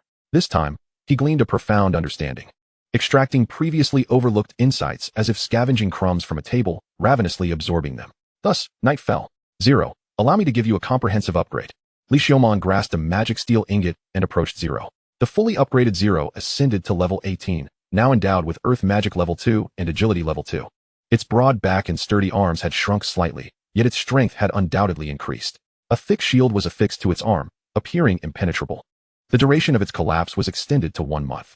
Li Xiaomon gazed contentedly at the rejuvenated 0. 0. Give me a shoulder massage, neither too light nor too heavy. Neither too fast nor too slow, neither too urgent nor too sluggish. He issued a somewhat complex command. However, 0 immediately moved to Li Xiaomon's back, employing its slightly smaller, yet still remarkably large rocky hand to carefully knead his shoulders. This processing speed marked a revolutionary advancement. At present, 0 represented the pinnacle of his creation capabilities, given that his own level was only 20. Nonetheless, in practical terms, unless a golem was crafted in advance and carried, its effectiveness was limited. He exited the basement, donned his clothing, and organized the 2 volumes he had finished reading. His thirst for knowledge compelled him onward. Undeterred by the encroaching darkness outside, he was determined to borrow more books. Arriving at the library, he returned the 2 completed volumes and borrowed practical techniques for golems and creating a golem in 3 seconds. Li Xiaomon's eyes sparkled with the unrestrained desire of a rogue beholding a breathtaking beauty. It became apparent that even skeletons could express vivid emotions through the flames of their soul within their eye sockets. Clutching the books, he hurried home, bursting through the door, ignoring Lorona, and diving straight into the basement. Eagerly, he tore open the book bag, revealing practical techniques for golems in all its glory. He gazed hungrily at the book's cover. Under the skeletal strength, the pages of practical techniques for golems could only flutter, exposing knowledge in its raw form before him. The bookmark helplessly slipped from the pages, drifting to the ground. The book faintly recalled that this bookmark had been inserted by its previous guest, who had vowed to redeem it from the library once they gathered enough money. How many years ago had that been? The book could no longer remember. It had been treated roughly by too many, forced to open its pages time and again. How thrilling. I can feel the knowledge. Knowledge flows through my mind. Li Xiaomon exclaimed in excitement as he gazed upon the book. It primarily detailed the techniques for rapidly crafting golems, utilizing surrounding materials in practical scenarios. These golems had a fleeting existence, but represented the pinnacle of practical techniques. The methodology was not particularly complex. The challenge lay in the test of memory. Most of the content documented the identification methods for 63 common types of soil, 43 types of rock, and 54 types of ore in the magical realm. Based on the distinctions among these materials, a total of 157 different rapid crafting techniques for golems were outlined. By selecting the appropriate technique based on environmental materials, one could swiftly create a golem for combat. Yet, with his memory enhanced to photographic precision, Li Xiaomon could retain all identification methods and corresponding crafting techniques. It seemed tailor-made for him. He began committing it to memory, reminiscent of his high school days spent memorizing English vocabulary. Had he possessed such memory then, he would not have faced the struggles he did in the end.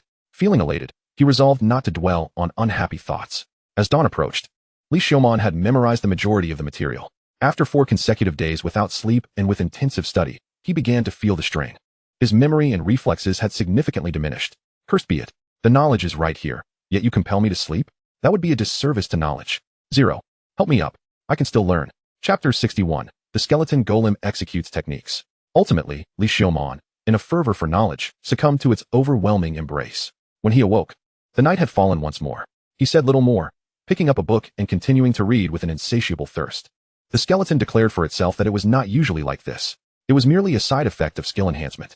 Such had been the case when acquiring skill analysis. It was also possible that the skeleton simply relished the sensation of being tantalized by knowledge. The poor skeleton was toyed with by knowledge as if it were a mere plaything. Thus, cherish life and steer clear of knowledge. A mere touch of knowledge could ruin one's entire existence.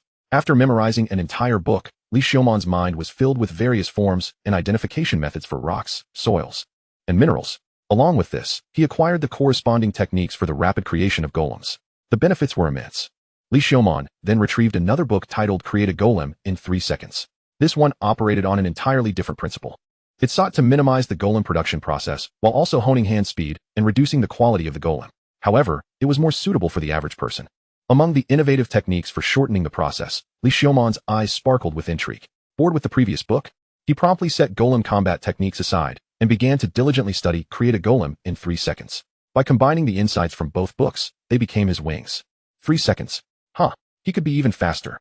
3 seconds was merely the limit for the average individual, not for him. As he read and experimented, he sharpened his hand speed and techniques until he reached a level of mastery. Daylight returned. Sleep was unnecessary. Acquiring knowledge was the best form of rest for him. Setting down the book, Zero approached obediently, carefully tidying the cluttered desk. The robust Zero meticulously organized the desk with its fingers, a sight that appeared rather comical. Had it already attained a semblance of intelligence? Li Xiumon pondered as he observed Zero. He decided to test it further. Zero, what is 22 equal to?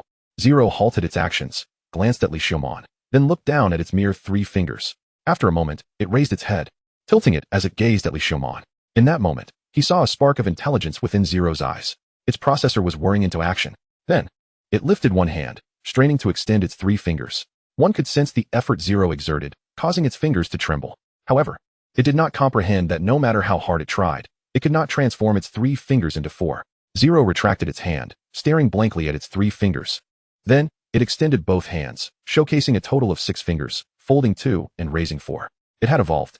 Li Xiumon looked at Zero, his eyes filled with pride. A skeleton, with its fiery gaze, displayed a paternal expression. Then, this bizarre paternal figure continued. Well done, Zero. Now, please answer the next question. What is 34 equal to? Zero hastily extended both hands, fully stretching its 6 fingers. It swept over its fingers, exerting all its effort. It was still a bit clumsy. Li Xiumon shook his head and left the basement, leaving Zero deep in thought. While filling his mind with knowledge was an immensely pleasurable experience. The sensation of being gradually infused with knowledge was never enough, no matter how many times it occurred. However, as the effects of skill enhancement faded, the exhilaration gradually diminished without the prodding of skills. That insatiable feeling began to lose its allure. Perhaps this was what they referred to as the sage mode. In this sage mode, Li Xiumon chose not to continue reading and decided to step outside for a breath of fresh air. Upon entering the yard, he spotted Lorna, donned in a large straw hat, diligently occupied. She was expanding the fence and the yard, using a hoe to cultivate a small plot of land.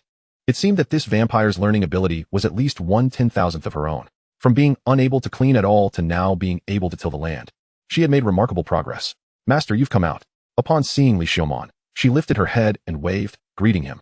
Li Xiumon's gaze swept over the field. What are you doing? You mentioned before that this yard could be expanded, since there's no one around. I thought I'd create a flower bed and a field to plant some flowers and crops. How industrious. At this rate, Tedra's position as his primary assistant would soon be challenged. That sounds quite good. Li Xiumon glanced around the yard, envisioning a scene where flowers bloomed brightly in the once barren space. It didn't seem too bad. Yet, such thoughts were not typical for a skeleton. Li Xiumon then proceeded to a more desolate area behind the house. He intended to put into practice the golem techniques he had been honing over the past few days.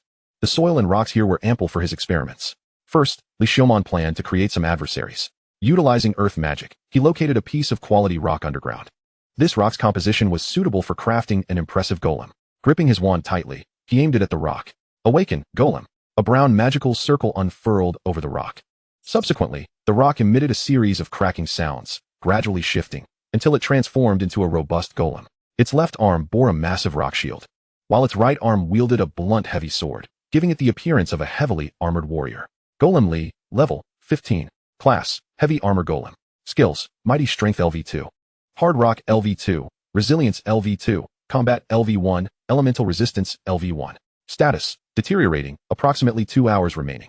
Description, a heavy armor golem created by the mage Xiumon Poundli. A temporary warrior that sacrificed endurance for an increase in power. Delaying tactics might be effective against this golem. Li Xiumon could only bestow upon the golem the skills he possessed himself. Furthermore, the more skills he imparted, the greater the consumption of magical energy. For instance, with his experimental subject Zero, the final enhancement not only consumed 2 pieces of magical steel ingots, but also drained him of 500 experience points. Zero represented the pinnacle of his current capabilities, certainly not something like this temporary creation could aspire to match. Next, Li Xiumon unearthed 5 additional pieces of quality rock from underground, expending magical energy to create them one by one. 1 swordsman golem, 2 elemental mage golems, and 1 healing golem, alongside another new heavy armor golem. The healing golem merely mastered Li Xiumon's modified earth magic. After all, he lacked any healing abilities. Thus, the healing golem could only provide temporary repairs for damaged golems. Chapter 62, The Skeleton's Rapid Golem Techniques. Crafting the golems consumed a considerable amount of Li Xiumon's time. After all, to ensure they could support him in battle, these golems were of high quality, not hastily made, awaiting the replenishment of his expended magical energy. Li Xiaomon drew forth his skeleton sword and wand. Attack me. All the golems' eyes ignited with an ethereal blue glow, as if activated simultaneously in an instant. Without hesitation, they surged toward Li Xiaomon.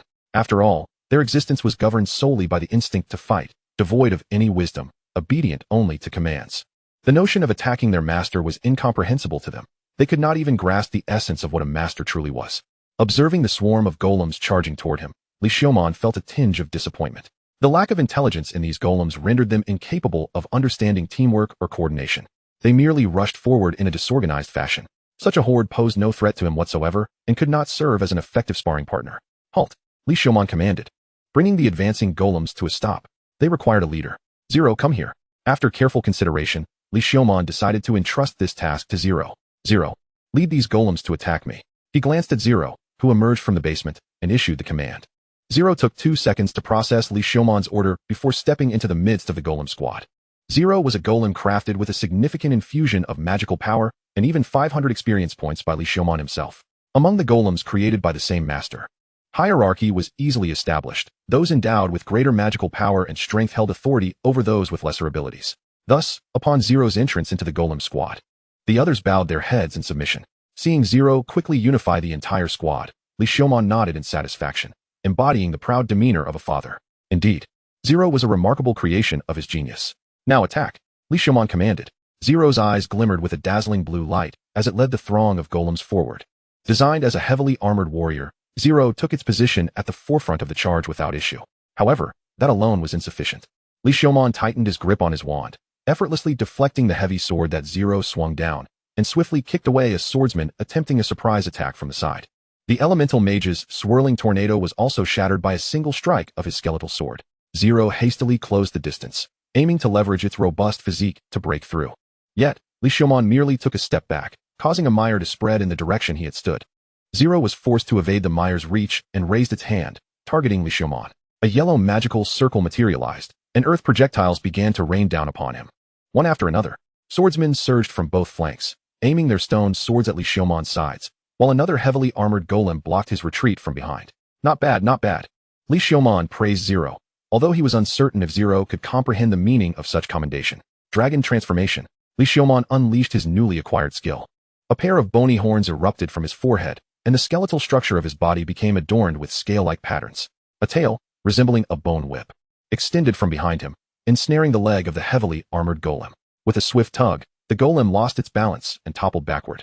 A stone shield manifested on his left arm, bracing against the stone sword thrusting from the left flank, while his other hand unleashed a powerful strike, sending the stone sword from the right wing careening away. Meanwhile, Zero leaped into the air, bringing its great sword down upon him. Li Xiaomon planted his foot firmly on the ground, causing the mire to erupt around him. The 3 golems encircling him were immersed in the mire, disrupting their assault. He advanced with a nimble step, crossing his skeletal sword and wand, slightly lowering his frame to withstand Zero's heavy strike. However, Zero's strength exceeded his expectations. The power of the golems was indeed formidable. The effects of his strength level 2, originally designed to compensate for the inherent weakness of his skeletal form, were markedly different when applied to the golems. Had it not been for his strength points, he would have been unable to contend with Zero's might.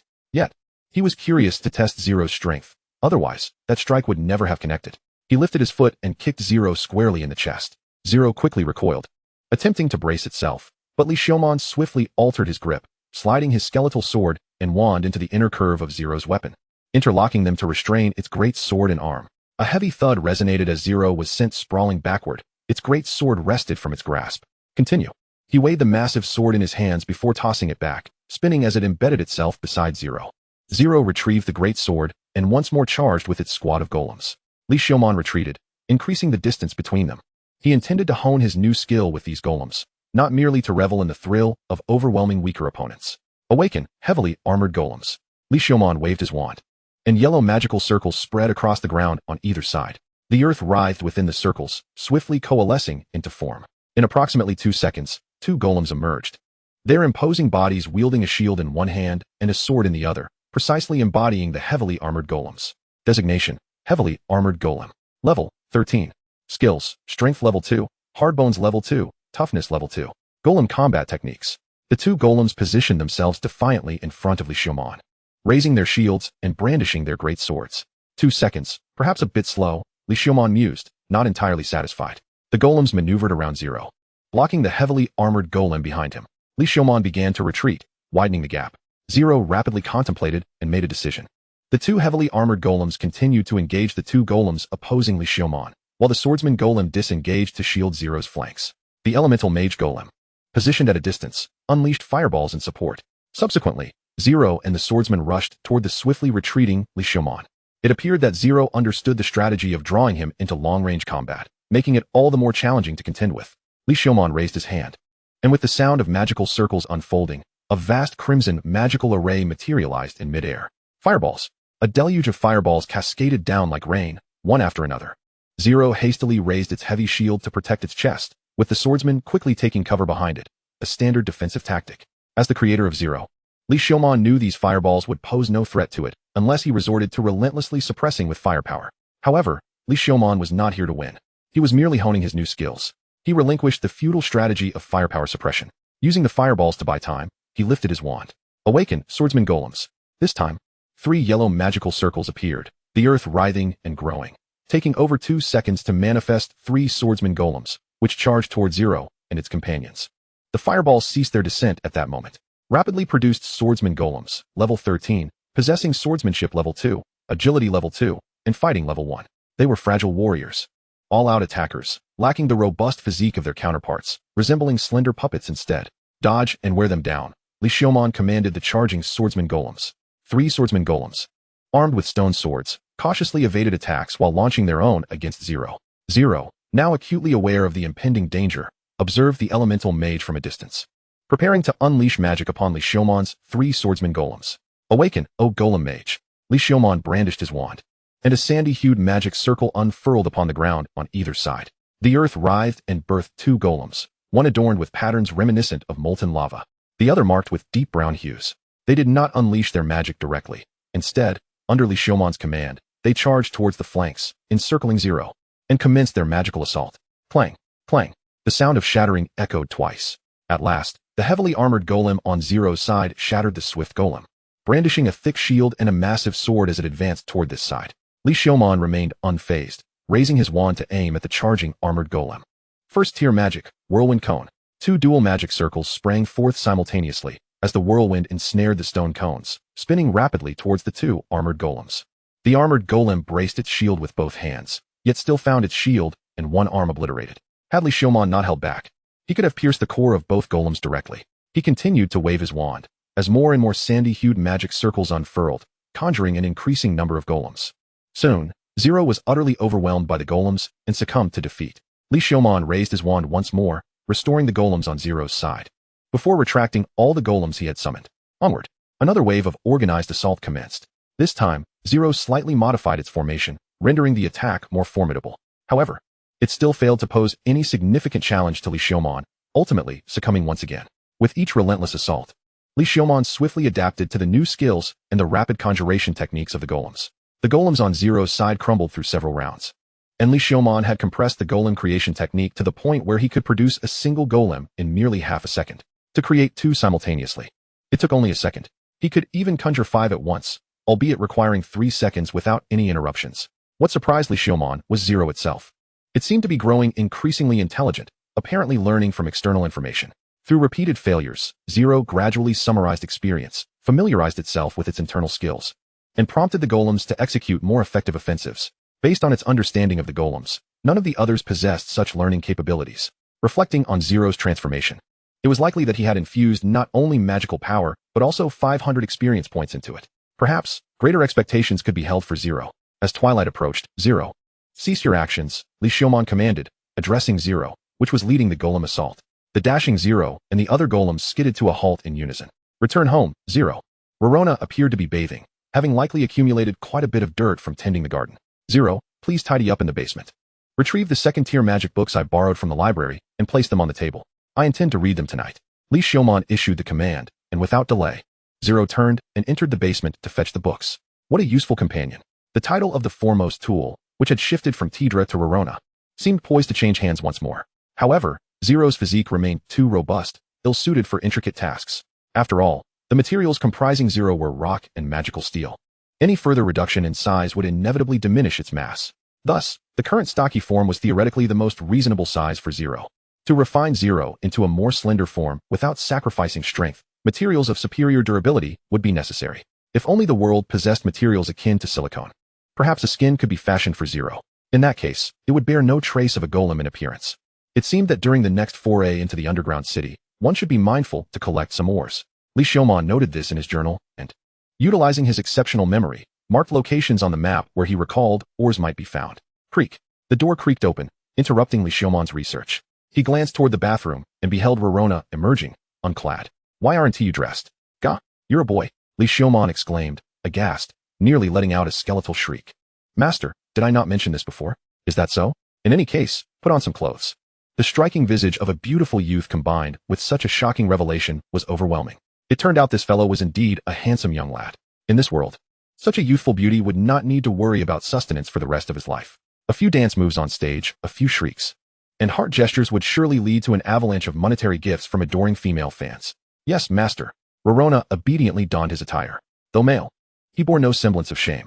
Observing Rorona, it was time to consider arrangements for him. After all, the abilities of a familiar destined Rorona to be the least efficient companion in exploring the underground city alongside him. The effects of the familiar meant Rorona was better suited to lurking in the shadows, managing affairs on his behalf. In essence, allowing her to develop independently would ultimately benefit Li Xiaoman. Rorona, I am entrusting you with an important task moving forward, Li Xiaoman stated earnestly. Rorona's eyes sparkled with excitement. Master, I am at your service. Seeing Rorona's eager expression stirred a twinge of guilt within Li Xiaoman. After all, he had allowed a child to call him master. He had indeed descended deeply into depravity in this otherworldly realm. Liberate your vampire kin, those unfortunate beings enslaved by despicable humans. Indeed, this was the very first task Li Xiaoman set for Rorona. With companions, he would surely find himself less fixated on his own desires. He had no interest in being any sort of master, since Rorona had already become his familiar.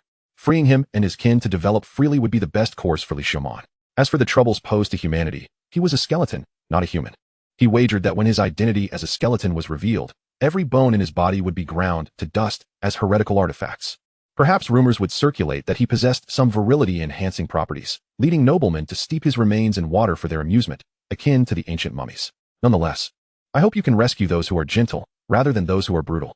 Rorona pondered for a moment before her eyes suddenly sparkled with unprecedented brilliance. Master has entrusted me with such a vital task. I shall fulfill it without fail, even if it means shattering into pieces. Chapter 64, The Skeleton's New Equipment. Are you this excited? It seemed this fellow had misunderstood something. No, I understand everything, Master. It is our honor as vampires to serve you. I shall ensure that every vampire comprehends your greatness. Your compassion is clearer to me than anyone else. I believe my unfortunate comrades, enslaved by vile beings, will also grasp your magnificence. The vampires shall become the sharpest sword in your hand, and I, Rorona, vow to safeguard their loyalty. Rorona gazed at him in adoration, her words tumbling forth incessantly. Wait, I merely wish for you to nurture your kind freely, and then impart your experience to me. Furthermore, the vampires you rescue shall, of course, be under your command. Master, how could you entrust such a significant responsibility to Rorona? She shall undoubtedly cultivate their loyalty and will never let you down. It is my duty to educate them. Kneeling on one knee, Rorona saluted like a devoted knight. Meanwhile, Li Xiaoman appeared as dazed as a startled princess. Nay, a king. To be precise, as you have said, truly worthy of being my first vassal, you have astutely discerned my innermost thoughts. Li Xiaoman replied, feeling as though he had unwittingly dug himself a grave. Who knows how many vampires Rorona might rescue, all of whom would become his subordinates, laboring for him. The prospect was indeed enticing. He could swiftly ascend to the status of a powerful figure in this other world. Yet, the matter was far from simple. Where would these vampires reside? What would they consume? How would their leisure time be structured? Would they require wages? These were not trivial concerns. He had just begun to accumulate some wealth, and he could easily squander it all in one fell swoop. Ordinarily, these responsibilities would weigh heavily on Rorona. She would actively hunt monsters, amass gold, and nurture the vampires, thus providing him with a wealth of experience gained from her endeavors. That would indeed be the proper course. To declare that he would not save them now was simply out of the question. Li Xiaoman, a dignified skeleton, held a certain stature. Well, perhaps he had a head but lacked a face. Still, he was a respectable figure. For someone of his standing, to go back on his word would surely leave a poor impression in Rorona's mind. Thus, even if he had dug a pit for himself, he must leap in with his eyes closed. He had already begun calculating his assets in his mind. Firstly, He possessed approximately 300 gold coins. Then, there were his shares in the Rebi Trading Company. It appeared he must devise a way to generate income. Li Xiaomon contemplated the Rebi Trading Company, reflecting on his noble status as a transmigrator. Soap, that humble commodity, had sustained countless otherworldly adventurers. Surely, it would not mind sustaining yet another. Let the natives of this magical realm experience the revolutionary impact of modern science. He instructed Rorona to procure the materials for soap making, fats and shells, along with some ashes. Subsequently, they crafted soap. However, they quickly realized their folly, for this was a world of magic, where more widespread magical cleaning techniques had already been established. Household magical cleaning tools proved far more practical than soap. It was time for the denizens of the scientific realm to experience the wonders of modern magic. Ultimately, Li Xiaomon resolved that leveraging his identity as a transmigrator for convenience was not the act of a gentleman. As a respectable skeleton, he held disdain for such underhanded tactics. His noble character led him to decide to earn money through the means of the magical realm, adhering to the rules set forth by others. This was Li Xiaomon's way of showing respect to this other world.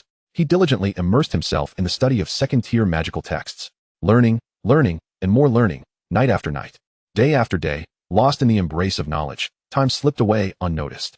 Before he knew it, he had wholly immersed himself in it. Master, the time has come to retrieve your equipment. A knock echoed at the basement door, accompanied by Rorona's voice. Had it already reached that hour? Li Xiaomon marked his place in the book, closed the tome, and surveyed the cluttered desk strewn with various magical sketches. Please tidy up, and do not mix anything up. Zero nodded, and carefully began to organize the disarray of books. Meanwhile, Li Xiaomon opened the basement door, changed his attire, left his home, and made his way to the blacksmith shop. Lord Skeleton, you have arrived. Here is your steel armor, named Binding Flames. Please, take a look and see if it meets your satisfaction. The blacksmith, Trub, waved to his apprentice, who hurriedly emerged, dragging a breastplate behind him. With just a glance, Li Xiaomon was enamored. The breastplate was not as cumbersome as a heavy suit of armor. Rather, it was a slightly thickened light armor style. At its center, one could observe the raised patterns of a lizardman king's horns. The horns had been polished and forged into a flat, curved shape, radiating from the center of the chest towards the shoulders, then twisting around to the back. At the abdomen, interlocking black plates forged from magical steel, layered over soft fire crocodile hide, created a harmonious blend of strength and flexibility. The entire armor exuded an understated opulence. Li Xiaomon attempted to appraise it. The Binding Flames magical item was a finely crafted breastplate made from the horns of the fire lizardman king and the hide of the fire crocodile. It provided first-tier fire magic nullification, reduced low-tier elemental damage by 30, and slightly enhanced fire magic. It was of green quality, yet its defensive capabilities were exceptional among its peers. Indeed, acquiring blue-quality magical items was not an easy feat currently.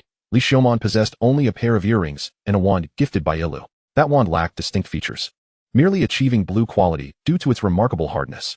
Li Xiaomon suspected that the blacksmith who forged it had inadvertently struck upon a peculiar combination, resulting in an unprecedentedly durable alloy. My Lord Skeleton, what do you think?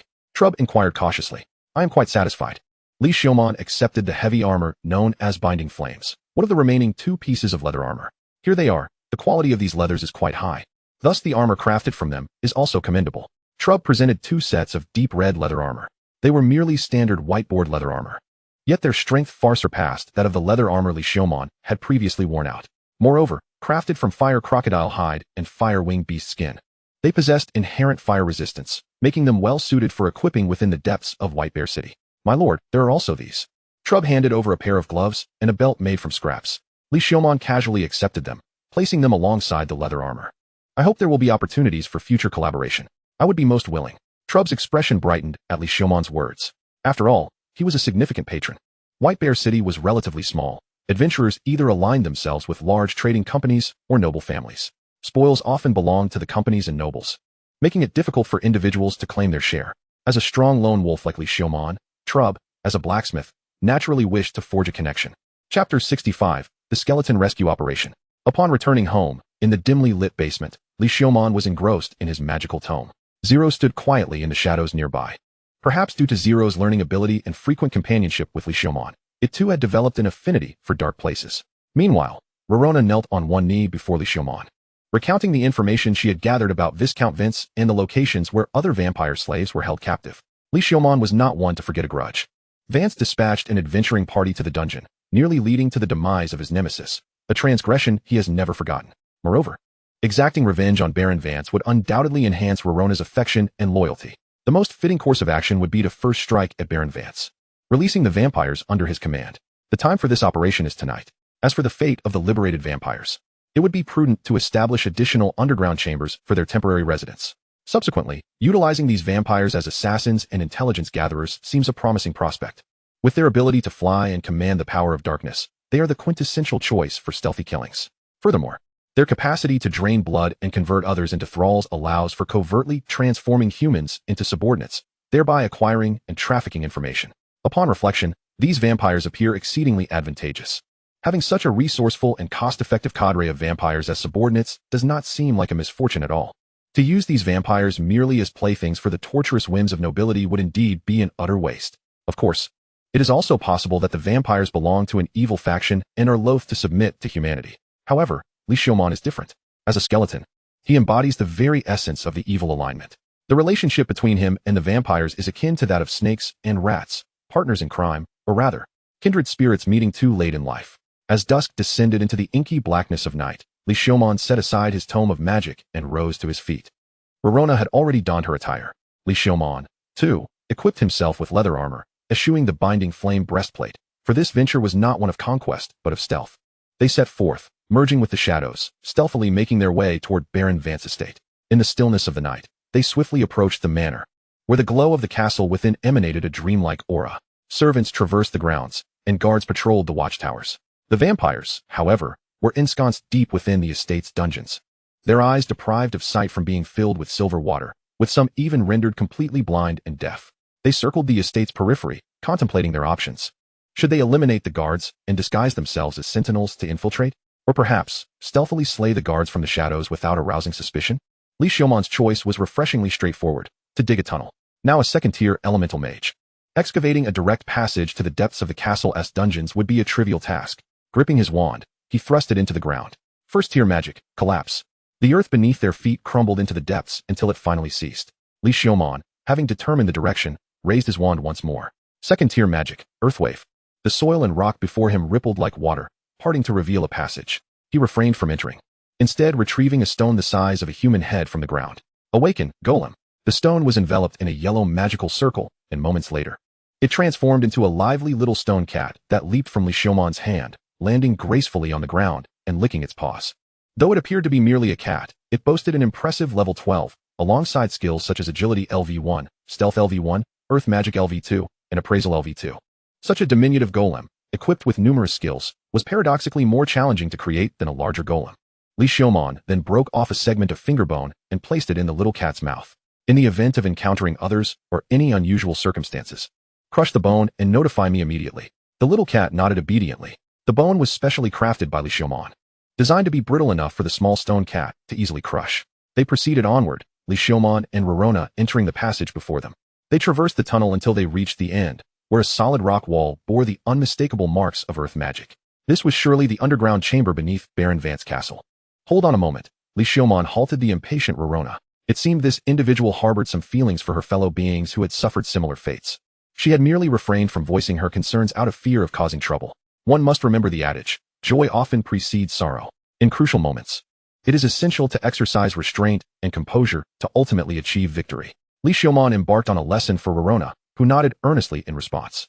This prompted Li Xiaomon to continue his instructive discourse, for he was indeed a skeleton eager to impart wisdom. In narratives, the antagonist often succumbs to the temptation of revealing their grand schemes at critical junctures, inadvertently allowing the protagonist to seize the opportunity for a counterattack. Alternatively, the protagonist, upon finally confronting the grand villain, may find themselves stumbling over words, giving the villain a chance to escape. Such lapses stem from carelessness. Rorona, do you understand? One must never become that type of antagonist who, upon seizing an opportunity, delivers a monologue over a corpse, remaining unhurried. The self-cultivation of a villain is paramount. Li Xiaomon, unusually verbose, emphasized the importance of education. However, Rorona pondered why her master had chosen to position himself as the antagonist. I shall certainly remember your teachings, master, she proclaimed with a gaze full of admiration and respect. Indeed, Li Xiaomon turned, crafting a hole in the stone wall with earth magic, ensuring that the other side was devoid of any presence before continuing to wave his wand. He conjured 3 golems to guard the passage before him. Subsequently, he widened the opening in the stone wall with earth magic, stepping into the underground chamber and turning to restore the wall to its original state. Of course, it merely appeared restored. In reality, it would crumble with but a poke. This precaution was to prevent unforeseen complications, allowing for a hasty retreat if necessary. Impressive caution, master. Rorona silently praised. Do you remember the way? Li Xiaomon inquired, casting a glance at Rorona. I apologize, master. I cannot see anything while here and do not recognize the path, she replied, her expression tinged with regret, though not entirely adept. It seemed she would have to attempt that particular spell. Li Xiaomon pressed his wand against the ground, and both a yellow earth magic circle and a blue wind magic circle unfurled simultaneously at the wand's tip. Second-tier magic, flowing wind touch. Second-tier magic, rock touch. As both spells activated, Li Xiaomon felt his feet meld with the earth while his body harmonized with the wind. Centered around him, his perception radiated throughout the castle, becoming increasingly indistinct with distance. The intricate network of underground chambers concealed beneath the earth materialized in his mind in a three-dimensional form, which he meticulously committed to memory. A feat only someone with his extraordinary recall could achieve. Chapter 66. The skeleton's plan is fulfilled. Stowing his wand, Li Xiaomon delved deeper into the dungeon according to the mental map he had constructed. The two proceeded cautiously, controlling their footfalls to evade the patrolling guards, soon arriving at the innermost recesses of the dungeon. Here, the atmosphere was dim and damp, thick with the stench of decay. Iron bars partitioned a series of cells, within which slaves and criminals were confined. Guards stood vigilant before the bars, rendering evasion impossible. It seems that action must be taken. Rorona, I leave the two ahead to you. Yes, master. Darkness, akin to a tangible liquid, enveloped Rorona before merging into the shadows. It appeared as though Rorona had transformed into a black liquid, spreading towards the guards stationed at the periphery. The two guards remained blissfully unaware of the creeping shadow at their feet, yawning drowsily. Only when the black shadow suddenly surged forth, revealing the fangs of a beast lurking in the darkness, did they realize their peril. In an instant, the shadows consumed the guards, rendering them immobile and stiff as they stood frozen in place. Rorona sank her fangs into the neck of the first guard, savoring the crimson elixir. Once the blood of both guards had been completely drained, they stood as mere corpses, lifeless and unmoving. Observing this, Li Xiaomon swiftly dashed towards the rear of the guards. At this moment, the other sentinels had yet to respond, only catching a glimpse of a fleeting shadow. The two stationed guards remained oblivious. Closing in on the nearest sentinel, Li Xiaomon plunged his skeletal sword into the guard's throat. Human slain, level 9. Experience gained, 10. He promptly raised his wand. Second-tier magic, water prison. A magic circle unfurled at the tip of his wand. Water rapidly coalesced from the void, surging forth to engulf the remaining guards, forming floating orbs of water in the air. Within the water spheres, the guards floundered, drowning in futile struggles. First-tier magic, water burst. Without a moment's pause, the second spell followed swiftly. The water spheres detonated inwardly, along with the guards trapped inside, resulting in a soft splatter of blood. The prowess and intensity of a second-tier elemental mage far surpassed that of a first-tier. Li Xiaomon mused to himself as he hastened toward the prison-like cells. It seemed that the commotion had startled the enslaved souls within, who cowered in the corners, clutching their heads in trembling fear. Yet not all prisoners reacted in such a manner. Some individuals clung to the bars, eagerly gazing outside. Brother, you've come to rescue me, haven't you? I was once a noble. I've hidden away a fortune in gold. Save me, and I shall reward you handsomely. My lord, please, save me. I merely offended a noble, which led to my imprisonment. I am innocent. The vast majority of the voices belong to human captives, either wronged by Vance or confined here for other reasons. Li Xiaomon had no interest in playing the role of a hero rescuing innocent civilians. The more prisoners he freed, the greater the likelihood of discovery, and that would spell trouble. Silence, he bellowed fiercely, since all the guards had been slain, and they were situated in the depths of the basement. Even if someone outside heard a commotion, they would likely assume it was merely the wails of slaves. With the ferocity of the demonic presence he exuded, Li Xiaomon's shout silenced all the clamoring voices. Vampires, step forward, Li Xiaomon commanded. After a brief silence, he noticed all the enslaved souls directed their gazes toward the deepest cells. Without hesitation, he approached the innermost cell. In the pitch-black depths of the dungeon, several diminutive, shadowy figures huddled, their bodies exposed to the elements, fearfully facing outward. Their eyes, unsurprisingly, were filled with silver fluid. The iron bars of this cell seemed infused with silver, glimmering faintly compared to the other iron bars. Li Xiaomon gripped his bone sword and struck the bars, severing them with ease. Come forth. Rorona and I are here to rescue you. After a moment of silence, one of the vampires timidly inquired, My lord, are you saying Rorona is still alive? Rorona, please come and explain the situation to them. Quickly, Li Xiaomon called to Rorona, who promptly approached the group of vampires, speaking with urgency. Their wariness towards Rorona diminished significantly. Meanwhile, Li Xiaomon's attention shifted to the deepest cell. The arrangement within this cell suggested that the deeper one ventured, the greater the danger. The vampire cells were not the innermost. Beyond them, in the darkest recesses, lay more cells separated by iron bars. Friend, could you lend me a hand? A voice emerged from the darkness beyond the bars, as if sensing Li Xiumon's gaze. "Who are you?" he inquired. "Come a bit closer, and I shall tell you." The voice beckoned. Li Xiumon cautiously stepped closer, remaining vigilant. "I am your father." Li Xiumon's eyes widened in shock, as if nothing had transpired. In that deepest abyss, there were no cells at all. Meanwhile, Rorona continued conversing with the vampires. Li Xiumon stood rooted, feeling as though he had merely experienced an illusion. "Ding. Your bodily control is being invaded and usurped. Scanning the intruder target. Scan complete. The intruder target is the residual soul of a 6th-tier elemental mage, 98. 6 incomplete. What is happening? A usurpation? I am being usurped." Li Xiumon's heart raced. Having died once, he cherished his life more than anyone else. However, upon calming down, he felt no signs of being usurped. The usurpation target is too weak. It has been intercepted by the first layer panel firewall. A new pop-up window appeared before him, displaying an option to click for further details. He clicked. The target has breached the first layer of the 99 layers of the firewall. Based on the current rate of intrusion, the target will require 1 trillion years to penetrate the first layer, second layer. Would you like to activate the panel's protective section to eliminate the intruder target? Yes. Elimination successful. Items acquired. Memory Crystal Residue X1, 6th tier Elemental Mage Mana Crystal Residue X1. Is that all? It seems they even gifted me something extraordinary. Yet, how could a residual soul of a 6th tier Elemental Mage exist here? And why was he the only one to notice it? Was it due to his skeletal form? Master, I have explained the situation to them. We can begin our retreat. Rorona called out to Li Xiumon. All right. Wait, brother, save me. I have money. I can offer you a fortune. My lord, please save me. I beg you. The remaining prisoners, seeing Li Xiumon turning to leave with the vampires, shouted desperately. You saviors can rescue even vampires. Why not save us? One of the bat-like creatures yelled. Before he could finish, Li Xiumon beheaded him with a single stroke. Blood and the rolling head instantly silenced the remaining captives. Li Xiumon felt an uplift in his spirits, as he could see the favorability of the vampires rising significantly due to his actions. The initial favorability from rescuing these vampires was already quite high. The favorability has risen once more. Li Xiumon could already envision a cadre of exceptionally useful tools, existing only in dreams, coming online. This evening, it seemed that fortune was on his side. I am not a docile and compliant individual. Let us proceed. Li Xiumon led the way, while Loreluna cloaked the group of vampires in dark magic, cautiously navigating back to their point of origin. However, it seemed that today's good luck had reached its limit. They abruptly collided with a squad of guards making their way from the basement. The guard squad, upon spotting a large mass of moving shadows, was momentarily taken aback. They quickly sensed something amiss and drew their weapons. Yet, Li Xiumon was swifter. Second-tier magic, sandstorm of blinding winds. A dual-colored magic array unfurled, sending a torrent of sand mixed with fierce winds swirling toward the guards ahead.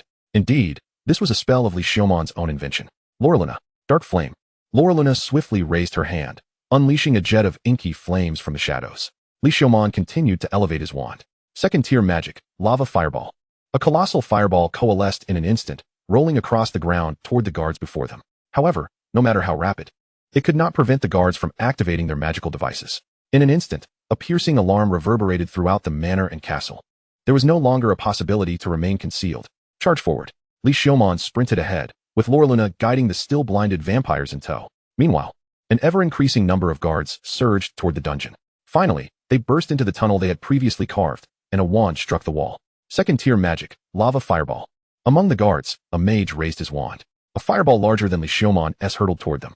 Golem, a heavily armored golem, stationed in the passage, charged forward, raising its thick shield to protect itself. The fireball struck the golem's shield with tremendous force. The shield shattered instantly, and part of the golem's body melted into magma, yet it remained resolutely standing. Well done. Li Xiumon even contemplated awarding this golem the title of Best Employee. The golem held back the enemy while Li Xiumon and his companions dashed into the tunnel. Upon emerging from the tunnel, a small rock cat leaped into Li Xiumon's arms. He cradled the stone cat in one hand while steering his wand with the other. The earthy magic array unfolded in an instant. Collapse.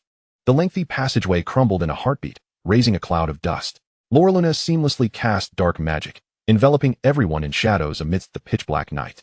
Under the veil of darkness, Li Xiumon tossed the rock cat into the air. Keep an eye on the rear. If anyone follows, inform me immediately. He commanded the little cat, which adeptly leaped onto the rooftop and vanished in a flash. After meandering through several routes, there was still no response from the cat. Only after confirming there were no pursuing enemies did Li Xiumon lead the vampires toward home. In a secluded corner near the house, he utilized earth magic to sink underground, approaching the pre-prepared basement. As he advanced with earth magic, he carefully restored the soil behind him to its original state. Thus, they finally arrived at the basement of his home, where he let out a sigh of relief. You've worked hard, master. Please take a good rest. As for my companions, I shall handle them, Laureluna remarked. Thank you for your assistance, Li Xiaomon replied, returning to his room and lying on the bed, finally taking the opportunity to examine his unexpected gains. Memory crystals, crystals of a 6th-tier mage's magic power. This was the reward that the old demon, who sought to usurp his body, had bestowed upon him. The memory crystal was an irregular, multifaceted gem, with each facet resembling a smooth display screen, showcasing various first-person scenes. The 6th-tier mage's magic power crystal, on the other hand, was a regular diamond-shaped gem, flowing with 4 colors of magical essence, appearing quite ethereal. Both items seemed remarkably impressive, yet their utility remained a mystery to him. Perhaps he would consult the library tomorrow. Li Xiaomon carefully stored the 2 crystals in a box and locked them away in a concealed cabinet. Precious items deserve to be well preserved. Alas, this magical world lacks any storage magic, otherwise it would be much more convenient. He fell into a deep slumber until dawn. Li Xiaomon's magical energy and spirit had fully recovered. He exited his room. The vampires had had all the silver removed from their eyes, and the spikes on their bat wings were gone as well. Master, my comrades have decided to pledge their allegiance to you, Laureluna said, bowing upon seeing Li Xiaomon. Is that so? Li Xiaomon surveyed the vampires. They quickly averted their gazes, bowing cautiously. A total of 8 vampires had been rescued, judging by appearance. They were evenly split between male and female, all possessing striking looks. However, recalling Laureluna's earlier example, Li Xiaomon dared not make assumptions about their genders. Thus, he distinguished them based on the size of their chests. You shall manage them, Laureluna. Yes, master, Laureluna nodded. Wait a moment, master. Li Xiaomon, about to depart, was called back by a voice. He turned to face the vampire who had spoken. It was the vampire he had assumed to be female based on chest size. Named Jedis. Master, may I be granted your true name, so that I may become your vassal? I too wish to gain the power to serve you as Laureluna does. Jedis' request drew eager glances from the other vampires as well. If your contributions in the future meet my satisfaction, I shall grant you a true name, Li Xiaomon replied, causing the vampires to erupt with excitement, their motivation renewed. It is well known that in this magical world, the bestowing of true names is an exceedingly rare occurrence. Acquiring a true name enhances one's talent and potential based on the abilities of the true name's master. Li Xiaomon had unexpectedly gained this ability, which was not typically possessed by someone of his level. Even for him, bestowing names was quite a stretch. His soul strength could only support one vassal. But that did not hinder him from making grand promises. After all, Laureluna had indeed been granted a true name by him. Thank you for your generosity, master, Jedis exclaimed, respectfully bowing. Thank you for your generosity, master. The remaining vampires quickly followed suit, bowing in unison. Li Xiaomon felt as though he had become a heartless overlord, adept at making grand promises. Chapter 68, The Gifting of Skills by the Skeleton. The vampires still needed to lay low in the basement for a while. Li Xiaomon had to consider their sustenance. They could suppress their thirst for blood and refrain from drinking it. However, as a substitute, they must be provided with food to satisfy their hunger. Purchasing large quantities of food would undoubtedly attract attention. Thus, it would be best to seek assistance from Tedella to find alternative channels for procuring substantial amounts of food.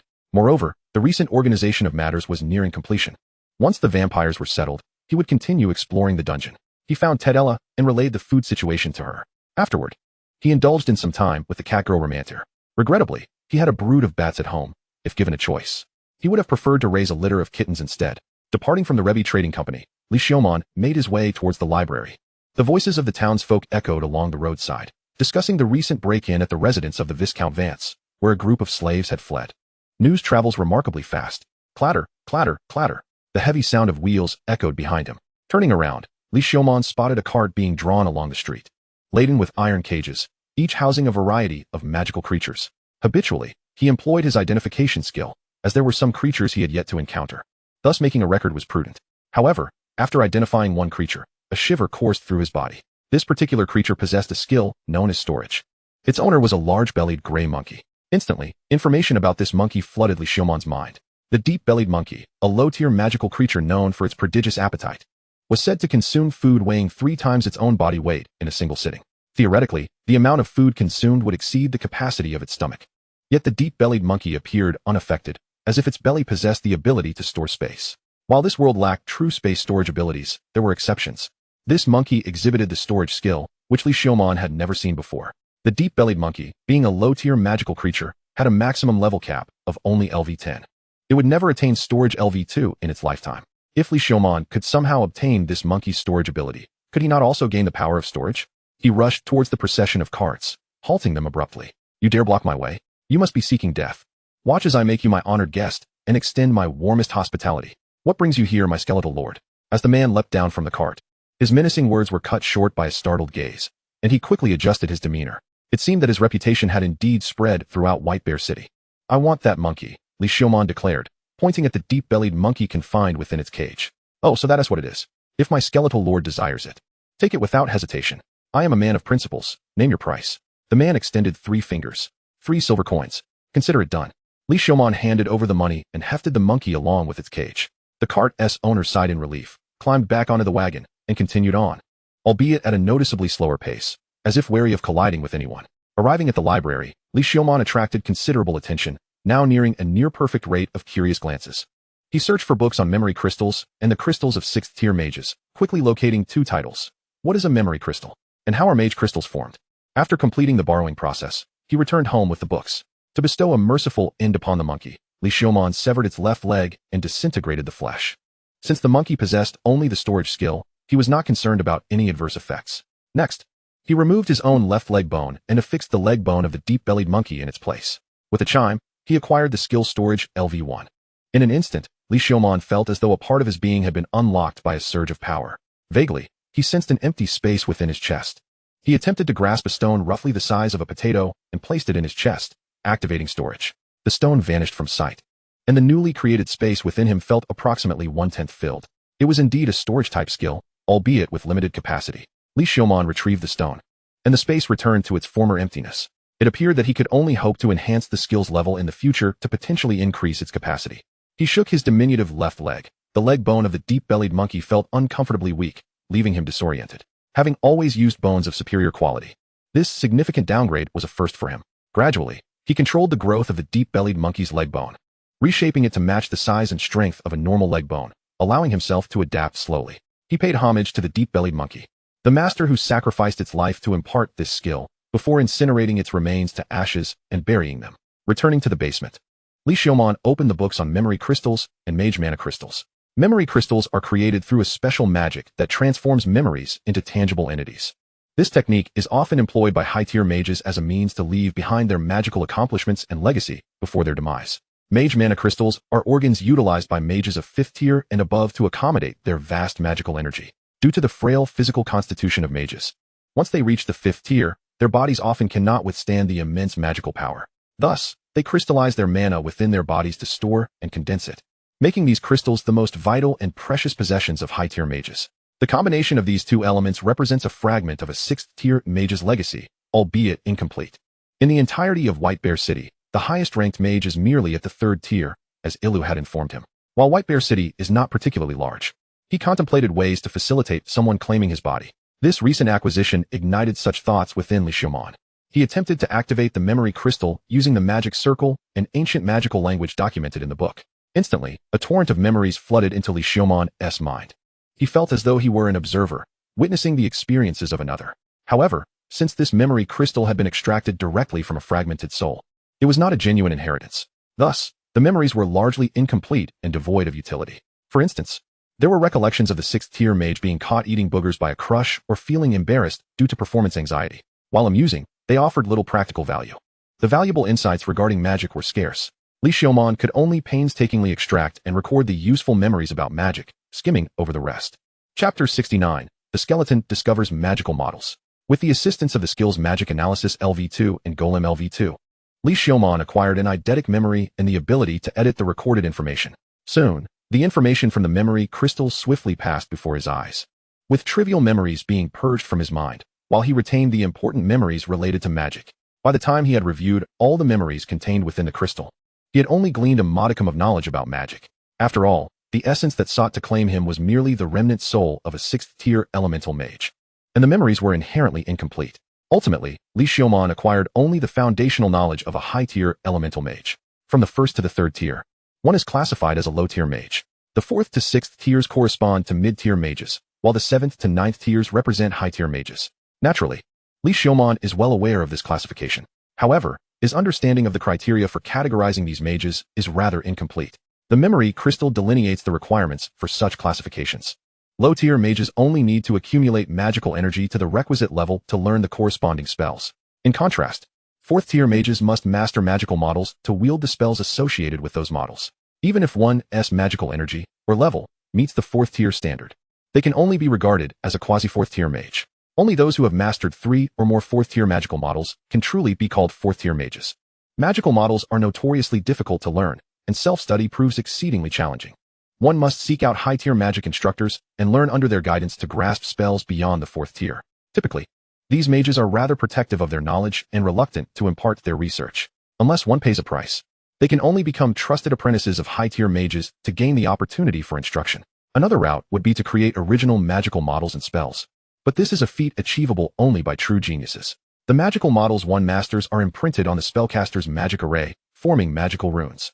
The greater the number of runes, the more potent the mage's spells will be. When Li casts spells, the magic array reveals only the framework constructed from magical energy, devoid of any amplifying runes. This serves as a standard for discerning a mage's strength. Consequently, a high-tier mage, even when employing low-tier spells, wields far greater power than a low-tier mage. This discrepancy arises not only from the high-tier mage's superior magical energy and comprehension of magic, but primarily from the enhancement provided by the runes. Of course, a mage may choose to conceal their true power by hiding the runes on their magic array. However, this would naturally result in the loss of the runic enhancement. Moreover, to cast high-tier spells corresponding to the runes must be visible on the magic array. It is unexpected that high-tier mages must traverse such a path. From the memory crystal, Li discovered the memories of 4 magical models, 2 4th-tier models, 1 5th-tier, and 1 incomplete 6th-tier model. The 2 4th-tier magical models are the Roar of the Wind Dragon and the Flame Judgment Spear, both of which are offensive spells. The 5th-tier model is the Wind's Blessing, a defensive spell, while the incomplete 6th-tier model is the Weeping Lich, a mental attack spell. This knowledge gleaned from the memory crystal represents his most valuable treasure. Any 5th or 6th-tier mage would certainly appreciate mastering an additional precious spell. Even higher-tier mages would not disdain acquiring a low-tier magical model. Thus, this memory crystal must remain concealed. Otherwise, he, a mere 2nd-tier mage yet to reach a month, might truly find himself in peril. Attempting to analyze one of the 4th-tier magical models proved futile, as he could not comprehend it, and merely gazing at it induced a headache and mental fatigue. It seems he must proceed with due diligence, digesting the knowledge of 2nd-tier magic bit by bit from the memory crystal. While the memories are fragmentary and incomplete, they are undoubtedly superior to the commonplace texts found in the library. Furthermore, acquiring this knowledge of high-tier mages elucidated for Li the reason for the existence of libraries in this world, and why low-tier magical knowledge is so readily available. High-tier mages simply do not value this low-tier knowledge. The knowledge of high-tier magical models is firmly held within the grasp of elite mages. There may also be an intention to unearth more low-tier mages who could potentially be true geniuses, capable of developing precious new magical models. Subsequently, these high-tier mages might exchange outdated magical models for valuable new ones. Thus, little by little, they augment their magical knowledge. Having committed a wealth of fragmented knowledge to memory from the crystal, Li carefully placed the precious memory crystal into his storage space. He then retrieved the 2nd-tier magic-related books borrowed from the library, using these texts to aid in understanding and digesting the advanced knowledge contained within the memory crystal. Thus, over the course of 3 consecutive days, Li fully assimilated all the fragmented memories of 2nd-tier magic from the memory crystal. The 2nd-tier magic books borrowed from the library were also thoroughly comprehended. Now, he endeavored to grasp the 4th-tier magical models recorded in the memory crystal. Perhaps it was an illusion, but he felt as though he had understood a fragment. It was reminiscent of a primary school student who has just mastered addition and subtraction, attempting to grapple with high school functions. During these 3 days, Li also sought to delve into an extensive array of magical knowledge, aspiring to elevate his magic analysis from level 2 to a higher tier.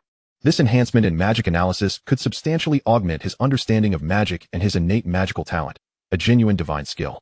The improvement of this skill might allow him to grasp even a smidgen of knowledge regarding magical models ahead of time. He sensed that if he could comprehend the magical models sooner, it would yield tremendous benefits, not only in terms of power, but also in his potential within the realm of magic. Yet, despite his aspirations, after 3 days of study, he realized that a significant distance remained before his magic analysis could reach the level required for advancement. Perhaps only by creating his own series of 2nd-tier spells might he stimulate the enhancement of his magic analysis. Having rested sufficiently, it was time to embark on his 3rd expedition into the dungeon. This time, Li set a goal for himself, to explore down to the 30th level. Thus, he anticipated a prolonged stay within the depths of the dungeon. He planned to return the borrowed books to the library, and, as for the nest of vampires in the basement, he entrusted their management to Relona, masking their appearances and sending them in batches to the dungeon. There, he would form a small team, honing their skills while earning their livelihood, and simultaneously assist Relona in slaying monsters to gain experience for himself. This comprehensive exploitation strategy excited Li Xiaoman, eager to reclaim the 5,000 experience points he had initially invested in Relona. However, these vampires were still too low in level, with only 2 of them being profession holders, both of the Dark Mage class. Li Xiaoman had no choice but to procure the only 2 profession scrolls from the Rebbe Trading Company, the Heavy Armor Knight and Elemental Mage scrolls. He then facilitated the class change for the 2 level 10 vampires, transforming one into an Elemental Mage and the other into a Heavy Armor Knight. Among them, it was the former Jetties who abandoned her Dark Mage profession to become an Elemental Mage. Chapter 70. The Skeleton Trio explores the dungeon after a night's rest. Li Xiaoman donned his full gear the following morning. Beneath it lay soft cloth garments, above which was a fire-resistant leather armor crafted from fire crocodile skin, with flames bound around his chest. His right arm was adorned with the gauntlet of the Fire Lizard King. The ensemble rendered him a formidable figure. Though apart from the staff, he appeared less like an elemental mage and more like a warrior. Moreover, the straight metal wand, despite being adorned with a magical gem at its apex, resembles more of a staff than a true wand. In practical combat, it indeed functions more as a staff. In front of the Tower of Landmark, among the throng of adventurers entering the dungeon, Li Xiaoman stood out conspicuously. Aside from him, another group of adventurers boasted even more striking equipment. It was a formidable team of 16 individuals, each possessing a commendable level and finely crafted gear. However, judging by their formation, it appeared to be a coalition of 2 separate teams, likely from 2 major merchant guilds. This configuration, coupled with the fact that half of them were elemental mages wielding water attribute wands, made their intentions quite apparent. They aimed to vanquish the Floor King residing on the 30th level of the dungeon. The Floor King, naturally, was a treasure trove in itself. Magical gems are premier materials for spellcasting, and its horns can be fashioned into high-quality magical artifacts. Furthermore, there is a substantial probability that such a formidable Floor King possesses magical items. Following its defeat, fortune may even smile upon them with the acquisition of a magical artifact from the dungeon, which often surpasses the efficacy of artificially manufactured ones. With this in mind, Li Xiaoman mused that perhaps he might have the opportunity to delve into the 31st level. He contemplated that after the floor boss on the 30th level is defeated, it would take at least a month for it to respawn, a term he used. In the local vernacular, it is referred to as the birth of a new Floor King. By that time, he might have the chance to explore deeper tiers without needing to slay the Floor King himself. It seemed the other team had sensed Li Xiaoman's gaze, as one of the elemental mages, presumably the team leader, waved amicably in his direction. Li Xiaoman nodded in acknowledgement before resolutely stepping into the dungeon. After 2 days of travel, he reached the 14th level, where he disposed of the fragmented materials gathered from the previous 13 levels, tossing a casual remark to Rachel about meeting again, and continued his descent into the depths. Another 2 days passed before he finally re-entered the molten realm of the 21st level. Li Xiaoman did not rush deeper. After all, his primary objective for this expedition was to gather materials and level up to the 30th tier. Thus, he decided to thoroughly explore this level, refine his map, and mark resource points. The distinctive material of this level was fire crystal. Among them, the octagonal fire crystal he had previously collected was of superior quality. However, there existed even finer specimens, the nonagonal fire crystal and the exquisite decagonal fire crystal. Li Xiaoman intended to gather some octagonal crystals, hoping they could serve as materials for golems. Thus, he engaged in combat with fire crocodiles while simultaneously harvesting fire crystals. He successfully mined several fire crystal deposits and, by sheer luck, discovered 2 nonagonal fire crystals of exceptional quality. While fire crystals are not particularly valuable materials, nonagonal fire crystals are undoubtedly rare and sought after. It was precisely due to his identification skill that he was able to find them with relative ease. Typical adventurers would not carry magnifying glasses to count facets one by one and often miss out. Thus, Li Xiaoman spent 3 days on the 21st level, filling his experience bar considerably. Upon reaching level 20, his experience points peaked at 10,000, with each subsequent level requiring an additional 5,000, causing his leveling pace to slow. He reminisced about the days when he could leap several levels in one go. After stowing the octagonal fire crystals in his backpack, he carefully placed the 2 nonagonal fire crystals in his storage space. Following the flow of the lava waterfall, he arrived at the 22nd level, where he continued to slay monsters and gather fire crystals. It took him traversing the entire 22nd level to finally uncover a nonagonal fire crystal. As he extracted his skeletal sword from the skull of a fire crocodile, he was greeted by a delightful notification. Ding! You have slain a level 20 fire crocodile, earning 500 experience points. Your experience is now full. You have leveled up to level 21. Constitution 1, Spirit 2. Dragon-blooded skeleton racial strength modifier triggered, Strength 1. Free attribute point 1. Both his left and right arms surged with warmth, a tremendous energy flooding in like a viscous liquid, brutally coursing through him. A wave of pain washed over him as his bones began to crack ominously. If only one side were receiving this energy, Li Xiaoman, with his current constitution, could easily withstand it. However, with both streams converging, he found himself in considerable agony. Gripping the skeletal sword, he stood rigidly in place, silently enduring the dual onslaught of pain until it subsided, at which point the system prompted another notification. Strength 1, Constitution 1. After a brief moment of contemplation, Lee Xiaomon opened his panel. Aside from the attribute modifications from his arms and the racial adjustments from being a dragon-blooded skeleton, his actual level-up enhancements amounted to 1 point in Constitution, 2 in Spirit, and 1 free attribute point. The additional point in Spirit was likely a result of his transition to a second-tier elemental mage. If he were not mistaken, a swordsman would receive 2 points in Strength, 1 in Constitution, and 1 free point, while a heavy armor warrior would gain 2 points in Constitution, 1 in Strength, and 1 free point. Starting from the second tier, a significant disparity in attributes emerged among various professions. Warriors emphasized strength, heavy armor classes prioritized constitution, and mages focused on spirit. Fortunately, Lee Xiaomon possessed a myriad of peculiar attribute modifications. Regrettably, this enhancement might not last much longer. Lee Xiaomon glanced at his arms. The residual energy in his right arm remained robust, likely capable of supporting several more level-ups. Truly, it was worthy of the legendary sword, the Icebound Blade. Once wielded by its previous master, the fragment of bone from who knows how many years ago remained resilient. However, the bone of his left arm had turned a lighter shade of red. It appeared that after a few more levels, the energy would be entirely depleted, returning to its normal hue. To avoid being outpaced, perhaps he should seek out some renowned bones for future use. Should he consider raiding the tombs of heroes? It was said that royal tombs were formidable. Perhaps he should dig around there. Lee Xiaomon couldn't help but indulge in these thoughts. A skeleton visiting a graveyard. What could be more reasonable than that? Tomb raiding might be a crude way to put it. Such a term would only befit the despicable humans. This noble skeleton preferred to think of it as visiting friends and relatives, taking a few mementos as parting gifts. As for why he would be grasping the bones of the tomb's owner upon departure, that simply illustrated a reluctance to part ways. A fondness that the tomb's owner couldn't bear to let go. Chapter 71. The maternal heart of the skeleton awakens. No longer dwelling on future bone matters, Lee Xiaomon regarded the free attribute points on his panel. He had yet to allocate the 3 points from his previous level up, and with this additional point, he now had a total of 4. He decided to reserve 2 points for emergencies, pouring the remainder entirely into Spirit. Investing in Spirit as a mage was undoubtedly a sound decision. Boosting strength yields short-term gains, while enhancing constitution might save one's life. However, augmenting Spirit promised long-term benefits. Spirit would enable him to endure longer without sleep, granting him ample time for study and monster farming.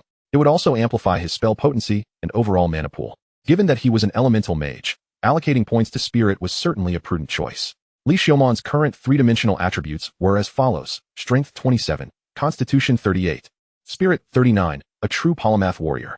The typical level 21 elemental mage boasts attributes of strength at around 10, vitality at 20, and spirit exceeding 20, allowing him to dominate all professions of the same caliber. However, he is not invincible. There may exist beings endowed with innate strength capable of effortlessly shattering even alloy humanoid dragons.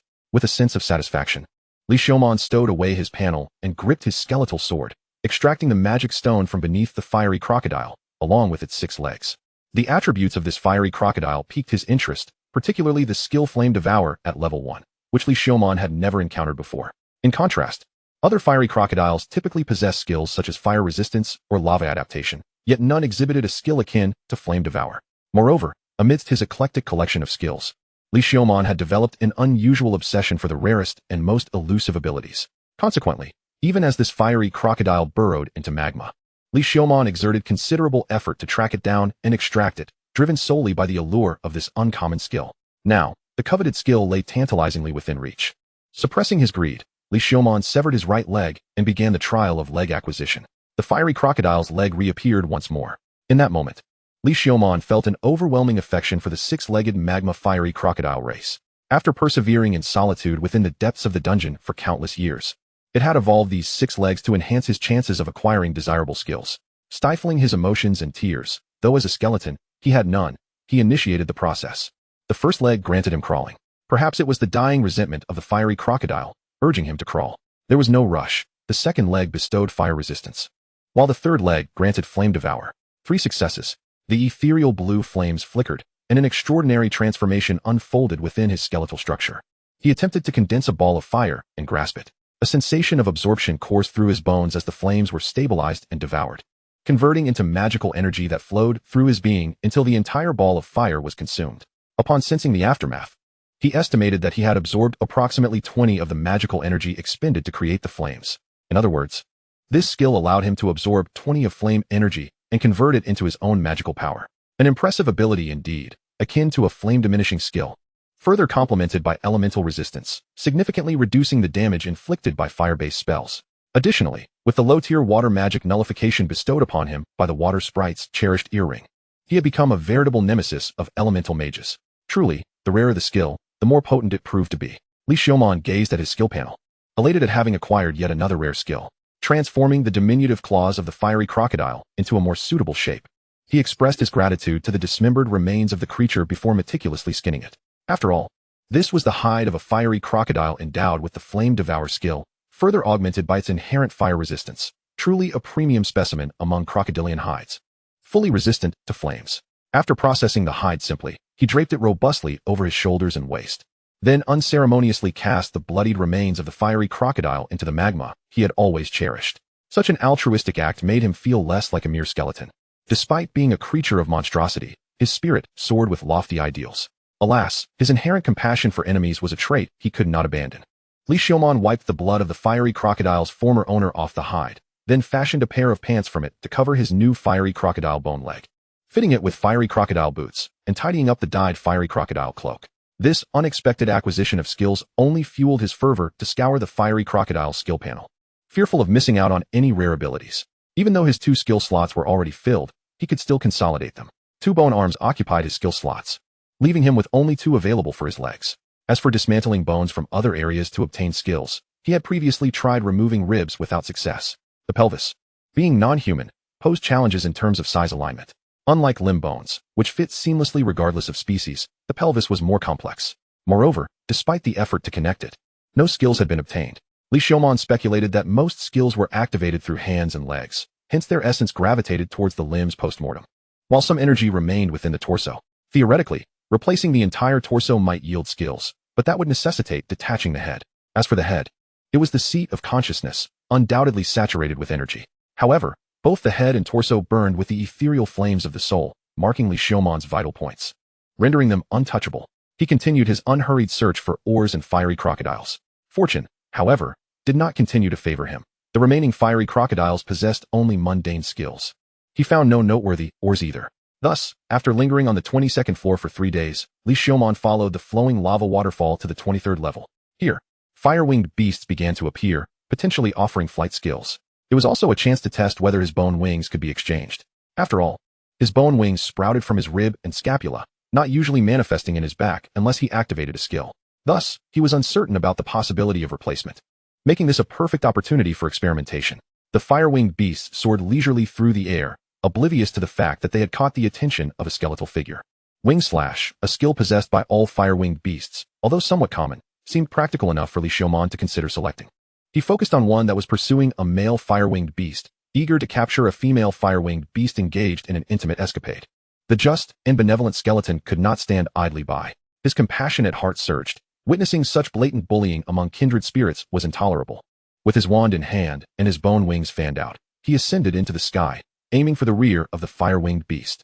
As for why he did not use his skeletal sword, it was simply because the sword was part of his own body, and he wished to keep it clean.